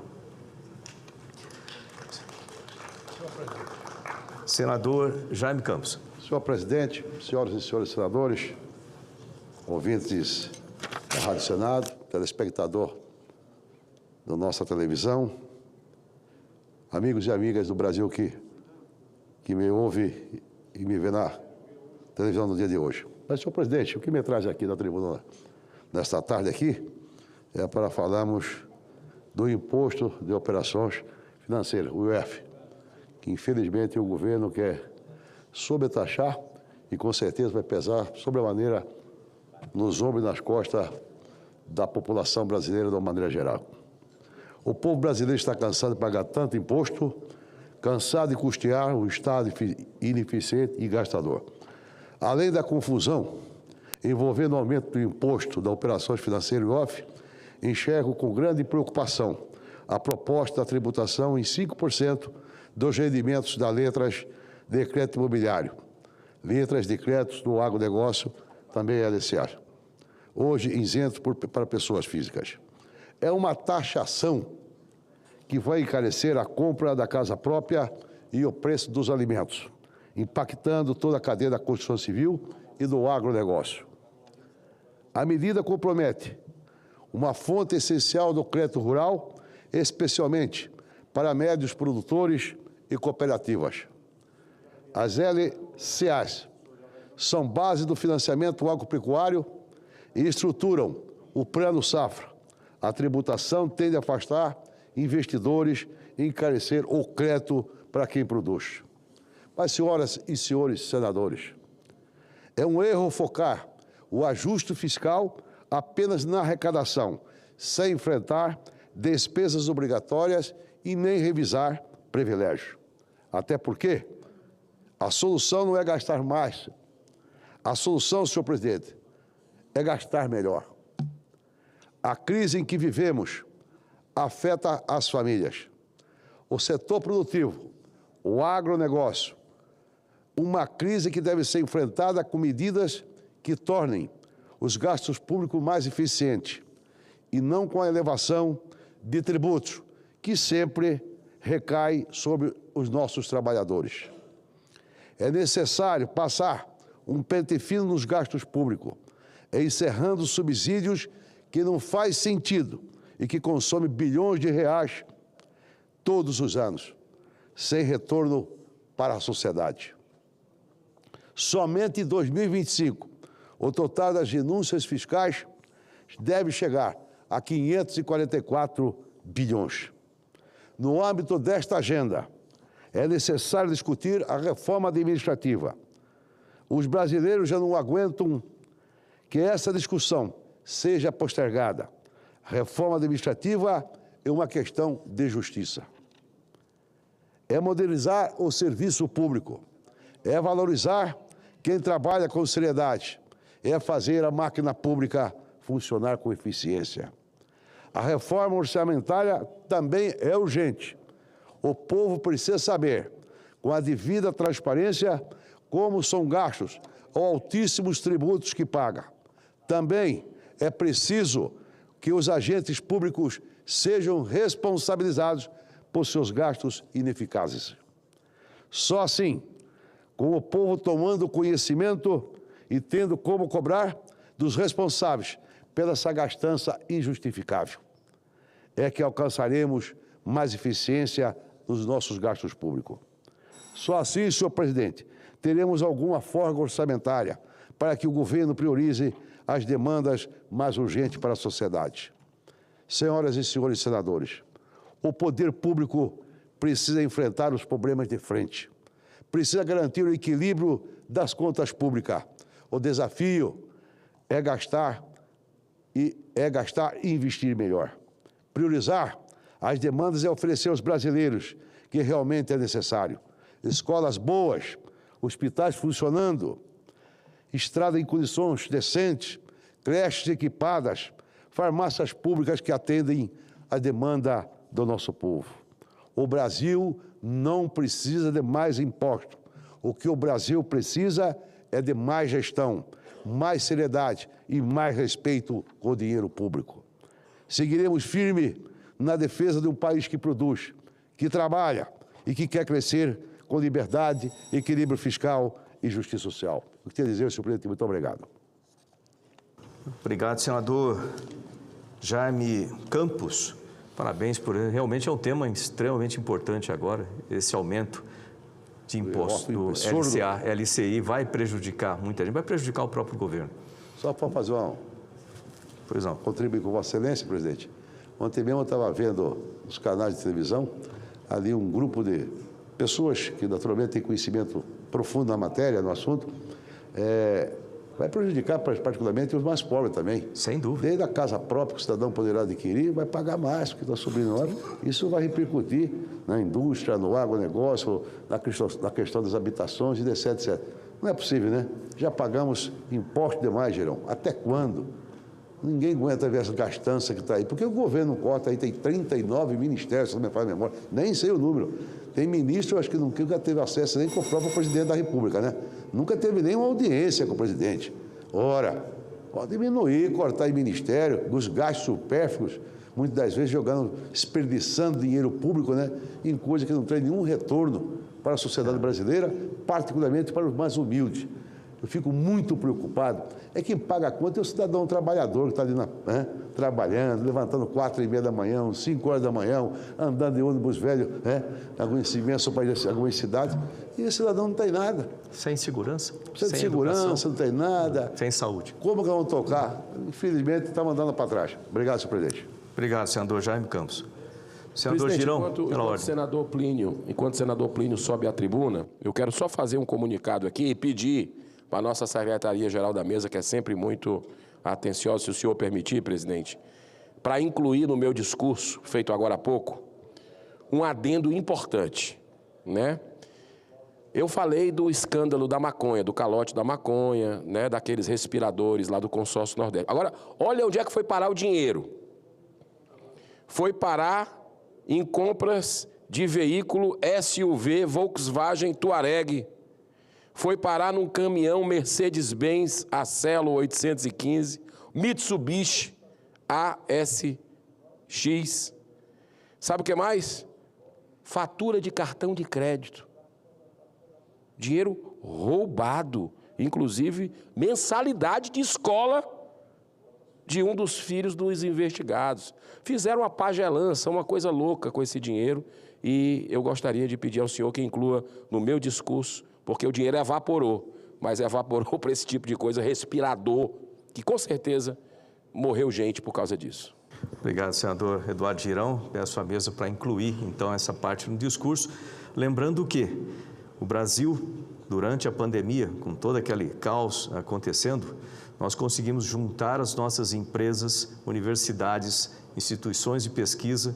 Nós desenvolvemos respiradores melhores e por uma fração do preço cobrado nas notas, pelo menos, dessas importações que nunca chegaram. Senador Plínio Valério, o seu pronunciamento.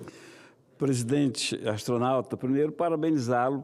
Hoje nós conseguimos aprovar o seu projeto, eu fui relator, aquele que destina 10% da verba de publicidade federal para a campanha antidrogas. um projeto de altíssimo valor. Parabéns. Vai para uma outra comissão, terá alguma dificuldade, é bom que o senhor esteja alerta, mas será superada. Senadoras, senadores, presidente, num país em que ministros querem que a gente cumpra leis que eles rasgam, que eles não obedecem, num país onde as autoridades exigem respeito que não dão, é sempre bom a gente começar a falar num tom maneiro, para que os lacradores de plantão, novamente, não se achem no direito de lacrar. Eu vejo sempre o Márcio Bittar aqui falar de Amazônia. E sempre que posso, Márcio, eu venho aqui assistir o discurso do Márcio, porque do Acre, acreano, ele sofre como ninguém, meu amigo, meu irmão, o senador Girão. E quando ele fala que a Globo descobriu que tem uma escola sem água potável, meu Deus do céu, no Amazonas tem escola sem professor. Essa gente tem que entender e tem que largar um pouco Leblon, Copacabana, largar um pouco Ipanema, meu amigo correligionário senador Euvisto, e voltar para a nossa realidade. Na Amazônia, pouco se trafega. Na Amazônia, você navega ou voa. Voar é para pouquíssimos. A maioria tem que navegar. E lá, ninguém navega em horas, a gente navega contando os dias. Portanto, essa gente não tem a menor noção do que seja a Amazônia. E eu falo sempre de Amazônia, particularmente do Amazonas, bato nessa tecla, mas devo alertar aqueles que vasculham a vida o tempo todo e o trabalho, que antes de defender sempre a Amazônia, o Amazonas aqui, no primeiro dia eu tive a preocupação, eu visto, de mostrar que sou republicano. A lei de autonomia do Banco Central mostra que sou republicano. A PEC que limita o mandato de ministro supremo mostra que eu sou republicano. Portanto, quando eu defendo a Amazônia, eu faço porque estou aqui graças à população do Amazonas e da Amazônia. Quando a gente fala que índio não quer ser vítima, quando a gente diz que quem é índio vítima são os zongueiros ambientalistas. Eu vou ler aqui só um trecho da carta do meu amigo Valdeci, um índio Baniwa, do Rio Negro, que está fazendo geologia na Unicamp. Só um trecho da carta que ele mandou ontem. É dele a frase: preservar a terra e a cultura é fundamental, mas isso não pode ser um obstáculo ao desenvolvimento econômico. Hoje, os povos indígenas querem valorizar suas tradições, mas também trabalhar e gerar renda dentro de seus territórios. Não querem apenas cuidar da terra e ver suas riquezas naturais intocadas enquanto vivem em vulnerabilidade. Palavras de índio. E é bom a gente sempre... O bom seria, presidente, se a gente pudesse mostrar mapa, pudesse ilustrar aqui. Eu não faria o que vou dizer agora, porque não ouso fazer isso, do vídeo que recebi, de uma pessoa que se suicidou enforcada na parede de sua casa, agora, com essa questão do ICMBio, mandaram para mim. Pena que lá não vem dando o nome e o local exato, e a gente não pode, Eurovisto, chegar e já entrar com a denúncia. É verdade, sim, porque o diálogo de quem mandou a gente vê o que é verdadeiro. Está lá, enforcado na parede, porque foi tirado dele tudo que ele tinha, ou o pouco que ele tinha. O ICMBio, esse câncer terminal que existe num país chamado Brasil, tem que ser extinto com o governo que há de vir. Eles chegam, e para que você saiba, brasileiro, brasileira, a turma que está aqui na galeria hoje, como é que eles chegam para fazer com que essa pessoa desocupe a sua casa. Chegam de helicóptero, todo mundo de preto, ICMBio de preto, Polícia Federal de preto, IBAMA de preto, chega oficial de justiça, Força Nacional, fuzil na mão para expulsar casal com poucos filhos, sem direito a absolutamente nada. Confiscam o pouco gado que tem, confiscam os bens e diz que tem que sair e não leva nada. E fica assim. Imaginem vocês o que é a impotência de um senador da Amazônia. O Márcio Bittar fala sempre nisso aqui. De estar senador da República, de ser a segunda maior autoridade do país e não poder fazer nada. Porque o país está dominado. Há um conluio, Há uma agenda global em andamento que agora está finalizando. E nós não podemos fazer nada, porque começa no Supremo Tribunal Federal qualquer questão e termina lá. Se é contra você, se é contra mim, eu vou recorrer a quem se partiu de lá? A gente precisa, sim, vocês brasileiras precisam entender o que está acontecendo ainda. O Márcio foi o relator da CPI das ONGs, o Stevenson foi membro, o Chico Rodrigues foi membro, eu fui membro. Astronauta, todos nós chorávamos nas diligências. Não é isso, Márcio? A gente chorava quando ouvia o depoimento de uma mulher dizer que o sonho dela é que o seu filho curse até a 8ª série. Sonho de uma amazônida. E que o ICMBio permitisse que ela criasse uma vaca para dar leite para o seu filho deficiente. ICMBio não permite. E quem é ICMBio? Um instituto criado para isso. Separam-se as melhores áreas do país, tornam parques, áreas e entregam para o ICMBio tomar conta. O Márcio foi o relator da CPI. Só foi pedido um indiciamento desses que devastam o homem amazônida. Foi o indiciamento do presidente do ICMBio. Não foi isso, Márcio? Permito-se até para falar sobre esse pedido que foi negado pela PGR. Infelizmente foi negado pela PGR, mas é bom, astronauta e colegas que estão aqui, e quem pode nos assistir, porque às vezes a pessoa pensa assim, mas eles estão infringindo uma lei. Então é bom esclarecer como foi que fizeram essas reservas. Foi tudo de cima para baixo. Criaram unidades de conservação, áreas indígenas, aqui, sem consultar a Câmara Municipal de lugar nenhum, sem consultar a Prefeitura de lugar nenhum, passando por cima de Assembleia Legislativa e de Governo do Estado. Aí fizeram consulta popular, tudo manipulado. Você acha que um camarada que mora 10 horas, a 2 dias, a 3 dias de barco, consegue sair lá daquela região para ir para uma audiência que ele nunca ouviu falar? Claro que não. Aí criaram um monte de reserva no Brasil e este cidadão, que tinha sido convidado pelo governo federal para ocupar a Amazônia de forma legal, de uma hora para outra, transformaram em invasor. É esse cidadão que o ICMBio agora vai lá, com todo o aparato de segurança pública do Brasil, para expulsá-lo. E aí agora que ele não vai ter mais a vaquinha, não vai ter mais o gado dele, vai ter que ir para a cidade, como o caso que eu contei aqui ontem, que hoje estão fazendo vaquinha para aquele produtor rural que foi expulso da sua terra poder comer. Então, que o Brasil saiba como é que ficaram ilegal. O Brasil, o Estado brasileiro, os transformaram em invasores. Essa é a conta da Amazônia. Mas, como disse Vossa Excelência, senador Plínio, que foi o autor e que foi quem criou a CPI das ONGs, isso vai mudar, mas não é neste governo.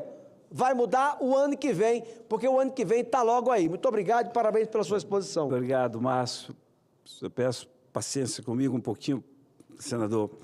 Essa audiência pública que o ICMBio faz, eu vou contar só a última, lá no local chamado Novo Remanso, a 180 quilômetros de Manaus, mais ou menos.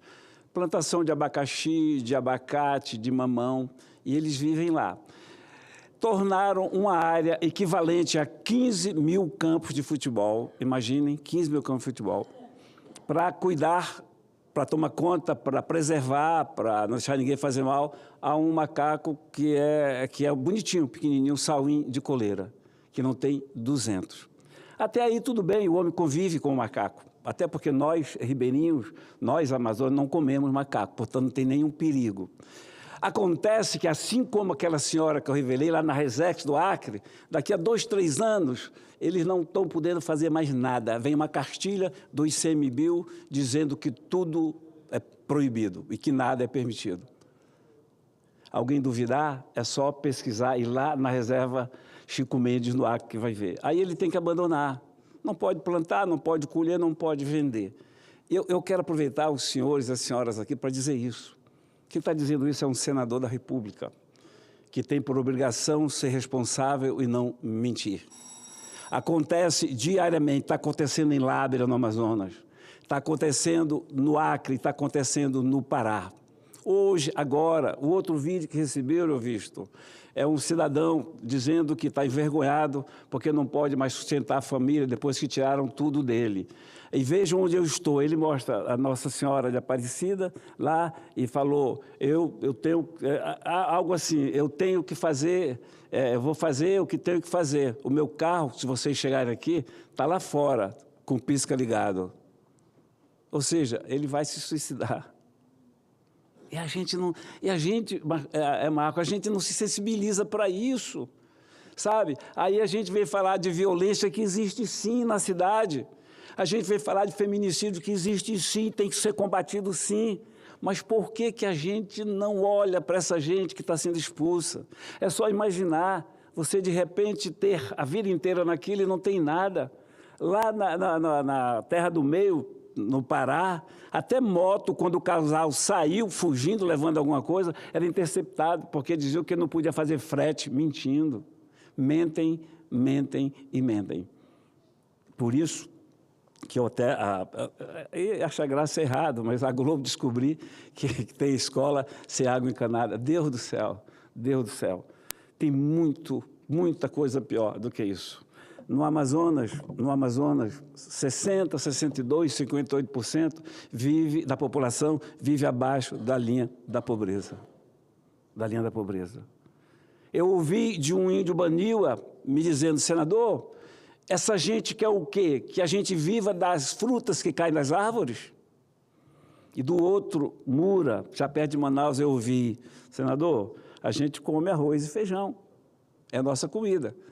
A gente não pode plantar nem arroz nem feijão, nem pode vender nada, não tem dinheiro. Como é que vai comer? Essa é a realidade. Eu encerro, presidente, falar de Amazônia, normalmente quando a gente fala em blog, da entrevista é 1h40 que demora, porque falar de Amazônia, sim, é ainda falar do desconhecido. Para nós, Amazonas, imagine para eles que não entendem bolufa de Amazonas. E eu encerro, presidente. Eu estou em busca, eu estou tentando ver de que forma a gente pode esboçar um gesto, só um pequeno gesto, para que eles saibam que não estão abandonados, para que eles sintam que tem gente sentindo a sua dor. E eu não sei como, por analogia, hoje eu sei que você não despeja alguém do aluguel do apartamento sem que ele tenha um lugar para ir. E lá, como é que pode? As terras são terras da União. Então, a gente tem que dar algum sinal de que tem alguém, eles não são tão invisíveis assim. Não, suicídios estão acontecendo, vão continuar acontecendo.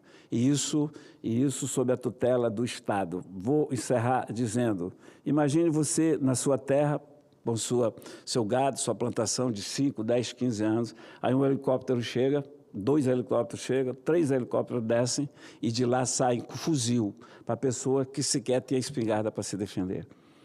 É o cúmulo do absurdo, é o cúmulo da insensatez. E eu não quero, por isso que eu quero que fique registrado aqui, que pelo menos a dor que eu sinto, a revolta que eu sinto, a vontade de ajudar que eu sinto, seja pelo menos registrado nos anais deste Senado, presidente. Obrigado, senador Plínio Valério. Parabéns pelo seu discurso. Gostaria de registrar também agradecimento, como relator. A Excelência foi o relator do meu projeto de lei que aprova 10% da propaganda governamental para uma causa muito importante, senador Girão, que é combate a drogas. A gente precisa conscientizar a população da necessidade desse combate. Não só a população, mas os tomadores de decisão, vamos chamar assim, para que eles acordem para a realidade. Aliás, muito bem dita aqui pelo senador Plínio Valério sobre a realidade da Amazônia. Eles não estão sozinhos, sem dúvida nenhuma. A gente está aqui para ajudar também. Eu sou de São Paulo, mas sem dúvida nenhuma são brasileiros, a gente precisa estar junto com eles. Senador Girão. Presidente, rapidamente pedindo escusa aqui ao nosso querido irmão, senador Beto Faro, mas eu prometo que é 1 minuto, menos de 1 minuto. Olha como as pessoas estão acompanhando a sessão. Já me passaram outro detalhe sobre o escândalo de respiradores. 5 milhões passaram pelas contas de empresas destinadas à administração de bens, ao ramo imobiliário e a bancos e fundos de investimento, presidente, senador astronauta Marcos Pontes. jamais para os respiradores. O dinheiro foi desviado, né, esses 300 respiradores do consórcio Nordeste. Então, só pedindo também para a Secretaria incluir, se o senhor autorizar, no meu discurso, porque são dados que mostram a robustez desse escândalo que nós não paramos de denunciar. Muito obrigado. Desculpa, presidente. Obrigado, senador Girão. Eu peço a mesa para incluir no seu discurso. Com a palavra, o senador Beto Faro, do PT do Pará. Presidente, senhoras e senhores senadores, pessoas que nos acompanham pelos canais de comunicação do Senado Federal e pelas redes sociais. Neste dia, eu gostaria de registrar com entusiasmo algumas reflexões sobre a recente visita oficial do presidente Lula à França. Trata-se de um marco diplomático de elevada envergadura, que reafirma o protagonismo do Brasil no cenário internacional, projeta nossos compromissos com o desenvolvimento sustentável e celebra o poder transformador da educação. A visita de Estado a convite do presidente Macron consolidou uma nova etapa da histórica parceria entre Brasil e França, firmada originalmente em 2006, ao longo de 4 dias intensos de encontros, fóruns, homenagens e celebrações culturais. O Brasil reafirmou sua disposição em cooperar com os desafios globais e em dialogar com maturidade, soberania e respeito mútuo. Destaco inicialmente os resultados praticados da visita, que vão além dos símbolos e da diplomacia tradicional. Foram anunciados investimentos da ordem de 100 bilhões por parte de empresários franceses no Brasil ao longo dos próximos 5 anos, abrangendo setores estratégicos como energia, infraestrutura, tecnologia, meio ambiente, segurança e cultura. Tais aportes não apenas representam uma demonstração de confiança na estabilidade institucional e no potencial do nosso país, como também configura oportunidades concretas para a geração de empregos, inovação e desenvolvimento social. O presidente Lula participou da Conferência Nacional das Nações Unidas para os Oceanos e reafirmou, perante chefes de estados e líderes multilaterais, o compromisso do Brasil com a proteção marinha e a governança ambiental, no caminho para a COP30, que será realizada em Belém do Pará em 2025. Lula destacou o papel da Amazônia como ativo planetário e reiterou que vamos fazer a COP muito séria, convocando o mundo a comprometer-se com as ações efetivas e mensuráveis contra a crise climática. Ainda no campo ambiental, merece ênfase o reforço dos laços com a França em áreas como tecnologia verde, agricultura sustentável e transição energética. Os compromissos assumidos colocam o Brasil como ator-chave na luta global por um novo modelo de desenvolvimento que não contrapõe a economia e ecologia, e sim os integra em favor da justiça climática e da dignidade humana. Senhores senadores e senhoras senadoras, a visita também teve um valor simbólico e histórico de grande magnitude, particularmente no que diz respeito à valorização da educação. Em cerimônia realizada na Universidade Paris 8, o presidente Lula foi agraciado com o título de doutor honoris causa. O gesto reconhece a trajetória de um brasileiro pobre imigrante que enfrentou todas as adversidades da vida e se tornou operário, sindicalista e chegou a presidente da República. O primeiro presidente sem curso universitário, mas o presidente que mais fez pela educação, fez da educação um dos pilares de sua visão de país.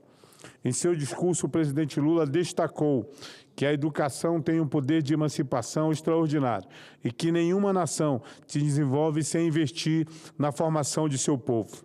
Essa fala ressoa com o compromisso histórico do Brasil com a ampliação do acesso à educação básica, técnica e superior, especialmente para as camadas vulneráveis da população. Reconhecer o mérito da educação como instrumento de justiça social, a França homenageia também os milhões de brasileiros e brasileiras que persistem nos estudos, muitas das vezes em condições difíceis, como um ato de resistência e esperança. A educação, nesse contexto, não é apenas uma política pública, é uma expressão concreta do projeto de país que queremos construir. Um país em que todos, independente da origem social, do CEP ou da cor da pele, tenham a oportunidade de desenvolver seus talentos, participar da vida pública e sonhar com um futuro melhor. Senhor presidente, é fundamental destacar que a visita de Lula à França também teve importante dimensão geopolítica e cultural. Em Paris, o presidente defendeu enfaticamente o multilateralismo e o fortalecimento da cooperação internacional como instrumentos indispensáveis à paz, à estabilidade e à justiça entre as nações. Em diálogo com o presidente do Conselho Europeu e com o próprio presidente Macron, reforçou sua confiança na aprovação do acordo Mercosul-União Europeia, desde que respeitados os princípios da equidade, da proteção ambiental e da soberania dos povos. Neste contexto, ao receber a certificação do Brasil como país livre da febre aftosa sem vacinação, também podemos mostrar ao mundo a competência de nossa agropecuária e como somos capazes de fazer uma produção equilibrada com ciência, responsabilidade e sustentabilidade. Esta certificação é uma vitória da ciência e daqueles que se empenham por fazer bem feito a produção no Brasil. Além disso, a visita foi palco de manifestações de estima ao povo brasileiro com a projeção da Torre Eiffel com as cores verde e amarela, gesto simbólico de grande beleza e profundo significado diplomático. Também em Paris, Lula foi recebido e homenageado pela Academia Francesa, instituição de prestígio intelectual mundial. A medalha recebida foi concedida a apenas 19 chefes de Estado em 400 anos. Durante encontro com brasileiros residentes na França e com a prefeita de Paris, Lula reiterou a defesa da democracia, da igualdade de oportunidades e da liberdade de expressão, valores que orientam sua trajetória política e que são caros ao povo brasileiro. Este compromisso com os direitos humanos foi também refletido na defesa da paz e do fim dos conflitos em curso, como as que afligem Gaza e a Ucrânia. Por fim, cabe destacar o espaço dado à cultura brasileira durante a visita. O Brasil levou à França sua diversidade artística, seu patrimônio imaterial e sua riqueza simbólica, reafirmando que a cultura é um instrumento de identidade nacional.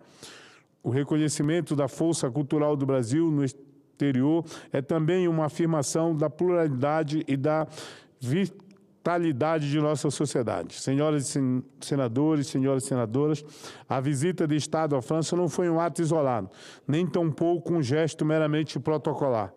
Foi, antes de tudo, a expressão de uma diplomacia ativa que busca alianças a partir de valores compartilhados, uma diplomacia voltada ao futuro, comprometida com a transição ecológica, a justiça social e o desenvolvimento sustentável.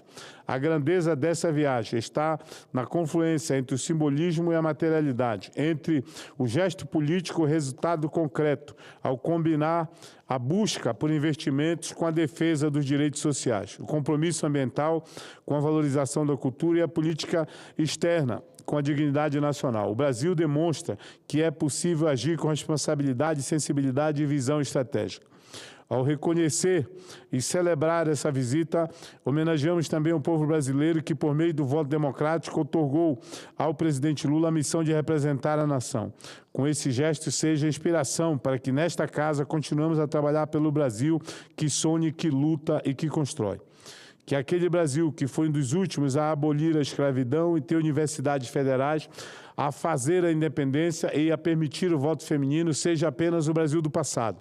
Que sejamos agora o país que propõe, que é inovador e protagonista de um presente portador de futuro e um futuro justiça com sustentabilidade, equilíbrio e profundamente democrático.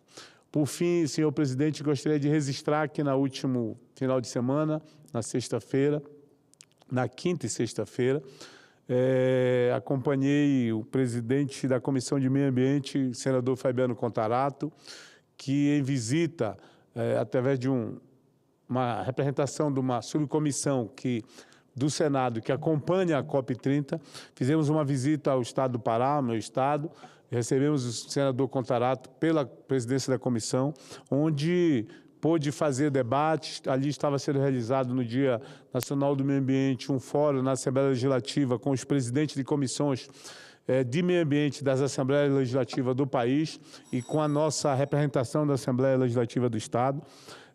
Nós podemos aprofundar essa questão do meio ambiente, da crise climática, das ações que o Estado tem feito. Depois fizemos visita em várias das obras que estão sendo realizadas com investimento do governo federal e investimento do governo estadual e da Prefeitura de Belém, numa parceria, e que estão no tempo certo, serão entregues antes da COP, preparando a nossa cidade para receber esse evento que será um marco importante para a nossa história, para a história do país, para a Amazônia. Fazer uma COP ser realizada no centro da Amazônia é fundamental para todos nós. Portanto, uma visita onde a nossa Comissão de Meio Ambiente do Senado pôde comprovar que as medidas estão sendo tomadas de forma muito adequada para a gente fazer a maior COP de todos os tempos. Obrigado, senhor presidente. Obrigado, senador Beto Faro, PT do Pará. Registro a importância da proteção dos oceanos como uma política que tem que ser de âmbito planetário. Nós precisamos realmente que todos os países se envolvam na proteção dos oceanos, assim como principalmente aqueles países que têm maior participação na emissão de gases de efeito estufa, que eles também cumpram a sua parte no sentido de reduzir ou mitigar os efeitos das mudanças climáticas. Eu tenho certeza que o Brasil, ele pode sim ser o país que dá o exemplo em desenvolvimento sustentável, e onde isso entenda-se desenvolvimento econômico, desenvolvimento social e preservação ambiental integrados. Não dá para se ter preservação ambiental sem ter desenvolvimento econômico e social em conjunto. E o nosso país pode sim inspirar aqueles países que se desenvolveram ao longo do tempo, num período em que não se havia preocupação com a preservação ambiental e que hoje, nós todos no planeta pagamos o preço, e que para que eles mudem também o sentido de como se utilizar o desenvolvimento, e o Brasil pode dar esse exemplo, sem dúvida nenhuma, essa importância. Na sequência dos oradores, eu chamo o senador Oriovisto Guimarães, do PSDB do Paraná, para o seu pronunciamento.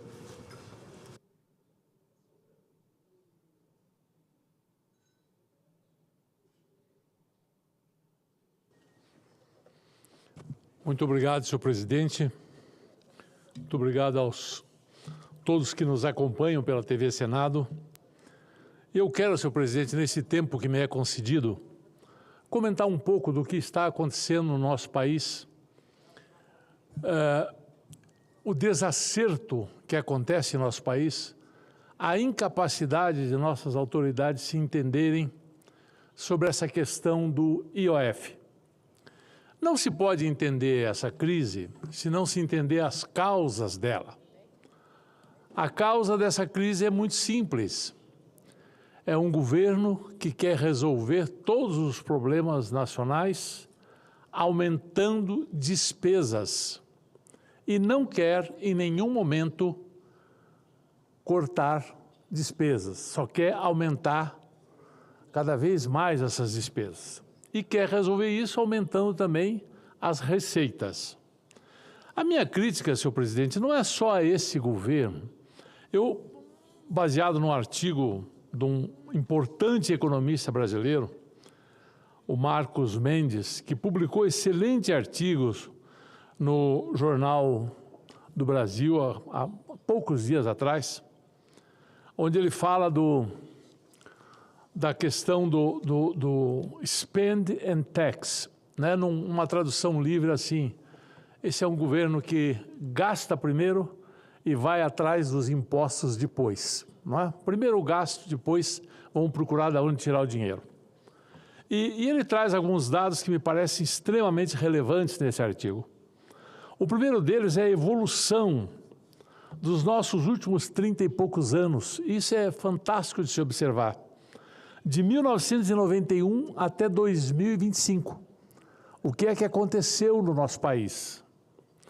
Em 1991, a nossa receita tributária equivalia a 11,9% do PIB, receita tributária para o governo central. Aqui não estão estados e municípios, só o governo central. 11,9%. E em 2025, essa receita tributária equivale agora a 18,2%. Há, portanto, aqui um aumento da carga tributária de 53%. os brasileiros de hoje pagam 53% a mais do que pagavam em 1991. Ou seja, todos os governos só souberam fazer subir impostos, subir impostos, subir impostos. Em especial, esse governo é campeão. O ministro Haddad, que tem um apelido que todos sabem, não é? Que eu não vou repetir aqui, ele conseguiu, nesses 2 anos, tomar 25 medidas para aumentar a arrecadação. E foi muito bem sucedido. Aumentou a arrecadação nesses 2 anos, nos 2 últimos anos, aumentou a arrecadação em 170 bilhões de reais. Aumentou a arrecadação. E quer aumentar mais a arrecadação. Fez o pacotão do IOF, que, é claro, a sociedade não aceita. Não vou nem entrar nos detalhes de por que não aceita. Bastaria dizer que é mais um aumento de imposto, para mim já seria suficiente. Além de ele estar cheio de ilegalidades, um imposto regulatório que virou tributário e assim por diante. Mas, senhor presidente, se a receita tributária de 1991 até 2025 cresceu 53%, passando de 11,9% do PIB para 18,2% do PIB, o que aconteceu com a despesa primária? A despesa primária é aquela que não inclui os juros da dívida. É só a despesa mesmo, com gastos obrigatórios, com emendas parlamentares, aquilo que se gasta antes de pagar o juro da dívida. Pois bem, as despesas do governo central, em 1991, na mesma data que eu quero comparar com a evolução da receita, as despesas eram 11% do PIB. 11% do PIB. Em 2025, as despesas do governo central são 19,5% do PIB. Ou seja, as despesas primárias, antes de pagar juros da dívida, subiram 77%. Então, enquanto as receitas, a carga tributária sobre o povo subiu 53%, as despesas primárias do governo, empregando mais gente, dando benefícios, pagando aposentadorias milionárias, pagando penduricalhos, enfim, fazendo tudo o que faz, aumentaram em 77%. Então, a história do Brasil demonstra claramente que nós fazemos a política de uma maneira errada. E é por isso que esse país patina e não sai do lugar. Não há ética do ponto de vista de se gastar menos do que aquilo que se arrecada. Ética essa que todo cidadão é obrigado a cumprir. Toda empresa privada é obrigada a cumprir, sob pena de ir à falência, ou sob pena de ter todos os seus bens tomados. Mas essa regra que vale para todo brasileiro, que vale para todas as empresas brasileiras, não vale para os políticos, não vale para os presidentes da República. E o pior é que não vale para a maioria dos governadores e não vale para a maioria dos prefeitos. A nossa administração pública é, no mínimo, irresponsável. Irresponsável. Faz parte da nossa tradição cultural. Gastar primeiro e ir atrás da receita depois. Senhor presidente, nós nunca vamos sair desse imbróglio. Se eu levar em conta os dados do FMI, que são insuspeitos, e são um pouquinho diferentes dos dados da Receita Federal, o Brasil, nos 3 níveis de governo, governo federal, estadual e municipal, arrecada 39% do PIB, ou seja, 39%, quase 40% de tudo o que produzimos é pago como impostos. A média da América Latina é de 29%. Nós estamos 10 pontos percentuais maiores do que a média da América Latina. A média dos emergentes é 27%. nós estamos 12 pontos percentuais cobrando mais imposto do que os países emergentes. E praticamente iguais ao que cobram os países ricos da OCDE. Então, salta à vista que nós estamos no caminho errado. Nós, parlamentares, temos que dar o exemplo. Temos que começar por aqui. Vamos abrir mão de 100% das emendas. O Brasil precisa disso. Vai cair um meteoro. Esses dias eu disse na CAI, na Comissão de Assuntos Econômicos, até brincando eu disse ao senador Girão, não se preocupe mais com emendas, a partir de 27 não vai existir mais. E aí todo mundo me olhou assustado, mas por que não vai existir mais? Porque vai acabar o dinheiro. Então não vai ter como pagar a emenda. E isso realmente vai acontecer. Quem achou que era brincadeira, não é. Vai faltar dinheiro. Por quê?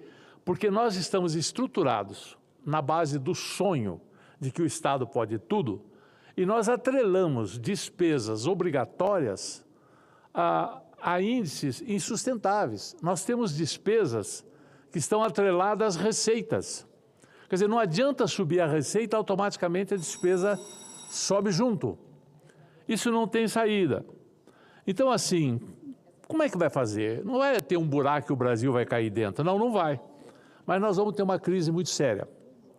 E eu ouso aqui colocar algumas medidas para sair desse imbróglio. A primeira coisa que nós temos que fazer é rever as despesas.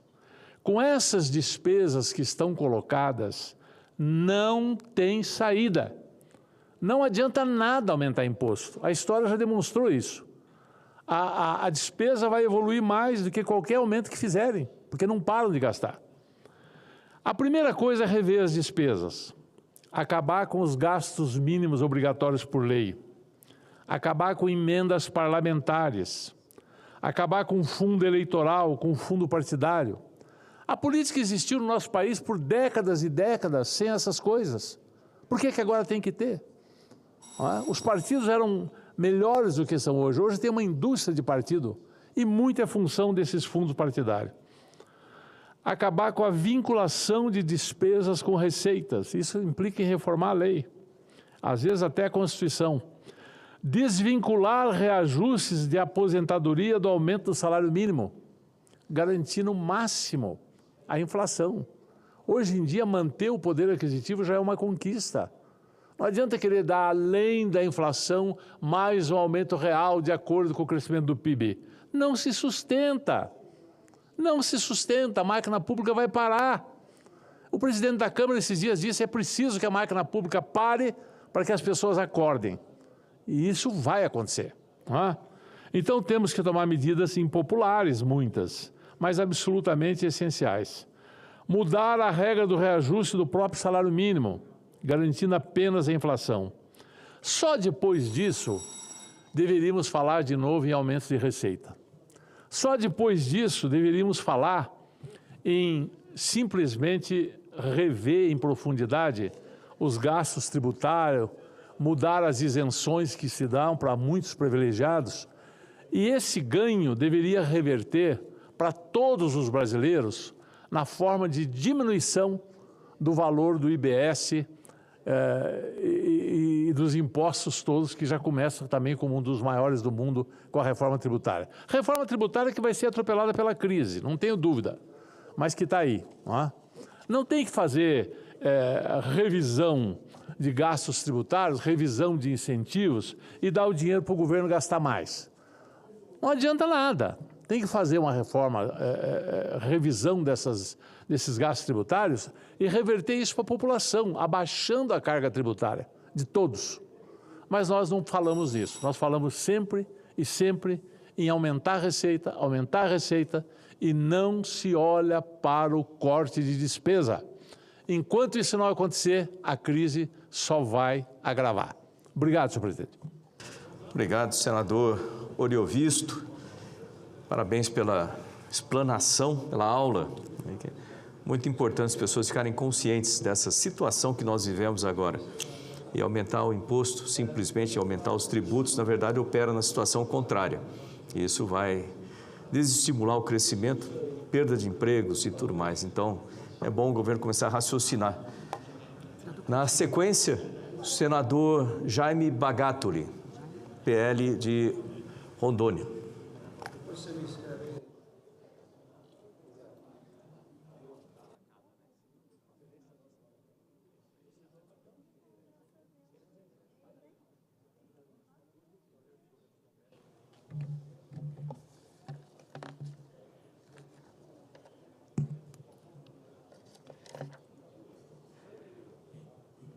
Obrigado, presidente. Quero aqui cumprimentar primeiramente o senador Oriovisto pela sua explanação, pelo que o senhor falou aqui, inclusive sobre a reforma política, sobre o fundo partidário, sobre o que está acontecendo com o nosso Brasil. Inclusive, hoje, eu até tive uma conversa também, antes de eu entrar no assunto aqui, que eu quero entrar, presidente. Oriovisto, eu queria que o senhor entendesse o seguinte: qualquer um ser humano, qualquer um cidadão que se candidatar, vamos falar do Senado Federal, em 2022, ele poderia pegar 3.330.000 do fundo partidário. E o candidato que ele tiver o recurso próprio dele, ele não pode colocar os 3.330.000. Porque se ele colocar os 3.330, é abuso de poder econômico. Então, ele só pode colocar 10%. Isso me aconteceu comigo, presidente.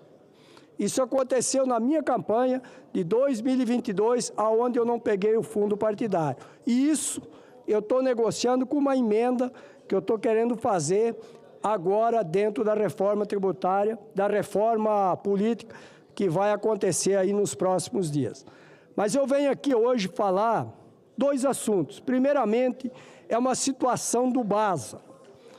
Eu quero dizer a todos que estiverem nos acompanhando pela TV Senado, eu estou conversando na CAI também,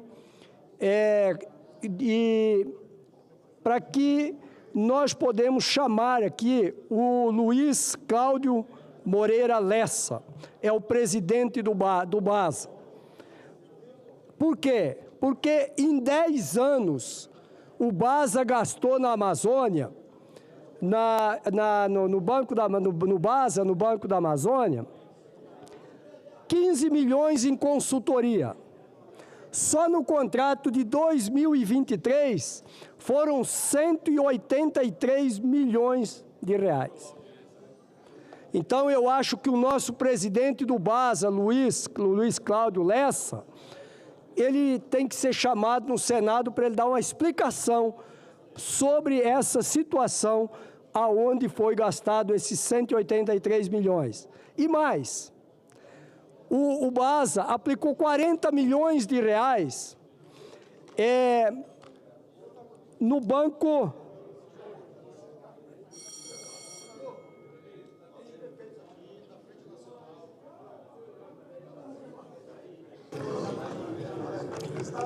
Senador Jaime Bagatoli, por favor.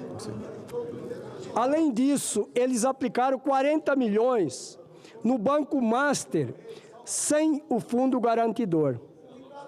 E ainda eles financiaram com dinheiro do FNO, em torno de mais 54 milhões de reais. E por isso, nós precisamos de uma explicação do senhor Luiz Cláudio Lessa, que é o presidente do Banco do BASA, que todos nós sabemos a grande importância que o BASA tem na região norte, principalmente nos 7 estados da Amazônia Legal, aonde é financiado pelo FNO, que esse recurso do FNO, desse fundo constitucional, ele já foi aprovado desde a Constituição de 1988. E o BASA representa muito para o norte do Brasil. É um banco que alavancou muito a economia no norte do Brasil. E hoje esse banco que deveria fazer o papel para ajudar o pequeno produtor rural da Amazônia, o pequeno empreendedor da Amazônia, não está podendo fazer o seu papel devido a essa questão ambiental que todos os produtores rurais sofrem lá no estado do Amazonas. E aí é que eu venho dizer a minha segunda parte aqui, fazer um esclarecimento ao que está acontecendo hoje no estado de Rondônia. Hoje é um dia muito triste para nós, para o estado de Rondônia.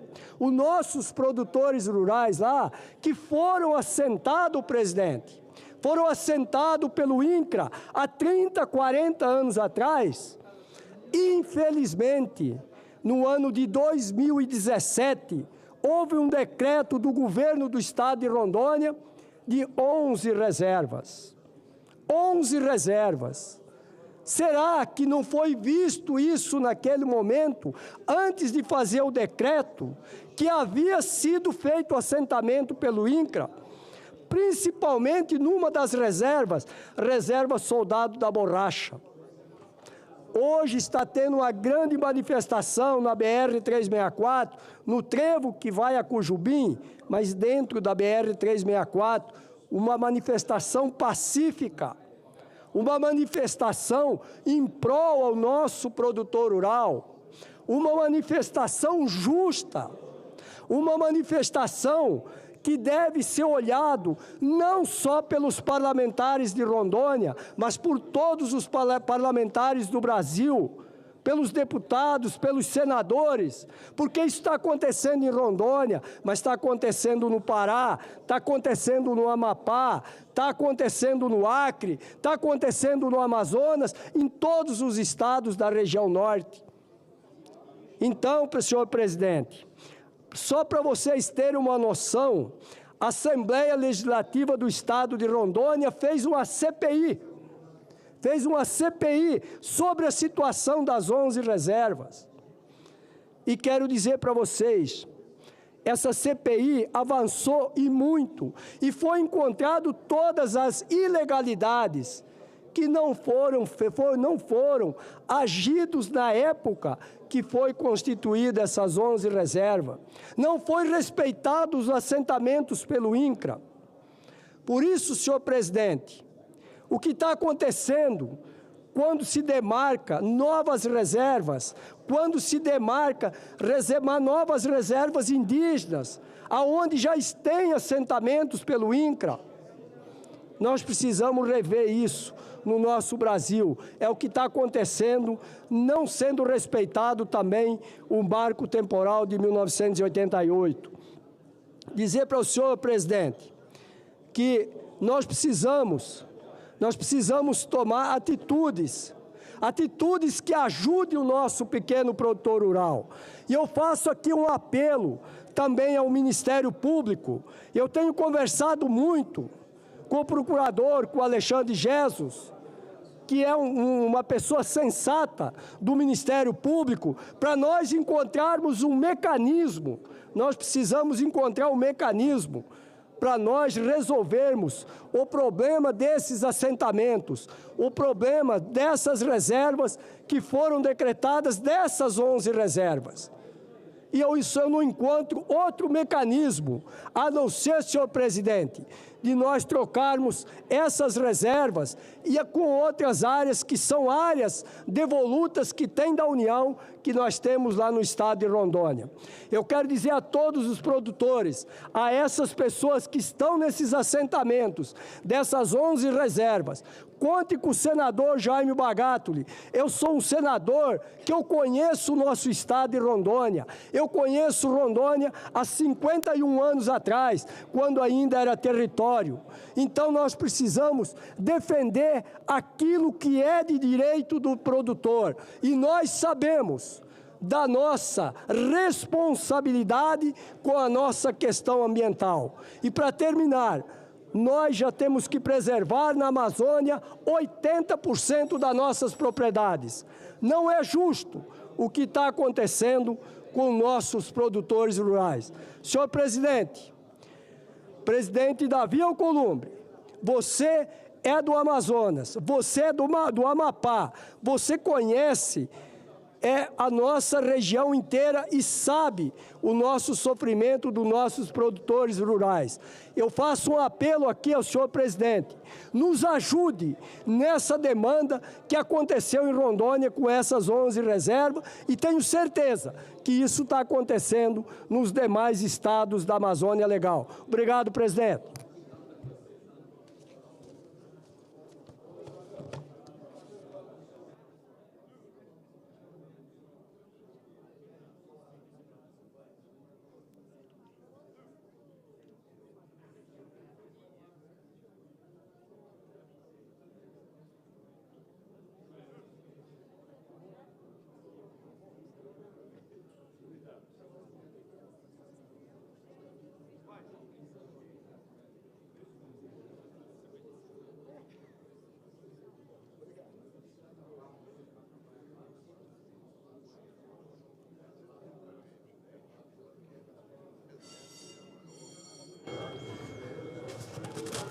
Boa tarde, queria agradecer a presença, registrar na galeria os estudantes universitários de vários estados do Brasil que estão visitando o Congresso Nacional dentro do programa Estágio Visita à Câmara dos Deputados. Sejam bem-vindos ao Senado Federal. Presidente. Senador Esperidião Amin, só para aproveitar... 5 segundos. Pois não. Por favor, despache para a Câmara o PDL 717, que foi aprovado na semana retrasada. Falta só a sua assinatura para seguir para a Câmara dos Deputados. Obrigado. Vamos assinar ainda hoje, senador Esperidião Amin. Deixa eu aproveitar, antes de nós iniciarmos os nossos trabalhos, nesta tarde de hoje, fazer um registro e cumprimentar a estada no Senado Federal hoje e também, naturalmente, na Câmara dos Deputados, senador Lucas Barreto, senador Cleitinho, senador Jacques Wagner, senador Isalci Lucas, senador Cid Gomes, senador Esperidião Amin e senador presidente Mourão, registrar de um debate muito importante para o Brasil, que trata da regulamentação da reforma tributária, uma matéria que foi debatida no Congresso Brasileiro ao longo dos últimos 30 anos e que esta legislatura, este parlamento conseguiu encaminhar a sua votação. E agora nós estamos tratando, naturalmente, da regulamentação, senador Isalci, da reforma tributária, organizando todo o arcabouço legislativo, o diploma legal, para que nós possamos entregar verdadeiramente à sociedade brasileira a simplificação, a desburocratização dessa agenda relevantíssima para o Brasil e para os brasileiros. E nós recebemos ainda há pouco, senhores senadores, senhoras senadoras, quem está nos assistindo, uma comitiva de prefeitos importantes do Brasil, que representam na Frente Nacional de Prefeitos os municípios, mais de 400 municípios no Brasil, acima de 80 mil habitantes. Hoje o Brasil tem 5.570 municípios, senador Sérgio Moro, e temos 2 instituições que lutam na defesa do municipalismo, assim como o Senado Federal, a Câmara dos Deputados. Nós já demos muitos exemplos da defesa do municipalismo brasileiro nas votações de matérias importantes, consensuando que a vida das pessoas acontece nas cidades, a vida das pessoas acontece nos municípios brasileiros, os problemas mais dramáticos da vida das pessoas estão nas ruas, estão nos bairros, estão nos distritos, estão nas avenidas dos rincões do Brasil, um país com dimensão continental. E foi construído um entendimento, quando da reforma tributária, na constituição do Conselho do IBS, e isso é público ao longo dos últimos anos, todos nós temos o conhecimento desse acordo. Houve um entendimento com os deputados, ainda com o presidente da Câmara, deputado Arthur Lira, com o presidente do Senado, Rodrigo Pacheco, com os relatores Aguinaldo Ribeiro e Eduardo Braga no Senado, numa divisão consensual dos indicados para compor o conselho do IBS.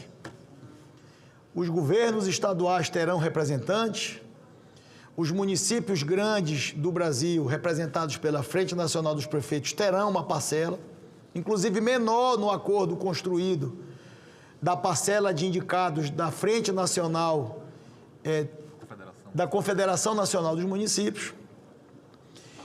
E eu recebi no gabinete da presidência do Senado prefeitos, buscando essa conciliação, esse entendimento que foi construído. Eu queria registrar que foi uma audiência muito produtiva, porque nós tratamos de um acordo construído político no Congresso Nacional, com o governo federal, com estados, com municípios, com senadores e senadoras, deputados e deputadas. E eu queria registrar a nossa felicidade de receber o presidente da Frente Nacional dos Prefeitos, prefeito pela cidade do Rio de Janeiro, prefeito Eduardo Paz, que acompanhados do prefeito Ricardo Nunes, prefeito da cidade de São Paulo, do prefeito da cidade de Salvador, Bruno Reis, do prefeito da cidade de São Luís do Maranhão, no estado do Maranhão, nosso ex-colega deputado Eduardo Braide, do prefeito da cidade de Porto Alegre, prefeito Sebastião Melo, do prefeito da vizinha cidade de Goiânia, aqui no estado de Goiás, que foi deputado comigo, prefeito Sandro Mabel, e do prefeito também de Rio Branco, no Acre, prefeito Tião Bocalon, além do prefeito de Mossoró, meu amigo prefeito Alisson, que também representa nesta audiência a Frente Nacional de Prefeitos. Claro, com o corpo técnico, me permitam, prefeito Bruno Reis, já fiz o registro de Vossa Excelência, e dizer da nossa felicidade de receber Vossas Excelências na Casa da Federação. O Senado Federal é a Casa da Federação Brasileira, o presidente do Senado é o do Congresso Nacional, portanto é o chefe do Poder Legislativo Brasileiro.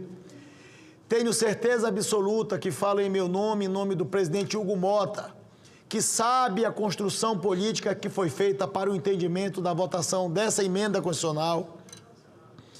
E quero dizer que nós estamos totalmente conectados com o cumprimento dos acordos estabelecidos.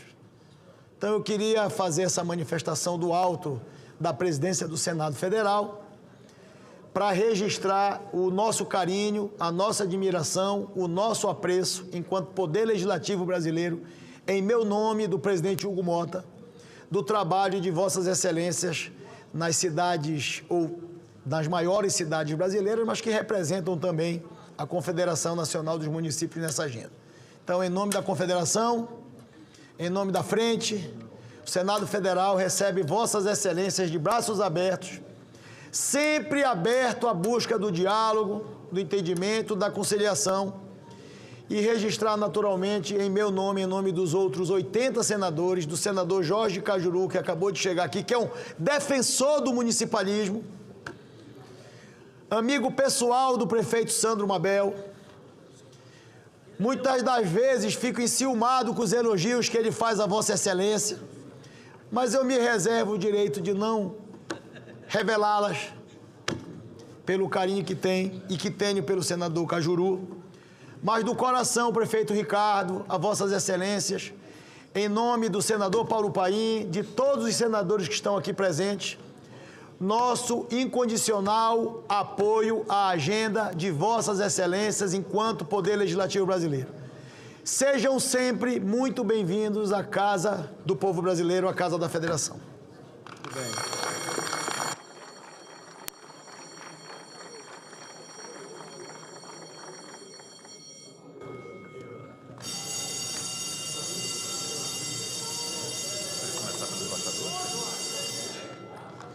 Vai. A presente sessão delibera... Encerrado o período de expediente, declaro aberta a ordem do dia. Gostaria de solicitar a presença de senadoras e senadores que venham ao plenário do Senado Federal, o senador Iovisto Guimarães, para que as nossas assessorias, colaboradores, servidores do Senado Federal possam comunicar às senadoras e os senadores, doutor Jairo, senador Romero Jucá, para que os senadores venham ao plenário do Senado Federal, que nós teremos deliberação de autoridades, de indicações de autoridades para apreciação do colegiado, e nós precisamos necessariamente da presença de senadoras e senadores no plenário para nós iniciarmos a deliberação das autoridades. Mensagem número 6 de 2025, que submete à apreciação do Senado Federal a escolha da senhora Maria Clara de Abreu Rada, ministra de primeira classe da carreira de diplomata do Ministério das Relações Exteriores, para exercer o cargo de embaixadora do Brasil na República da Sérvia e cumulativamente em Montenegro. Parecer número 14 de 2025 da Comissão de Relações Exteriores e Defesa Nacional, e nesta comissão foi relatado pelo senador líder Jacques Wagner. Solicito à Secretaria-Geral da Mesa que abra o painel para o início da deliberação. As senadoras e os senadores já podem votar e faço novamente. Presidente Eduardo, por aqui, por favor. Não, seja bem-vindo. Venha mais vezes, presidente. Convido novamente as senadoras e os senadores para que venham ao plenário. Nós estamos iniciando o processo de votação nominal de autoridades.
Enquanto nós estamos em processo de votação nominal, senador Lucas Barreto, nós temos uma lista de senadores inscritos para fazer uso da palavra.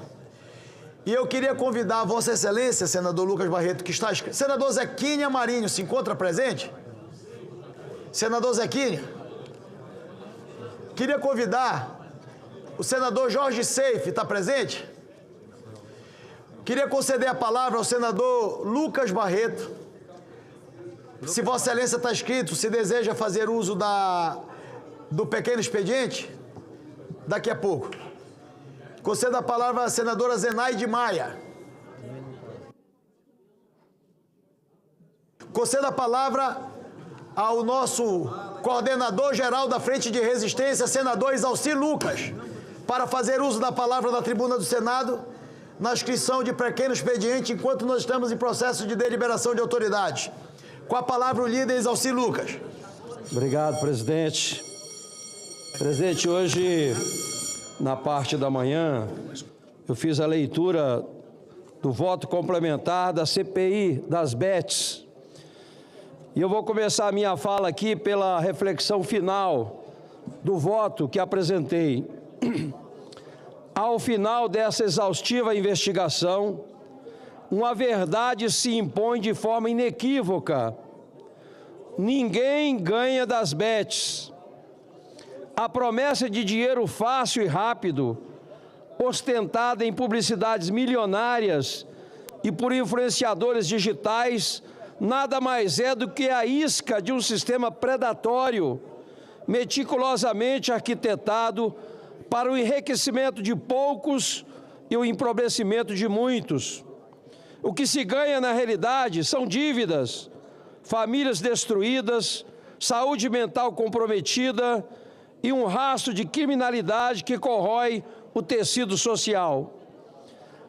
As verdadeiras perdas não estão apenas no saldo bancário dos apostadores, mas no futuro de uma juventude ludibriada e na soberania de uma nação que vê as suas riquezas e a dignidade do seu povo serem drenadas por um jogo de cartas marcadas. A única aposta segura é aquela contra a exploração e a favor de uma regulamentação que proteja o cidadão, pois no jogo contra as bets, o Brasil não pode se dar ao luxo de perder. Então, presidente, esse foi o resumo final do meu voto. Apesar do pouco tempo, a gente não conseguiu prorrogar a CPI das bets, porque tinha muita gente ainda para ser ouvido, muitas informações ainda para serem trabalhadas, mas nós concluímos o nosso relatório, sugerindo uma mudança radical na legislação, na regulamentação das bets. O que nós percebemos é que não existe no Brasil nenhuma regulamentação que impeça as remessas indevidas, remessas para o exterior de recursos, bilhões e bilhões foram encaminhados, desviados para o exterior sem pagamento de impostos. Quando ouvimos aqui o Banco Central do Brasil, ficou muito claro que o Banco Central não tem mecanismo de controle, de fiscalização das instituições de pagamentos, porque várias delas não precisam ter o registro do Banco Central. Isso, então, favorece a essas instituições de pagamento a utilização indevida com relação aos jogos. Vimos também que a própria Secretaria de Apostas também não tem nenhum mecanismo de fiscalização. Vimos principalmente da inconstitucionalidade da forma como se dá hoje a permissão para funcionamento. A Constituição é muito clara que nesses casos de casa de aposta teria que ser permissão ou concessão através de licitação. Não houve nenhuma licitação, houve apenas a regularização daquelas instituições que operam e que operavam clandestinamente no Brasil com os jogos das bets. Portanto, não se verificou a procedência, não se verificou realmente a constituição dessas empresas, muitas delas formadas com pessoas que não tinham nenhum pré-requisito moral, ético. Então, o governo não fez nenhuma avaliação com relação a esses aspectos de realmente fiscalizar e avaliar realmente os sócios dessas empresas. Tivemos diversas reuniões, audiências, ouvindo aqui instituições na área de saúde, saúde mental. Vimos aqui que a população brasileira está endividada, pessoas se suicidando, pessoas com ludopatia, com vício, e o governo sem a mínima estrutura de atendimento no Sistema Único de Saúde. Então, várias foram as propostas que fizemos para alterar a legislação, para que, primeiro, possamos colocar como está na Constituição, que seja feito licitação para essas empresas. Segundo, um controle eficiente, radical, com relação aos influenciadores. É inadmissível influenciadores, pessoas que incentivam seus seguidores a apostarem sabendo que não tem chance nenhuma de ganhar e inclusive ganhando percentual em cima da perda daqueles seguidores. Seguidores, temos também influenciadores demonstrando através do demo que é um artifício mentiroso para mostrar para a população de que o resultado é muito fácil, que as pessoas realmente ganham muito recurso, muito dinheiro, e não é verdade.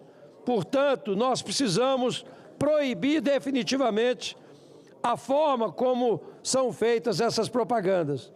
Temos que restringir também o horário das propagandas.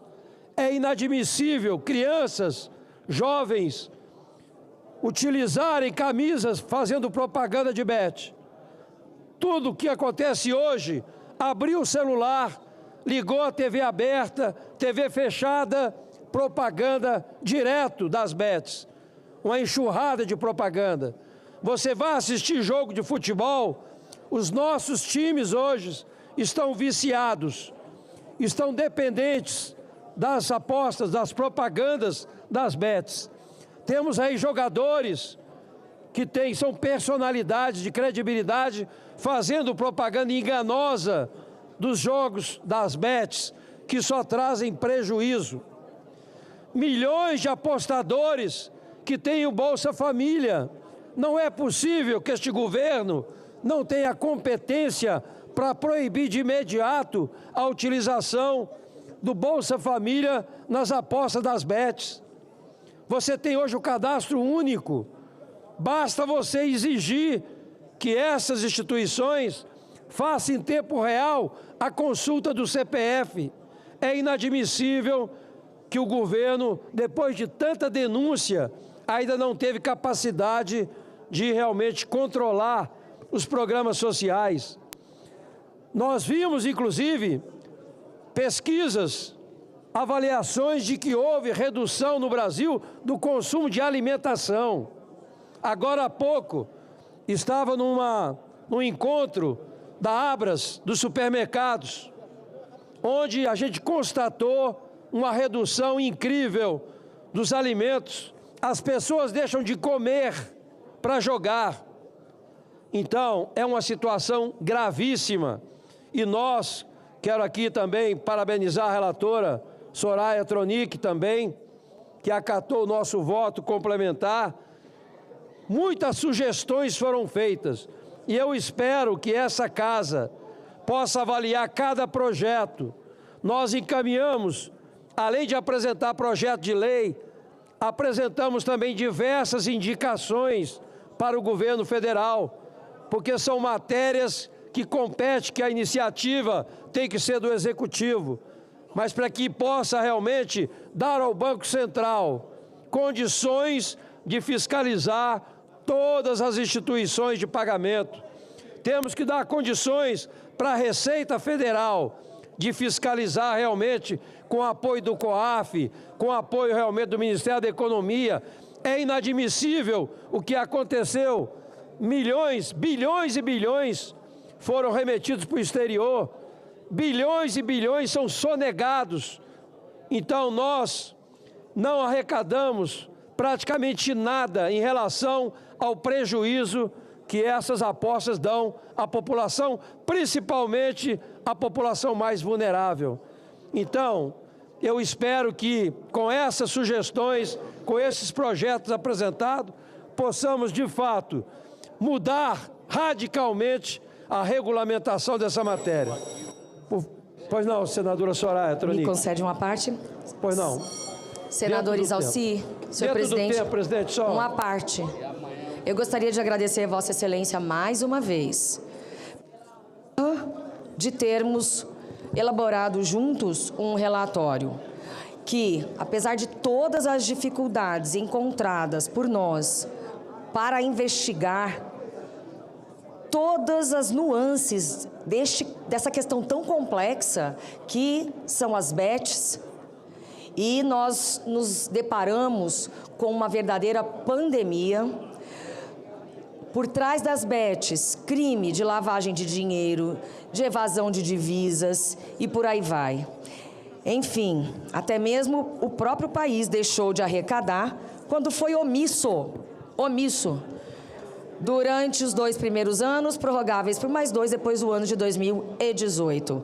Foi quando se alastrou a ludopatia, ou seja, o vício nos jogos de azar. Então, quero agradecer Vossa Excelência pela excelente complementação do relatório e dizer para as pessoas que muita gente está perguntando por que não indiciaram fulano, beltrano, ou a empresa X ou a Y. Primeiro, que nós não seríamos levianos em indiciar sem termos tido tempo de receber a análise dos RIFs. No entanto, nós entregaremos o nosso relatório, independente de qualquer resultado, senador Isalci. Se teremos quórum ou não teremos, isso não importa, mas nós entregaremos, de qualquer forma, o relatório, ambos, para o diretor-geral da Polícia Federal, Andrei Rodrigues, para o PGR, Paulo Gonet, para o ministro, presidente do STF, o ministro Barroso, o ministro Ricardo Lewandowski, juntamente com o Adi, que é o secretário de Defesa do Consumidor, também para o ministro Haddad, Regis Dudena, que é o secretário da SPA, e para o presidente da República. Nosso trabalho não termina com a CPI, mas sim toma um outro fôlego em um outro momento, e nós vamos cobrar das autoridades que precisam entregar uma solução, porque a nossa parte, senador, nós fizemos. Muito obrigada. Obrigado. Uma parte, senador? Pois não.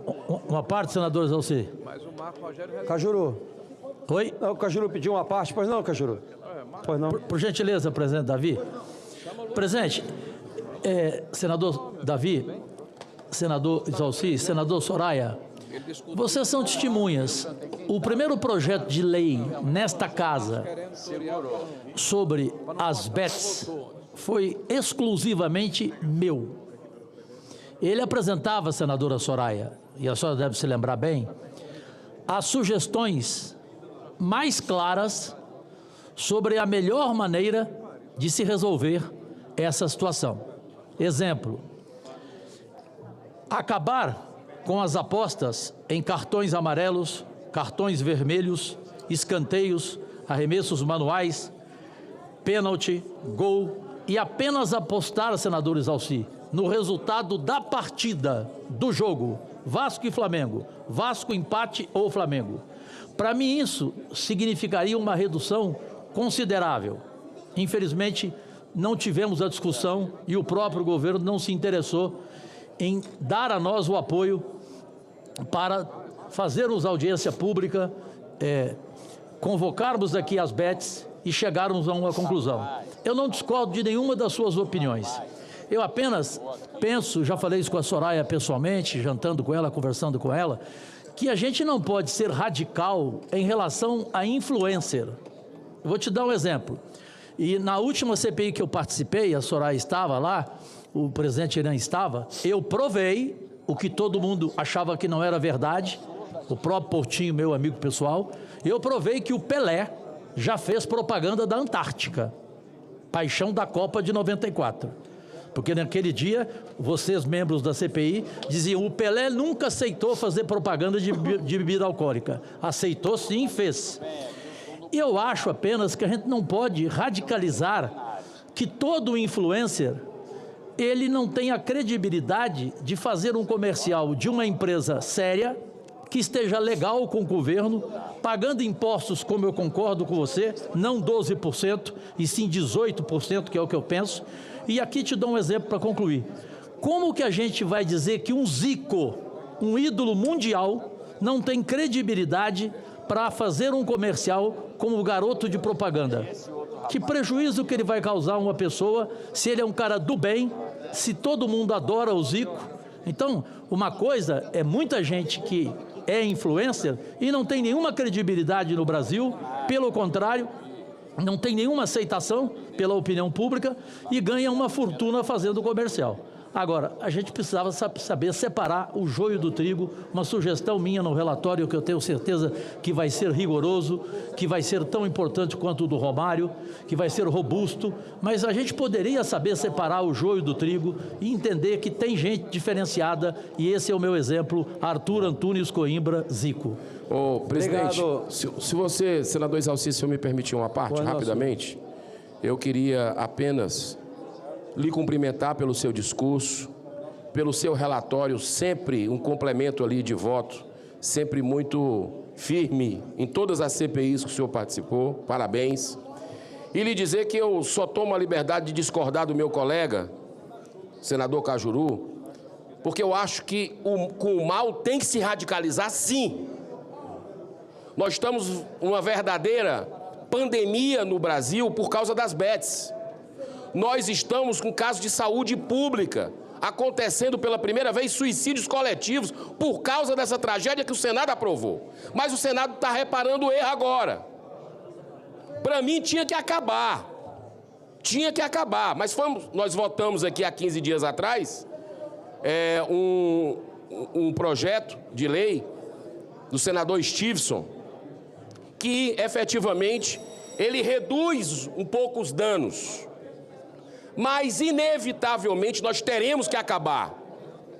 Nós teremos que ou fazer uma publicidade completamente como o tabaco, zero de publicidade, mas eu acredito que nós vamos ter, mais cedo ou mais tarde, infelizmente vamos perder muitas vidas ainda, porque a gente não compreendeu a gravidade, mas nós vamos ter que acabar com essa atividade, porque jogatina é um caminho sem volta, é desgraça, e o Brasil não merece mais problemas. Parabéns, senador Exalci. Obrigado. Presidente, só para concluir, senador Cajuru, o nosso objetivo e o nosso relatório, o que ele faz é exatamente acabar com a propaganda enganosa.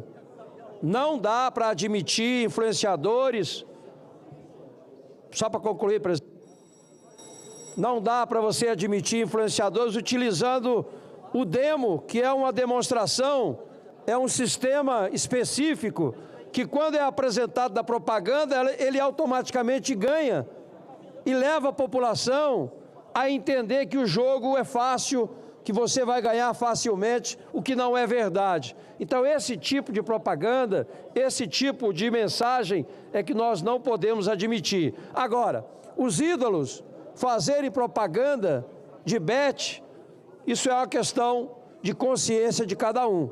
O que eu coloquei aqui muito claro, ninguém ganha das bets, ninguém. Então, levar a população, os apostadores, a essa enganação é que faz muito mal. Muito obrigado, presidente. E aí? Boa, meu líder.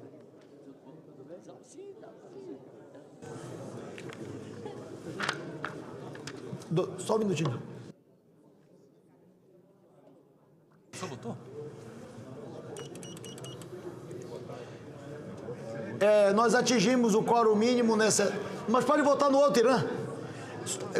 Temos vários embaixadores para deliberarmos na reunião de hoje.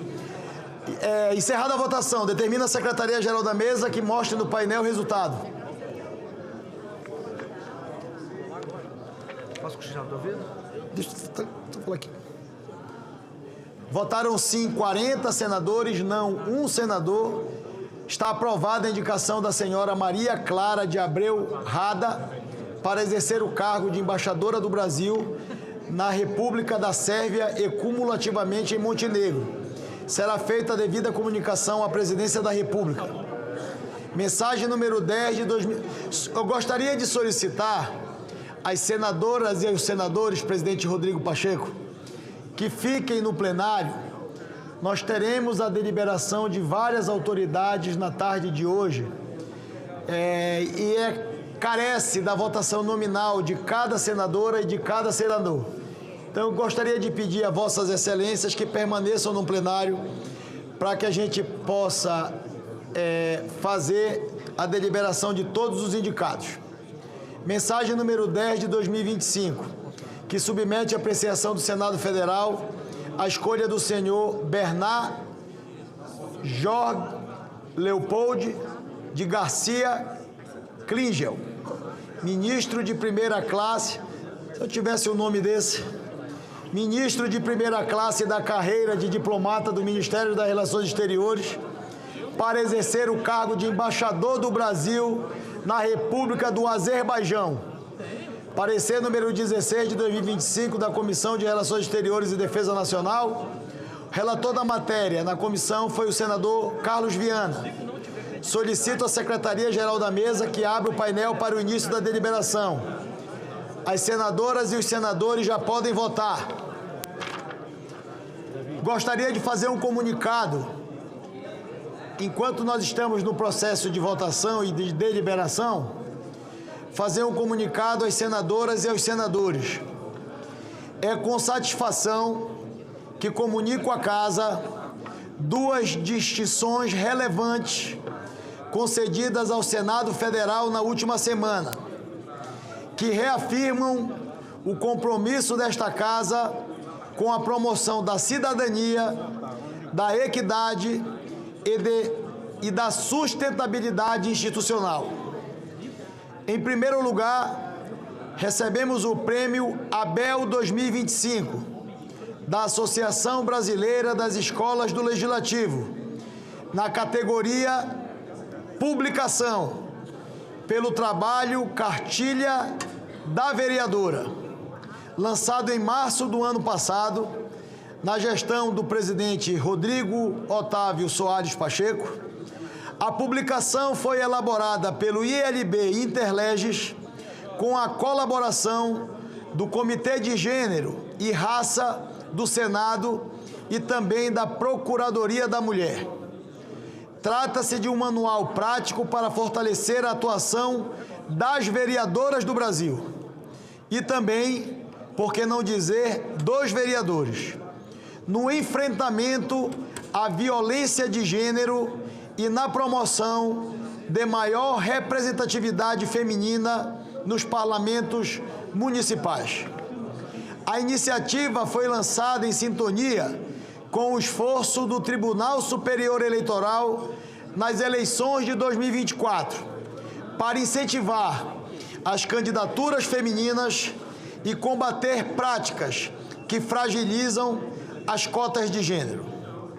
Também recebemos o primeiro lugar no 5º Prêmio de Conexão Inova, na categoria Ambiental, Social e Governança ESG, com o projeto Oficina de Gestão Pública Sustentável, criado pelo programa Interleges.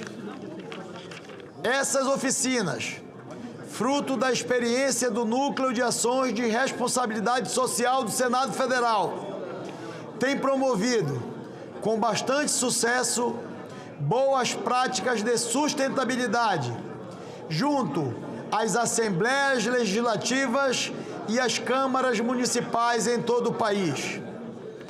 Realizada sob demanda de senadoras e senadores, as oficinas vêm ampliando o alcance do reconhecido trabalho que aqui desenvolvemos na área ambiental.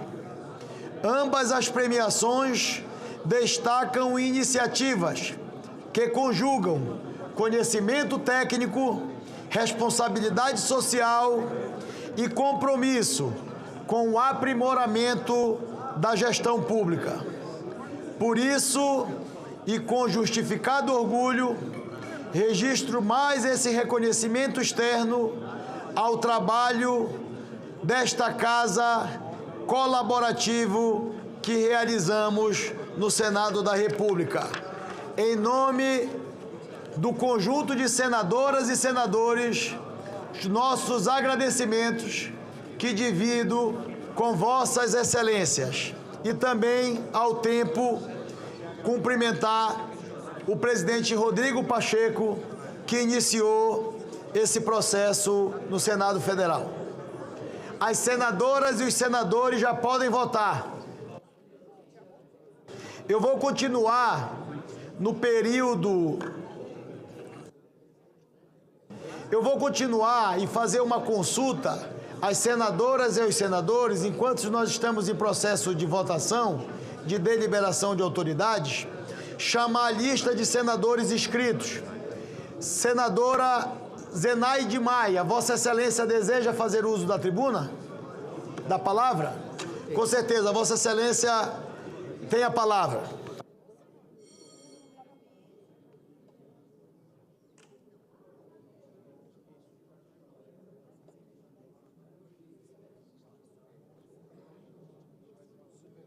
Senhor presidente, colegas senadores, colegas senadoras e a todos que estão nos assistindo. Vendo o que se tentou para ter uma responsabilidade fiscal, que se fala, que eu costumo dizer que responsabilidade fiscal não é só do executivo, eu venho dizendo isso aqui, e a prova é que foi mostrado que tem mais de 500 bilhões de renúncias fiscais autorizadas pelo Congresso Nacional. 500 bi, gente. E a solução que se dá é que não recolhe impostos de OFF, de operações financeiras, que são lucros de bancos que não constrói, não educa, nem edifica. E em troca que todo mundo não quer que cobre, o mundo todo cobra imposto sobre operações financeiras. E a saída encontrada é que o governo retire dos gastos primários. Brasil, sabe o que são os gastos primários, que bota esse nome para as pessoas não entenderem? É retirar recursos da saúde, da assistência social e da segurança pública. Você tirar recursos da saúde, quantas mortes vão ter nesse país por falta de recursos no SUS? Agora, os intocáveis, que são os bancos, o sistema financeiro fica quase a metade do orçamento da 8ª economia do mundo, fazem uma extorsão de todo o povo brasileiro, cobrando 512% de impostos no cartão de crédito, no cheque especial. Tem uma PEC aí, assinada a 79, que limita os juros dos cartões de crédito, cheques especiais, está na CCJ desde 2019, a 3 vezes a taxa Selic. Não engessa a famosa política monetária do Banco Central. Agora, gente, vamos tirar recursos dos gastos primários, vai morrer muita gente nesse país, de morte evitável, porque falta recursos no SUS, e não venham me dizer o contrário. Sabe quanto é uma consulta de um médico especialista no SUS? R$10. Sabe quanto é uma colposcopia no SUS? R$2,57. Por favor, eu sempre acreditei que o Congresso e que as leis que a gente tem que aprovar aqui é para salvar vidas e não deixar os mais vulneráveis morrer. Eu nunca perco a oportunidade de dizer, sabe como é o luto de uma mãe que viu seu ente querido morrer, mas teve acesso a tudo que a ciência oferecia? E aquela mãe que tinha certeza que se tivesse dinheiro para pagar um leito de UTI, seu filho não teria morrido. Isso é um luto maior. Então, Brasil, reduzir gastos primários para não cobrar lucros dos intocáveis que são os bancos, é, no mínimo, um assinte ao povo brasileiro. Obrigada, senhor presidente. Presidente, pela ordem, por favor. Líder Eduardo Girão, com a palavra pela ordem. Muito obrigado, presidente Davi Alcolumbre. Eu sei que é uma causa sua também. Só para comunicar que aqui na Esplanada dos Ministérios a gente está tendo a 18ª Marcha pela Vida contra o aborto, acontecendo, movimentos do Brasil inteiro em Brasília. E eu queria só registrar aqui esse evento que é de muita luz pela vida desde a concepção. Muito obrigado. Queria cumprimentar a Vossa Excelência, senador Girão.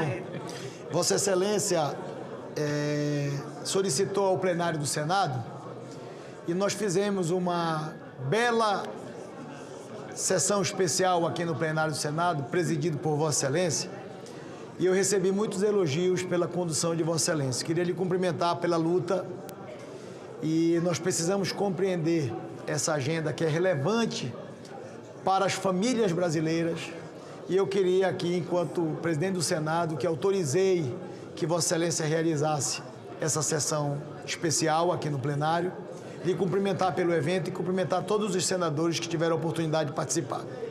Parabéns. Fazer uma consulta. Senador Zequinha Marinho está inscrito para fazer uso da palavra. Vossa Excelência se encontra no plenário? Senador...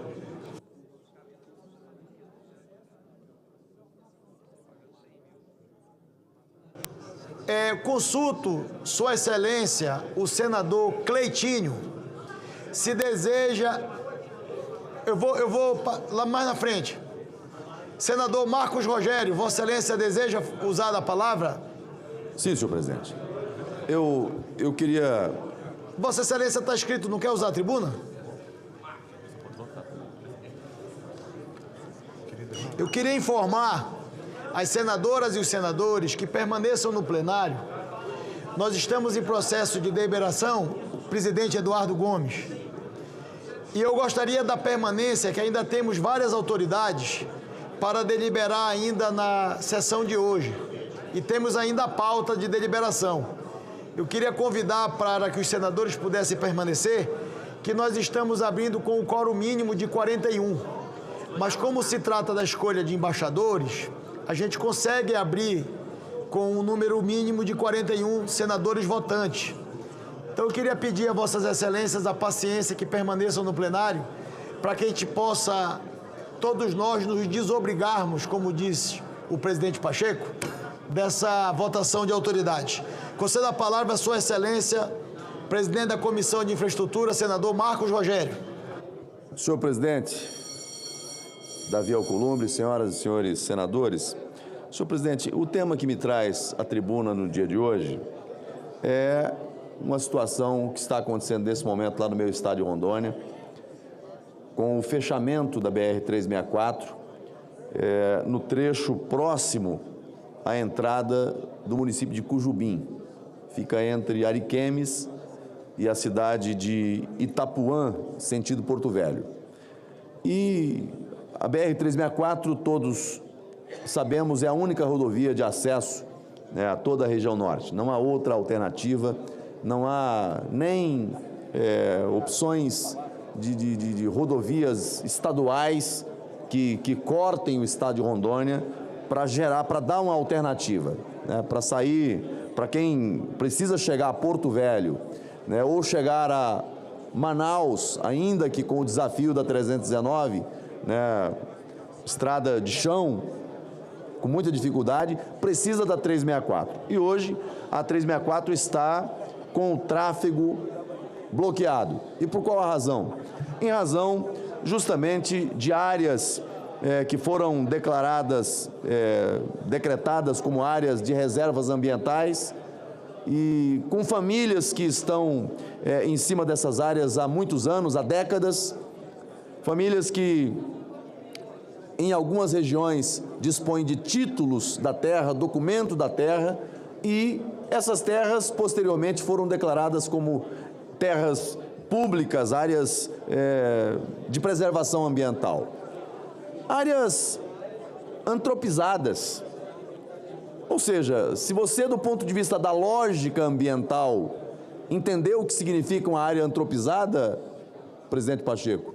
Você não tem condições que, simplesmente pelo fato do desuso, garantir a recuperação ambiental dessas áreas. Isso é impossível, porque são áreas, repito, áreas antropizadas, são áreas consolidadas para o cultivo, seja do plantio de grãos, seja para a pecuária.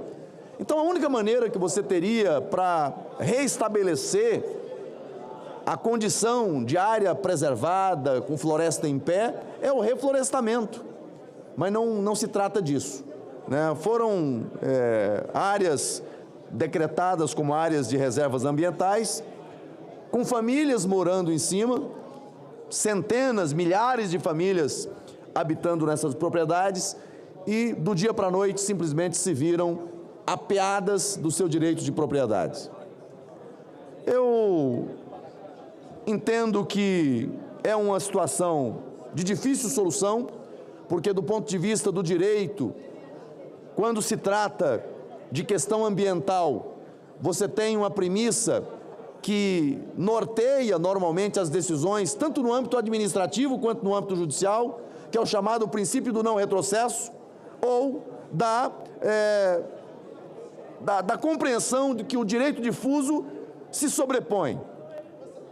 Então, se tratando de matéria ambiental, quando você tem a decretação de áreas como áreas de preservação, por mais legítimo que seja o direito de quem está em cima a produzir, é difícil você trabalhar um processo de reversão. Eu disse que é difícil, mas ele não pode ser impossível. E ele não pode encontrar óbice no bom senso, na razoabilidade e no senso humano.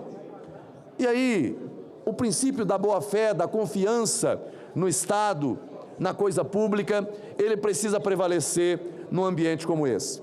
Eu tenho conversado com muitas famílias que estão nessas regiões, são várias regiões afetadas, e muitas dessas famílias relatam possuir documentação, título público, áreas escrituradas e que hoje simplesmente estão sendo colocadas de fora das suas propriedades. Rondônia está vivendo esse drama. Se por um lado você tem a questão ambiental como cerne do debate, por outro lado se deixa de lado a discussão do aspecto social, do aspecto econômico, que também é tão relevante. E a consequência de tudo isso é que agora está havendo o bloqueio da BR-364. É um grito desesperado daqueles que estão nessas áreas, pedindo por socorro, clamando por providências daqueles que têm a possibilidade de mediar o entendimento. E eu repito, não se pode, de forma irresponsável, fazer afirmações de solução fácil, como no passado aconteceu. O atual governador, no bojo das eleições de 2022, no objetivo de buscar votos, foi lá e fez um decreto novo dizendo que estava resolvendo o problema e agravou ainda mais a situação. Ele praticou o famoso estelionato eleitoral e lá estão os moradores sofrendo continuamente com essa situação e agora impactando toda a economia do Estado, porque a rodovia federal parada impede o tráfego, impede o direito de ir e vir de todos os rondonienses. Então eu queria fazer esse registro, fazer aqui um apelo às autoridades do governo do Estado de Rondônia que possa fazer a mediação. Eu acho que o governador que lá atrás disse que ia resolver tem que chamar para si a responsabilidade e mediar essa situação que hoje está causando intranquilidade nos rondonienses. Não bastasse esse problema das reservas que foram criadas e que está bloqueando a BR, nós temos uma outra situação que também está a aterrorizar produtores rurais, especialmente o setor da pecuária. E esse me parece que não é um problema apenas de Rondônia. Várias regiões do norte do Brasil, da região amazônica, está vivendo o mesmo drama, né? Pecuaristas que têm o seu gado, têm o seu rebanho, e agora só tem a possibilidade de emitir o GTA de saída do gado. Não pode entrar. E eu tenho chamado a atenção para esse tema. É preciso que o governo do estado de Rondônia tenha a percepção da dimensão do impacto que isso representa para a economia do estado de Rondônia. Eu vejo todo esse desenrolar com muita preocupação.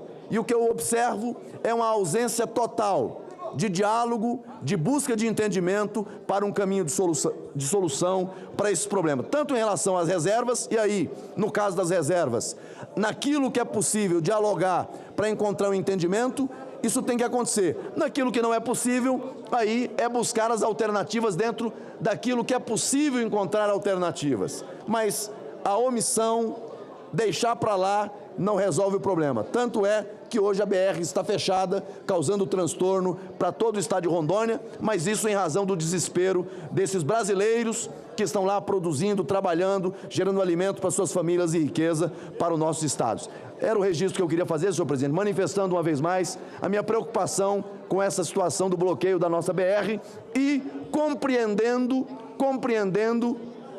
a sensibilidade do tema e a necessidade da busca de entendimento para a solução para esse conflito que se estabelece. Encerrar a votação. Determina a Secretaria-Geral da Mesa que mostre no painel o resultado.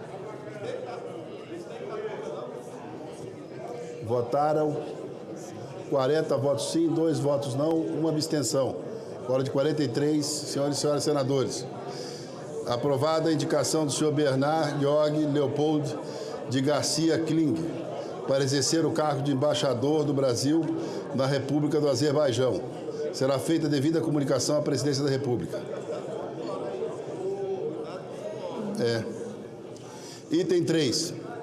Mensagem número 12/2025, que submete à apreciação do Senado Federal a escolha do senhor Pablo Duarte Cardoso, ministro de segunda classe da carreira de diplomata do Ministério das Relações Exteriores, para exercer o cargo de embaixador do Brasil na República do Guiné-Bissau. Parecer número 13/2025, da Comissão de Relações Exteriores e Defesa Nacional, relator o senador Hamilton Mourão. Solicita a Secretaria-Geral da Mesa que abra o painel para o início da votação e deliberação. A votação está aberta.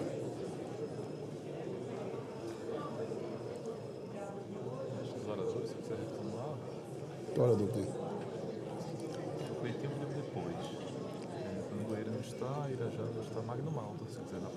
Conceda a palavra ao senador Magno Malta. Ainda bem que ele não está aqui, só está aqui. Está ali. Volta ainda não, não está teclado.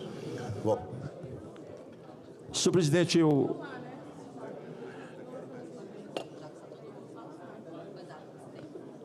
gostaria de agradecer o Brasil hoje por todo o país.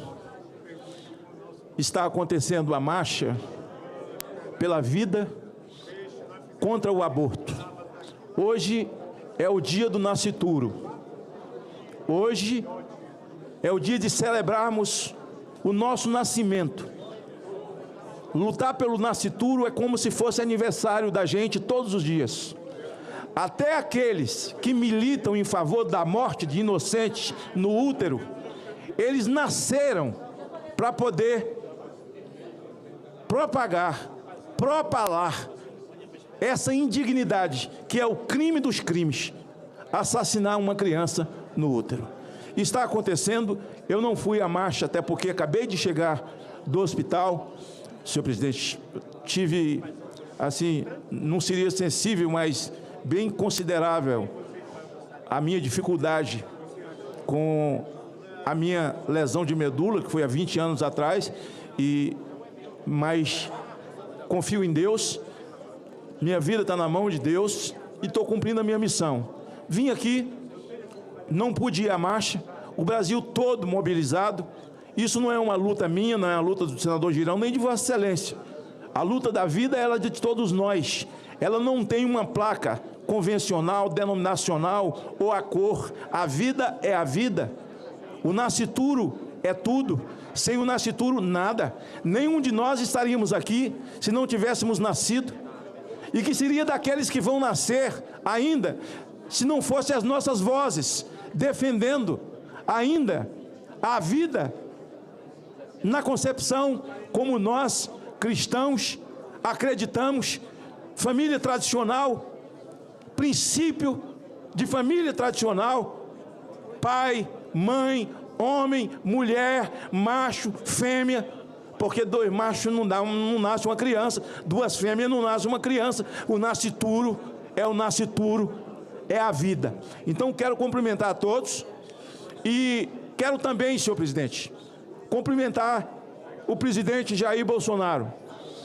Hoje todos nós estamos assistindo e ouvindo o espetáculo dantesco, o espetáculo de crueldade, de mentiras, de narrativas acontecido no Supremo Tribunal Federal.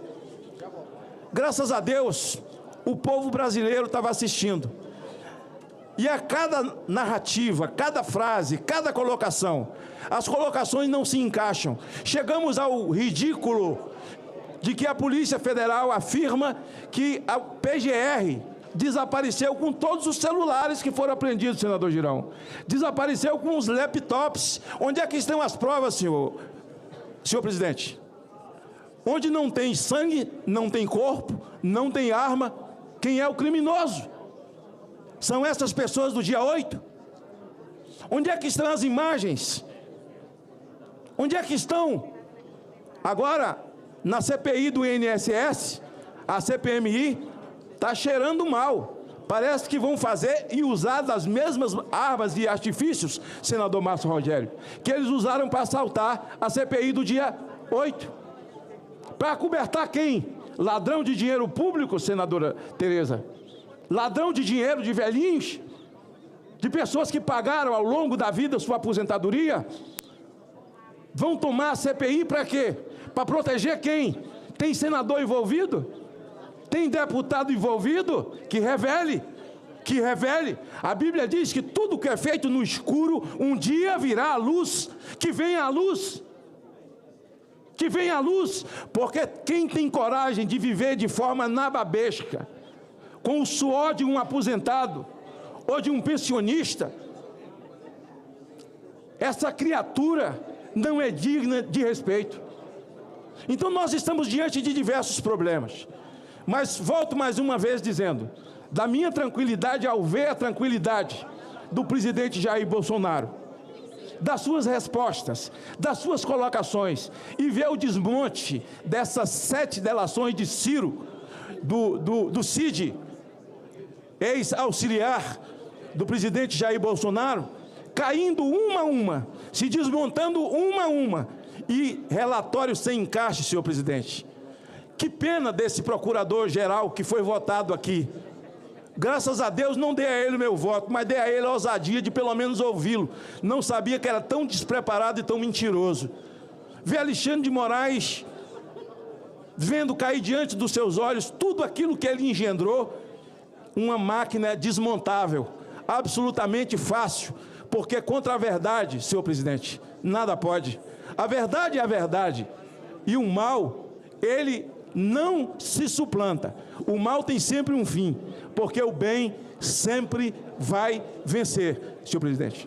Quero cumprimentar a todos, cumprimentar as famílias tensas assistindo, quero cumprimentar os advogados e, mais uma vez, estou esperando que, de uma forma do céu, de uma forma divina, porque do ponto de vista humano, essa ditadura que já se estabeleceu no Brasil, que não só é a ditadura da toga, mas uma ditadura governamental, que destruiu esse país já na sua economia, nós já estamos vivendo no limbo, na sua economia, na sua moral, problemas gravíssimos, morais e religiosos, são problemas espirituais, os problemas que vive essa nação. Mas eu espero em Deus que essa sanha dantesca do Supremo Tribunal Federal, dessa ditadura que se estabeleceu, tenha um fim. E ao ter um fim, a democracia de fato volte, porque está tudo invertido. Tudo que eu estou falando aqui para eles é um ato antidemocrático. Eles são democráticos. que essa injustiça semeada contra a vida de pessoas inocentes, que a justiça volte. E eles praticam a injustiça hoje em nome da justiça. Que nós tenhamos de volta a justiça, a prática da democracia, que tenhamos de volta a Constituição Federal desse país, as leis desse país, os códigos desse país. E no mais, senhor presidente, quem está diante dessa sanha da jogatina no Brasil, vê a desgraça que esse Senado fez ao aprovar a miséria das bets, com milhares de adolescentes, jovens, crianças e idosos viciados. Pense um pouco, essa casa nós iremos enfrentar até o final. Se prepara para poder aprovar bingos, cassinos e caça-níqueis. Eu sempre levantei minha voz, estou no meu 3º mandato, contra a jogatina, contra o vício nesse país, porque é para lavar dinheiro de sangue, dinheiro de tráfico de droga, dinheiro de corrupção, dinheiro de desvio de dinheiro público. E nós estamos diante de uma cena de um crime, que é o crime contra os aposentados do INSS. Já não basta tantos escândalos. Já não basta tantos escândalos. Agora vão acobertá-los. Eu pergunto, encerrando, ao Supremo Tribunal Federal, que está muito preocupado, porque as narrativas não estão se firmando. Quanto tempo o tribunal vai levar à Suprema Corte para poder investigar, para poder mandar se explicar o senhor Lupe e a sua trupe, que avassalaram o roubo daqueles menos favorecidos e que deram suas vidas, seus melhores dias e energias para a construção desse país. Obrigado, senhor presidente. Muito obrigado, senador Magno Malta. Passo a palavra ao senador Zequinha Marinho. Peço aos senadores que se encontram nas imediações do plenário que votem. Vou agora, depois desses 4 anos, pedir ao senador Rodrigo Pacheco que vote. Senador Magno Malta, que acabou de usar a palavra, fazer seu voto. Os senadores, né? Senador Luiz Carlos Reis já está votando. Com a palavra o senador Zequinha Marinho. Muito obrigado, presidente. O Brasil realmente não precisa de opositores. Já se sabota por si mesmo, enquanto a gente pensa que vai dar para finalmente sair do buraco, mas a gente sente a lama bater na canela. Após festejarmos aqui a liberação da licença de instalação para a obra de derrocamento do Pedral do Lourenço, o DENIT surge agora com uma proposta descabida de transferir 90 milhões de reais já aprovados para o projeto hidroviário do Pedral, né, para o estado do Amazonas. Só repetindo aqui, o DENIT surge agora com uma proposta descabida de transferir 90 milhões já aprovados para o projeto hidroviário do Pedral do Lourenço, do Pedral ao estado do Amazonas. Quer dizer, licença ambiental na mão, dinheiro aprovado, e o DENIT agora quer transferir 90 milhões de reais lá para uma outra obra no estado do Amazonas. No pedido encaminhado ao Ministério dos Portos e Aeroportos, o órgão federal responsável pelas obras públicas na área da logística argumenta que o processo de licenciamento ambiental ainda não autoriza o início efetivo do projeto. Será que a atual gestão do DENIT tem conhecimento que a licença de instalação chegou 11 anos depois da publicação do edital de licitação, que se deu em 11 de setembro de 2014? Agora que temos essa licença, como mais um importante passo para a obra do derrocamento, vem o DENIT, o Departamento de Infraestrutura, né, retirar boa parte dos recursos destinados ao projeto. Esse órgão, que deveria ser o grande incentivador da logística em nosso país, parece remar contra o contribuinte para que o projeto tão sonhado da hidrovia Araguaia-Tocantins continue engavetado. A hidrovia Araguaia-Tocantins é um sonho que já se arrasta por 5 décadas.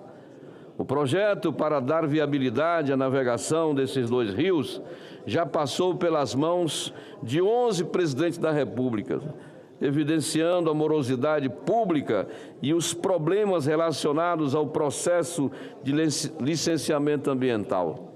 Sobre esse último, o Senado arregaçou as mangas e aprovou o novo marco do licenciamento ambiental.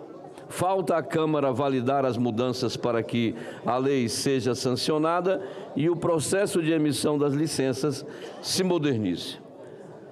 Sobre a morosidade, espero que o DENIT reavalie esse pedido de transferência dos recursos. Já solicitei audiência tanto com o diretor-geral do órgão, DENIT, quanto com o ministro dos transportes, dos portos e aeroportos. É preciso que todos tenhamos conhecimento da importância dessa hidrovia, que é estratégica, não só para nós ali no Pará, no norte, mas para o Brasil. Isso se dá em razão de sua extensão geográfica de caráter interregional, ligando o Centro-Oeste com a Amazônia, tendo um papel bastante significativo na articulação dos centros produtores de commodities e os mercados internacionais. A experiência é que a hidrovia seja canal de escoamento de 20 a 60 milhões de toneladas de carga por ano, melhorando a logística e a economia das regiões Norte e Centro-Oeste. Como amazônida, membro da bancada do Norte, jamais irei me opor de colaborar com o desenvolvimento dos estados vizinhos do meu estado do Pará. Portanto, se o terminal portuário de Manaus é importante, que o DENIT garanta os recursos, no entanto, sem tirar do estado do Pará. Dados do ranking de competitividade dos estados apontam o Pará como o pior estado brasileiro em relação à logística.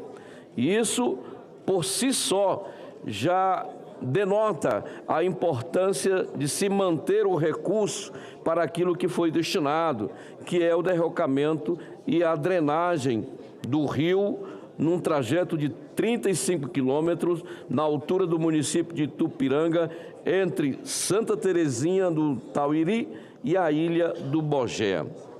E aí, senhor presidente, nós somos vizinhos ali, né? E a bancada do Tocantins é uma bancada muito parceira. Eu estou aqui me referindo à grande obra da ponte sobre o rio Araguaia, ligando ali Xambioá a São Geraldo, onde a bancada do estado do Tocantins aportou o recurso, né? E a força política fez a obra andar. Lamentavelmente, está parada, mas eu espero que o ano que vem, né, um ano assim diferenciado, a gente possa ver a conclusão daquela obra e a inauguração da nossa ponte, que vai tornar ainda mais próxima a relação entre o Pará e o Tocantins. E isso significa dizer que nós teremos ali, logo em Marabá, um porto, aliás, já temos um porto de médio porte, já embarcando em tempo de cheia, né, as barcaças para Barcarena, não é? Mas não pode acontecer o que está nesse momento. Eu sei que o Amazonas precisa, a gente é co-irmão, né, quer que todo mundo avance, mas o DENIT não pode absolutamente fazer o que está fazendo nesse momento, não é? Quanto tempo, não é? 11 anos esperando, 11 anos batalhando por essa licença, e agora quando sai a licença de instalação, que é para a empresa ir para cima, se organizar, porque a outra de operação já vem ligada, né, conectada à de instalação, o DENIT traz uma notícia dessa. Mas a minha expectativa, através dessa tribuna aqui, é dizer ao senhor ministro, é dizer ao senhor diretor-geral do DENIT que não faça ou não façam isso, porque isso é ruim para a imagem do governo que eles representam lá em nosso Estado. Nós não podemos assistir isso e vamos nos mobilizar para fazer a devida pressão política a fim de que se evite, por todas as formas, se evite essa brincadeira de mau gosto. Muito obrigado, eram essas minhas considerações para essa tarde. Muito obrigado. Muito obrigado, senador Zequinha Marinho. Soma Vossa Excelência nessa solicitação ao ministro Renan, que é senador da República também, assim como sei que toda a bancada do Estado do Tocantins, deputados federais, a senadora Dorinha, o senador Irajá, que nós iremos também fazer gestões junto ao ministro para que isso seja corrigido, afinal de contas, seria uma crueldade com um instrumento de desenvolvimento muito grande, inclusive para todos os estados brasileiros, o que significa uma hidrovia de navegação central no nosso país nos dias de hoje. Passo a palavra ao senador Fabiano Contarato, nosso líder, para uma comunicação importante. Senhor presidente, senhoras e senhores senadores e senadoras, eu pediria um pouquinho de atenção. Eu venho hoje aqui a essa tribuna movido por um clamor que não pode mais ser ignorado. Um clamor que não vem dos corredores do poder, mas das casas humildes, das filas de postos de saúde, dos quartos escuros, onde milhões de brasileiros e brasileiras lutam todos os dias com a dor que não se vê, mas que consome, a dor da fibromialgia. Segundo a Sociedade Brasileira de Reumatologia, mais de 6,6 milhões de pessoas vivem com essa condição em nosso país. Mulheres, em sua maioria. Mulheres que carregam o país nas costas, que sustentam lares, que educam filhos, que cuidam de todos. E que, no entanto, têm suas próprias dores tratadas com desconfiança, desdém ou descaso. A dor não me deixa viver, e o mundo não acredita em mim. Essa é a frase para mim que mais me impacta. A dor não me deixa viver, e o mundo não acredita em mim. Ditas essas palavras por uma paciente que ressoam como um grito de socorro. Um grito que não pode mais ser ignorado por essa casa. O PL 3010 de 2019 foi aprovado por unanimidade na Câmara dos Deputados e na Comissão de Assuntos Sociais desse Senado. Agora aguarda apenas a inclusão na pauta deste plenário para que possamos cumprir nosso dever histórico, votar, aprovar e garantir dignidade a milhões de brasileiros. O projeto institui o Programa Nacional de Proteção dos Direitos das Pessoas com Fibromialgia, reconhecendo a complexidade da síndrome e possibilitando, por meio da avaliação biopsicossocial, que seus impactos sejam considerados sob a perspectiva da deficiência, nos termos do Estatuto da Pessoa com Deficiência. Não estamos criando privilégios, estamos corrigindo uma omissão histórica. Estamos dizendo com todas as letras, nós vemos vocês, nós acreditamos em vocês. Vivemos um momento especial na história do Brasil. Estamos sob um governo que foi moldado na luta pela justiça social. Um governo que tem no amparo aos mais vulneráveis o seu princípio fundante. Nenhuma outra gestão olhou tanto para o povo, especialmente para aqueles que mais precisam, como o governo do presidente Lula. E o parlamento precisa estar à altura dessa caminhada. O parlamento precisa ser braço ativo desse pacto social que visa, acima de tudo, dignidade, reconhecimento e inclusão. O que está em jogo aqui não é um texto legislativo, é o direito de existir plenamente. É o direito de quem, todos os dias, trava uma batalha silenciosa contra a dor, a incompreensão, o preconceito e o abandono. Senhor presidente, Vossa Excelência tem em mãos um gesto que pode transformar vidas. A inclusão deste projeto na pauta é um passo concreto para tirar da invisibilidade milhões de brasileiros e brasileiras. Esse gesto não exige heroísmo, exige humanidade. E humanidade é o que este tempo exige de todos nós. Vamos honrar o compromisso com a dor do outro. Vamos dar um nome, um direito, uma esperança a quem já esperou demais. Obrigado, senhor presidente. Eu faço esse apelo.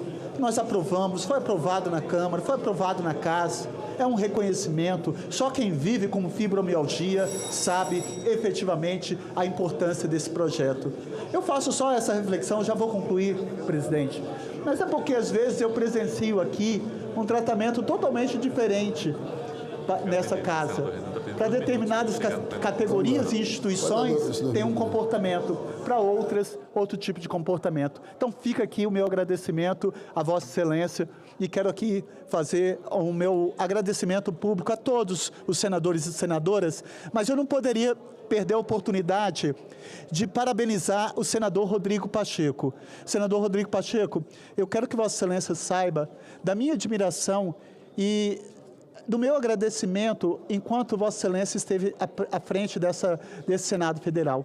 Tenho certeza que Vossa Excelência dignifica e dignificou em muito o Senado da República, sempre com sua serenidade, sobriedade, equilíbrio, altivez, na luta para dar um Estado brasileiro muito mais justo, muito mais fraterno, muito mais inclusivo, muito mais plural. Se uma coisa que meus pais me deram foi gratidão. Eu tenho gratidão por tudo que o senhor fez pelo Estado brasileiro, pela enfermagem e por todas as pessoas que mais precisam nesse país. Parabéns por tudo que o senhor fez e eu não poderia deixar a oportunidade de fazer esse registro, porque hoje que eu estou vendo Vossa Excelência e que sabe do meu amor incondicional. Muito obrigado, senhor presidente. Desculpa ter tomado o tempo de Vossa Excelência. Muito obrigado, senador Fabiano Contarato. Comunico aos senadores e senadoras que, devido ao quórum restrito, nós vamos passar em seguida a votação dos projetos de lei, com a apuração desse voto de autoridade. O senador Renan pediu que aguardasse mais um pouco a chegada dele ao plenário para fazer a votação. Presidente, pela ordem. Pela ordem, senador... Presidente, o item 4 é um projeto de resolução muito simples que altera a resolução 43 para dispor sobre o acompanhamento e transparência de operações de crédito interno nos estados. É um projeto de interesse, em especial do BNDES.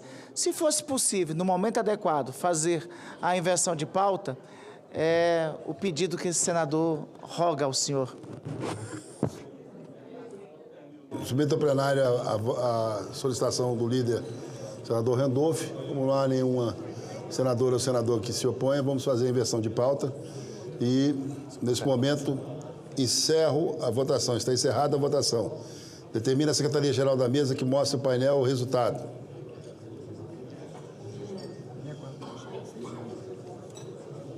Votaram sim 42 senhores senadores e senhoras senadoras, um voto não e uma abstenção. Total de 44 votos. Aprovada a indicação do senhor Pablo Duarte Cardoso para exercer o cargo de embaixador do Brasil na República da Guiné-Bissau. Será feita a devida comunicação à presidência da República. Registro nesse momento a presença do nosso querido amigo, o deputado federal Carlos Sampaio, do Estado de São Paulo, nosso líder lá na Câmara, grande amigo e grande parlamentar brasileiro. Item 4, projeto de resolução número 11 de 2025 da Comissão de Assuntos Econômicos, que altera a resolução do Senado Federal número 43 de 2001, para dispor sobre o acompanhamento da transparência das operações de crédito interno dos estados, do Distrito Federal e dos municípios. Não foram apresentadas emendas perante a mesa. Foi apresentado o requerimento número 440 de 2025 do senador Fernando Farias, que solicita a oitiva da Comissão de Constituição e Justiça e Cidadania sobre a matéria. Votação do requerimento. As senhoras e senhores senadores que aprovam, permaneçam como se encontram. Aprovado o requerimento. Foi apresentado o requerimento 439 de 2025 de iniciativa de líderes que solicita a urgência para a matéria. Votação do requerimento. As senadoras e os senadores que o aprovam permaneçam como se encontram. Aprovado o requerimento. A matéria depende de parecer da Comissão de Constituição e Justiça e Cidadania.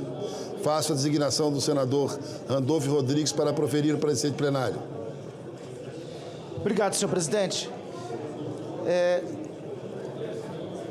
O projeto apresentado em substituição à Comissão de Constituição e Justiça é o projeto de resolução número 11, de 2025, da Comissão de Assuntos Econômicos. Altera a Resolução do Senado Federal número 43 de 2001 para dispor sobre o acompanhamento e transparência das operações de crédito interno dos estados, do Distrito Federal e dos municípios. Foram cumpridos os pré-requisitos de constitucionalidade, juridicidade e regimentalidade.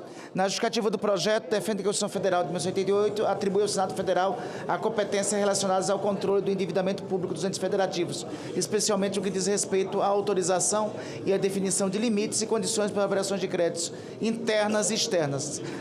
Dessa maneira, para que o Senado Federal e a CAI possam exercer essa atribuição de forma eficaz, é fundamental que o Poder Executivo dê transparência às informações pertinentes. Passando diretamente ao voto, senhor presidente, diante do que já foi exposto, votamos pela aprovação do projeto de resolução do Senado Federal número 11, 2025, acrescido da seguinte emenda. Desse a seguinte redação, o artigo 28A da Resolução do Senado Federal 43 de 2001, na forma do artigo 1º para a Resolução do Senado 11 de 2025. Apresentada a emenda ao artigo 28A com nova redação, o voto é este o relatório, senhor presidente, pela aprovação. Obrigado, senador Randolph. O parecer é favorável ao projeto com a emenda número 1 que apresenta. Completada a instrução, passamos à discussão da matéria. Não há parlamentares inscritos para a sua discussão. Não havendo quem queira discutir, está encerrada a discussão. Passamos à apreciação da matéria. A presidência submeterá a matéria à votação simbólica. Votação do projeto e da emenda em turno único nos termos do parecer. As senadoras e senadores que o aprovam permaneçam como se encontram. Aprovado o projeto com a emenda número 1. O parecer da comissão diretora oferecendo a redação final será publicado de forma regimental. Discussão da redação final. Encerrada a discussão. Em votação. As senadoras e senadoras que o aprovam permaneçam como se encontram. Aprovada a redação final, a matéria vai à promulgação.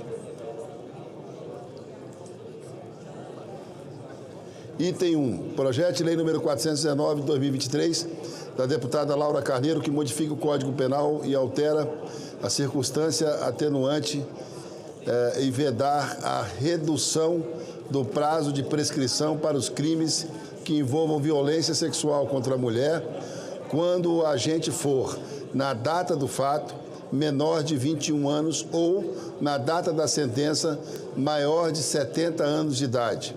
Pareceres favoráveis da relatora, senadora professora Dorinha Seabra, número 32 de 2024, da Comissão de Direitos Humanos e Legislação Participativa, e número 13 de 2025, da Comissão de Constituição e Justiça e Cidadania. Emenda número 1, não acatada perante a comissão. É tida como inexistente nos termos do artigo 124, 1 do regimento interno. Não foram apresentadas emendas perante a mesa. Passamos à discussão da matéria. Não havendo parlamentares inscritos para a sua discussão, está encerrada a discussão. Passamos à apreciação da matéria. A presidência submeterá a matéria à votação simbólica. Votação do projeto em turno único nos termos dos pareceres. Os senadores e senadoras que o aprovam permaneçam como se encontram. Aprovado o projeto. A matéria vai à sanção. Será feita devida comunicação à Câmara dos Deputados. Projeto de Decreto Legislativo número 725 de 2024, da Comissão Mista de Controles das Atividades de Inteligência, que aprova o relatório da Comissão Mista de Controles de Atividades da Inteligência como apreciação pelo Congresso Nacional dos textos da Política Nacional de Defesa, da Estratégia Nacional de Defesa e do Livro Branco da Defesa Nacional, atualizados, encaminhados em cumprimento ao dispositivo da Lei Complementar número 97, de 1999, apresentado como conclusão do parecer número 1 de 2024, da Comissão Mista de Controle das Atividades de Inteligência. Relator, senador Esperidião Amin. A matéria tramita nos termos dos artigos 142 e 143 do Regimento Comum do Congresso Nacional e será submetida a 2 turnos de discussão e votação. Passamos à primeira sessão de discussão da matéria em primeiro turno. Não havendo quem queira discutir, está encerrada a primeira sessão de discussão em primeiro turno. A matéria está incluída na pauta do ordem do dia da sessão deliberativa de amanhã para a continuação da discussão em primeiro turno. Presidente, pela ordem. Pela ordem, senador Eduardo Girão. Muito obrigado, presidente. Rapidamente, e eu estou vendo aqui muitas mulheres no plenário, e eu não posso me calar diante de uma atrocidade que fere não apenas uma jovem, mas toda a sociedade brasileira. Falo aqui em nome da dignidade das mulheres desse país, em nome da justiça que clama por coerência e responsabilidade. Olha o caso que aconteceu no Ceará. Renata Coan, uma jovem com toda a vida pela frente, foi brutalmente violentada em janeiro deste ano, ao retornar para casa depois de uma festa. Dentro de um carro de aplicativo, sofreu um dos crimes mais repugnantes que um ser humano pode cometer. Foi estuprada, enforcada até quase a morte. Só não morreu porque 3 policiais agiram com coragem e rapidez. Esses policiais merecem nossa reverência. Eles foram os heróis que impediram que mais uma mulher tivesse seu nome enterrado junto com a dignidade. O agressor, essa é a pergunta, o agressor, um lutador de MMA, confessou o crime, foi condenado. O mínimo que se espera de um Estado que se diz democrático e defensor dos direitos humanos é que cumpra sua função de proteger os inocentes e punir os culpados. No entanto, ontem, a própria Renata foi novamente violentada, desta vez pela justiça. E olha só, pasmem, uma juíza, uma mulher, concedeu a soltura do estuprador, sob o argumento de que ele é réu primário. Senhoras e senhores, o que é que nós estamos fazendo? Um estuprador condenado por um crime bárbaro, agora solto, circulando pelas ruas como se nada tivesse acontecido. Isso não é justiça, isso é negligência, isso é abandono. Eu repudio com todas as forças do meu mandato e da minha consciência essa decisão. E faço um apelo ao Poder Judiciário do Estado do Ceará, que se lembre de que o direito não pode ser um instrumento de impunidade. Que se lembre de Renata e de todas as mulheres que vivem com medo, porque o Estado resolve proteger o agressor em vez da vítima. Termino com a frase de Desmond Tutu. Quantos tem aqui? Abro aspas. Se você fica neutro em situações de injustiça, você escolhe o lado do opressor. Muito obrigado, senhor presidente. Item 3 da pauta. Projeto do senador Exalci.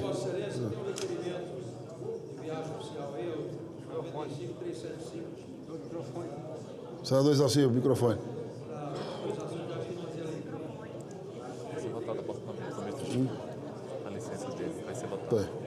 Senador, será votado o requerimento. Item 3 da pauta, projeto de decreto legislativo número 465 de 2022, de iniciativa da Comissão de Relações Exteriores e Defesa Nacional da Câmara dos Deputados, que aprova o texto de acordo sobre serviços aéreos entre a República Federativa do Brasil e o Estado de Israel, assinado em Jerusalém em 31 de março de 2019. Parecer favorável número 22 de 2025 da Comissão de Relações Exteriores e Defesa Nacional, relator senador astronauta Marcos Pontes. Passamos à discussão da matéria. Não havendo quem queira discutir, está encerrada a discussão. Passamos à apreciação da matéria. A presidência submeterá a matéria à votação simbólica, a votação do projeto em turno único nos termos do parecer. As senadoras e senadores que aprovam permaneçam como se encontram. Aprovado o projeto, a matéria vai à promulgação. Será feita devida comunicação à Câmara dos Deputados.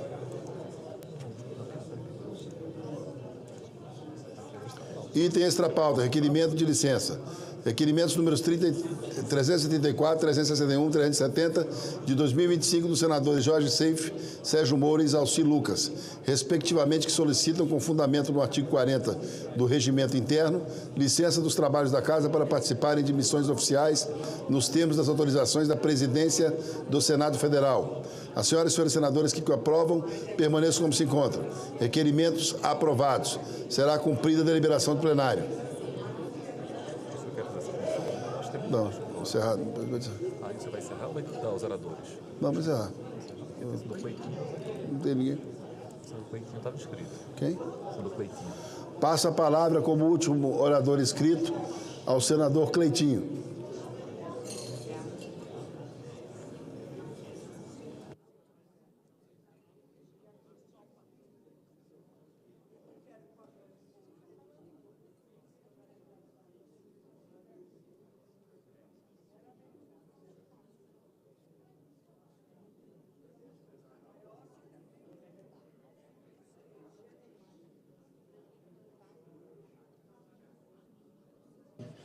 Senhor presidente, boa noite a todos os senadores e senadoras, a população que acompanha a gente pela TV Senado.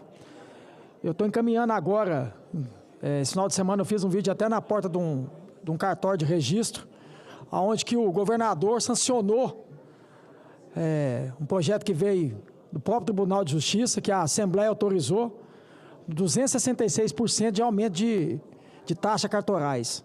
Se vai acabar com qualquer pessoa que quiser comprar uma casa, um imóvel dentro do estado de Minas Gerais. Eu não estou entendendo até agora como é que o governador conseguiu sancionar uma lei dessa. Logo o governador, que é de um partido liberal, que é o Partido Novo, que fala tanto de diminuir taxa e imposto para a população mineira pagar. Isso aí foi um dos maiores roubos legalizados que eu já vi na vida dentro do estado de Minas Gerais. Eu vou repetir novamente, 266% de aumento. 266% de aumento. Então, eu espero que o próprio Tribunal de Justiça possa rever isso e mandar nova... Vou encaminhar para a CNJ para poder notificar o Tribunal de Justiça, com todo respeito ao Tribunal de Justiça, para poder enviar novamente um projeto, para poder consertar essa desproporção de 266%. Tem pessoas ganhando isso aí. Tem muitas pessoas ganhando isso aí. Quer dizer, uma minoria de pessoas ganhando isso aí, né? Esses donos de cartórios. A minoria. E a população mineira se ferrando com isso. Eu espero que os nossos senadores, tem aqui também o Carlos Viana, por mais que não seja da nossa competência, o próprio Rodrigo Pacheco também, e os deputados federais, estaduais, possam se posicionar para ficar do lado da população mineira. A população mineira não vai dar conta de pagar uma conta dessa, não. Tem documento ali da Minha Casa Minha Vida que vai aumentar R$7 mil. Essas casas de 2 milhões, 3 milhões, e pode chegar documento e ter que pagar aí, R$200 mil, quer dizer, quase uma casa.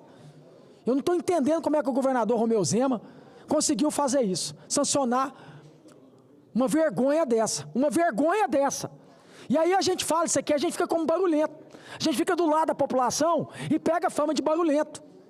Agora eu não tenho competência, eu não sou governador, se eu tivesse governador, eu não aceitaria uma situação dessa, nunca na minha vida, jamais. Porque eu tenho certeza absoluta, não tem como eu provar aqui, mas Deus está vendo, algumas pessoas estão ganhando com isso. Algumas pessoas estão ganhando. Eu fui deputado estadual, não estou aqui para apontar o dedo não, mas eu conheço. Eu fiquei lá em Minas Gerais, eu fico lá em Minas Gerais. Então tem algumas pessoas ganhando com isso. A população mineira que não é.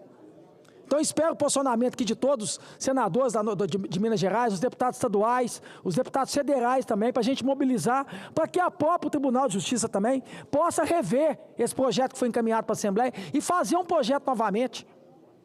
Para poder fazer um projeto novamente, encaminhar para poder consertar essa loucura de, vou repetir aqui, 266%. 266%. Eu queria ver qual que é o questionamento, a resposta do governador Romeu Zema, que topou fazer uma loucura dessa, que sancionou uma lei dessa. Ah, vai falar assim, você tem um irmão deputado estadual lá, tem um irmão deputado estadual, votou contra. Não ia ser louco de fazer isso, que eu sou o primeiro a apontar o dedo na cara dele, de aceitar uma situação dessa. Então votou contra. Então espero aí que todos os deputados estaduais também possam rever, que eu tenho muitos amigos deputados estaduais com quem eu trabalhei lá na Assembleia, possa rever isso e ver que a população mineira não dá conta de pagar uma situação dessa, principalmente o pobre, o povo. Na Minha Casa Minha Vida, eu vou repetir aqui, gente, a taxa agora vai ser de quase R$7 mil, da Minha Casa Minha Vida. Então, estou entendendo porque que o governador Romeu Zema fez isso, não. Queria falar aqui, gente, sobre a questão do IOF. Eu sempre falei sobre a questão do governo. Eu não sou aliado do governo, mas eu sou aliado do povo. Eu sou oposição ao governo, mas não sou oposição ao Brasil. Eu sou totalmente contra aumentar imposto. Só que eu estou vendo aí reuniões, inclusive o próprio Hugo Mota disse, né? Viu o Hugo Mota dizendo sobre que senta, vai conversar, precisa cortar isso aqui. Não, isso aqui não pode cortar. Precisa tirar isso, não, isso aqui não pode. Aí ninguém abre mão de nada. Ninguém abre mão de nada. Aí eu vejo alguns deputados federais, né, empresários, tudo leão para acabar com essa questão do IOF. Ok, não tem que aumentar o IOF, não. Mas eu não estou vendo esses mesmos com leão para a gente poder realmente acabar com a questão da isenção de imposto de renda para quem ganha R$5 mil. Eu não vejo os leão para poder colocar isso aqui o mais rápido possível e a gente beneficiar as pessoas, a população mais humilde, que até agora a gente não votou aqui. É um projeto que veio do governo? Tudo bem. Eu vou apoiar. Eu vou apoiar. Aí eu vejo um monte de leão, não, IOF, não, ok, eu também, não quero que aumenta não, mais imposto não, mas eu não vejo esse leão para poder chegar e falar assim, coloca aqui agora que é a questão do imposto de renda de 5 mil, para a gente fazer a justiça social no Brasil aqui. Não coloca de jeito nenhum. Lá na Câmara está parado até agora, a gente está aqui, o Senado aqui para poder trabalhar também. Até quando? Quando que vai votar isso? Ou vai só enganar o povo, porque está chegando a eleição ano que vem? Está criando essa expectativa de colocar, falar que vai colocar, e não colocou nada até agora. Mas a discussão do país hoje é a questão do golpe que não teve. A gente precisa virar a página, gente. A gente está falando aqui que a gente está em 2025, o ano que vem é 2026. Já tem eleição e a gente vai estar falando de eleições de 2022. A gente vai estar falando do dia 8 até agora. Vira a página. Vamos ser justos. Sabe que não teve golpe nenhum? Não chegou a ter golpe, não. Aí para o Brasil hoje, hoje quem está lá também é o ex-presidente Bolsonaro. Ontem teve o Cid que estava lá, parecendo gago, né? Só gaguejando, o Cid. E o país aqui precisando de um monte de coisa para resolver, mas o problema do país é uma coisa que não existiu, porque não teve golpe. Inclusive eu queria mostrar aqui para vocês aqui, né? Deixa eu mostrar para vocês aqui, ó, sobre essa questão, né? Tá aqui, ó. Batista Júnior, eu perguntei para ele, esse documento, o documento estava na mesa dentro de um plástico. Falei, esse documento prevê a não assunção no 1º de janeiro do presidente eleito? E ele falou, o general Paulo Sérgio, sim. E aí eu falei, não admito sequer receber esse documento. Não ficarei aqui, levantei, saí da sala e fui embora. O senhor se recorda disso? Eu não me lembro desse diálogo. Não se recorda? Esse diálogo não, senhor. O senhor se lembra de algum diálogo? Eu me lembro que as pessoas estavam com aquela cara de que comemos e não gostamos. Alguma coisa já tinha acontecido, mas eu não me lembro. Eu não vi documento, não foi apresentado documento, eu não vi o general, eu não vi o brigadeiro Batista Júnior dizer isso. Acho até que isso não se coaduna com a atitude de um comandante de força, se o senhor me permite. Não é um comandante, não diz ao ministro da Defesa palavras dessa natureza. Como eu lhe falei, até que alguma ordem seja dada, e essa ordem seja flagrantemente ilegal, o Estatuto dos Militares não faculta ao militar ficar inventando, tendo ilações ou criticando coisas que estão na cabeça de outrem, principalmente se esse outrem for o seu chefe. Nessa reunião, o brigadeiro Batista Júnior foi o primeiro a se levantar e sair? Isso o senhor se recorda? Isso eu me lembro. Eu me lembro que ele saiu antes de mim, pelo menos. Isso eu me lembro. Ele saiu. É isso aqui, gente. Isso aqui é o almirante. O Garnier acaba com essa farsa de minuta de golpe. Inclusive, o próprio Bolsonaro hoje lá, agora, né, estava até brincando. Nossa, só que o Bolsonaro não tem rabo preso com nada, brincando, até chamando o Moraes para ser vice dele. Deus o livre, viu, Bolsonaro? Não faz isso, não. Não mexe com isso, não. Então só mostra que se precisa passar, acabar com isso, pelo amor de Deus. O maior golpe que está tendo no Brasil, o que a gente não começou até agora, é a CPMI do INSS. Esse foi golpe nos aposentados, que acabou com todos os aposentados no Brasil. Isso aqui não discute. Mas o negócio aqui é falar de um golpe que não teve. Que a gente já tem quase eleição o ano que vem, aqui em 2026, e a gente está falando em 2022. O golpe maior que esse país teve aqui agora foi com os aposentados. E até agora o Congresso Nacional não instaurou essa CPMI para poder convocar aqui os bandidos, vagabundos, ladrões, que eu quero falar isso na cara deles ainda, que teve a audácia e a coragem de roubar de aposentado. Mas o assunto de um país aqui é falar de um golpe que não teve golpe nenhum. O país parando para isso. Enquanto nós aqui, senadores, deputados federais, deveríamos fazer o quê? Mobilizar tudo aqui para poder mostrar para a população brasileira, para os aposentados, quem foram os cretinos que roubaram dinheiro de aposentado. Então chega, acabou isso, gente. Vira a página. Chega de ficar inventando coisa que não teve. Já foi, já passou. Tem muita coisa séria aqui para a gente poder discutir aqui nesse país aqui. Eu estou aqui pedindo aqui, ó, um projeto do governo para poder ser votado, que é a isenção de imposto de renda de quem ganha até R$5 mil. Voto toda hora e apoio. Estou aqui para apoiar. Não, mas a discussão aqui é golpe, é golpe, é golpe, é golpe, é golpe. Golpe que não teve. É Bolsonaro, é Bolsonaro, é Bolsonaro, é Bolsonaro. E o presidente da República quem que é? Até o ano que vem é o Lula. Até o ano que vem é o Lula. Não, mas a discussão aqui é só falar de que coisa que não vai acrescentar nada para o país. Vamos virar a página. Vamos unir aqui os deputados federais, senadores aqui, realmente resolver o problema do país. Que o país precisa. Tem muita gente aí passando fome, tem muita gente aí desempregada. Mas o assunto é... O maior golpe que teve nesse país aqui agora, foi ter roubado os aposentados. Eu queria muito que essa CPMI começasse aqui, para a gente trazer esses vagabundos, para mostrar para o Brasil quem foi que roubou dos aposentados. Muito obrigado, senhor presidente. Obrigado, senador Cleitinho. Para a comunicação, o senador Luiz Carlos Renzi, como último orador inscrito para encerrar a sessão.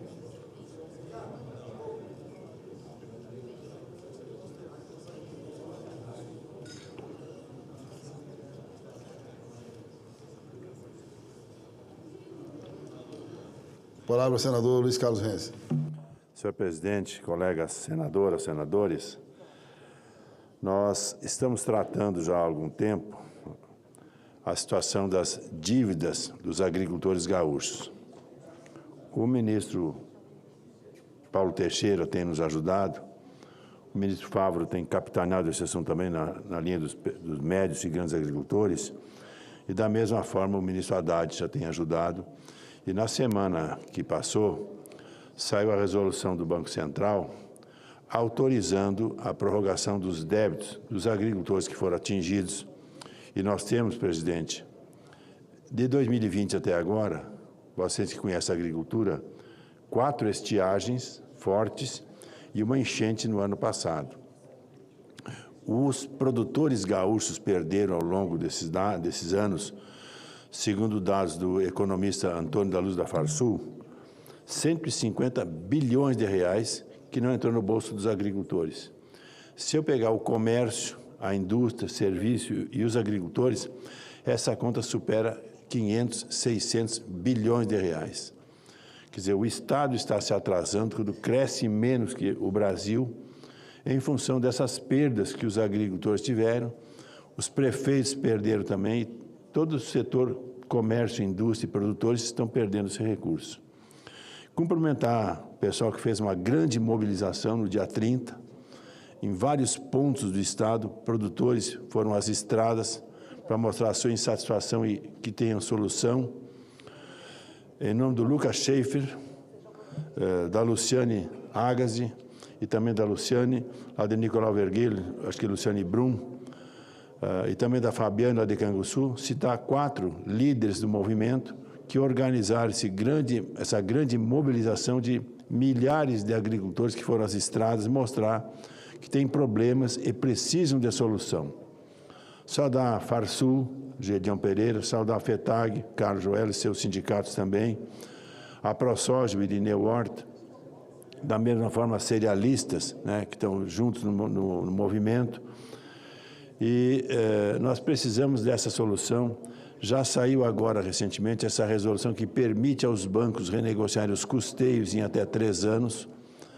Nós precisamos que o Banco do Brasil, que é o maior financiador, que já está fazendo, que o Sicredi, que é o segundo maior financiador, que já está fazendo também, o Banrisul, o Bradesco, Cressol, pessoal ligado a Sicobi, enfim, todos os bancos que façam essa negociação com os agricultores para poder dar um fôlego para eles. As contas que vencem agora começaram a vencer em abril, maio e vencem em junho. Com isso, o pessoal fica adimplente. Temos um problema com os bancos de fábrica, os investimentos que precisam ser prorrogados. E é um recado aos bancos de fábrica, John Deere, New Holland, Case, Massey, Valtra, que deem o fôlego aos agricultores pelas perdas que eles tiveram. O pessoal está executando agricultores. E com isso, ajustado essa posição dos custeios de investimentos, nós já estamos trabalhando com o nosso ministro Haddad, Favro e Paulo Teixeira, uma negociação com 20 anos de prazo para produtores que sofreram 5 intempéries em 6 anos. Então, já temos um projeto, General Mourão foi relator do meu projeto de lei na Comissão de Agricultura. Agora estamos negociando com o senador Renan para que Mourão possa ser relator da segunda etapa na Comissão de Assuntos Econômicos para depois vir ao plenário. E junto com isso estamos conversando com o governo.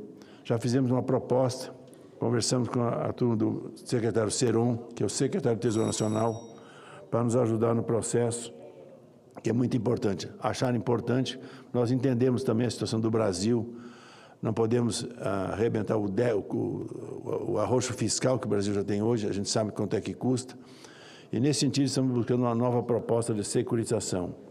A Farsul já trouxe uma proposta e nós já apresentamos ao ministro Haddad para usar fundos do pré-sal. Deve ter mais de 20 bilhões que ajudaria a agricultura gaúcha. Então, estamos desenhando uma ideia que possa ajudar na securitização que nós apresentamos aqui no Senado, que já está andando nessa casa, e essa nova construção que nós estamos fazendo para arrumarmos recursos que possam renegociar os débitos de custeio e investimento que são prorrogados ao longo dos últimos 5, 6 anos. São 5 eventos climáticos adversos que prejudicam a nossa agricultura e precisamos encontrar solução. É o apoio. Eu quero cumprimentar os agricultores, milhares que foram às ruas nessas últimas 2. Eu mesmo visitei, senhor presidente, mais de 25 pontos de parada que o pessoal tem dos protestos, protesto pacífico, ordeiro, e nós precisamos ajustar essa negociação. Então, cumprimentar quem organizou o movimento, a quem foi para as estradas para mostrar a situação difícil que passam os nossos agricultores, e precisamos de uma solução. Junto com o ministro Favro, o Carlos Augustin, popular Tete, já estamos trabalhando também para ajudarmos os agricultores em cima da situação do solo, melhorarmos o perfil de solo, além da negociação das contas, dos custeios e dos investimentos e das prorrogações, também uma nova linha de crédito no Plano Safra 25-26 que possa arrumar os solos agricultores, chamado perfil de solo. Mais correção, cobertura por 365 dias, que é fundamental, ajudado pela Embrapa de Passo Fundo e também pela CCGL.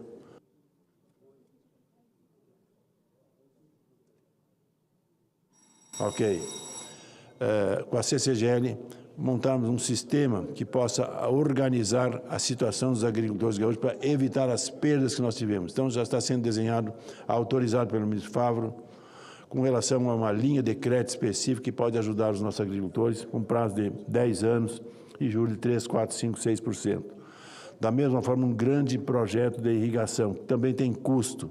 Da mesma forma, o Favro autorizou, estamos trabalhando uma ideia, projeto, para que possamos fazer açudes para irrigar as nossas lavouras, termos a rede de luz que possa ser realizada também, e também o financiamento dos pivôs que possam irrigar a pequena, média e a grande propriedade rural. Já apresentamos um modelo em 64 municípios da região das Missões do Rio Grande do Sul, Noroeste e Planalto, 9.780 açudes foram demarcados, que podem irrigar mais ou menos 5 minutos aí, para não ficar de um em um. Ok, obrigado. Esses 9.780 açudes podem irrigar mais de 500 mil hectares. É água que sobra na propriedade no inverno e falta no verão. E essa água acumulada no inverno, nós podemos, inclusive, evitar as enchentes que nós tivemos no ano passado. Então, água que você resolve o problema da enchente e também ajuda a estiagem no verão. Tem custo. Para isso, o ministro Favro autorizou o Carlos Augustin a fazer um trabalho e buscarmos uma linha de crédito também para fazer irrigação. Temos problema de energia, precisamos mais de energia no Estado e estamos conversando com cooperativas de eletrificação, com empresas privadas, com a RGE, que é a nossa concessionária, e ajustarmos, então, como fazer mais luz para as regiões, né, que precisam dessa energia. São alguns pontos que nós estamos trabalhando, mas precisamos dar a resposta para esses agricultores que estão desesperados. Presidente, já tivemos em torno de 16 suicídios. É um absurdo o que aconteceu. Pessoas que não sabem mais o que fazer são cobrados pelos bancos, são cobrados pelas empresas, porque o agricultor fez a lavoura, uma parte financiada pelos bancos, talvez 50%, senador Irajá. Para a senhora que é produtor rural, que conhece essa atividade. Outra parte é financiada pelas cerealistas, pelas cooperativas, pelas revendas de insumo e pelas indústrias. O pessoal deve para todo mundo e está sendo cobrado e não tem safra suficiente. Por isso, essas renegociações que nós estamos fazendo, precisamos ajustar esse processo e termos condições e termos um prazo maior. Daí a proposta da securitização, seja por emissão de títulos, seja recursos ligados ao fundo do pré-sal, Se alguma alternativa nós precisamos para milhares de produtores gaúchos que devem hoje nos bancos, no comércio, no serviço e nas indústrias. E dessa forma melhoraríamos a sua situação com a proposta também da correção de solo, perfil de solo. Vamos amenizar os problemas com a estiagem. Com a irrigação, seguramente nós resolvemos o problema da estiagem. Então, soluções nós temos. Agora, o que precisamos? Linhas de créditos. E um grande problema que nós enfrentamos nesse momento, senador Irajá, a sua mãe, a Cátia Abreu, que foi nossa colega deputada, depois senadora, e foi presidente da nossa Confederação Nacional da Agricultura, conhece bem o que eu estou falando, que seria a questão dos limites para podermos enfrentar a próxima safra. O produtor já teve problema de garantia para financiar a safra de inverno. Os financiamentos para trigo, centeio, cevada, canola, agora no inverno, já estavam mais difíceis. Muita gente plantou a lavoura, que sei, só com a semente, sem adubo e sem os tratos culturais necessários, que é a questão dos insumos que são necessários. Plantaram aveia ou plantaram trigo dessa forma. Nós precisamos, da mesma forma, que ele tenha limites de crédito agora para a safra de verão. O milho, a soja e o arroz é a maior safra do Rio Grande do Sul. Eles precisam acertar essa situação até a hora do plantio dessa safra, que é a nossa preocupação. Como eles acertarem as contas passadas e terem limites para fazer uma nova safra, da safra 25, 26, que para nós é fundamental. Nós somos um grande produtor de soja, já fomos o maior produtor de soja do Brasil. Começou a soja no Rio Grande do Sul há 101 anos atrás.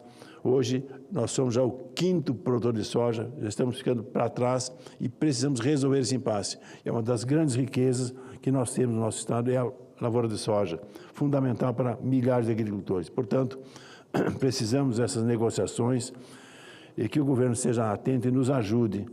Seria o interesse do ministro Favro, seria o interesse do ministro Paulo Teixeira, seria também do interesse do próprio ministro Haddad, que já nos disse que quer ajudar a resolver esse impasse. Mas os agricultores não podem esperar mais.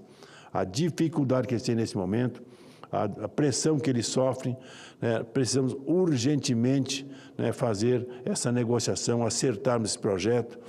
Vamos acertar com o senador Renan para que nós possamos agilizar o projeto dentro da Comissão de Assuntos Econômicos e, da mesma forma, continuar essa negociação com o governo federal e ajustarmos uma proposta factível que não onere tanto os cofres públicos e possa ajudar milhares de pequenos, médios e grandes agricultores do Rio Grande do Sul. Obrigado, senhor presidente. Obrigado, senador Reis. Obrigado ao senador Reis pelo uso da tribuna.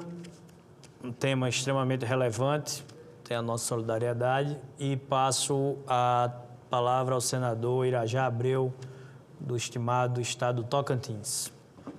Vossa Excelência tem a palavra pelo prazo regimental. Senhor presidente, senhoras senadoras, senhores senadores, aos amigos e amigas do Tocantins que nos acompanham pela rádio e também pela TV do Senado Federal. Senhor presidente, eu volto à tribuna dessa casa para tratar de um tema que confesso que imaginei que já tivesse visto de absolutamente tudo no estado do Tocantins. Mas o assinte, o absurdo que o governador do estado cometeu ao encaminhar à Assembleia Legislativa o pedido de venda da participação do governo estadual na empresa de distribuição de energia do Tocantins, a Energisa, é algo que eu realmente confesso que deve ter não só surpreendido aos tocantinenses, mas que confesso que também me surpreendeu. Porque não é possível que a empresa mais sólida do Grupo Energisa, entre 9 estados que a Energisa opera no país, e o estado do Tocantins é a empresa mais sólida do grupo, entre as unidades que a empresa explora, que o estado esteja se desfazendo desse patrimônio, que é um patrimônio dos tocantinenses. Não se trata aqui de se vender a sua casa pessoal ou o seu carro pessoal, como se isso fosse propriedade do governador do estado. Mas se trata da venda de um patrimônio que é dos tocantinenses. A participação do governo do estado em 23% das ações desse grupo é um ativo dos tocantinenses. E é um absurdo que isso seja colocado à venda, como aconteceu agora, recentemente, através de uma mensagem encaminhada pelo governo estadual à Assembleia Legislativa solicitando a autorização da venda dessas ações. Agora, o que me causa realmente estranheza é o porquê vender algo que está dando lucro. Se 23% de participação das ações do Estado do Tocantins geram aos cofres públicos, ao Tesouro Estadual, dividendos de 70 milhões de reais de lucro, o porquê vender essas ações? Se fosse uma participação numa empresa privada que estivesse gerando prejuízo ao Estado, teria o meu incentivo, com certeza teria o meu apoio e aplauso.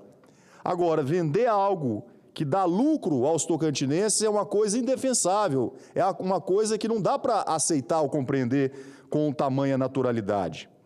Agora, o que realmente nos causa suspeita é o porquê dessa decisão agora, faltando um pouco mais de um ano das eleições de 2026, o porquê vender esses 23% das ações? Algo na expectativa de arrecadar quase 500 milhões de reais. Porque se essa iniciativa acontece há um ano atrás, há 2 anos atrás, e o governo estadual apresenta um grande programa de investimentos ao Estado, um programa habitacional para construir com 500 milhões de reais mais de 1.000 casas populares, se esse dinheiro é para poder investir na saúde pública, nas ações sociais do Estado, certamente teria, da minha parte, de toda a bancada federal, o apoio. Agora, faltando um ano e pouco das eleições, é muito suspeito. O que será feito desse recurso na venda dessas ações? Portanto, é muito estranho que o governo do Estado, nessa altura do campeonato, tome essa decisão. Agora, eu confesso que, mesmo indignado, mesmo surpreendido com essa iniciativa do governo do Estado, eu ainda assim confio no bom senso da Assembleia Legislativa do nosso Estado, a quem eu reconheço o trabalho que eles têm feito pelo Estado de Tocantins. E espero, de verdade, que a nossa competente Assembleia possa analisar com muita atenção e cuidado esse pedido de venda das ações. E eu confio que a Assembleia estará, sim, defendendo os interesses dos tocantinenses, não o interesse do governador em se desfazer de um patrimônio que é público, um patrimônio que são dos tocantinenses e não dele pessoal. Portanto, eu quero chamar a atenção a todos que estão aqui presentes para essa proposta de operação que está sob a análise da Assembleia Legislativa do Estado de Tocantins. Espero que, de verdade, que a Assembleia possa se debruçar sobre esse tema e analisar com muita transparência, com muita responsabilidade, essa iniciativa do Poder Executivo. Mas eu também gostaria, senhor presidente, de aproveitar essa ocasião para apresentar um balanço do mandato. Acredito que o compromisso nosso, como parlamentar, começa ouvindo a população, os municípios, mas se concretiza na prestação de contas do trabalho. E é com esse espírito de responsabilidade, proximidade e respeito ao povo tocantinense que eu venho hoje a essa tribuna. Como senador do Tocantins, tenho orgulho de representar cada cidadão que confia no nosso trabalho. E é com esse sentimento que apresento as ações mais recentes do nosso mandato. Este ano de 2025 tem sido marcante. Somente neste primeiro semestre, o nosso mandato já destinou 70 milhões de reais em investimentos diretos na saúde pública do Estado de Tocantins. Todos pagos, empenhados, o que significa benefício concreto nas cidades e principalmente na vida dos tocantinenses. Nosso programa Saúde Já é símbolo desse compromisso. Esse programa que começou em Araguaína com consultas, exames e cirurgias eletivas, atendendo mais de 6.000 tocantinenses em um ano de funcionamento. E o sucesso em Araguaína nos deu força e a certeza de estar no caminho certo. Por isso, estamos expandindo esse programa em todo o estado do Tocantins. Nos últimos meses, inauguramos o pronto atendimento 24 horas de Paraíso do Tocantins, a primeira estrutura do tipo na cidade, e também a Policlínica em Formoso do Araguaia, equipada para oferecer exames e consultas com agilidade. Em Araguatins, entregamos a nova ala da maternidade e pediatria do Hospital Municipal, colocando um fim a 3 décadas sem partos realizados na cidade por falta de estrutura. Agora, as mães podem dar à luz com segurança e dignidade no município onde moram. Em breve, vamos inaugurar também mais uma unidade em Porto Nacional e também o Hospital do Bico do Papagaio. Vamos oferecer lá consultas especializadas, exames, cirurgias eletivas, beneficiando não só a população de Praia Norte, mas de toda a nossa região do Bico. Tudo isso só é possível porque temos trabalhado em parceria com os prefeitos, vereadores, secretários e também os nossos competentes profissionais da saúde. E é o trabalho em conjunto que gera os resultados e o bem-estar ao próximo. Senhoras e senhores, nosso compromisso com a saúde também passa pela inclusão. O programa Ver Melhor Ensina Já beneficiou quase 3.000 mulheres em Palmas, Paraíso e região, com exames de vista, óculos de qualidade entregues às nossas mulheres. São mães trabalhadoras que agora enxergam melhor e vivem com mais autonomia. E essa atuação não para. Este mês, realizamos uma grande ação com mais de 1.500 mulheres na capital, levando mais saúde, cuidado e respeito. Temos também o orgulho de investir nas novas gerações. Em Palmas, lançamos e inauguramos 10 escolinhas de futebol, que já estão atendendo a mais de 1.000 crianças em bairros populares da nossa capital. Em agosto, faremos a 7ª edição também do Futebol Solidário, ação que apoia mais de 40 entidades beneficentes do Estado. Senhor presidente, nosso mandato também está presente nas pequenas e grandes cidades. Em Santa Fé do Araguaia, entregamos recentemente a nova Praça do Avião, um espaço de convivência e lazer para a comunidade. E anunciamos 5 milhões em novos asfaltos para os bairros Anaídes, Morada do Sol e também o São José. E na região afetada pela queda da ponte Juscelino Kubitschek, entregamos mais de 4.600 cestas básicas para os pescadores e as suas famílias.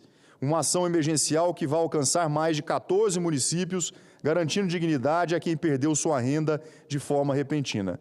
Tudo isso mostra que o nosso mandato não é de gabinete, é de rua, de comunidade, de presença nos lugares onde as pessoas mais precisam. Quero reafirmar o meu compromisso. Seguiremos sempre firmes, levando saúde, dignidade e respeito a cada canto do Tocantins. A política precisa ser ponte entre o problema e a solução, entre o sonho e a realidade. E é isso que temos feito, com fé em Deus e com muito trabalho. Muito obrigado. Muito bem, meu caro estimado amigo, senador Irajá Abreu. Tenho certeza que o Estado do Tocantins tem em Vossa Excelência um representante à altura da confiança que recebeu das urnas daquele povo. Não havendo mais nenhum orador, só temos aqui também o nosso senador Isalci, presente em plenário, a quem aproveito para deixar um abraço. Saudar também aqui o meu segundo suplente, Eric Marinho, que se faz presente. E tivemos também a boa notícia de que o nosso companheiro, primeiro suplente André Amaral, será pai, mais uma vez, há poucos dias essa boa notícia transmita a ele essa boa nova. Dessa forma, a presidência informa às senadoras e aos senadores que está convocada a sessão deliberativa ordinária para amanhã, quarta-feira, às 14 horas, com pauta divulgada pela Secretaria-Geral da Mesa. Cumprida a finalidade dessa sessão, a presidência declara o seu encerramento. Muito obrigado, uma boa noite.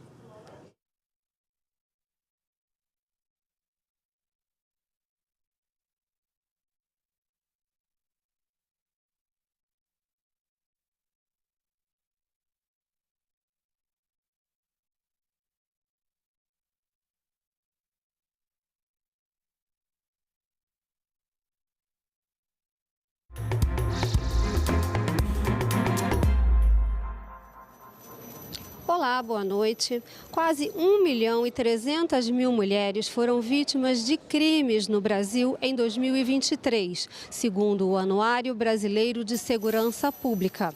Os números incluem homicídios e feminicídios, violência doméstica e psicológica, ameaça, perseguição e estupro.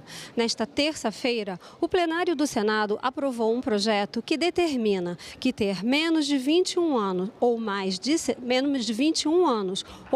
70 deixa de ser circunstância atenuante em casos de estupro. Isso significa que a pena não será reduzida pela idade. Fica também proibido reduzir o prazo de prescrição da pena nesses crimes. O texto da proposta reforça que a juventude e a velhice não podem ser usadas como desculpas para cometer violência sexual contra mulheres. A proposta segue agora para a sanção da Presidência da República. Você acompanha outras informações sobre o Senado Federal na nossa internet ou daqui a pouco, às 19h30, no nosso jornal Senado Notícias. Uma boa noite a todos.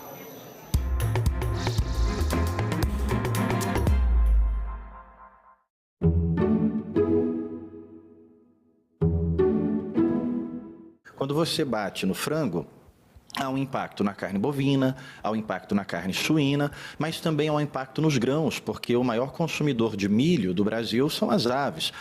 E também no farelo de soja, que todos fazem parte ali da formulação.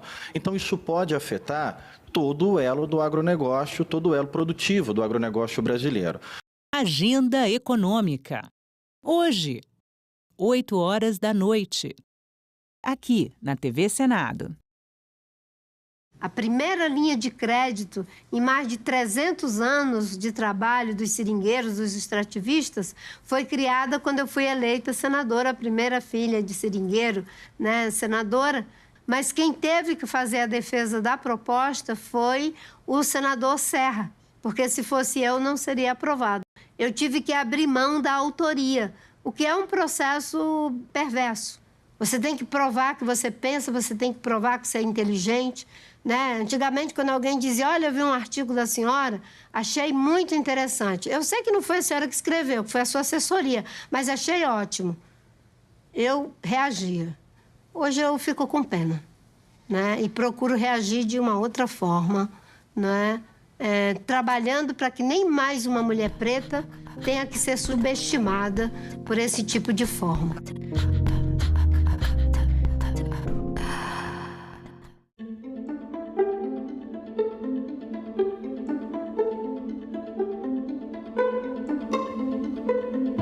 O comércio internacional é importante motor no crescimento inclusivo de erradicação da fome, da diminuição da pobreza e da promoção do desenvolvimento sustentável em 3 dimensões: ambiental, econômica e social. For BRICS countries. Para os países do BRICS, a cooperação comercial não é só promover a oportunidade de desenvolvimento para os países membros, mas também trazer o compromisso ao multilateralismo. Hoje, no que diz respeito ao PIB, o BRICS representa 40% da economia mundial, com potencial para crescimento. O BRICS pode dar a oportunidade de adquirir fundos para apoiar essas infraestruturas e esses tipos de projetos de países membros, incluindo a transição energética. Nós estamos construindo uma nova ordem, garantindo o desenvolvimento de todo o hemisfério sul no mundo. E é essa importância com o BRICS que tem surgido como uma forma de consulta, cooperação e tem ajudado a promover o entendimento mútuo e de enfrentar os desafios de mudança climática, desigualdade e fome.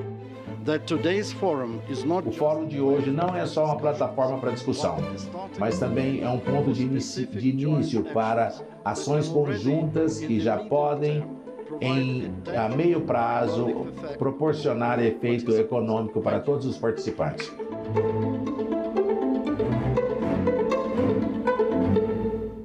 introduzir o pescado agora, já na alimentação da nossa criançada, vai tornar o futuro da alimentação dessa criançada muito mais rico em proteínas, muito mais magro.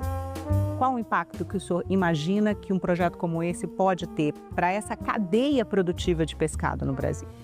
Majoritariamente, esses colégios serão abastecidos por pescados frescos produzidos pelo nosso produtor. Salão Nobre, nesta quarta, 8 horas da noite, aqui na TV Senado.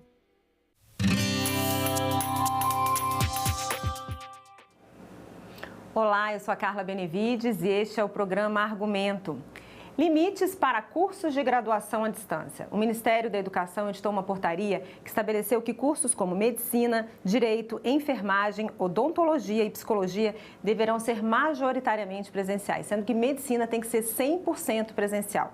Para falar um pouco sobre esse assunto aqui conosco está a presidente da Comissão de Educação do Senado, senadora Tereza Leitão, que é do PT de Pernambuco. Senadora, obrigada pela sua presença aqui no programa. Eu que agradeço, Carla, a tratar de um assunto tão importante para a educação. Exatamente. Senadora, na sua avaliação, por que o Ministério tomou essa decisão de limitar um pouco esses cursos EAD? Eu acho que foi além disso. Na verdade, o decreto cria uma nova política de educação à distância. A política não existia, apesar de existir a educação à distância. Então, o decreto regulamenta. Por quê? O Brasil é um país continental, a gente não pode prescindir desse instrumento, mas ele estava sendo usado muito aleatoriamente.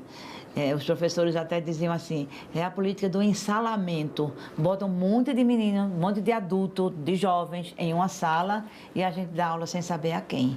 Né? Então, estava havendo uma oferta, né, meio desenfreada e a dificuldade de monitorar a qualidade. E agora a política foi regulamentada. Se criou 3 tipos de educação à distância.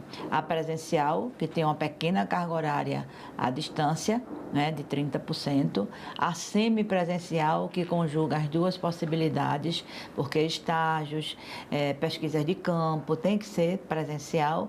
E a estritamente presencial, com a carga horária mínima à distância. Então, acho que deu um formato, né, melhor, sem dispensar o instrumento, mas dando uma qualificada, até mesmo uma valorizada, porque o instrumento passa a ser utilizado, o instrumento da educação à distância, com regras, né, para determinado tipo de curso e também com os percentuais definidos. Mas, senadora, houve algum tipo de pesquisa ou há algum estudo que tenha revelado se a qualidade do ensino superior caiu, foi reduzida? Ah, sim. Os índices não são bons e quando se abre a aba, né, realmente a educação à distância traz essa limitação, né, porque é difícil o monitoramento.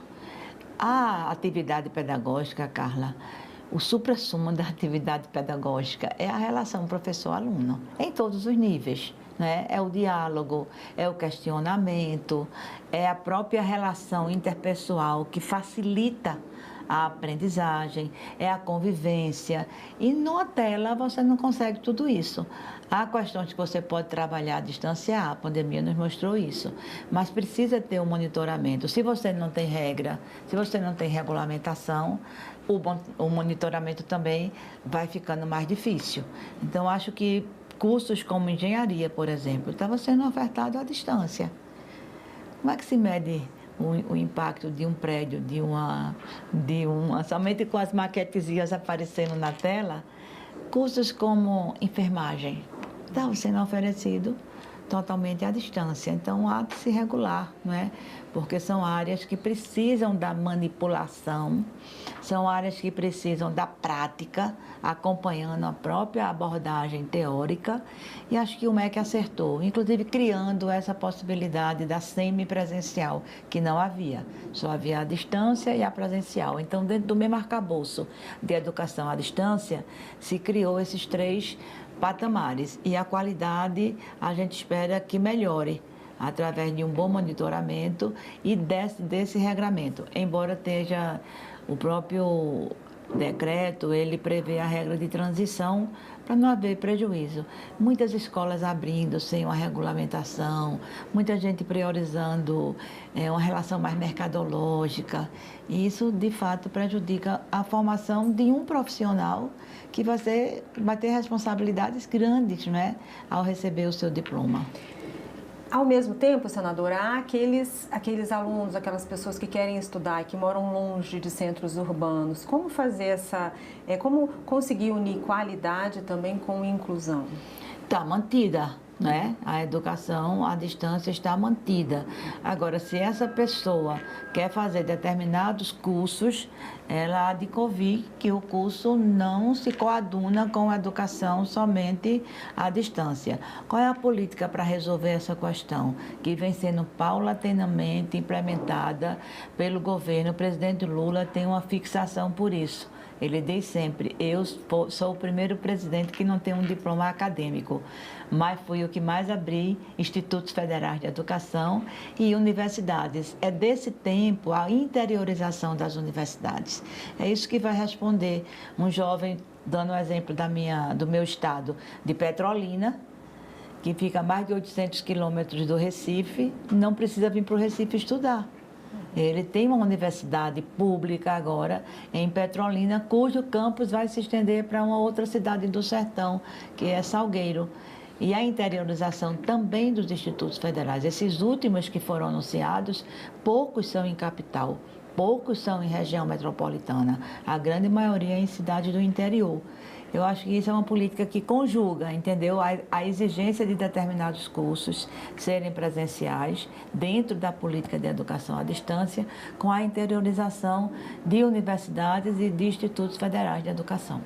Agora, senadora, voltando um pouquinho para a questão da qualidade do ensino superior, a senhora mesmo falou que há muitos cursos que foram abertos e alguns senadores, alguns deputados, existem alguns projetos aqui no Congresso Nacional que tratam de exames de proeficiência após a finalização de cursos de graduação, principalmente em áreas como medicina e odontologia. O que a senhora acha dessas propostas? Acha que é importante fazer essas avaliações pós-curso de graduação? A avaliação é importante, mas não do jeito que se quer. A gente, inclusive, está para realizar uma audiência pública sobre essa proeficiência em medicina e odontologia.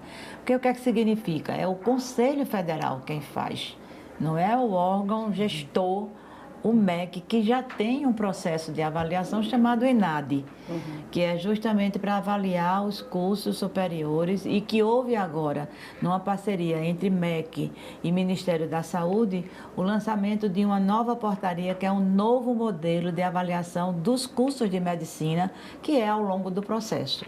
Você imagine um estudante de medicina, se for da escola privada, ele não paga menos do que 12 mil de mensalidade. É um investimento que as famílias fazem muito forte, né? E mesmo na área pública, é um curso que demanda livros, demanda equipamentos. Um estetoscópio, quanto é?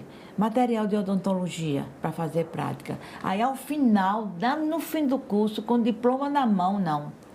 Você não pode validar esse diploma porque o conselho fez um exame e você foi reprovado. Essa é uma polêmica que a gente está vivendo aqui no Senado. E o projeto existe, ele tem parecer favorável, mas nós achamos que era melhor, para ter mais segurança, fazer uma audiência pública. A audiência está aprovada, ela vai se realizar na CAIS, mas antes mesmo dessa realização da audiência, nós tivemos a notícia, eu, inclusive participei do anúncio dessa nova forma de avaliação. A avaliação da aprendizagem, seja ela qual for, seja de educação infantil, básica, fundamental, ensino médio e nível superior, ela é mais eficiente quando ela é feita ao longo do processo. E essa nova modalidade que o MEC lançou em conjunto com o Ministério da Saúde é assim. Não se espera terminar o curso.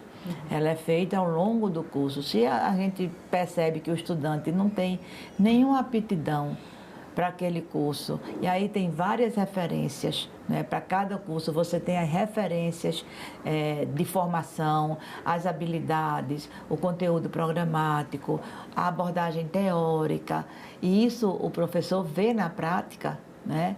Então, Ora, amigo, é melhor tu ir para outro enquanto é tempo, né?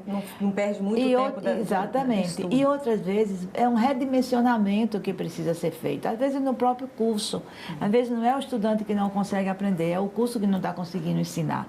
Sim. Então tem que ter um redimensionamento. Olha, a abordagem não está boa assim, tem que ser assim. Principalmente nessas profissões que lidam com pessoas, todas lidam com a vida, porque o engenheiro não tem nada a ver com a vida, mas se uma ponte cair, mata a gente, né? Então ele tem que ser bem formado do mesmo jeito, né? Então, principalmente com essas profissões que exigem, de fato, uma relação direta, e a saúde e a educação também são as duas que tem isso à flor da pele. Eu fiquei feliz de que as licenciaturas também estão incluídas aqui no semipresencial. Não pode ter uma licenciatura só em AD. Não pode. Como é que você vai supervisionar um estágio dentro de uma escola? Como é que você vai trazer a escola, que vai ser o locus, né, de exercício profissional, numa tela de aula à distância? Então, são coisas que têm a ver muito. Eu digo sempre, o bom profissional, ele já se revela no decorrer do curso. Então, se isso vai ser monitorado, se o padrão de qualidade, as referências de qualidade vão ser escolhidas, elencadas, então facilita a gente corrigir os gargalos, as lacunas, e a gente ter um profissional melhor formado. O avanço da ciência e da tecnologia, Carla, hoje, eles são mais rápidos do que a conclusão de um curso. A gente já sai da faculdade com déficit. Então, isso também pesa, né, na própria experiência. Na minha profissão, que sou professora, na sua, que é jornalista, quanta coisa muda durante o próprio curso, né? Então, os currículos têm que ser também dinâmicos nesse aspecto. A abordagem teórica, a organização curricular tem que ser também muito dinâmica nesse aspecto. Com certeza, senadora. Obrigada pelos seus esclarecimentos e vamos acompanhando aí essa implementação, né, dessa nova política aí de ensino à distância. Lembrando que tem um período transitório, né, que quem está fazendo do jeito que está pode terminar, né, para não haver prejuízo, de 2 anos o período, mas eu estou contando com o acerto dessa política para a gente melhorar a qualidade da formação profissional. Com certeza. Obrigada, senadora. E eu agradeço a você também que nos assistiu. Se você quiser rever esse programa, é só entrar no nosso site, senado.leg.br/TV, ou acessar o nosso canal no YouTube. Obrigada pela sua companhia e até o próximo argumento.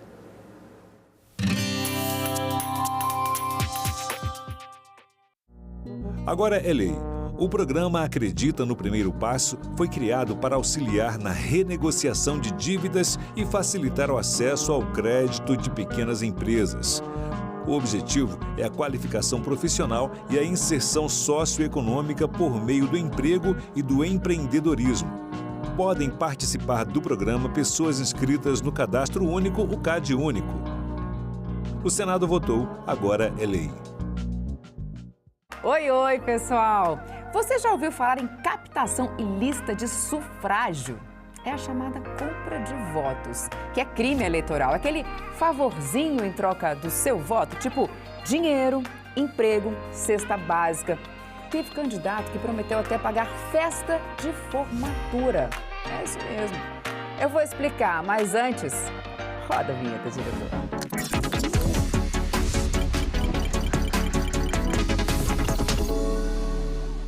Então, é isso. Está lá no Código Eleitoral, também na Lei das Eleições. Candidatas e candidatos não podem oferecer qualquer tipo de vantagem em troca de voto e nem precisa entregar. Se prometeu, já é crime.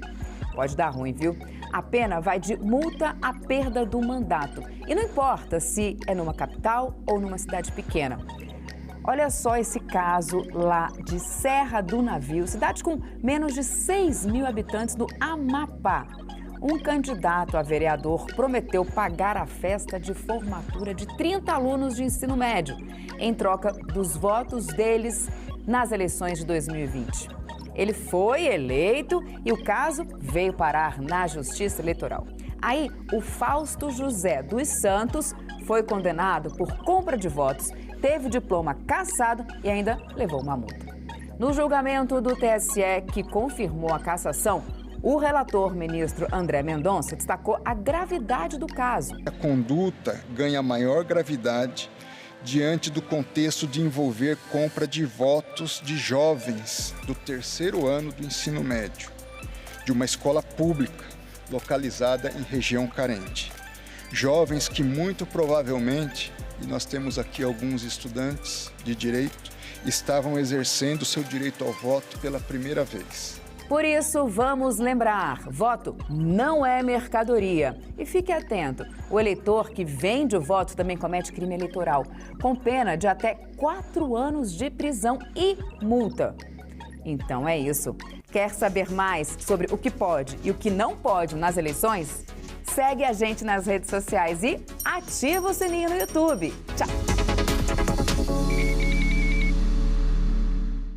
Quem trabalha em escala 6x1 não tem vida. Você não vê seus filhos crescer, seus filhos são criados por outras pessoas. Não há impedimentos para um funcionário e um empregador chegarem a um número de dias. Se não tivesse o Estado hoje, a gente estava na escravidão até hoje. A luta pela redução de jornada sem redução salarial é uma bandeira histórica da classe trabalhadora. Qualquer debate sobre isso não paga. É sempre importante um debate sobre... Em discussão, nesta quinta, 20h, aqui na TV Senado.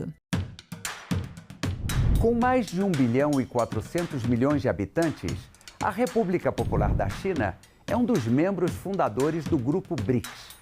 Seu território é de aproximadamente 9.600.000 quilômetros quadrados. A China teve um invejável crescimento econômico nas últimas décadas. É hoje a segunda economia do planeta, sendo considerada a fábrica do mundo. Com uma cultura milenar, a China se tornou um país socialista em 1949. Desde então, é liderada pelo Partido Comunista Chinês. O Congresso Nacional do Povo representa o poder unificado e conta com quase 3.000 membros, sendo o maior corpo legislativo do mundo.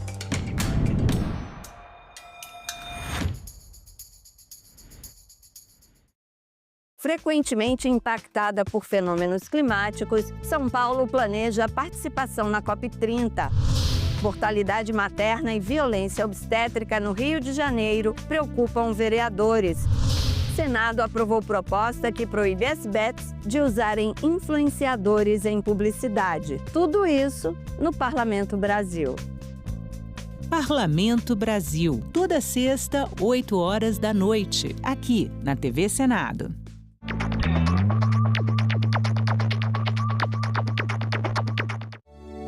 Todo o material que foi coletado nessas escavações desses 40 anos, o pessoal então dizia, manda para São Paulo, manda para o Rio de Janeiro. Eu dizia, minha gente, o Brasil nunca vai se desenvolver no interior se nós continuarmos com esta coisa de mandar para as capitais.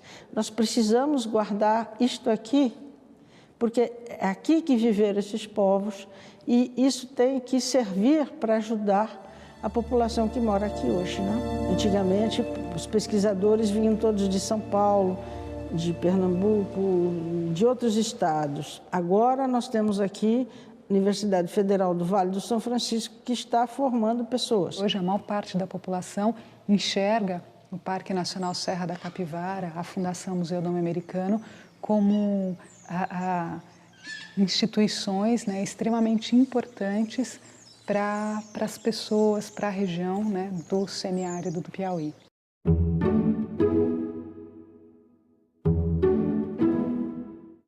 O programa a seguir é livre para todos os públicos.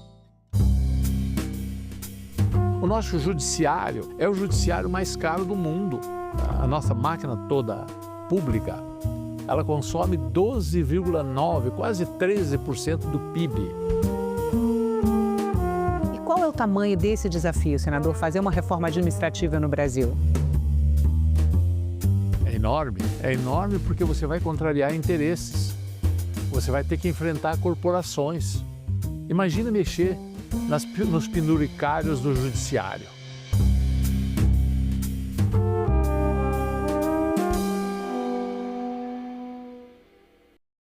Seja bem-vindo, senador Oriovisto Guimarães. Muito obrigada pela presença.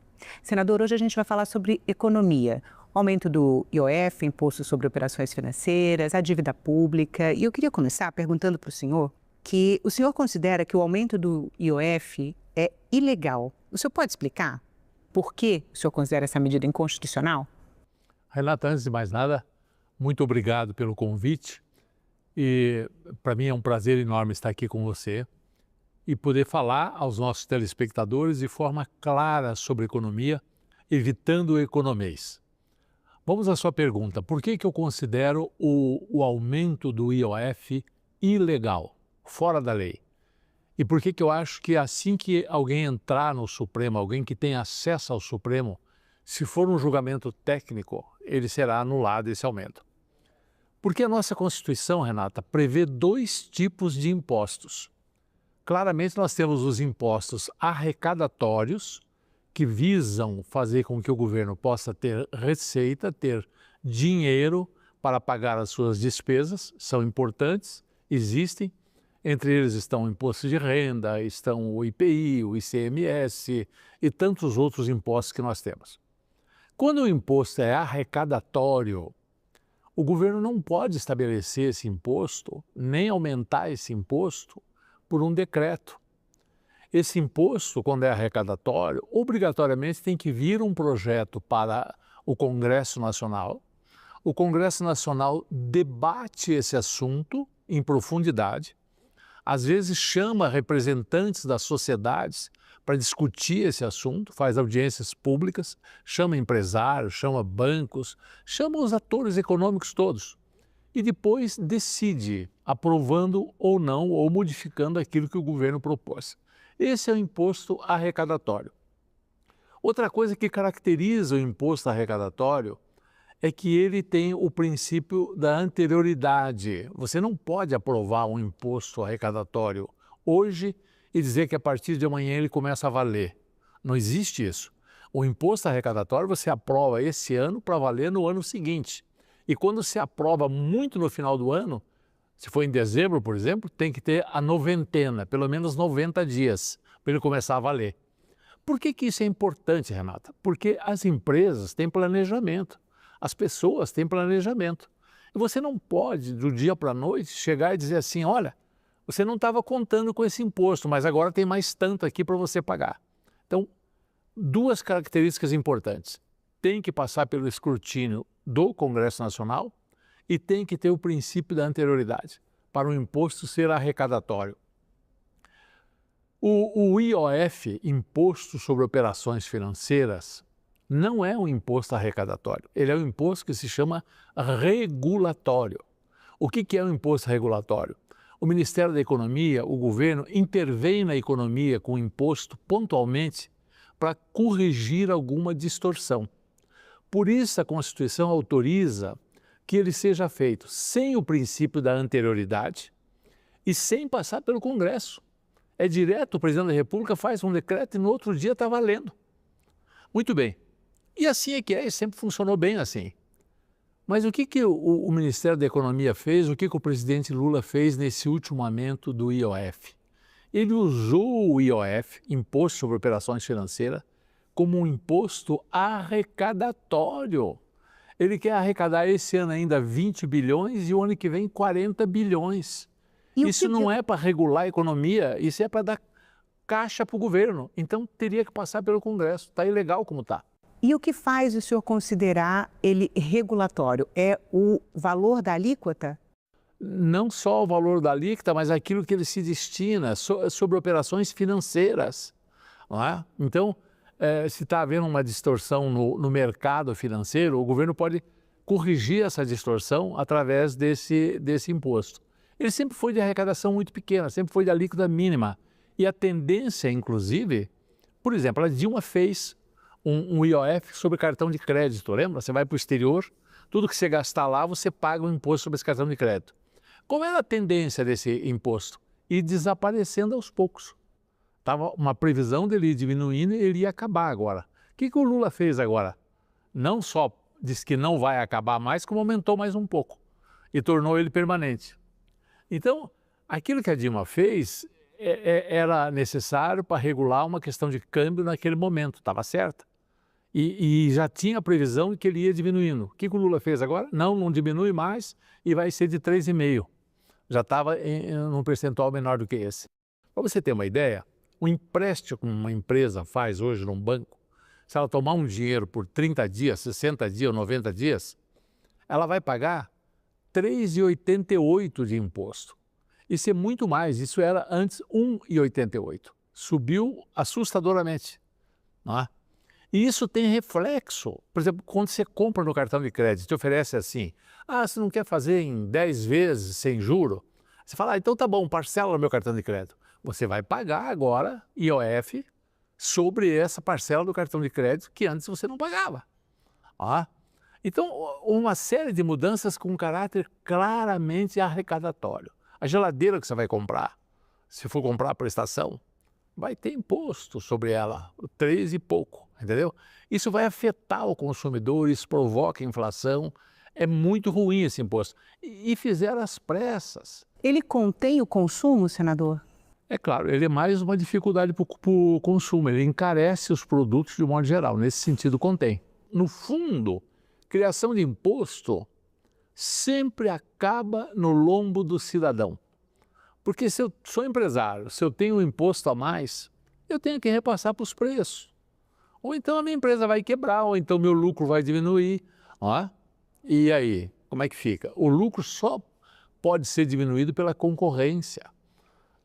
Quando você tem concorrência maior, o preço abaixa. Quando você tem excesso de oferta, o preço abaixa. Agora, aumento de imposto nunca vai diminuir preço, nem vai diminuir lucro. Quais são as alternativas para melhorar a responsabilidade fiscal sem aumentar a carga tributária? Pois é. E aí é que eu digo que a gente pode falar em economia em português e não precisa falar em economês. Se você me permite, eu quero dar um exemplo. A economia de um país não é diferente da economia de cada cidadão. Ela tem princípios óbvios. Por exemplo, qualquer um que está nos assistindo, você ganha 10 mil reais por mês. Digamos, por hipótese, que você ganha isso. Muito bem. As suas despesas não podem ultrapassar esse valor. Ou, eventualmente, até podem. Você pode tomar um empréstimo, digamos, você pega lá 50 mil emprestado, você parcela isso em 20 vezes ou em 24 vezes, em 2 anos, você vai pagar lá uma mensalidade de 1.500 por mês, entre a dívida e os juros. Ela cabe no seu orçamento, porque você ganha 10 mil, você paga 1.500 do empréstimo e está tudo bem. Então, tomar dinheiro emprestado não é proibido, mas isso tem um limite. Se você tomar muito dinheiro emprestado, de repente a prestação que você tem que pagar fica maior do que o teu salário. Aí você ganha 10 e tem que pagar 11, tem que pagar 15. Como é que faz? Se você fizer um empréstimo dentro do seu orçamento, pode ser ótimo. Você pode trocar de carro, pode reformar a casa, pode mandar seu filho estudar no exterior, você pode promover o bem-estar da sua família e o seu, dentro de certos limites. É por isso que eu digo para você que gasto é vida até um certo ponto. Depois disso, gasto vira morte, porque quando você gasta mais do que você pode pagar, vão tomar sua casa, vão tomar seu carro, o banco não te empresta mais, e se te emprestar, a taxa de juros vai ser muito alta, porque o risco de você não pagar é muito grande. Então o banco cobra esse risco. É exatamente isso que acontece com o nosso país. O Brasil tem uma receita que são os impostos. É o salário do Brasil. São os impostos que ele cobra de todos nós. E ele tem gastos. Ele tem gastos com o quê? Ele tem gastos com as Forças Armadas, com o Ministério da Educação, com o Ministério da Saúde, com o funcionalismo público de modo geral, que são muito importantes. Os professores são importantes. Tudo o que o governo faz é muito importante. Só que, além disso, ele quer gastar com obras, ele quer gastar dando algumas benesses que ele não poderia dar. E aí ele gasta mais do que arrecada. Só para você ter uma ideia, já fazem 10 anos, pelo menos, que todo ano, e isso não é problema só do Lula, não. Isso vem lá de trás, todos os governos, gastam mais do que arrecadam. E aí tem dois conceitos que eu acho importante explicar aqui. Déficit ou superávit primário. O que é? É assim, lembra daquele exemplo da pessoa, para ficar mais fácil de entender? Eu ganho 10, mas aí eu tenho uma dívida e nessa dívida eu tenho que pagar de juro 1.500 por mês. Daí eu faço todas as minhas contas, mas eu não considero o juro. Eu considero as minhas despesas, o meu salário, mas o juro eu não conto.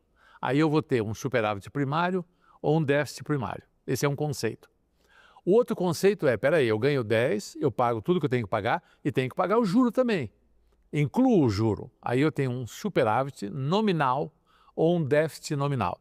Então, primário... O Brasil nunca teve, desde que eu me entendo por gente, superávit nominal, senador. Pois só é, primário. Esse é o problema.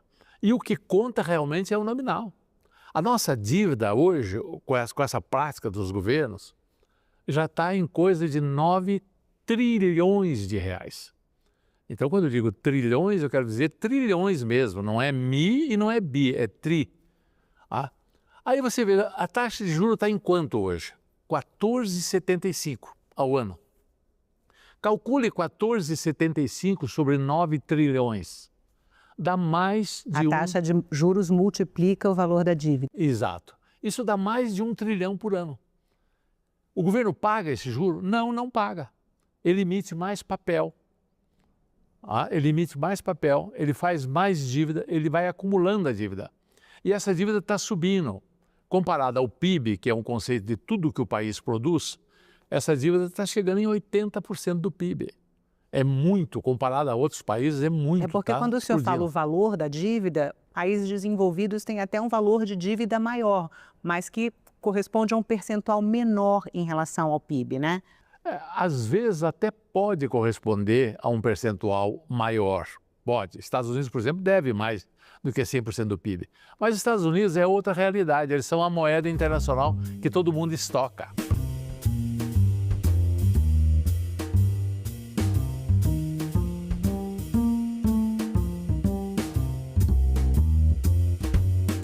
É uma situação que o Brasil não tem. Então não dá para comparar Estados Unidos com o Brasil, né, nesse aspecto. É como você comparar, por exemplo, uma pessoa que ganha 10 mil com uma pessoa que ganha 100 mil. A dívida daquele que ganha 100 mil pode ser muito maior do que aquele que ganha 10 mil. Cada um tem que viver de acordo com a sua realidade. A realidade americana é completamente diferente da realidade brasileira. Senador, o senhor disse que a médio e longo prazo o país caminha para um descontrole total das finanças. O senhor não vê medidas para impedir isso sendo tomadas? Vejo e não vejo político com coragem de tomar. Esse que é o problema.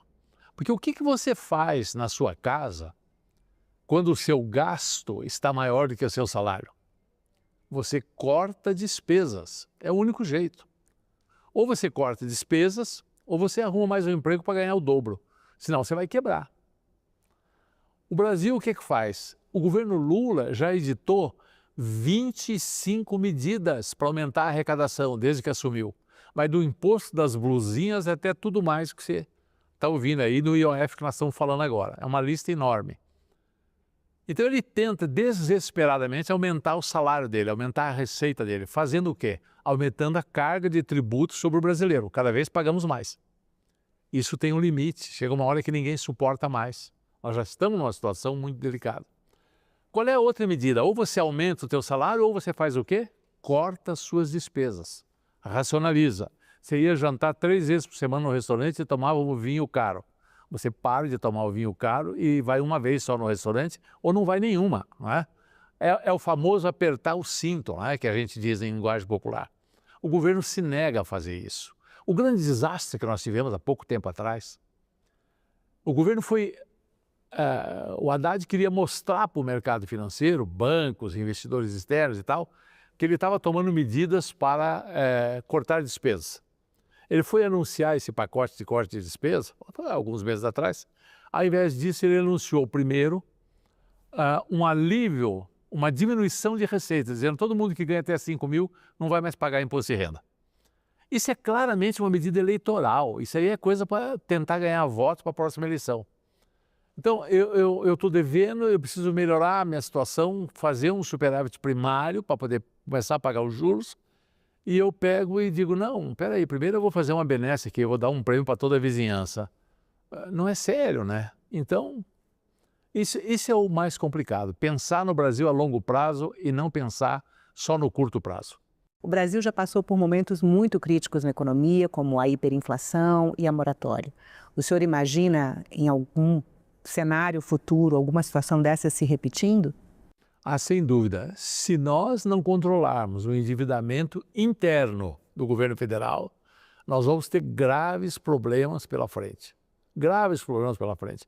Assim como nós tivemos quando o Haddad fez aquele anúncio que, na verdade, ele ia isentar o imposto de renda de todo mundo que ganhasse até 5 mil, o dólar chegou aí a 6,30, não é? Criou uma confusão na economia. Depois, paulatinamente, voltou, né?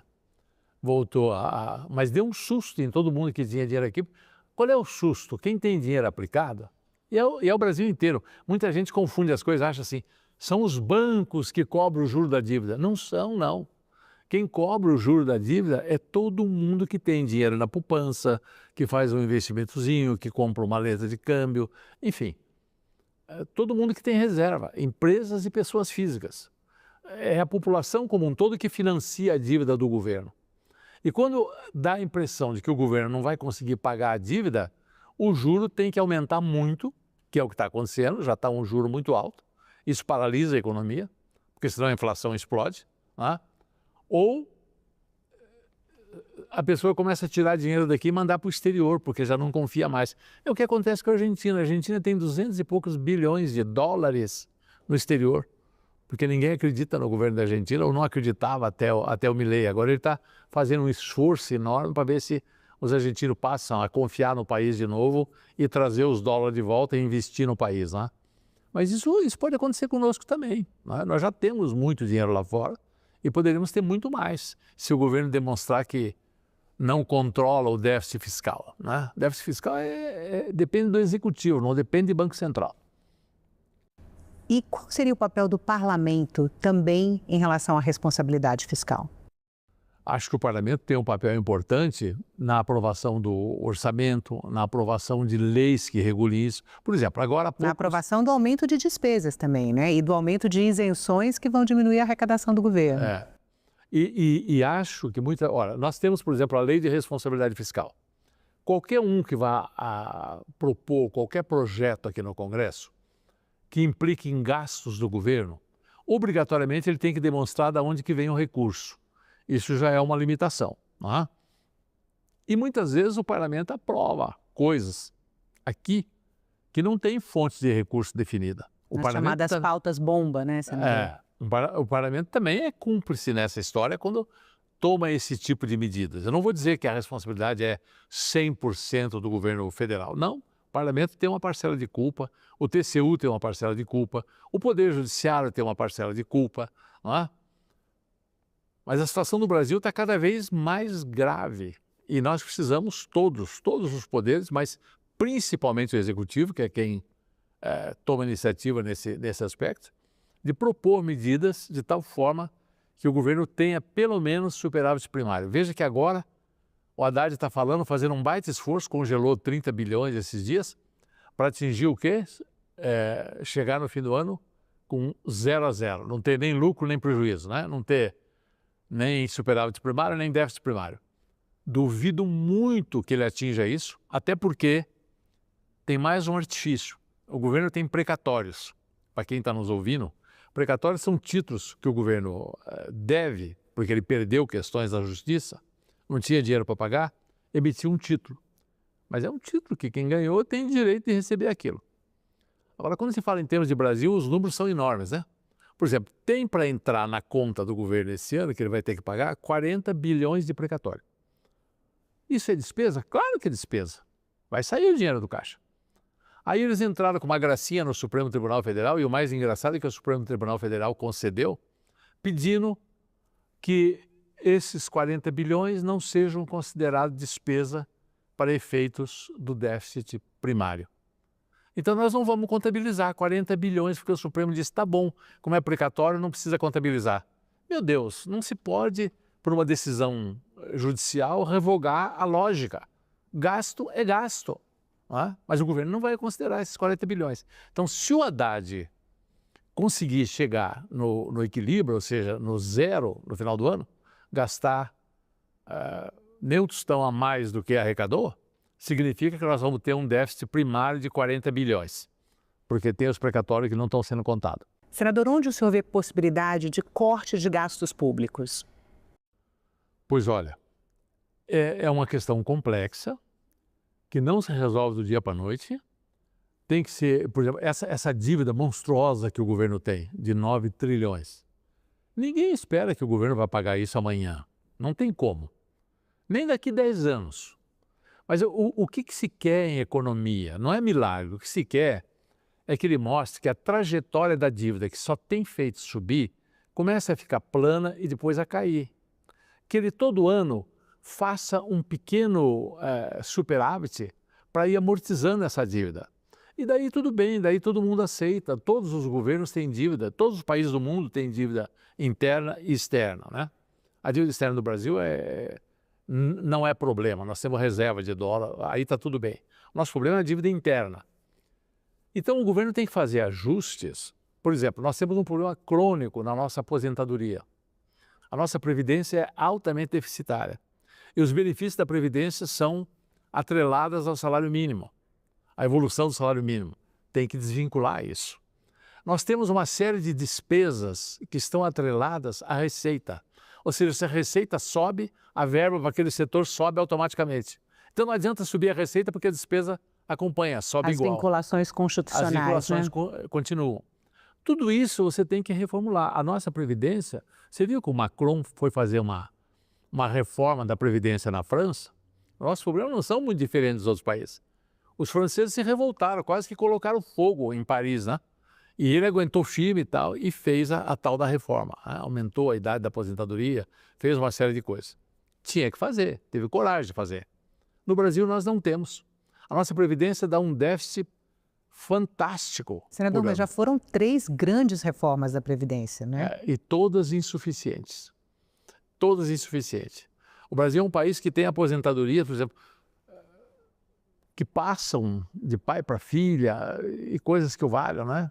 A aposentadoria dos militares, o senhor está falando, né? Estou falando da aposentadoria dos militares, tem isso, né? Mas tem outras aposentadorias de outros setores que se aposentam com salário integral. Não existe isso de se aposentar com salário integral. Não tem, isso não tem no mundo, isso é uma jabuticaba. Tá? Então essas coisas têm que ser mexidas, E outra coisa, a própria máquina do governo, a famosa reforma administrativa. O que é a reforma administrativa? É fazer mais com menos gasto. É enxugar o quadro de funcionários, é enxugar as despesas. A própria despesa que nós temos com o Senado não precisaria ser tanto, poderia ser muito menor. Isso depende do Senado, é claro. O nosso judiciário é o judiciário mais caro do mundo. Por quê? Né? A nossa máquina toda pública, ela consome 12,9%, quase 13% do PIB. Em proporção do PIB, isso é maior do que a Itália, do que a Alemanha. Na Alemanha é 7%. É maior do que os países latino-americanos. O Peru, por exemplo, é 6%. E qual é o tamanho desse desafio, senador, fazer uma reforma administrativa no Brasil? É enorme porque você vai contrariar interesses. Você vai ter que enfrentar corporações. Imagina mexer nos penduricários do judiciário. Esses dias eles aprovaram no Conselho de Justiça, a cada 3 dias que um juiz atende alguma coisa fora da sua jurisdição, mesmo que seja via remota, mesmo que seja via computador, eles decidiram que a cada 3 dias que ele faz esse trabalho remoto, ele tem direito a um dia de folga, limitado a um certo número lá por mês, acho que é 8 dias por mês. Aí você pega o nosso judiciário, eles têm, pela lei da magistratura, 60 dias de férias. Qual é a outra categoria que tem 60 dias de férias? Ninguém. Nenhuma empresa privada pensa em fazer 60 dias de férias. Mesmo em outros poderes da República não tem 60 dias de férias. O judiciário tem 60 dias de férias. Aí tem mais um recessinho lá no Natal, mais um recessinho em julho. Aí tem mais essas folgas todas. Aí tem o plantão do fim de semana, que se ele ficar em casa no fim de semana, ele ganha mais direito a um dia de folga. Foi feito, o Globo, o jornal O Globo fez uma reportagem fantástica, somando todas essas folgas. Eles conseguem chegar a 202 dias por ano. Aí você vai dizer, mas eles tiram 202 dias de folgas por ano? Não, eles não tiram. Eles vendem essas folgas e recebem dinheiro. Elas são conversíveis em dinheiro. E recebe como verba indenizatória, sobre a qual não incide imposto de renda. Então é melhor ter essa indenização por dia de folga do que ganhar salário, porque no salário eles iam pagar 27,5% de imposto de renda. Senadora, na verba indenizatória não pagam nada. A reforma do judiciário vai ser a pauta, então, da nossa próxima entrevista. Senador, muito obrigada pela atenção. Eu que agradeço. Estou sempre às ordens.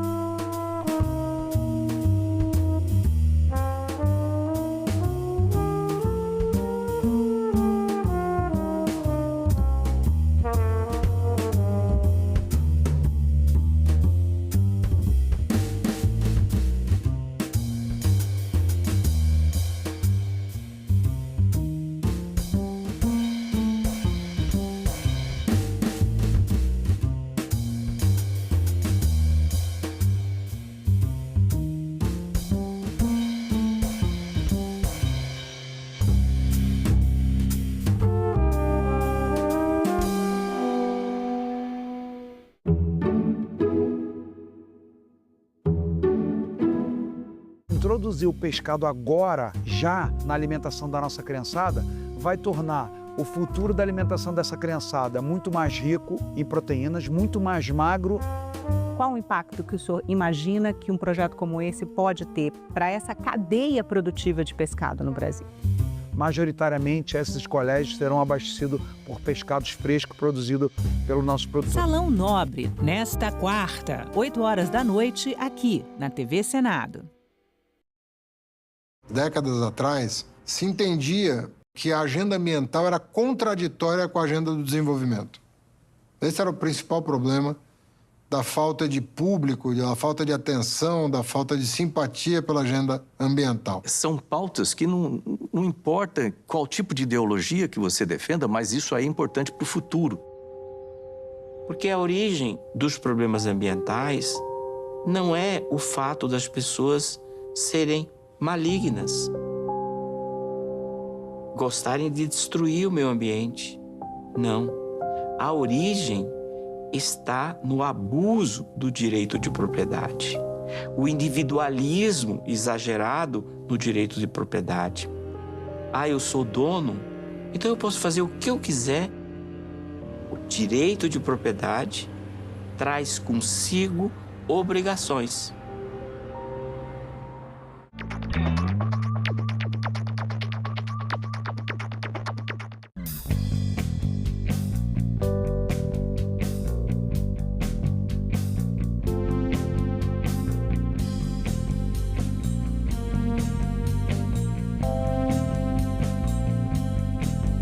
A gente também fala tupi. Pernambuco é uma palavra de origem tupi, formada por Paranã, que quer dizer mar, mais umbuca ou puca, que significa furo. Logo, Pernambuco seria mar furado, ou buraco que o mar fez, isto é, uma pedra furada por onde o mar entra. Era um termo comum usado em toda a costa do Nordeste, para lugares onde havia recifes, como o local onde hoje está a cidade do Recife.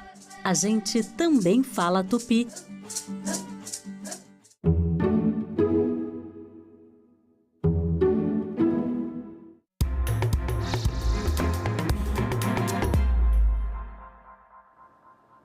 Boa noite. Hoje é terça-feira, 10 de junho, e o Senado Notícias está no ar. Um projeto que impede que estupradores com menos de 21 anos ou com mais de 70 tenham a pena diminuída por causa da idade foi aprovado hoje pelo plenário do Senado. O texto segue para a sanção do presidente Lula. Quase 1.300.000 mulheres foram vítimas de crimes no Brasil em 2023, segundo o Anuário Brasileiro de Segurança Pública.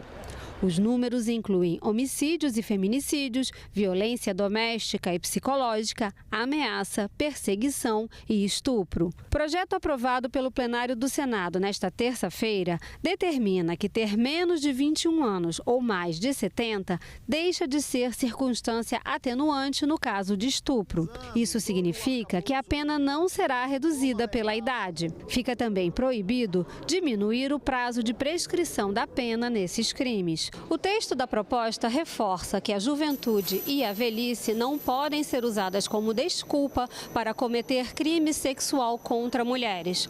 O projeto segue agora para a sanção da Presidência da República.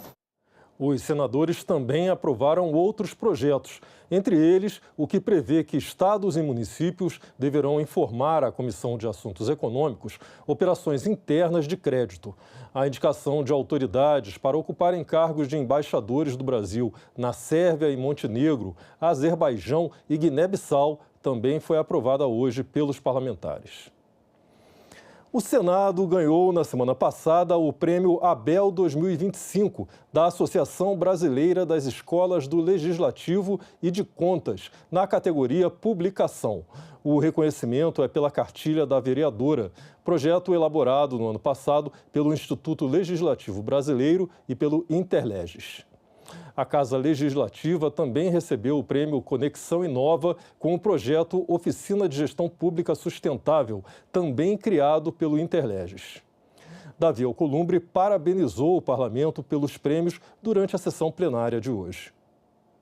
A iniciativa foi lançada em sintonia com o esforço do Tribunal Superior Eleitoral nas eleições de 2024, para incentivar as candidaturas femininas e combater práticas que fragilizam as cotas de gênero. Também recebemos o primeiro lugar no 5º Prêmio de Conexão Inova, na categoria Ambiental, Social e Governança ESG, com o projeto Oficina de Gestão Pública Sustentável, criado pelo programa Interleges. Ambas as premiações destacam iniciativas que conjugam conhecimento técnico, responsabilidade social e compromisso com o aprimoramento da gestão pública. Por isso, e com justificado orgulho, registro mais esse reconhecimento externo ao trabalho desta casa colaborativo que realizamos no Senado da República. A regulamentação da reforma tributária está sendo analisada pelo Congresso Nacional. Hoje, o presidente do Senado, Davi Alcolumbre, recebeu a Frente Parlamentar de Prefeitos para debater o tema. Durante a sessão plenária desta terça-feira, Davi destacou que haverá uma divisão consensual dos indicados para compor o Conselho do Comitê Gestor do IBS.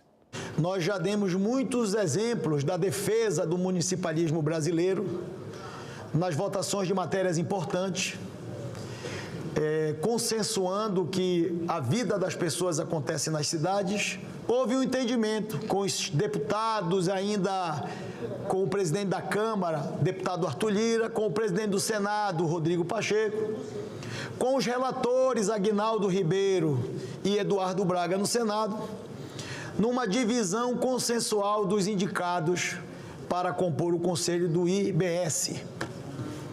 Os governos estaduais terão representantes, os municípios grandes do Brasil, representados pela Frente Nacional dos Prefeitos, terão uma parcela, inclusive menor no acordo construído da parcela de indicados da Frente Nacional, da Confederação Nacional dos Municípios. Tenho certeza absoluta que falo em meu nome, em nome do presidente Hugo Mota, que sabe a construção política que foi feita para o entendimento da votação dessa emenda constitucional. E quero dizer que nós estamos totalmente conectados com o cumprimento dos acordos estabelecidos. A criação desse comitê gestor do IBS também foi destaque em outra reunião do Senado hoje. A Comissão de Constituição e Justiça debateu esse tema na 4ª audiência pública sobre reforma tributária.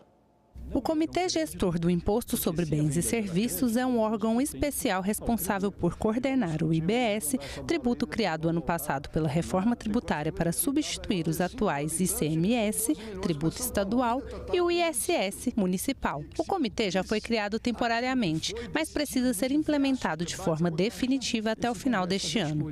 Durante a audiência pública na Comissão de Constituição e Justiça, o secretário extraordinário da Reforma Tributária do Ministério da Fazenda detalhou o funcionamento do órgão. Então, o Comitê Gestor, na verdade, não é um ente estranho aos estados e municípios. Ele é os estados e municípios que estão atuando de forma conjunta através do Comitê Gestor. Às vezes, senador, a gente ouve falar que o Comitê Gestor vai ter muito poder.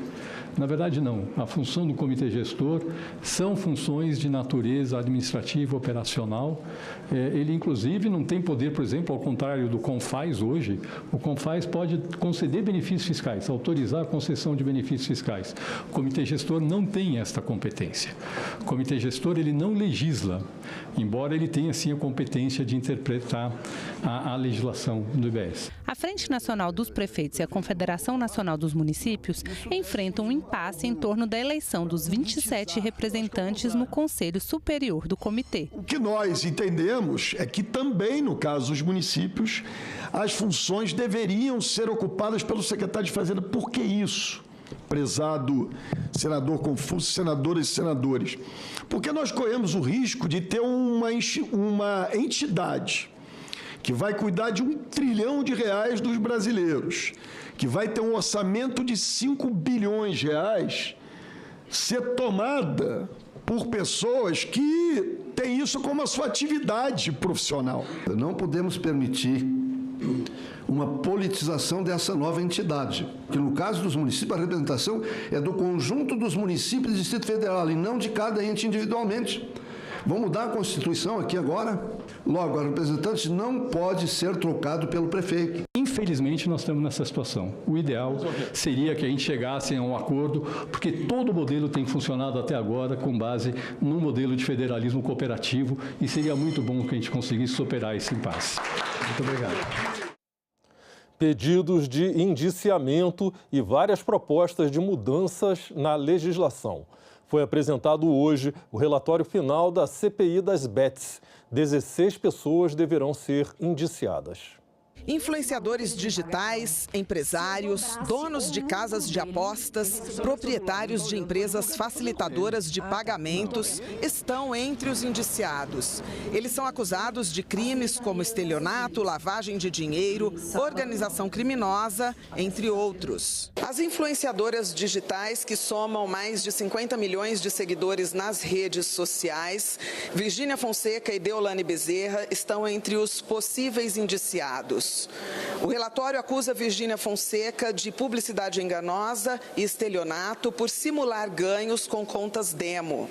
Já Deolane Bezerra é suspeita de estelionato, lavagem de dinheiro e organização criminosa. A CPI identificou abusos claros com influenciadores simulando apostas falsas, propagandas apresentando as apostas como meio de investimento ou de ficar rico facilmente, uso de bônus e prêmios para viciar os consumidores, uso de memes que atingem especialmente crianças, entre outras práticas abusivas. O relatório propõe a proibição total dos jogos de azar, os chamados caça-níqueis online, como o jogo do tigrinho, por exemplo. Seja em atendimento ao sentimento da esmagadora maioria da população brasileira, seja diante do maior potencial viciante, das maiores dificuldades técnicas de controle e da maior capacidade criminógena desse tipo de jogos, entendemos que a sua absoluta proibição é a medida mais adequada a ser proposta por esta CPI. Sugerimos, assim, manter a legalidade da atividade de plataformas que oferecem jogos de apostas em eventos reais de temática esportiva, com as diversas medidas de regulação mais rígidas propostas por esta CPI, mas proibir-se a forma mais viciante e menos controlável de apostas online, ou seja, os cassinos. Com base nos principais problemas constatados durante a CPI, a relatora Soraya Tronic propõe ainda a criação de 3 novos crimes. criminalização autônoma da exploração de apostas ilegais, como crimes graves como crimes mais graves do que o jogo ilegal da Lei de Contravenções Graves. B. Tipificação específica para quem promover a facilitação de pagamentos ilícitos às plataformas não autorizadas. E C. Criminalização da publicidade irregular de bets. Foram 7 meses de reuniões, investigações e depoimentos. 19 pessoas foram ouvidas e centenas de documentos analisados. Durante as audiências, um depoente chegou a ser preso. O empresário Daniel Pardim Tavares Lima foi acusado de falso testemunho. Ele está entre os indiciados. O Plano Nacional de Prevenção e Enfrentamento à Violência contra a Mulher foi aprovado hoje pela Comissão de Segurança Pública. Se não houver pedido para votação no plenário do Senado, essa proposta segue direto para a Câmara dos Deputados. Nos últimos 12 meses, mais de 20 milhões de mulheres sofreram algum tipo de agressão. Os dados são do Fórum Brasileiro de Segurança Pública e Instituto Datafolha. Para tentar frear esse tipo de violência, a Comissão de Segurança Pública aprovou o projeto de lei que institui o Plano Nacional de Prevenção e Enfrentamento à Violência contra a Mulher. Transformando essa política pública em uma lei, a gente não vai ter o risco de ninguém interromper as ações de prevenção à violência contra a mulher. Eu acho que nós temos feito muito isso, trazendo políticas públicas com resultados positivos e transformando em lei para que a gente tenha sustentabilidade e continuidade. O plano estabelece estratégias como a proteção da família, o atendimento humanizado às mulheres, a assistência em casos de violência e o incentivo à denúncia. Também inclui ações educativas, capacitação de agentes públicos, monitoramento e responsabilização dos agressores, além da produção de dados sobre violência contra a mulher. O texto propõe de forma clara a construção de um modelo de enfrentamento da violência baseado na dignidade da pessoa humana, na centralidade da vítima e no respeito às diversidades socioculturais que caracterizam o fenômeno da violência contra a mulher em suas múltiplas manifestações. A ministra do Planejamento, Simone Tebet, foi convidada pela Comissão de Assuntos Econômicos para explicar o plano de redução das isenções de impostos, os chamados gastos tributários. Na reunião de hoje, os senadores também aprovaram a reserva de um percentual da propaganda do governo para a prevenção ao uso de drogas. O projeto destina 10% das verbas de propagandas institucionais do governo para o financiamento de campanhas de prevenção ao uso de drogas. O projeto, de autoria do senador astronauta Marcos Pontes, foi relatado pelo senador Plínio Valério, que deu parecer favorável à proposta. Ele argumenta que as drogas são um problema de saúde pública. O uso de drogas é um problema grave para a saúde pública. Todos nós reconhecemos isso, daí a importância desse projeto. Além da componente citada, temos como aliada a prevenção ao uso mediante campanha de conscientização dos malefícios que podem ser provocados pelo uso de drogas. Infelizmente, a saúde pública hoje não tem recurso suficiente para lidar com toda essa demanda. Quando você tem o tempo todo publicidades mostrando a burrice, né, a imbecilidade que é o uso de uma determinada droga, isso vai ficando tão claro que se torna ridículo, né? Aquilo que era símbolo de status, ter um cigarro na mão, tornou-se hoje uma coisa que quem faz tem vergonha, fuma escondido. Foi aprovado também convite à ministra do Planejamento e Orçamento, Simone Tebet, para fazer a avaliação da pasta sobre a eficiência dos subsídios concedidos pela União e também para prestar esclarecimentos sobre o plano de redução gradual de incentivos e benefícios federais de natureza tributária. O objetivo desse plano é garantir que o total desses incentivos e benefícios não ultrapasse 2% do PIB. A Comissão de Educação fez hoje a 5ª audiência pública para debater o Plano Nacional de Educação. Desta vez, foram ouvidos especialistas em educação do campo, indígena e quilombola. O Plano Nacional de Educação é pensado para orientar as metas educacionais durante 10 anos. Depois desse período, é elaborado um novo plano. O texto encaminhado pelo governo ao Congresso em junho do ano passado estabelece 18 objetivos, 58 metas e 253 estratégias que União, estados e municípios devem cumprir na educação básica, ou seja, desde a educação infantil até os ensinos fundamental e médio, na educação profissional e tecnológica e no ensino superior.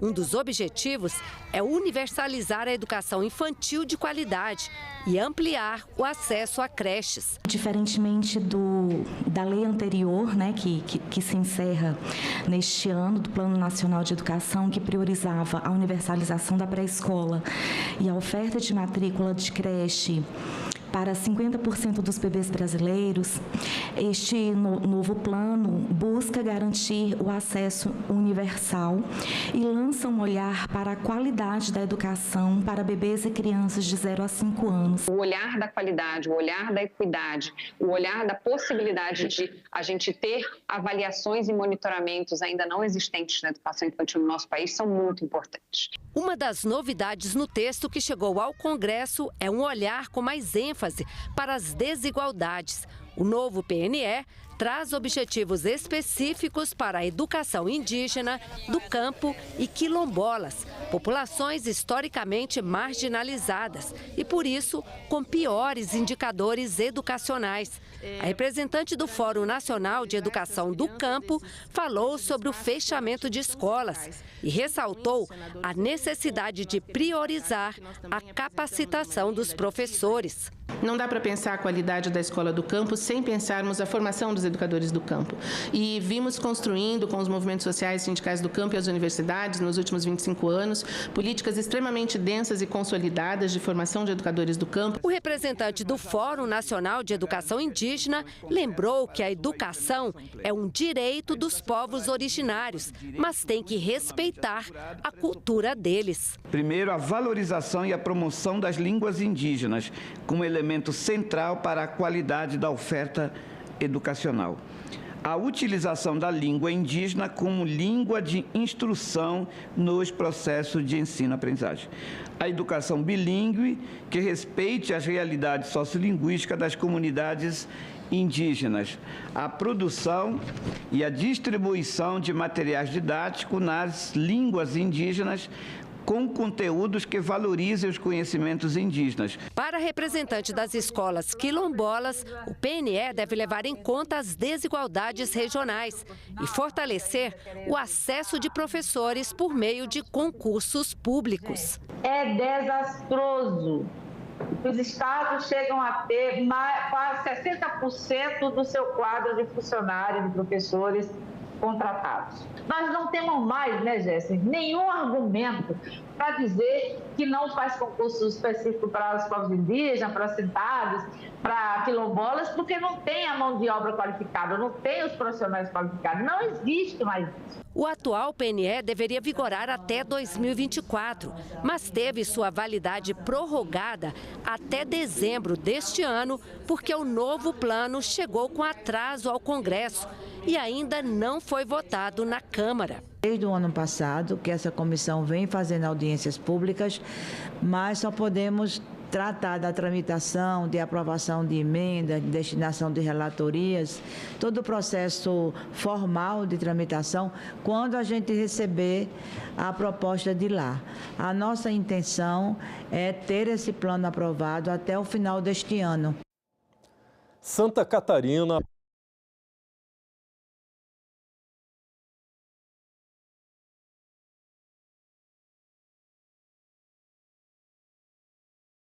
Pode.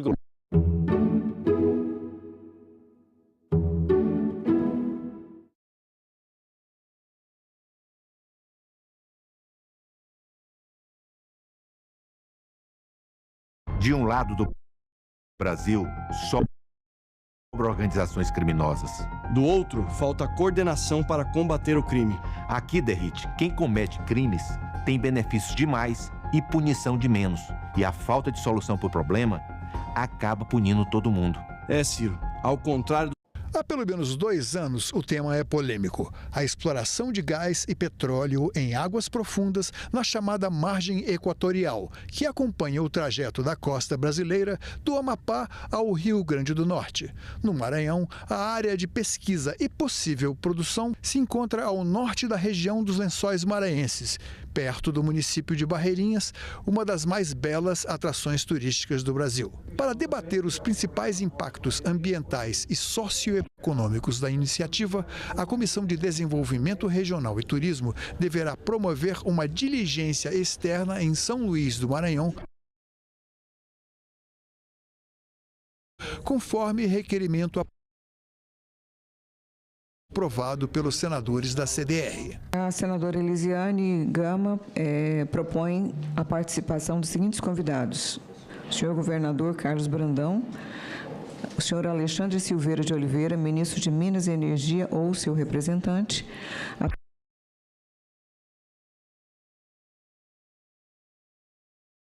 senhora deputada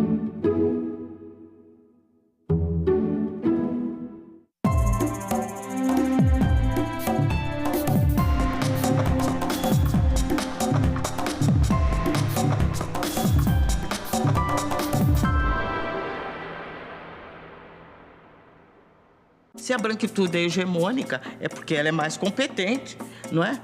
Porque ela é mais inteligente. Se a negritude está subalternizada, é porque ela é inferior, é porque ela é... Esse era o pacto racial que estava em vigor.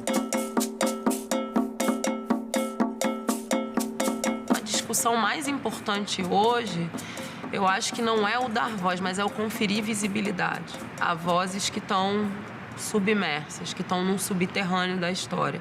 E quando a gente confere visibilidade a essas vozes, incomoda.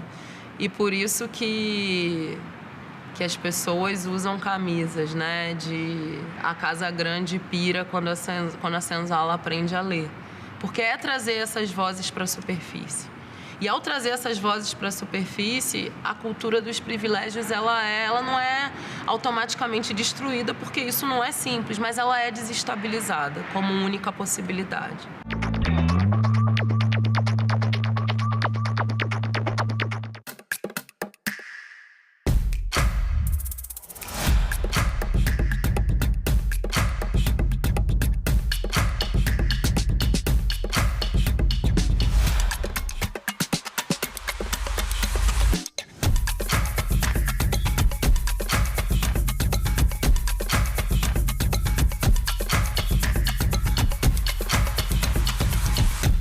TV Senado. Democracia todo dia.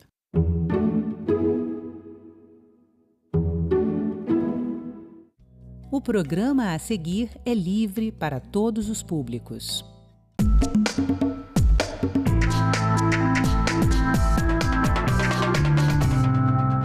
Sabedoria ancestral. Profetas da chuva ganham um dia especial no calendário do Piauí. Quando o Cruzeiro do Sul pender no rumo do outro, vamos esperar a chuva. Quando ele estiver bem em pezinho, ninguém espera não, né? Mato Grosso estuda reduzir para 40 anos a idade mínima para que mulheres façam mamografias no SUS. Foi há 40 anos